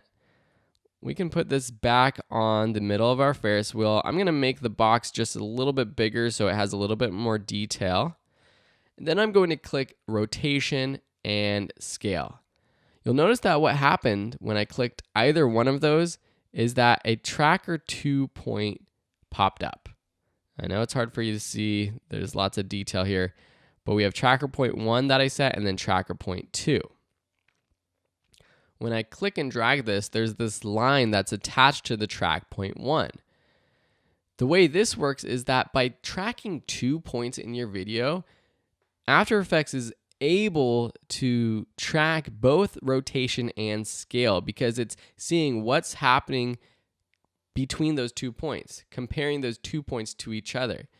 So what I found that works well is if we want to have this text or a layer within your video clip and your camera's moving, I like to find 2 points that are in relatively the same plane of field, so the same distance from the camera. So I'm not going to pick something in the background like this building right there, unless I want to put my text back in the building and track the motion of the building. Then I would put both points back there and add my text back there. But if I want to put the text right in front of this Ferris wheel, I'm going to track the motion of this Ferris wheel, and then maybe let's find something else that has a lot of sort of contrast. This car right here has a lot of contrast.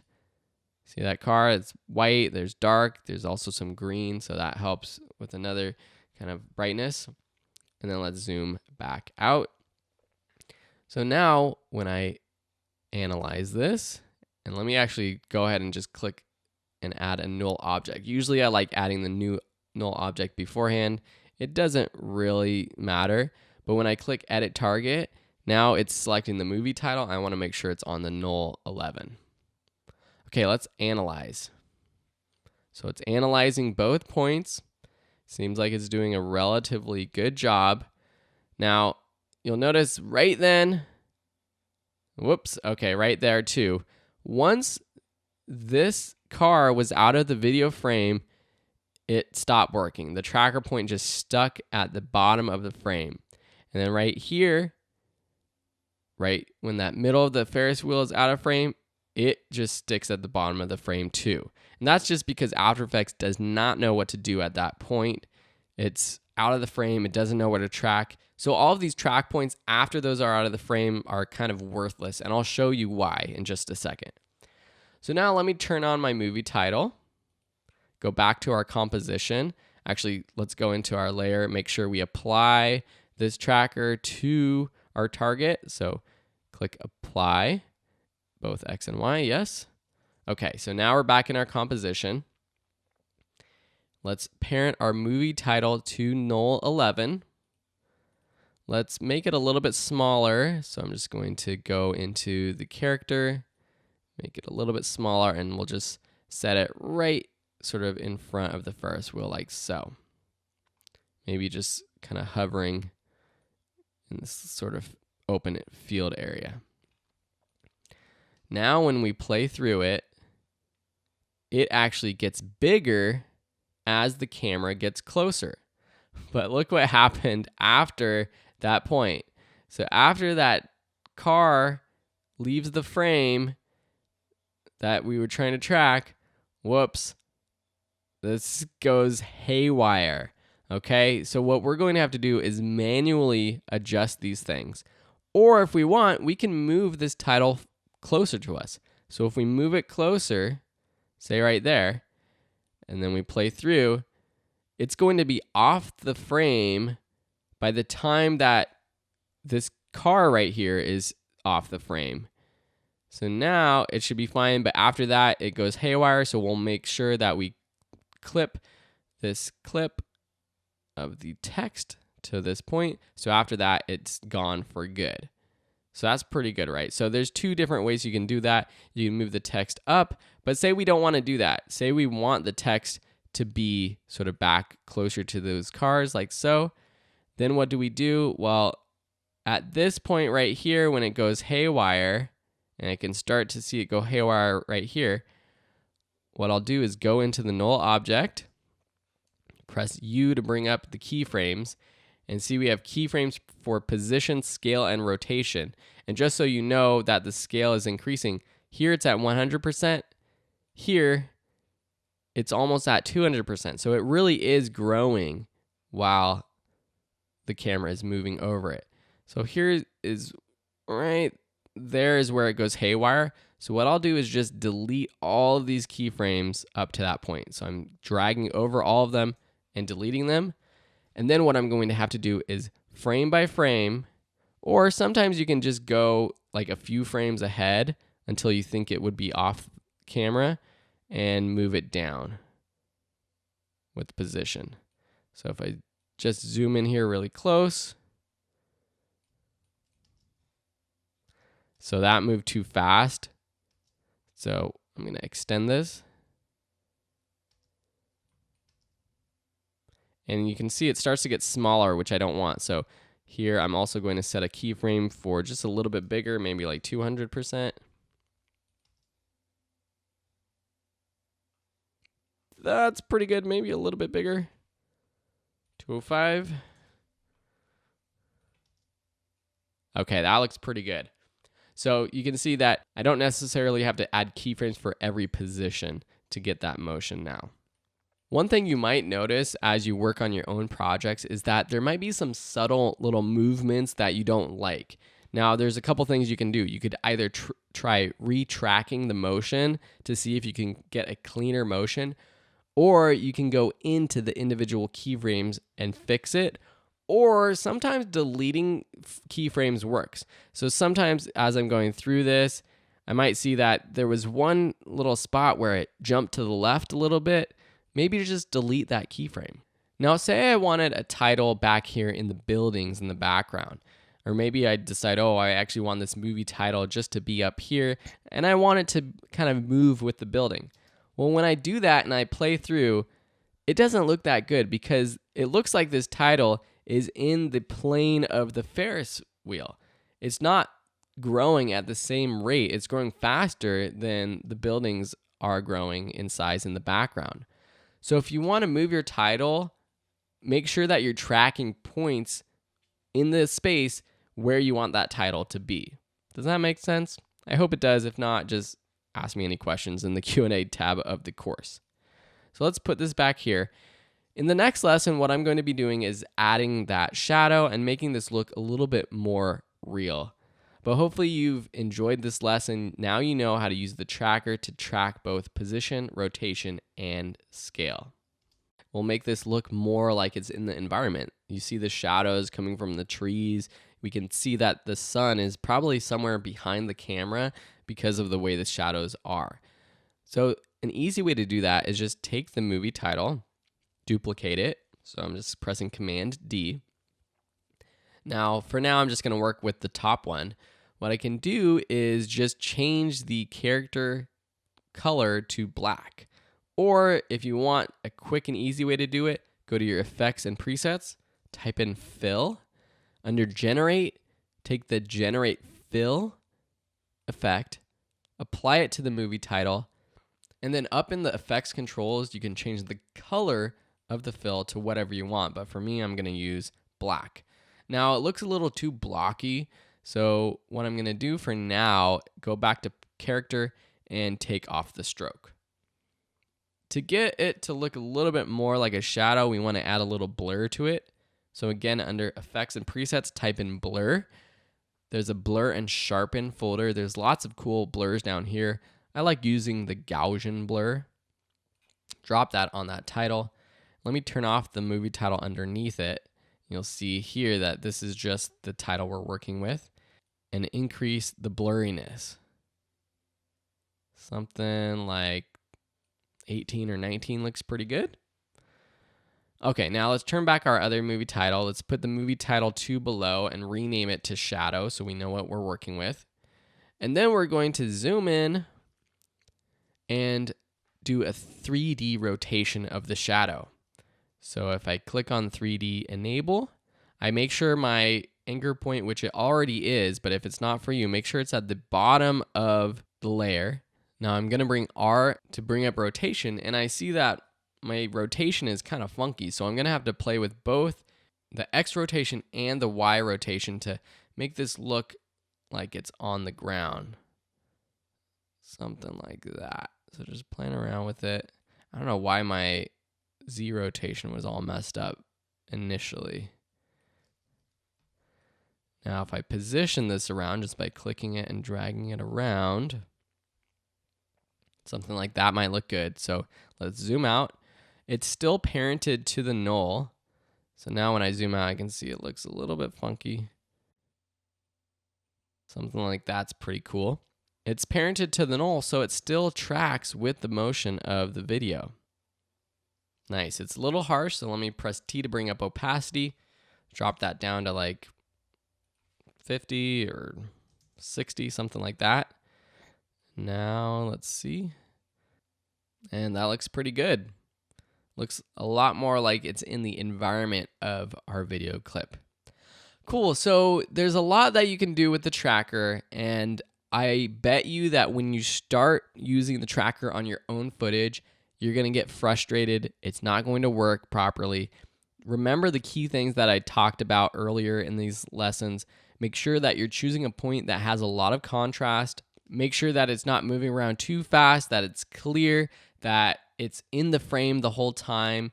Of course, there's ways to get around that by manually adjusting the keyframes of your clip, but it's going to be a lot harder. If there's things passing in front of it, that's going to be difficult.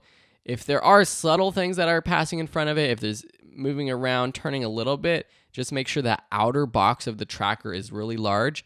Be patient because it will take time to go through your clip and analyze it, especially if you have a slower computer. And if you have any questions, please let me know, and I'd be happy to help out. Thanks so much, and we'll see you in another lesson. Welcome to a new section of the After Effects course. This is the character animation section, and we're going to learn how to do basic character animations like this one, a superhero flying into the sky.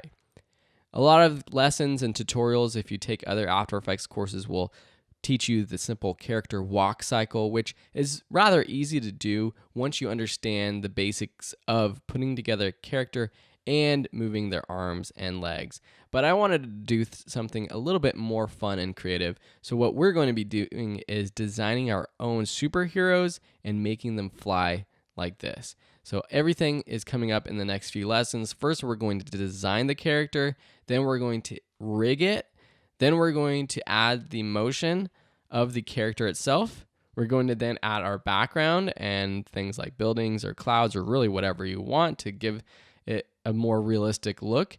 And then lastly, we're going to add this subtle texture. It's just a little construction in paper texture to make it look a little bit more interesting. So get excited. The project file is available if you want to follow along with this one that I've already created. I'm also going to be working on a brand new one, sort of based off of this one, but we're going to do a little bit of a different motion for the arms and legs and everything. So you can follow along and build from scratch if you want. So let's get straight to it.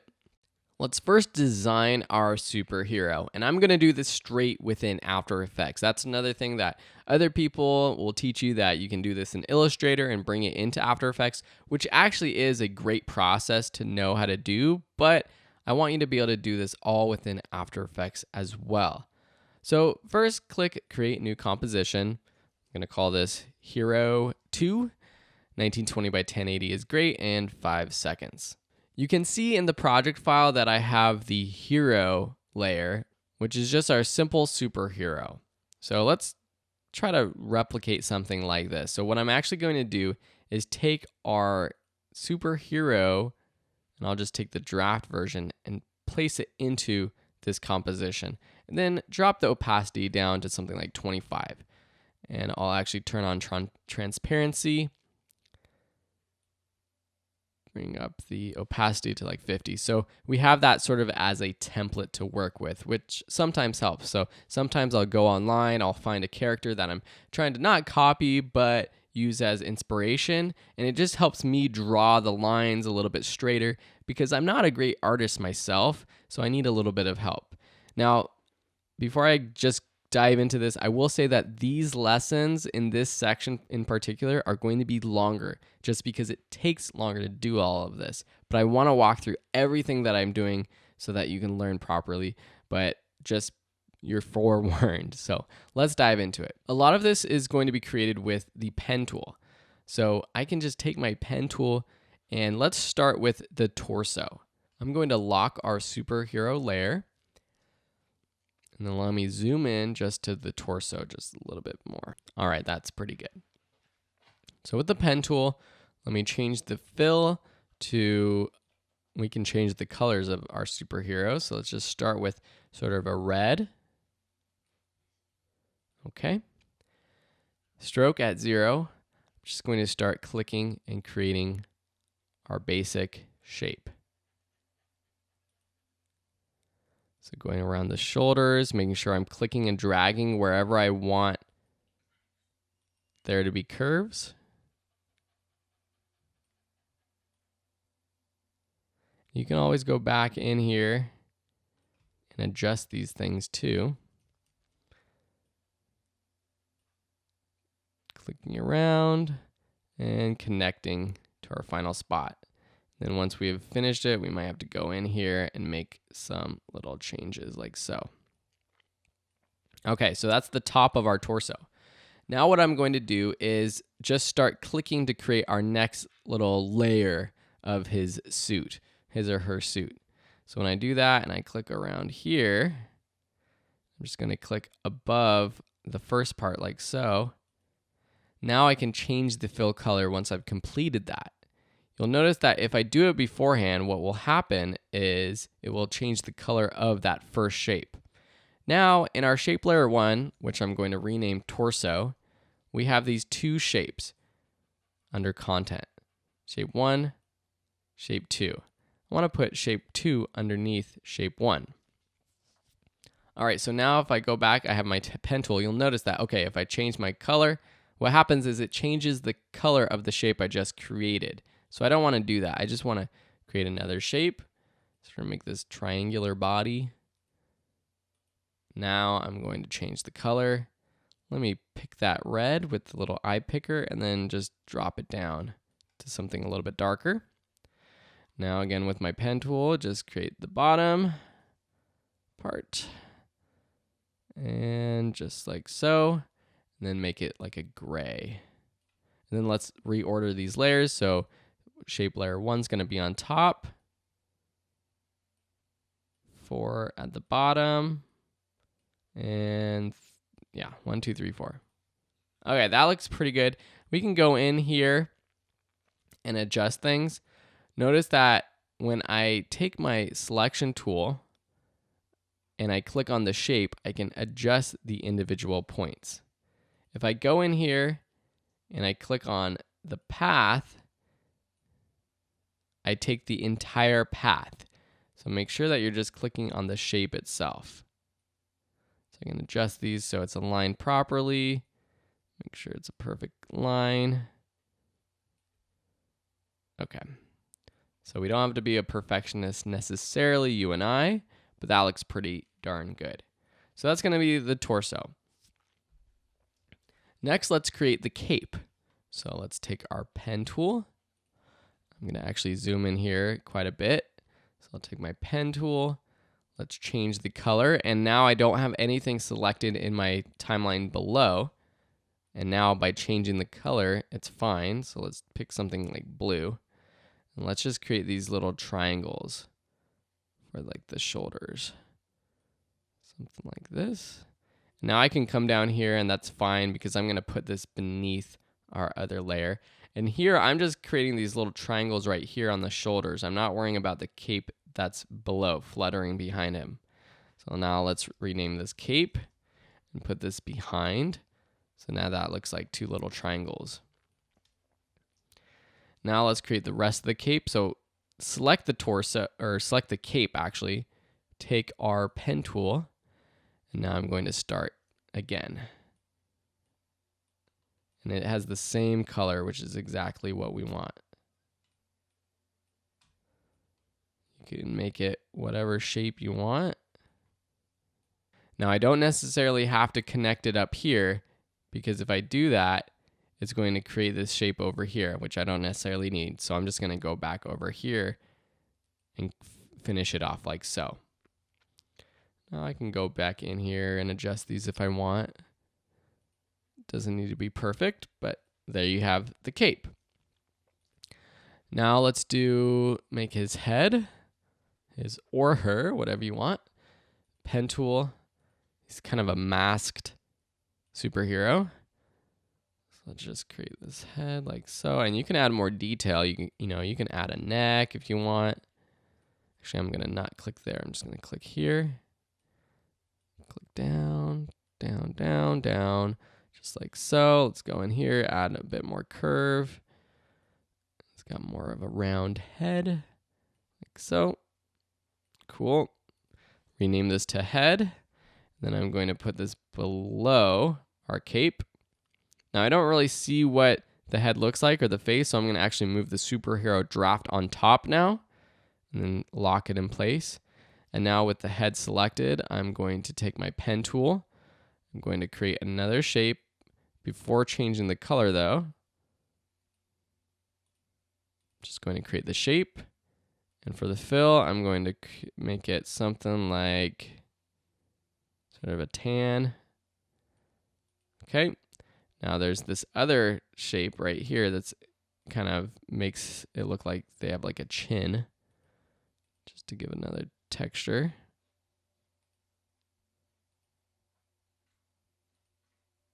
Whoops. Like that. And I'll just make it a little bit brighter. Cool.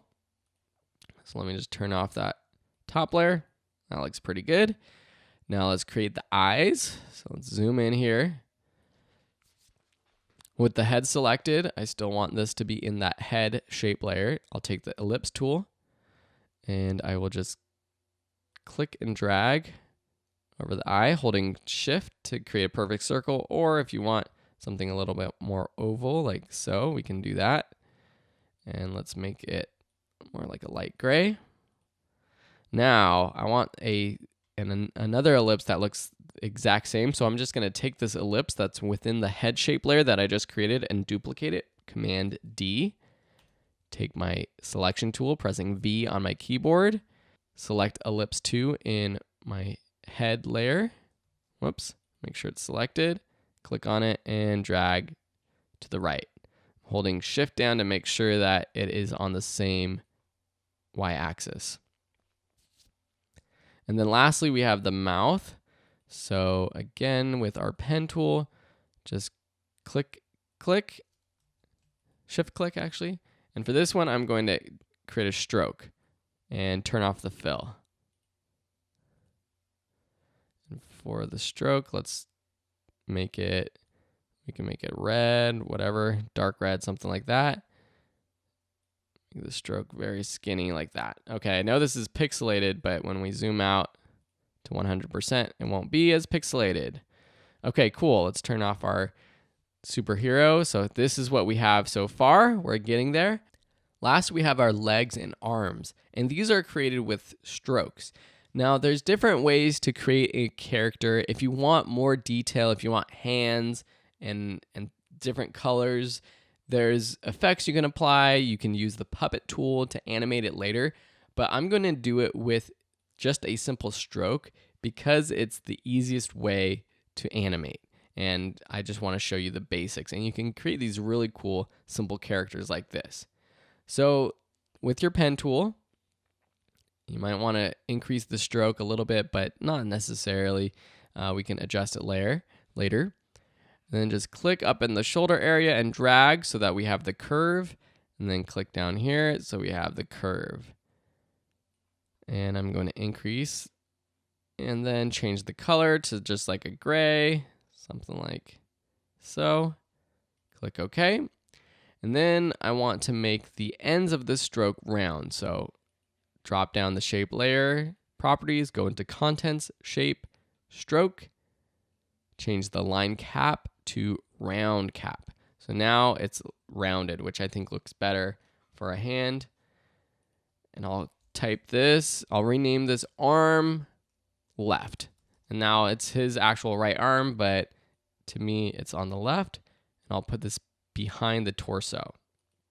So let me just turn off our superhero draft. I think I can take it from here.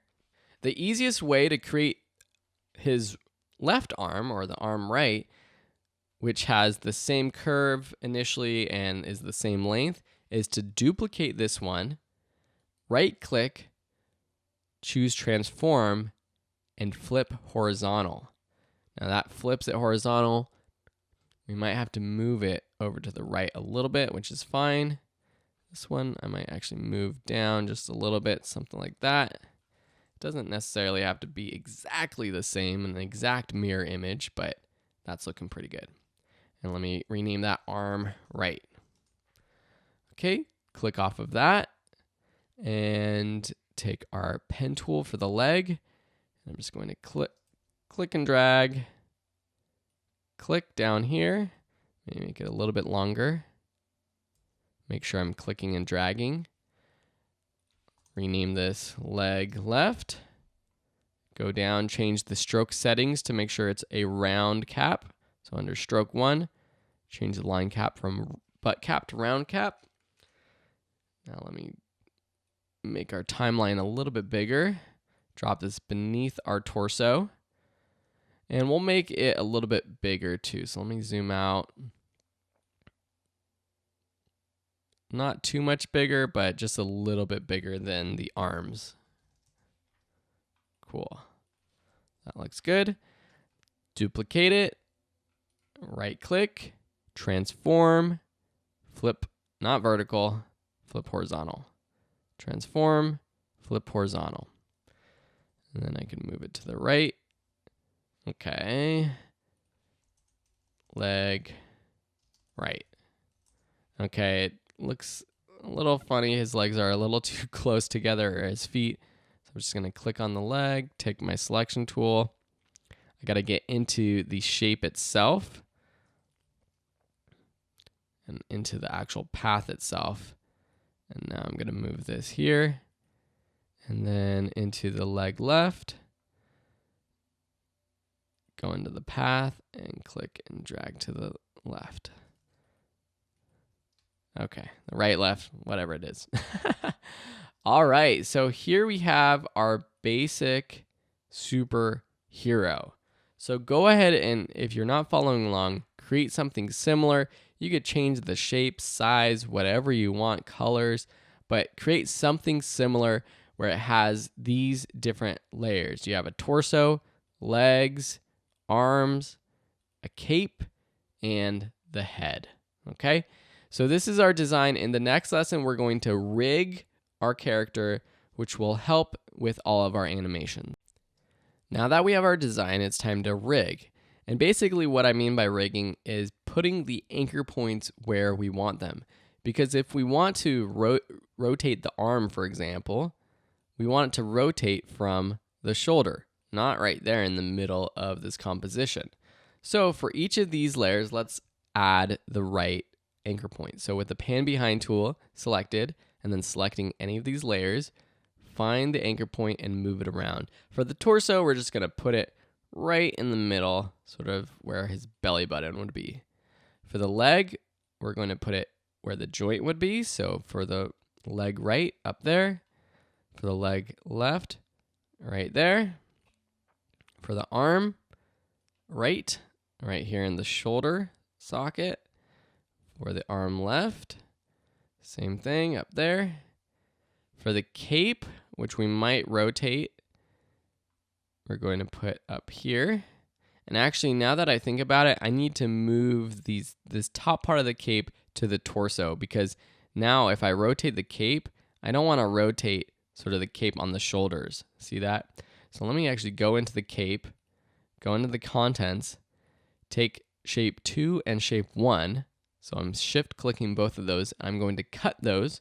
So Command X, and then I'm going to paste them into the torso, which is the actual layer I want them to be on. Paste them, and I'll put them, actually underneath the top layer. So that looks good. Okay, cool. So now if I take my cape and I rotate it just subtly like that, it'll look better. With the head, we might do a little bit of nodding action. So let's take the anchor point and put it right here at the bottom. So his head might move around just a little bit. Cool.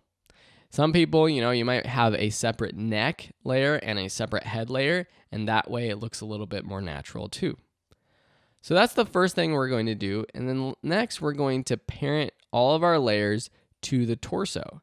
So if I select all of these layers except for the torso, take our pick whip for one of them, and then drag it to the torso, all of them are now parented to the torso. So if I move it around, it looks good. Even if I take the scale of the torso and drag it up or down, it increases the scale of the rest of the elements just as well. All right, so for this layer, now I can delete our superhero draft. We have our character rigged and ready to animate. Now let's animate. So what I like to do when I create my character is to duplicate this composition just so I have another draft of it. If I ever want to go back, refresh, restart, I can do that. So I'm going to take the Hero 2 layer, duplicate it, and I'll just name this one Hero 2 Draft. Okay? And I'll just put that in the compositions folder if you want to look at it too. Okay, so for Hero 2, now we still have our Hero 2. I'm actually just going to close out all of these other tabs, and I'm closing those out by pressing Command W. That's the shortcut for that. Let's animate. So in our other one, actually, let me open that back up. We animated the legs, so he sort of kneels down, he gets ready with his arms, and then he springs up. And there's also a little subtle, deeper little push, and then he jumps up. We're going to do something similar, but he's just going to sort of do a squat and then lift up. So what we need to do is animate both the legs and the arms right now. So starting with the legs, which seems to be the most obvious thing to animate first, let's open up our leg right and leg left. Go into contents, and we're going to be animating the path. So I want to open the path of both of these so we have it easily accessible. Okay, zooming in. Okay, so to get that squat action, first we want to set a keyframe here at the beginning. So he's going to be standing there for just a moment. So set a keyframe for path for both leg left and right. And then go forward, maybe a second or so. And now in the path, we want to create sort of a bend. So we're going to take this point and we're going to bring it up a little bit so it's a little bit shorter, but then take the extension and drag up. So we get that sort of bend. Now for the leg left, let me just show you something so that you understand what's going on. If I just click left leg and then I try clicking on this, whoa, that's not exactly what I want to do. You gotta click into the path, okay? And so we're gonna bring it up to about the same point and then bend it just like so. Kind of match the bend. Something like so. We can even bend the inside too if we want, but I'm not gonna do that. So that looks kind of close, but you'll notice something funny happening. He's bending his legs, but he's not squatting down. What the heck? So what we need to do is animate the torso as well. But how do we know exactly where we want him to squat down to? That's where we use rulers. Now, you might have noticed that I have these rulers open. If you don't have those open, go to View, Show Rulers, or press Command R. See? Now what I can do, and if you've used Adobe Illustrator or Photoshop, this is similar. We can click within the ruler on either the top or the left and drag into our composition. And this creates sort of an invisible, just for our reference, a line that we can use. And I'm going to put that right there at the bottom. That's where his feet are, right? Okay, so now what I can do with the torso, press P to bring up position. I can set a keyframe right there where our first position keyframe is for the path, or the first path keyframe is. I'll go to the second keyframe just by pressing K on my keyboard, and I'll drag down, okay? So now it looks like he's actually squatting down.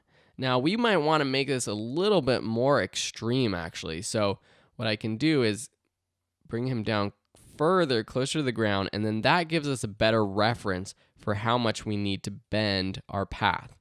So let me go again into our path 1, not just the path, because if I take the path and I take my selection tool, it moves the whole path. Click path 1. I know it's confusing and I keep repeating myself, but I know this is confusing for a lot of people. Let's take our leg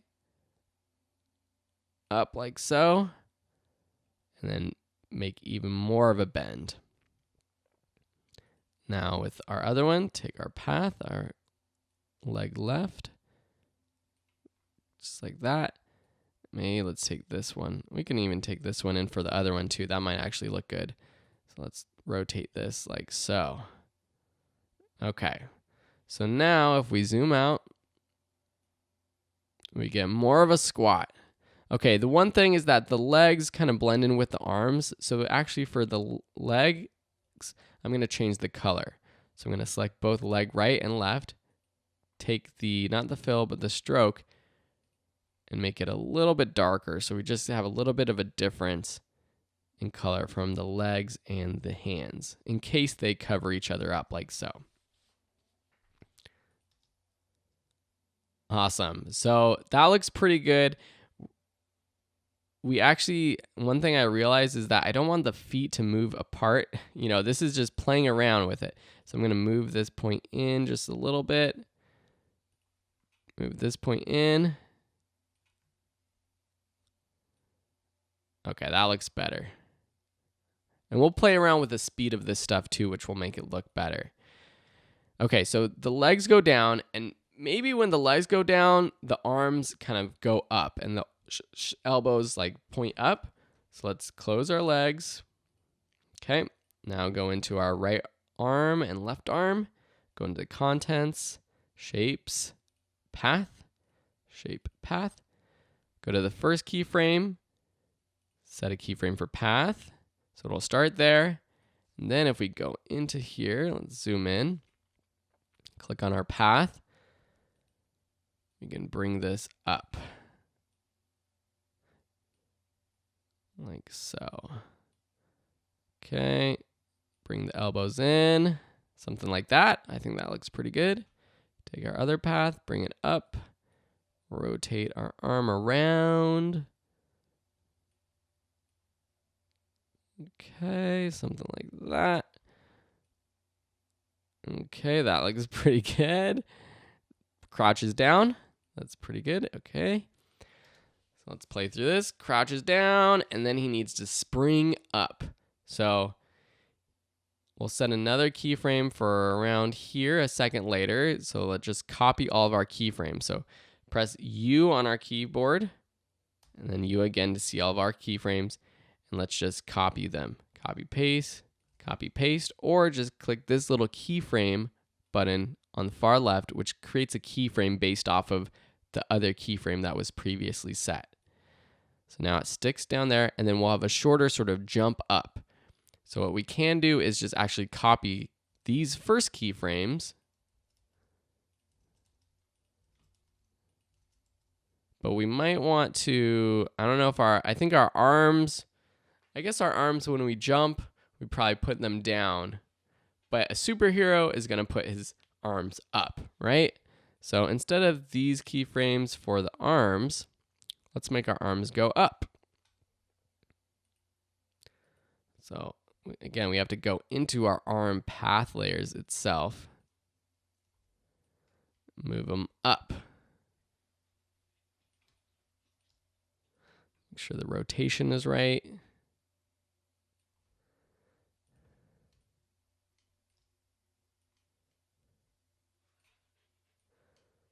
Just like so. Okay.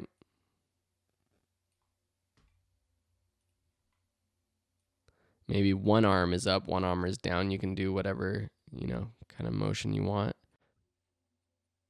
Okay, so now let's zoom out and see how this looks. Yeah, that looks pretty good. The arms go up, like so. So let's play through this. Crouches down, springs up. Cool. Okay, so now let's play around with the motion or the speed. So again, press U again. Select all of these keyframes. F9 on my keyboard or right click, keyframe assistant, easy ease. Now when he crouches into this keyframe, we want to slow it down. So let's go into our graph editor, select this point, which is now selected for all of those keyframes I've selected. So it's going to slow into that crouch, and then it's going to be like a pop. So let's take both these keyframes in at the end. Yeah, that's good. That's good. It looks like he's popping off the ground. So now this looks like good motion. He's jumping up, but we need to add some context to it. And that's what we're going to be doing with adding a background. Let's add a background to give some more context. So I could add this background to this composition, but to keep things a little bit cleaner, I'm going to take this Hero 2, drag it into a new composition. And now that's a pre-comp within this Hero 3 comp, which I'm going to retitle into our Hero Comp version 2. First, let's add a background. So I can take my shape tool, change it to the rectangle, turn off the stroke, change the fill to sort of like a light blue for the sky, something like that, and then double click. And now this is a shape layer. You could do this with a solid layer as well. And I'll just rename this to sky. Next, let's add a ground. So taking the rectangle tool, changing the color. I don't have anything selected in my timeline, so I can change the color to sort of like a brown or gray or something like that. And now let's create a rectangle down here. I'll rename this ground, and let's just I'll put it behind our hero, something like that. You'll notice that in my original version, there's like these stripes, which I thought just add a little bit more texture, made it look a little bit more well designed anyways. So what I can do is just take my rectangle 1, duplicate it.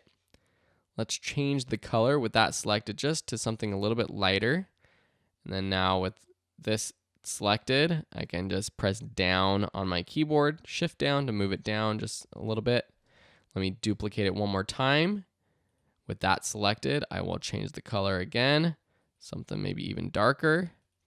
And then with it selected, shift down on my keyboard. Okay, so now we have sort of a layered ground, which I think looks good. Then let's add the buildings in the background. So take my rectangle tool, let's just pick gray, and let's just create sort of these buildings. And we can actually, change the colors and shapes, but we can make our superhero a little bit smaller if we want. Something like that looks pretty good. Oops, maybe like that. Okay. So now for some of these, let's just click in, change up the color just a little bit.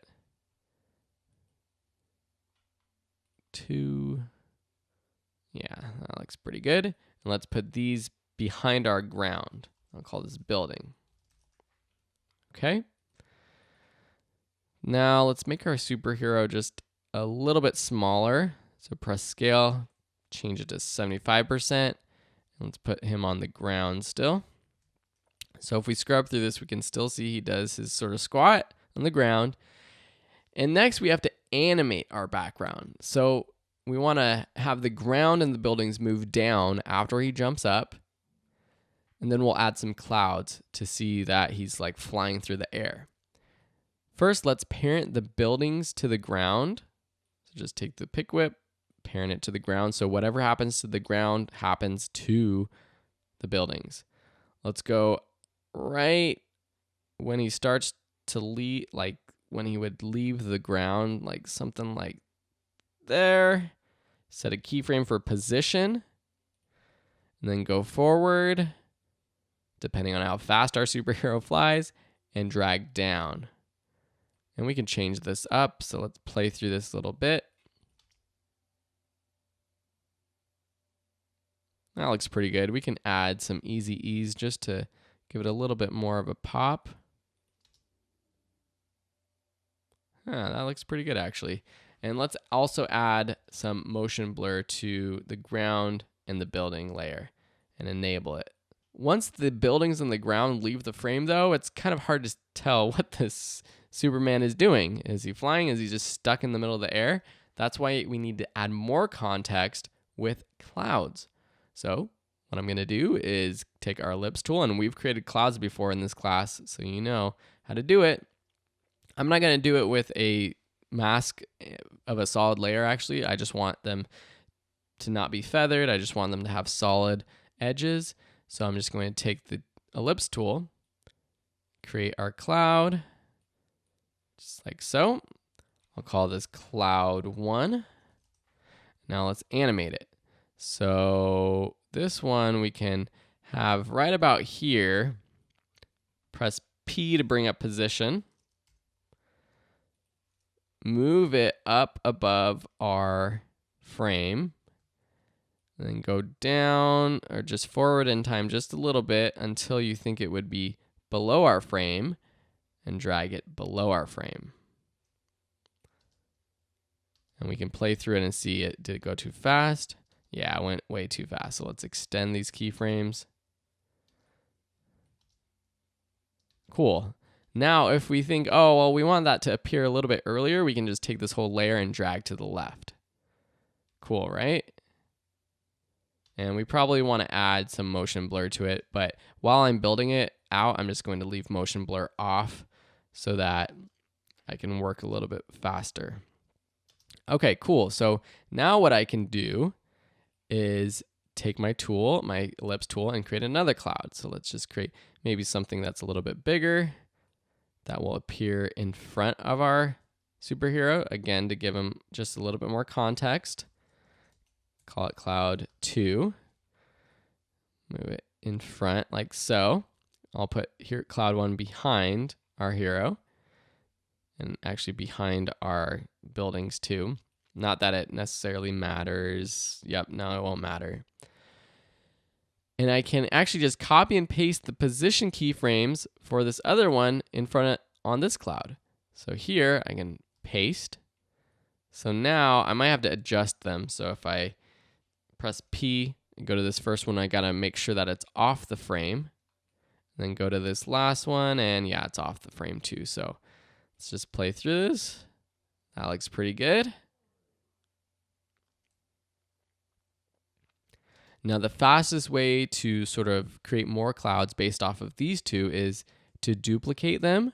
So if I press Command D for cloud 3, and then I press A to bring up the anchor point, I can move it to the left. And that doesn't mess up my position animation. Then I'll just take this layer and drag to the right. So it's happening a little bit later. Then I'll just duplicate cloud 1, press A to bring up the anchor point, drag it to the left. This one should be happening a little later, so I'll just drag the whole layer to the right in the timeline. Move it around like so. Awesome. And then just keep doing that.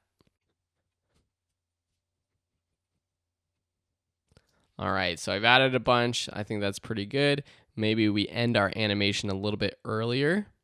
So let's just go in, and I'm going to close everything down. Make sure I have motion blur enabled for everything, except I'm not going to actually enable motion blur for our hero itself. And that looks pretty good. After watching this, I realized that he stands in his squat a little bit too long. So what I can do is go into our Hero 2, open up our keyframes, and let's actually take these first two keyframes and drag them to the right so that the squat happens and it's a little bit shorter. Yeah, maybe even kind of just squats and then goes right into his leap. So we might want to just start this comp a little bit later, something like this. Awesome, now we have the basic motion of the background of our superhero. We're getting really close. Hopefully by now you understand if you want, you can animate, a kneel down instead of the squat. That's perfectly fine to me. You could even animate a walk cycle of him walking in. You just have to animate the legs that way and move the torso from left to right, however you want.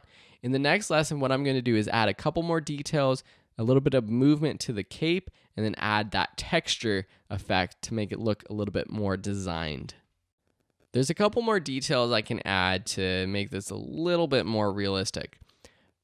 One has to do with the cape movement. So I would imagine that after he jumps, the cape sort of would go directly behind him and flutter in the wind a little bit.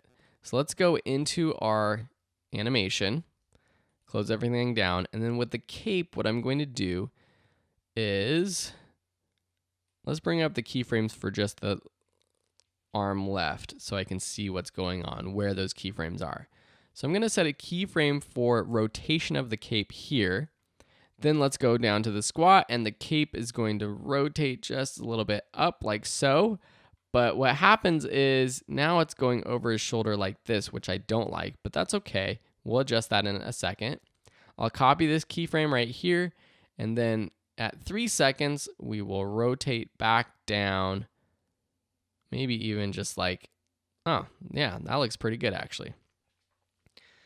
So now, cool. Now let's easy ease these. So F9 on your keyboard. And it would probably be good to match the speed of the other keyframes, but it doesn't necessarily have to match. And that's one thing with character animations, changing the speed just a little bit, making subtle differences so that this graph editor doesn't look exactly the same can make things look a little bit more organic. But what I don't like is how this sort of pops up over that corner. And that's with the path of this cape.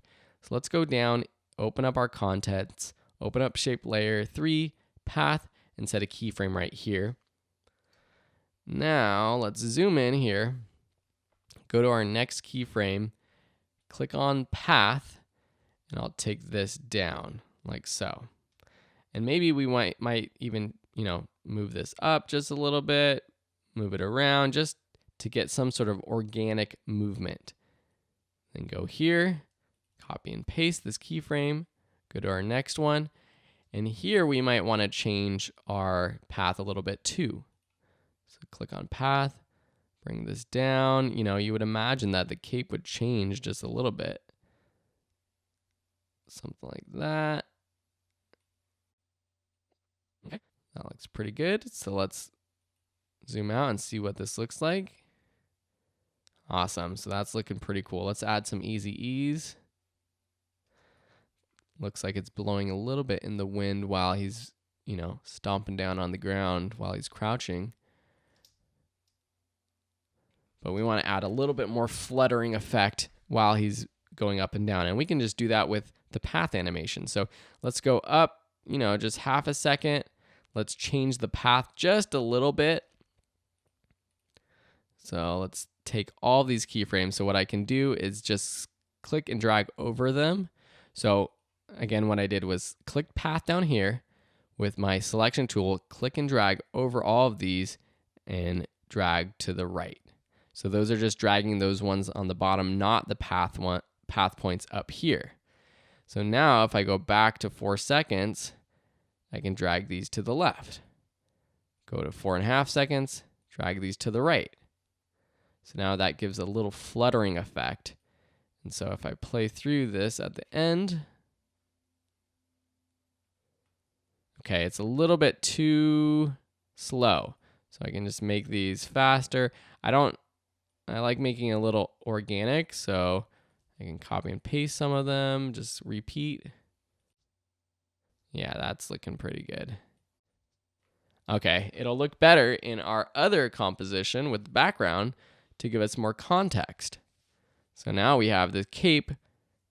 Oh yeah, that looks good. Okay, cool. So now we're getting that more flying effect. Nice. One other detail I'm going to go in and add a little bit of a head rotation. So here, let's again bring up our rotation for the arm, or our keyframes for the arm. For rotation for the head, so press R, click the stopwatch to set a keyframe.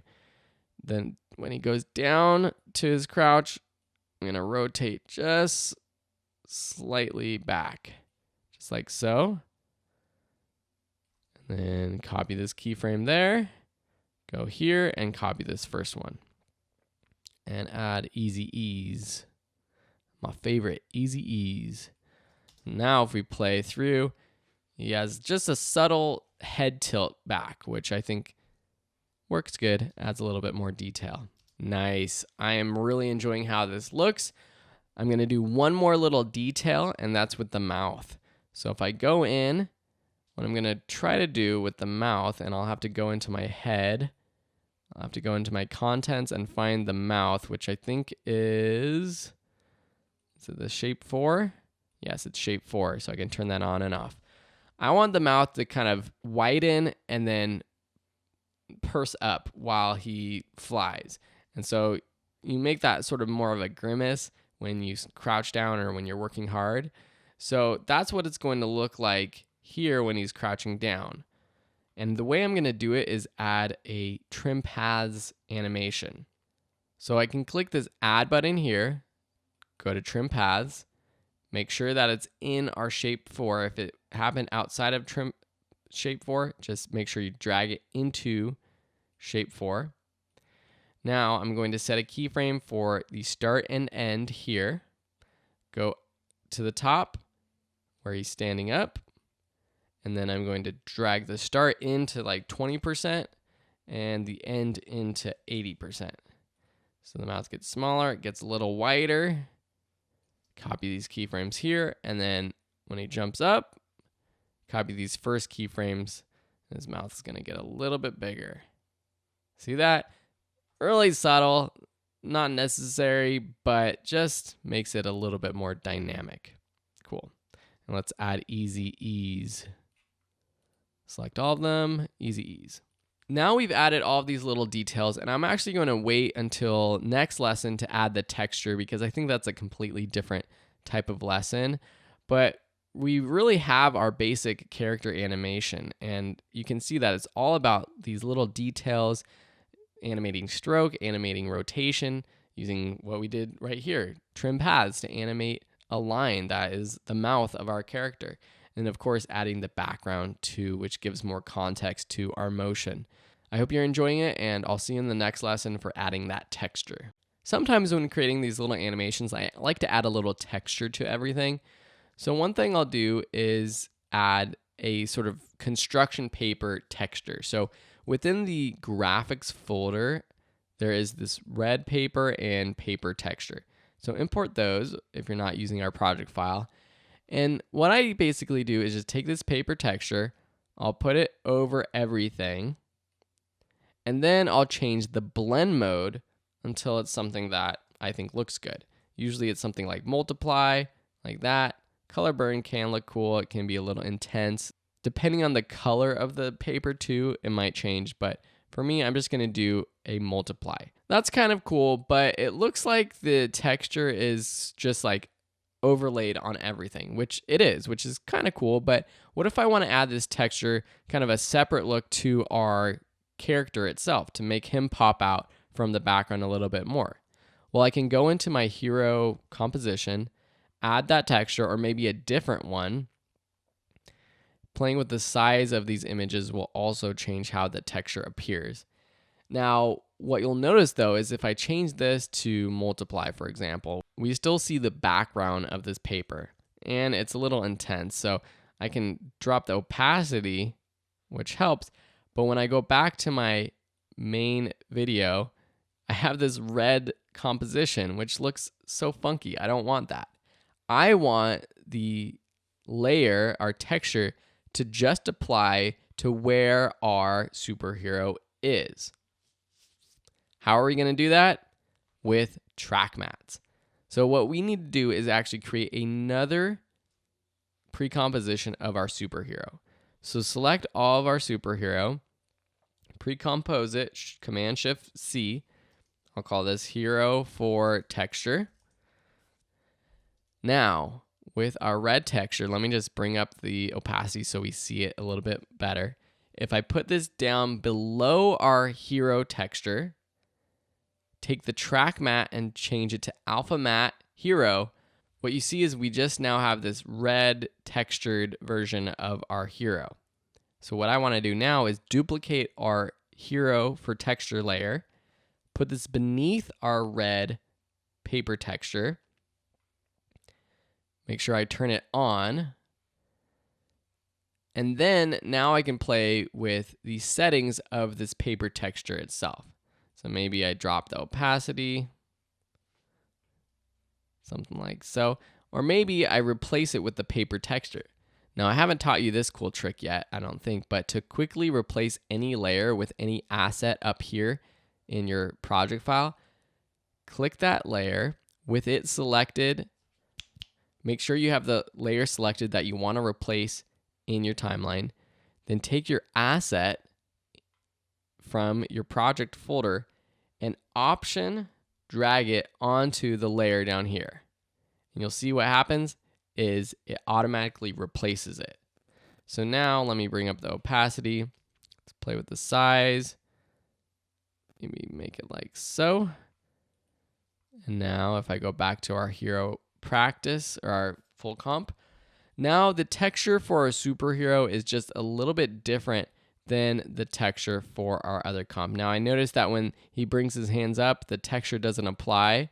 So let me make sure that this texture, maybe if I rotate it around like so, you'll notice it's hard for you to see, I know, but if I put it to normal and then I rotate it to make sure it's covering the whole thing. And then let's change the blend mode to multiply like it was. Cool. So that adds a separate layer of texture to our superhero itself.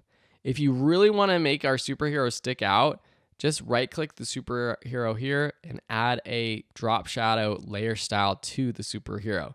It creates that sort of construction paper cutout look, which is kind of cool. And you can even do that for all of our layers. So I can copy this drop shadow, copy it, and then add it to all of our other layers. Selecting all of them and then pasting. So now we have this sort of construction paper cutout look, which is a cool sort of style too. Cool, so that's a little bit about playing with textures to give your designs a little bit more sort of pizzazz. So if you have any questions about this or anything I went over in this section, please let me know. I would love to see your character animations So please save them. Save them as an animated GIF if you want, or GIF, or movie file, which I show you how to do in this class. And then upload them to the class, post them online, share them on social media, and make sure to tag me in there at Video School Online and at Phil Ebener. Thanks so much for watching, and we'll see you in another lesson. Welcome to this new section in the After Effects course. In this section, we're going to learn how to export your videos from After Effects. We're going to learn how to do this in a few different ways. One, just a normal export, one with a transparent background, and then also how you animate an animated GIF or GIF from After Effects, which actually uses Photoshop because you can't do that straight from After Effects. So to do a basic export, what you would want to do is take your composition that you want to export, open it up, set your work area to where you want to export. So for example, with this lower third, maybe I want it to go to this point and then export there. And then go up to Composition, Add to Render Queue. Now there are two options for exporting. By adding to the render queue, you can export right within After Effects. If you want, you can add to the Adobe Media Encoder queue, which opens up a separate program which comes with your Creative Cloud subscription. And I'll show you how to do that in the next episode or next lesson. So click Add to Render Queue. Now that opens up this Render Queue tab, which is where your timeline usually is. And it has your lower third comp right here. The cool thing about After Effects is you can add multiple compositions to your render queue at the same time and export them, set them all up for exporting, and then export them all at once. So starting from the left, you have some settings. Typically, you actually just leave the render settings as best settings, and then under Output Module, this is where you select the format and quality and things like that. If you click this drop-down arrow, you have some presets, or you can create presets. So I have some like for H.264, ProRes Transparent. That's my After Effects export with a transparent background. But you might see some here. If you just leave it at lossless, it's going to export a full quality, sort of like the maximum quality, max resolution, which matches the size of your composition as possible. So that's a really good one if you're exporting and you just want a full quality. But if you want to change it, just click this text right there for lossless and you get your output module settings. From the top, you can change the format. Most of us are going to want to export a QuickTime format project.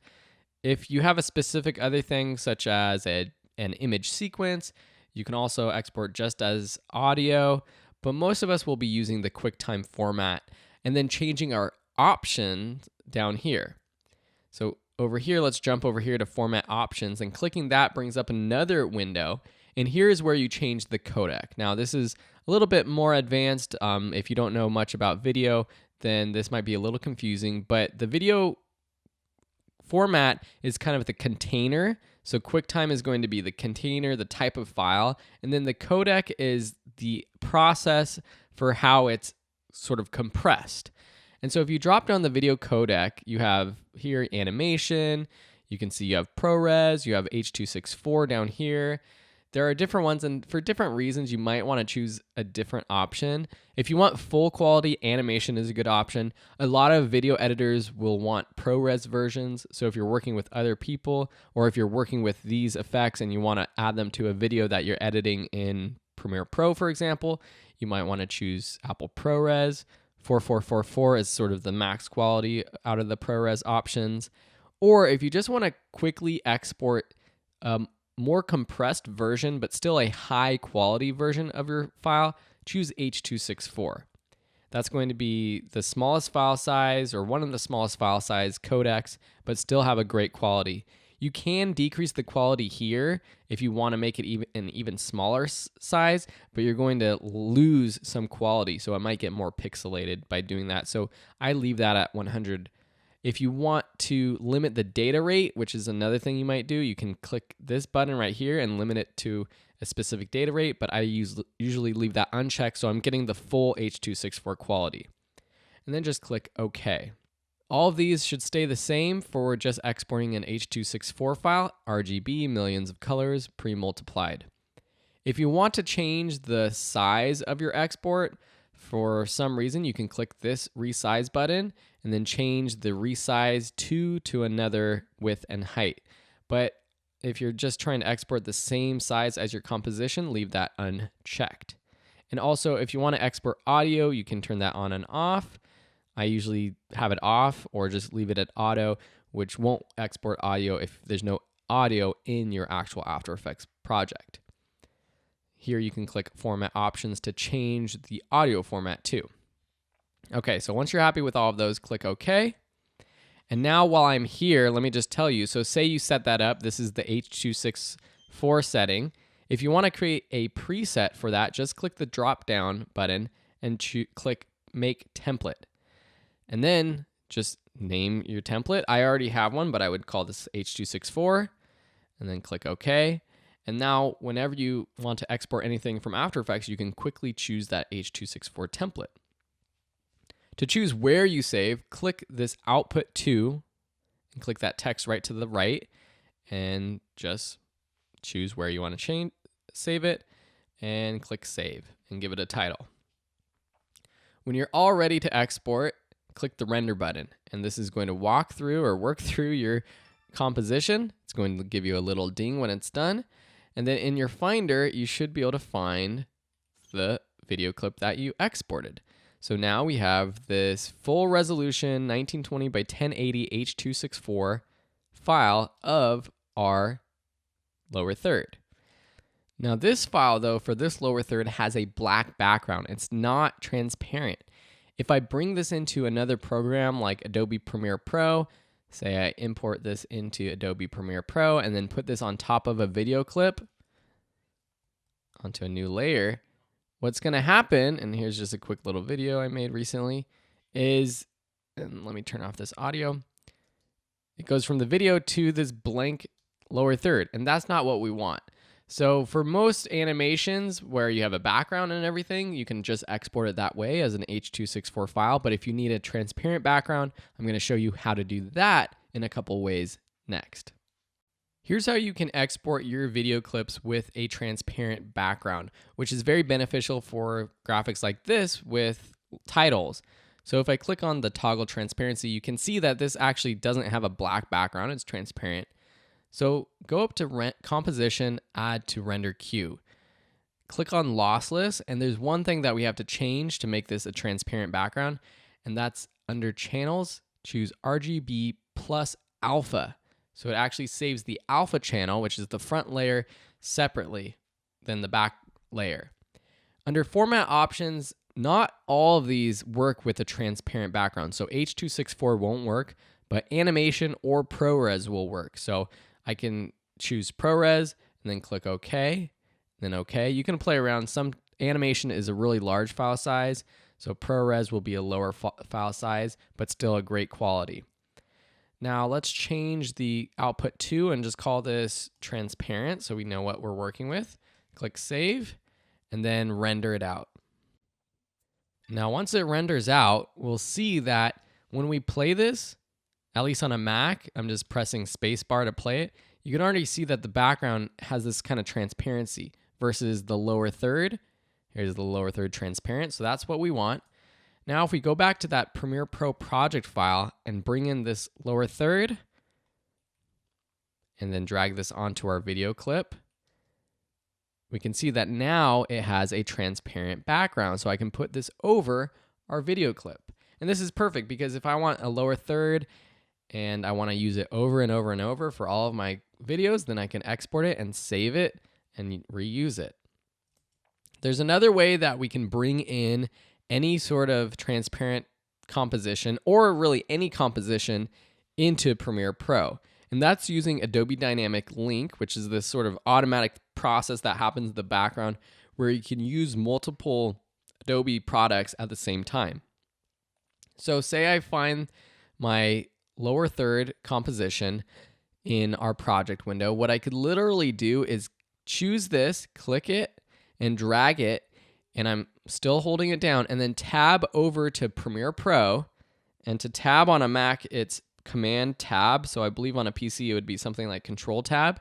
And then I drop this composition. I still have it. I'm clicking it and I drop it into our project. And look at that. We have this composition. It's an After Effects project composition inside our office, this project. And if I take this, now I can put this on top of any video clip. And the cool thing about this is that it's a live project. So say I make some change in After Effects.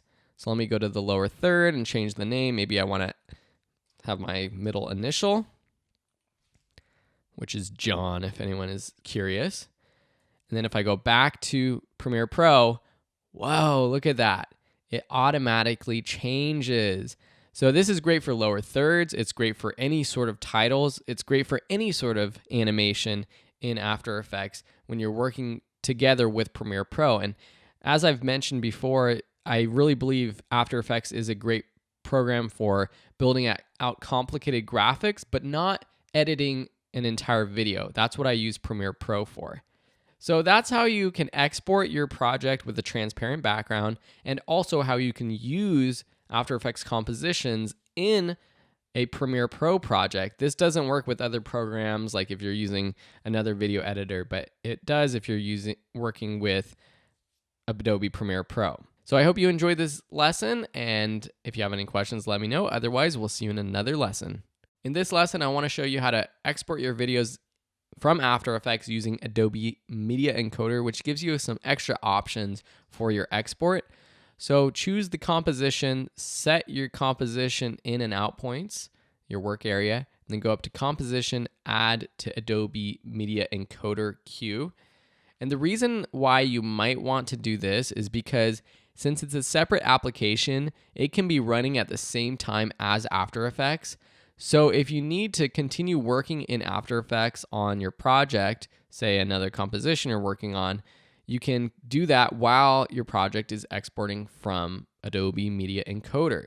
When you're rendering out from the render queue of After Effects, like we learned previously, it shuts down After Effects. You can't do anything until that's done. And sometimes when you're creating these really complicated graphics that take minutes or even up to hours to export, you might not want to waste your time. So that's why you would export using Adobe Media Encoder. So once I click that, it takes a little while, but it will open up the Media Encoder. So here there's a couple windows that you should pay attention to. The project or the composition that you bring in comes in right here.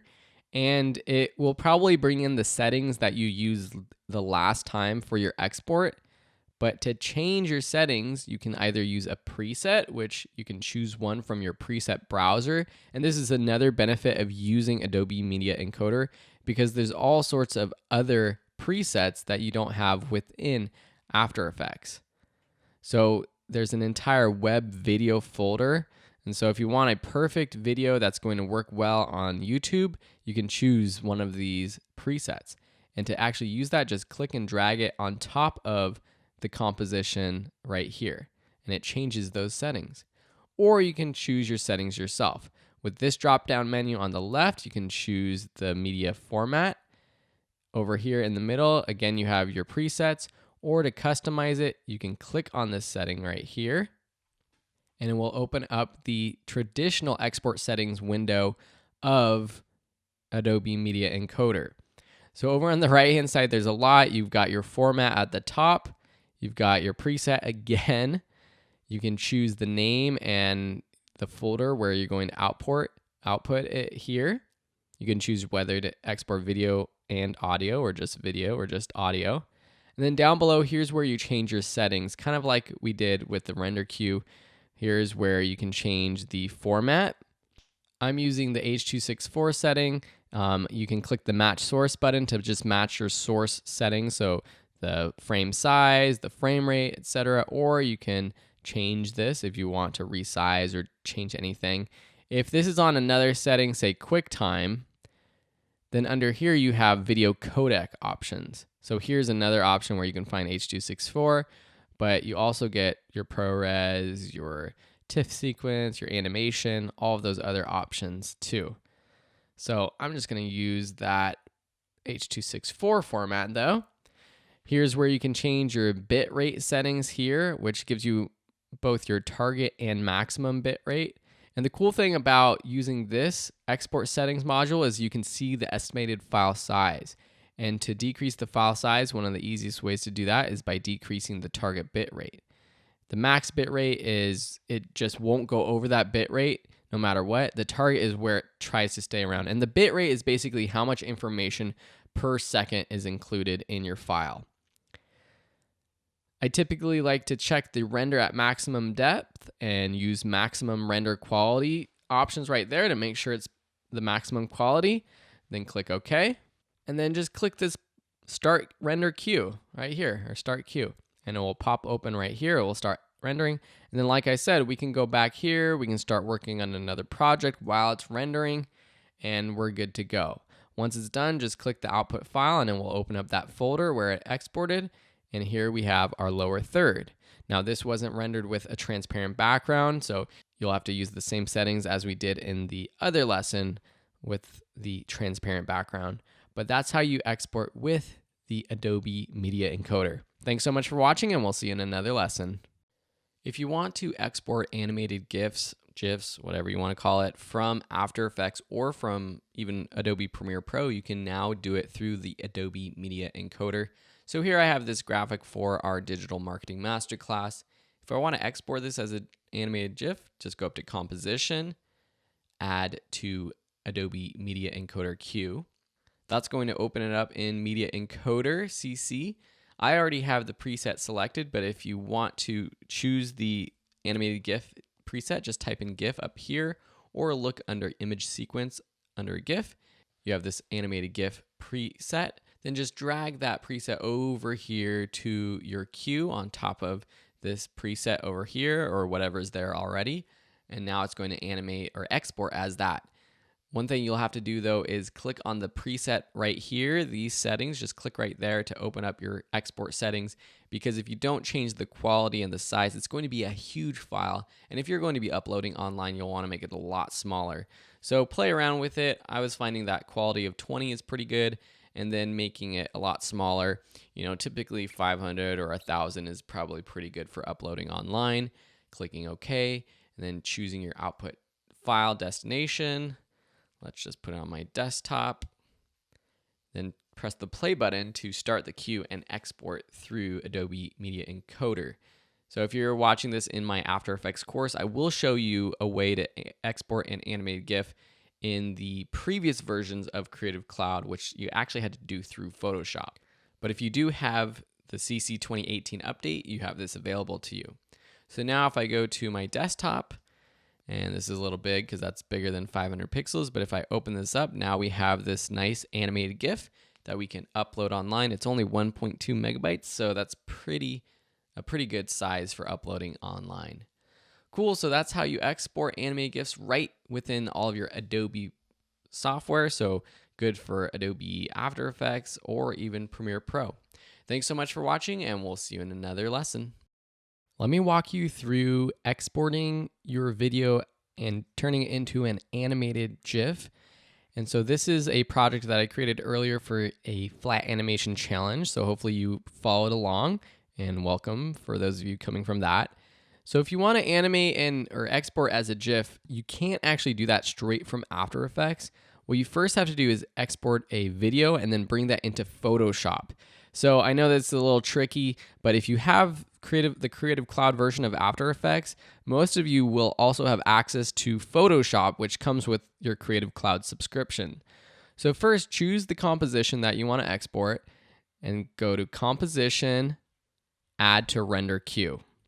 This is how we exported earlier. So you already learned that in a previous lesson, but if you're coming straight to this one, just click this lossless button down there. And we want to change our format to something that's going to be a little bit smaller, so easier to work with. And you can do that by clicking Format Options and changing the video codec from animation to H.264, which is a high quality QuickTime file. Leave the quality at 100, click OK, click OK. And now to choose where you're going to save it so you can find it after it exports, click on the Output To and then the composition text, and just name it and choose the folder where you want to export it to, and then click Save. Now to actually render it out, click this render button, and that's going to actually export it. So rendering in After Effects means export, basically.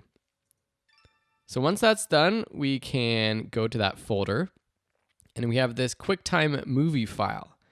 So this is just a video, though. It's not an animated GIF, and we want to create that animated GIF that we can post online, and it loops forever, basically.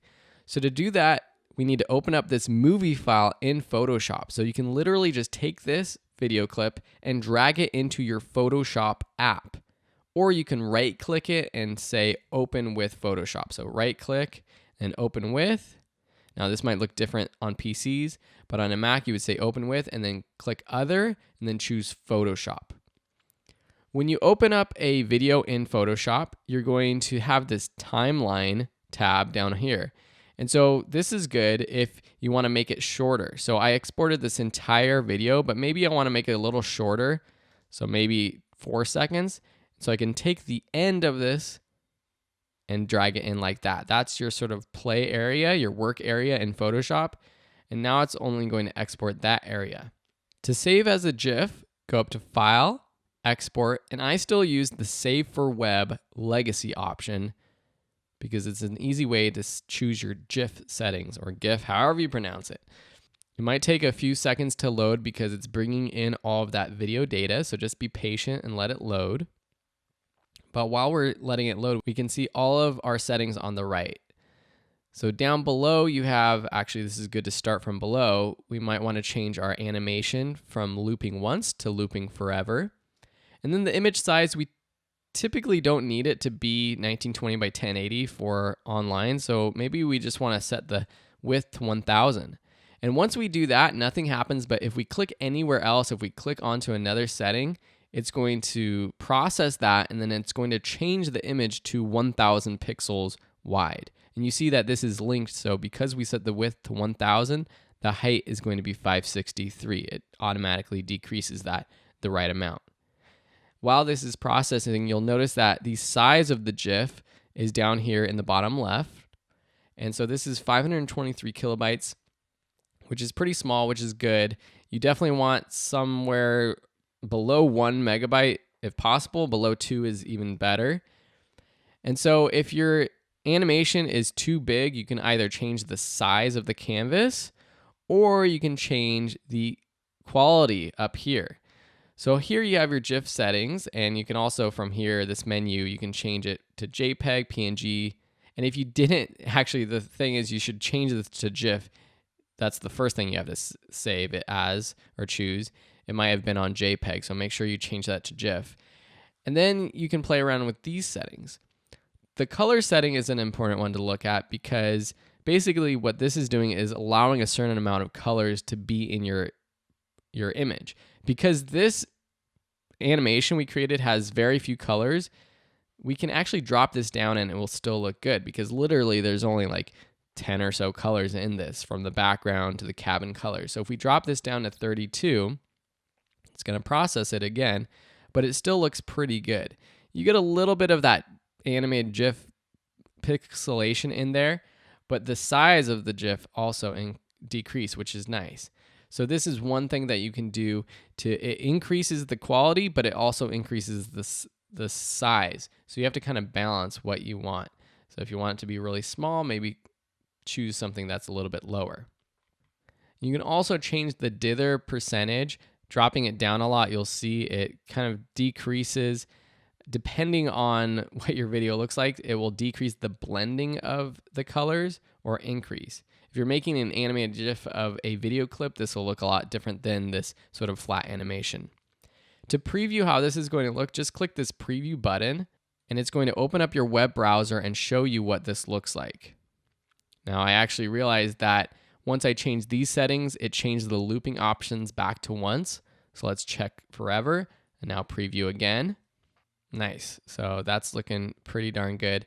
But with only 8 or 16 colors, you see that we don't get the difference in the color of the hills and the trees and this path up here. So I'm going to increase the colors. I think actually 256 is fine because under 1 megabyte is perfectly fine with me. And dithering, I want to set back to 88%. So now let's preview this. Now that looks pretty good, and it's looping infinitely. So once we're happy with all of those settings, click Save. It's going to ask you where you want to save it. Set your settings and your name and your folder and click Save. Now you can take this animation and upload it to really any website. So if you're watching this course on Udemy, wherever you're watching it, please share your own animation with us as this animated GIF. Cool. Thank you so much for watching. Let me know if you have any questions, and we'll see you in another lesson. In this lesson, I want to talk about working with audio in After Effects. Now, my first piece of advice is that you really shouldn't be doing a lot of audio editing in After Effects. While it's possible, it's going to be a lot easier to edit audio in a program like Premiere Pro, or if you're doing more advanced editing in Adobe Audition. But you can do some audio editing in After Effects. The first thing you want to know, though, is when you have a clip that has audio on your timeline, pressing L will bring up the audio levels. So this is a slider for the decibel level, which is the way that you basically calculate the loudness of your audio in video editing. And so you can decrease by dragging to the left or right. This is also keyframeable, so you can set your audio level and then bring it down or up for specific points. And then you can also drop down the waveform to see the waveform of your audio. Another quick way to get to the waveform is by pressing LL on your keyboard quickly, and that just brings up the audio. And then L again will bring up audio levels, and then again closing it down. And so those are basically the two things I wanted to talk to you about.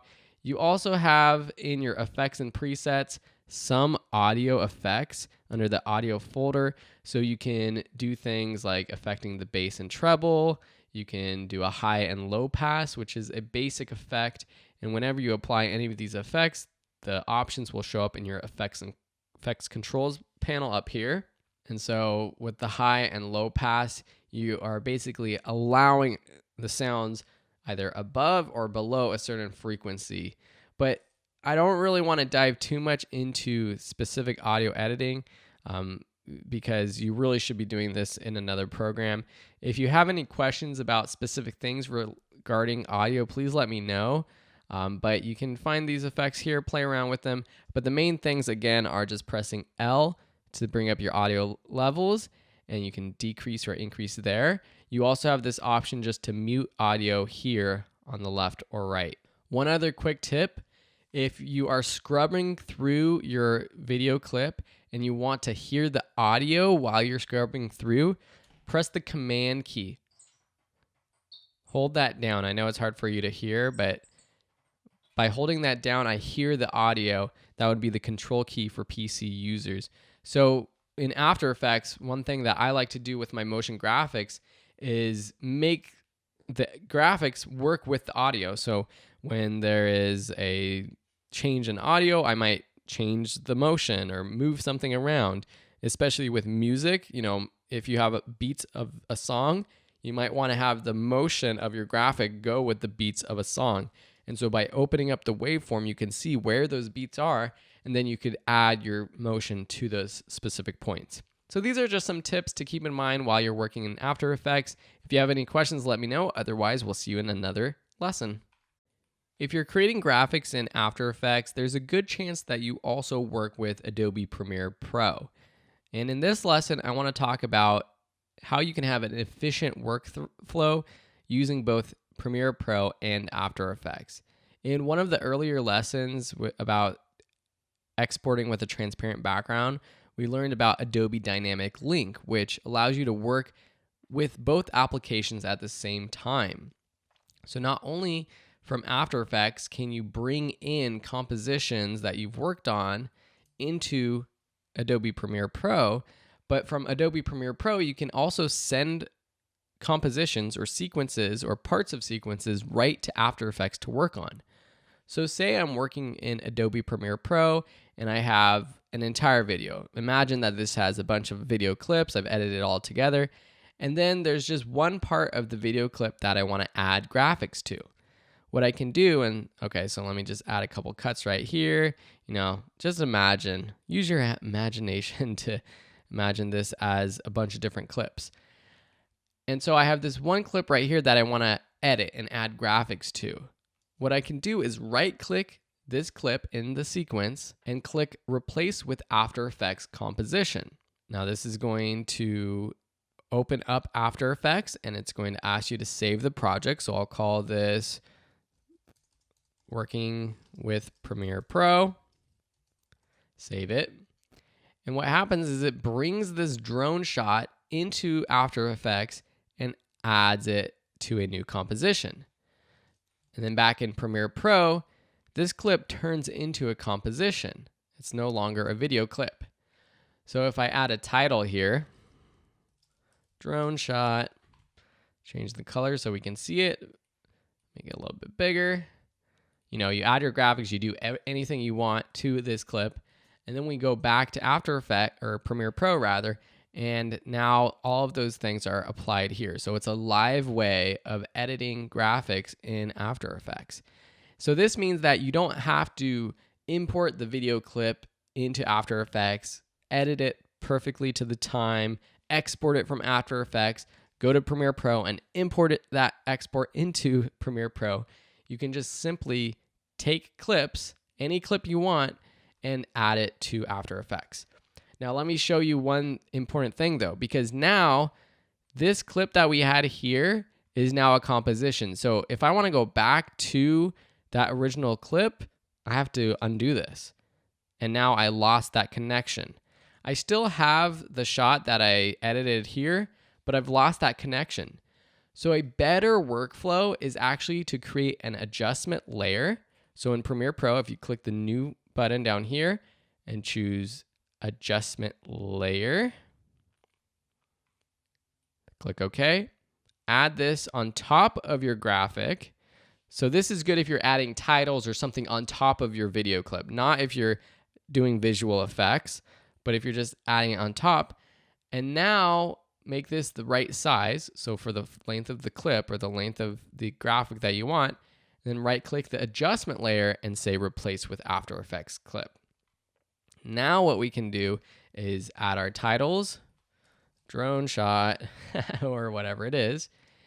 And then we can go back to our Premiere Pro project, and now we have this title, which is just this After Effects composition up here.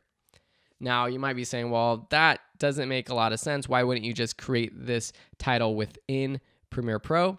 Well, that's true. I would just create this title in Premiere Pro. But if you're doing motion tracking, you're adding all kinds of motion graphics or things like that, that's a lot easier to do in After Effects. And so that's why this is a better way to do it. But remember, if you're doing this now, then what you need to do in this After Effects shot is you'll need to bring in the drone shot so you know where things are going to be. And so you're going to have to adjust the timing of that. So there's one last tip that I'm going to show you. Another way to do this is just to duplicate this shot. So say I'm starting from scratch and say, hey, I want to add some graphics and change this shot up. What I would do is just duplicate this. And to duplicate easily, just press the Option key and drag up. That would be Alt for PC users. And now I have two clips of this shot. And right-click this top one, say Replace with After Effects Composition. And now we have this all timed out properly. Now I can add my title, drone shot. I hope I'm not getting annoying. Put that there. Do my color correction, do my motion tracking, whatever I want to do. And now this is a separate clip. So if I want to go back to my original one, I can always go back to this original clip here. I can redo it, change it up. And so if you are editing a shot in After Effects that actually has the video clip in it, then you might want to do this version of duplicating and then replacing with an After Effects composition rather than the adjustment layer that I showed you previously. The adjustment layer version is fine for just simple motion graphics, but not when you're really working with video clips from Premiere Pro. I hope this all makes sense. If you have any questions, let me know. Otherwise, we'll see you in another lesson. Bye. Welcome to this new section of the After Effects course. In this lesson, we're going to understand expressions and how you apply expressions to your layers in After Effects. Basically, what an expression does is it's a mathematical way to adjust layer properties, anything that is keyframeable, basically, and you can add expressions to those keyframes. So with this sort of wiggling ball right here, I added an expression that tells it to do this wiggling. It's sort of a random amount of wiggling, and I'm not using any keyframes whatsoever. Another example that you can do with the wiggle effect is this flickering light bulb, and that's what we're going to be doing in the follow-up lessons. We're going to be creating this flickering light as well as the camera, and we're going to be adding lights, which is something we haven't touched upon in this class. So this is all done with the wiggle expression, and expressions are a very advanced part of After Effects, and you can go and look up lots of different types of expressions. My goal with this class is to help you understand how expressions work, how you apply them, and then give you sort of an introduction to the ideas of what is possible with expressions. And then if there are things where you think, oh, can I do this with expressions? There's lots of tutorials online. There's lots of expressions you can find online. And there's actually lots of references within After Effects that you can use. So first, let's explain by actually doing. So let's create a new composition, add a white background. So Command Y to add a white solid. I'm going to lock that in place and then just create a little ball. So I'm creating a perfectly spherical blue ball, and I'm putting that in the middle of the layer using my Align tool. If we wanted to get this sort of motion before, what would we have done? We would have opened up the position properties. We would have set a keyframe here, gone forward in time, moved it here, go forward in time, move it, etc., etc., etc., and we would have got some sort of motion. And you do have a lot of control over that motion. But what if we wanted to sort of wiggle randomly? Well, what we can do is, instead of setting keyframes, press the Option button and then click the keyframe stopwatch. And that opens up this entire new system within After Effects. So when you Option click any stopwatch, what you'll get is this text box where you can type in an expression. And think of an expression as sort of a mathematical formula. So going back to our good old algebra days, that might help. There are also a few different buttons down here, and this last one right here, the expression language menu, is a cool one to dive into because you can see all of the different expressions that After Effects has to use right here. And if you have one that you specifically think you want to use, you can find it within here. So for example, you might have an expression that you want that deals with the height of a layer, or here you have interpolation, so the easy easing of a layer. Now I know this is really advanced, so we're not going to dive into all of these, but here we have one that's called wiggle.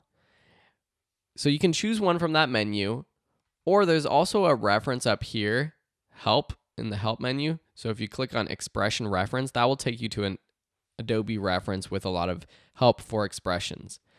But I'm just going to create one from scratch because it's called wiggle. So I'm not actually creating this from scratch.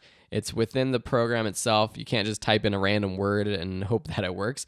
But if you type in wiggle, then left parentheses, then in a number, let's just put 2, comma, another number, let's put 50, then end your parentheses. This is the wiggle expression. Now, I want you to get used to pressing the semicolon after any expression, because as you start to add multiple expressions to the same layer or the same property, you'll need to separate them with semicolons. And then when you're done, just click off, okay? And that implements this wiggle expression to this layer, which is the position.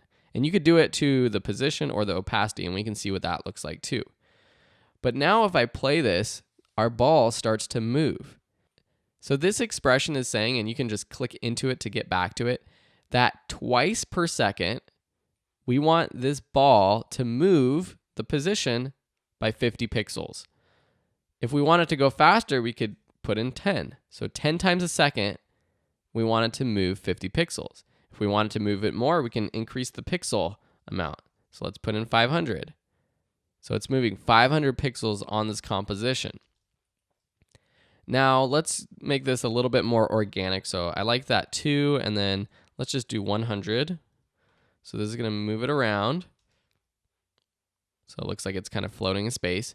Let's copy this and let's paste it to another property of this shape layer.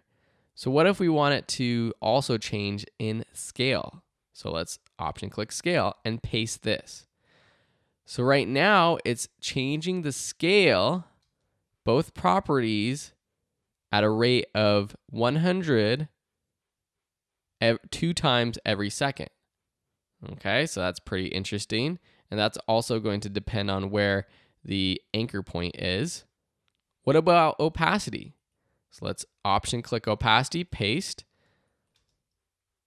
So right now it's changing the opacity twice a second, somewhere around up to 100 points for opacity. So if we do this at, say, 20, it's only going to go up to 20% or down to 20% opacity. And this is all random, and you can see the numbers changing. So this goes down, sometimes it goes down to 80, sometimes to 83. If we put it at 100, then you would see that sometimes it goes all the way down. You know, it's going down to 10, and it goes back up to 100, and it's all random. So this is how you can create sort of some organic motion or organic movement with an expression. And that's the wiggle expression. There's other ones that do all kinds of other things. So hopefully you understand the basics of using an expression, because in the next lesson, we're going to build out this composition, which is this flickering light. Using the wiggle expression, you can do some cool stuff like this without any keyframes. In this lesson, we're going to recreate this flickering light bulb effect using the wiggle expression that you've used before.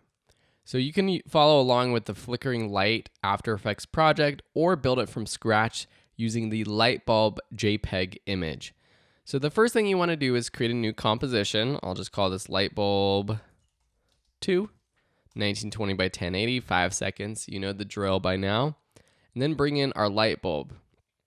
And I'm just going to decrease the size and put it more in the center, like so. So when you think about a flickering light bulb, what's actually happening? Well, the filament inside the light bulb is flickering on and off. And so that's what we're going to have to really intensify or turn on and off or add some sort of effect to make it look like that. Also, what's happening at the same time is the image or the view, the room, or wherever you are in that with that light bulb is getting brighter and darker. So the first thing we want to do is separate this filament so that we can apply an effect to it. So let's duplicate our light bulb layer and then turn off our background one. And we're just going to be working with this filament. So let's just take our ellipse tool and draw, with our light bulb layer selected, draw it around our filament. Press F to add a little bit of feathering so that whatever we do blends in with the background. And I'm going to rename this to be glow. Okay, so there's one effect that we haven't used before called Luma key that I want you to apply to this layer. So type in Luma, and it's actually under the obsolete folder, which means it's an older effect that might not be with future versions of After Effects, but for now I'm still going to use it. If you don't have access to this, just skip this part and it's going to be fine. So once I apply this to this layer, up in our effects controls, you see the Luma key effect, which is similar to the key light effect that we use to get rid of all the green screen background. But the Luma key actually keys out, instead of color by color, it keys out by brightness. So you can key out darker or key out brighter. We want to key out the darker because we want to key out everything except for this bright filament within this light bulb. So let's crank up our threshold until everything disappears except for really just our filament. So that looks pretty good. And Then we can play with the edge thin and the feathering to add a little bit of feathering this. We can increase or decrease the edge thin. If we want to add a little bit more, we'll add just a little bit more like that. Crank up our threshold a little bit to get rid of any of those spots, and that looks great. So if we turn on our background image and then turn on and off our glow, nothing happens because it's just the same image. We have to apply another effect to this filament to make it look good. So type in glow and apply the glow effect under stylize to this layer. You can drop it on the layer or drop it in the effects controls window. As soon as we do that, you see that there's this glow applied and it's pretty darn bright. We can play around with how this affects this filament with things like the threshold, the radius, and the intensity. So if I bring up the radius to like 50 or so, or even more, what happens is it spreads out the glow, which I think looks a little bit more natural. The glow intensity, if we drop this down to 0, it means nothing is happening. And then if we bring it back up to 1, it means that it has whatever 1 pixel or 1 point is for the glow intensity, it increases a lot. With glow intensity, this is what we're going to be adjusting with our expression. And it has the stopwatch icon, so we can add expressions to it. So if we option click that stopwatch, we see that we have our text box down here. And what we can type in is wiggle. Then we have to decide every 4 times a second, we want it to adjust by 10 points. Parentheses, semicolon, and let's just click off. So if we play through this, let me turn down our quality so we can play through a little quicker. We see that it turns on the glow. It's probably a little too bright, and it doesn't really flicker that fast. So I think we need to increase the speed of this flicker. So let's go in here. Let's do 10 times a second, maybe 5 instead of 10, adjusting by 10. That looks pretty good. I think that's more of a flicker, maybe even a little faster. So let's do 15 and maybe a little tiny bit less, like 2. So that's really flickering on and off, which I think looks pretty good. So that looks good, but the other thing with our light is that if this is flickering on and off like this, we need the whole composition to flicker on and off. And we're going to do that with a new tool that we haven't used called lights. So if you go up to layer, then new, then click light, it opens up the light settings, and we can call this light 1. When we want to make sure it's on spotlight, you have different lights, but typically I'm going to use spot and ambient lights. And this is, think of it as like a spotlight. You can shine it on a specific part of your composition. Leave all of these settings the same. We can adjust them later and you'll be able to see what it's actually doing then. And then click OK. Now nothing happens, and that's because lights only affect 3D layers. So let's enable the 3D layer for both of these layers, glow and light bulb. And when we do that, you can see what the light bulb is doing. If we turn this on and off, you get this sort of spotlight effect. And within lights, you can make all kinds of changes. Under the light options, you have like the intensity, you have the cone angle, which will make it wider or smaller, the feathering, which will increase the feathering or decrease the feathering of that cone, all kinds of things. And then under transform, you can adjust how this is positioned. So you can adjust the position of the light itself further or closer to your composition, up or down. You can put the light up or down at the bottom. And then you can also change the point of interest. So this is actually changing where the light is, but where it's shining is the point of interest. So I can put this down like so, which I think is pretty cool. So we put the light up and then we drop the point of interest. So it looks like, it's a light shining down, which I think makes sense. Now with the light options, it's the intensity that we're going to add the wiggle expression to, because we want this to go on and off. So if we go down to glow and we find our wiggle expression, which is wiggle 15,2 and copy this and paste this to the intensity by option clicking the stopwatch for intensity and pasting it, what happens is not much. And that's because the intensity of this light isn't changing much. It's only changing by 2 points. And so since this is a range of 0 to 100%, it's not going to work. So what if we want it to be 100 so it flickers on and off? Well, that's good. That's more like what we're doing, but there's another problem. While this is flickering on and off at the same rate as the filament inside, it's not doing it at the same time. Sometimes when the filament is bright, the light is dark. Or when the filament is dark, the light itself is bright. And we want it to happen at the exact same time. We can do that by tying this part of this effect, the intensity, to the intensity of the glow. How do you think we're going to do that? Similar to parenting, when you add an expression, there's this pick whip tool right here. So let me open this up just a little bit so we see both the glow intensity down here and the intensity of the light here. First, let's delete the wiggle, and then let's option click intensity and drag the pick whip of the intensity of the light to the glow intensity. What's going to happen is, well, it's going to go with the intensity of the light, but again, it's not that much because it's only by 2 percentage points because it's right here. So with expressions, we can do a little math. You can do subtraction, addition, multiplication, division. So we could say, oh, well, this is affecting by 2. So maybe we just want to do plus 90. But that's not going to look that good because it's only staying at 90 and then 92, 90, 92. So we want to do a multiplication. So let's delete that plus 90. And for multiplication, you use the asterisk, and that's the multiplication sign in After Effects. And so let's do times 50. And then let's do a semicolon, click off.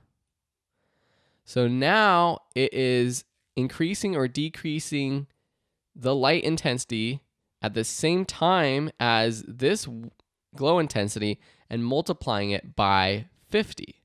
So see, you can do a lot of stuff with the After Effects expressions, which is pretty cool. But there's one other thing I don't like about this, and that's that when the light is completely off, I still want to be able to see our scene a little bit. I don't want it to be completely dark like right here. So we can add another light bulb. So let me go here where it's like completely off, somewhere right there. Okay.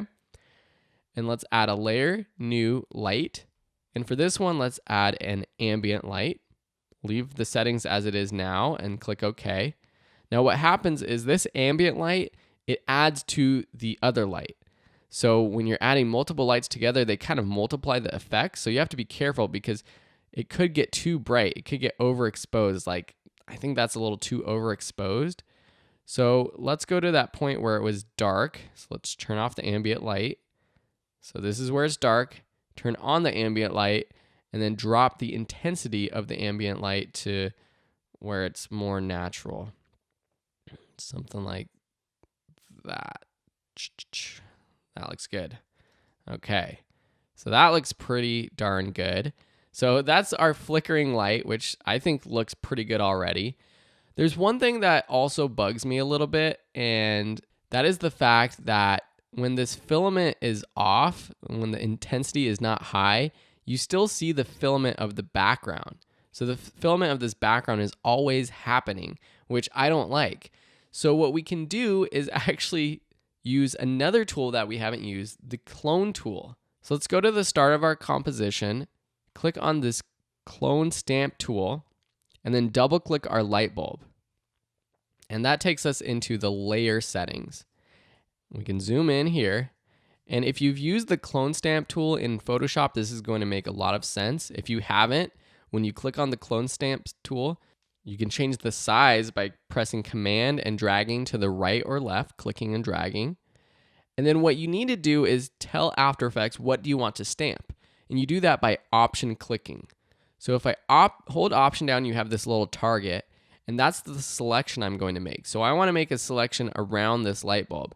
So click, option click, and then if I take my regular brush without the option button and then drag over, then we get, it's copying what I selected over here. Now, just for example, if I option click over here, then paste over here, it's copying what I pasted over here. The other thing to note is that, say I pick something on the edge closer, like option click there, and then I drag and then I keep dragging. Well, what's going to happen is it's just going to copy this area over to the left. So it's copying the edge of the light bulb, which I don't want. So you might have to just option and then click and drag and then do it a couple times. See what I'm doing? I'm just option clicking, then pasting over. Option clicking, pasting over. Option clicking, pasting over, little by little, until it looks a little bit more natural. Now, since this is a still image, it works fine and it's going to stay the same throughout the entire video. If it's a video clip, the clone stamp tool only applies to that frame. So just be aware of that. Now, if I go back to my composition, this is what it looked like with it off. And now, if we turn everything back on, we can see that when the filament intensity is lower, it looks a little bit more natural. The background is a little bit more natural. What we could even do is add a sort of black filament. So if we duplicate the glow layer and then put this down below, call this filament. I don't even know if that's how you spell it. I think it's maybe filament. Correct me if I'm wrong.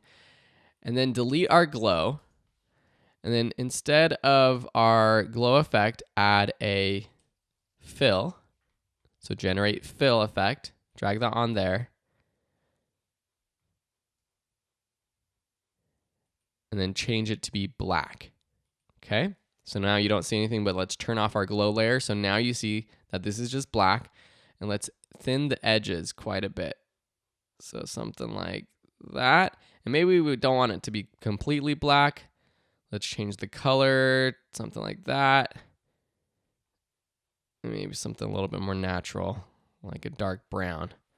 Okay, so that's our light bulb off. And then we add our glow. So when the glow goes down, you can kind of see those filaments down in the background. Cool, so now we have our light bulb all set up, looks more proper. The last thing I'm going to do is add a camera move. So layer new, camera, click OK, and then layer new, null object, because I always like my null objects and parenting my camera to the null object, which I'm going to make a 3D layer. And then I'm just going to do a subtle push in. So I'm going to click here, set a keyframe, then go forward and drag to the right to push in and put that keyframe at the very end.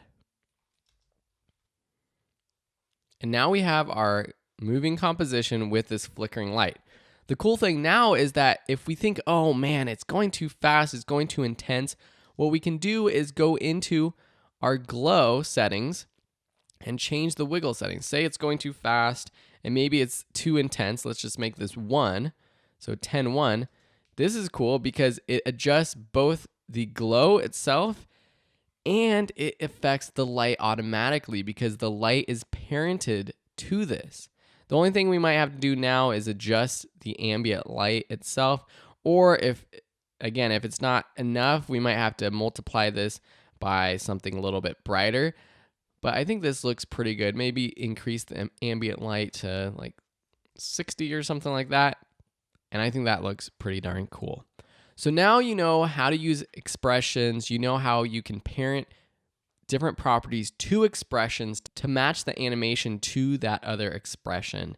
Now what I'm going to do is I'm going to link to some other resources and tutorials that I think will really help you with using expressions and taking it to the next level. Because once you start using expressions, you know, you're becoming a more advanced user, which I applaud you. But for this course, I really just wanted to help you understand how you apply expressions and understand what they are. And hopefully I've done that so far. Thank you so much for watching this lecture, and we'll see you in another one. Well, what did you think? Did you enjoy this class? I hope that by now you feel comfortable using After Effects to do all of the basic animations, visual effects, and techniques that I taught in this class. If you have things that you want to be able to do that I didn't cover in this class, please let me know. After Effects is an amazing program, and even after using it for 10 years, I'm still learning new things about it too. So if there's anything that you wanted from this course that you didn't get, just let me know. If you haven't left a review for this class, I do appreciate all of your reviews. And if you're interested in taking your skills to the next level, I have dozens of other courses that can help you become a better motion graphics artist, photographer, video creator, or start your very own business. You can check them out on this platform wherever you're watching them, or head over to videoschoolonline.com. Thank you so much and have a beautiful day.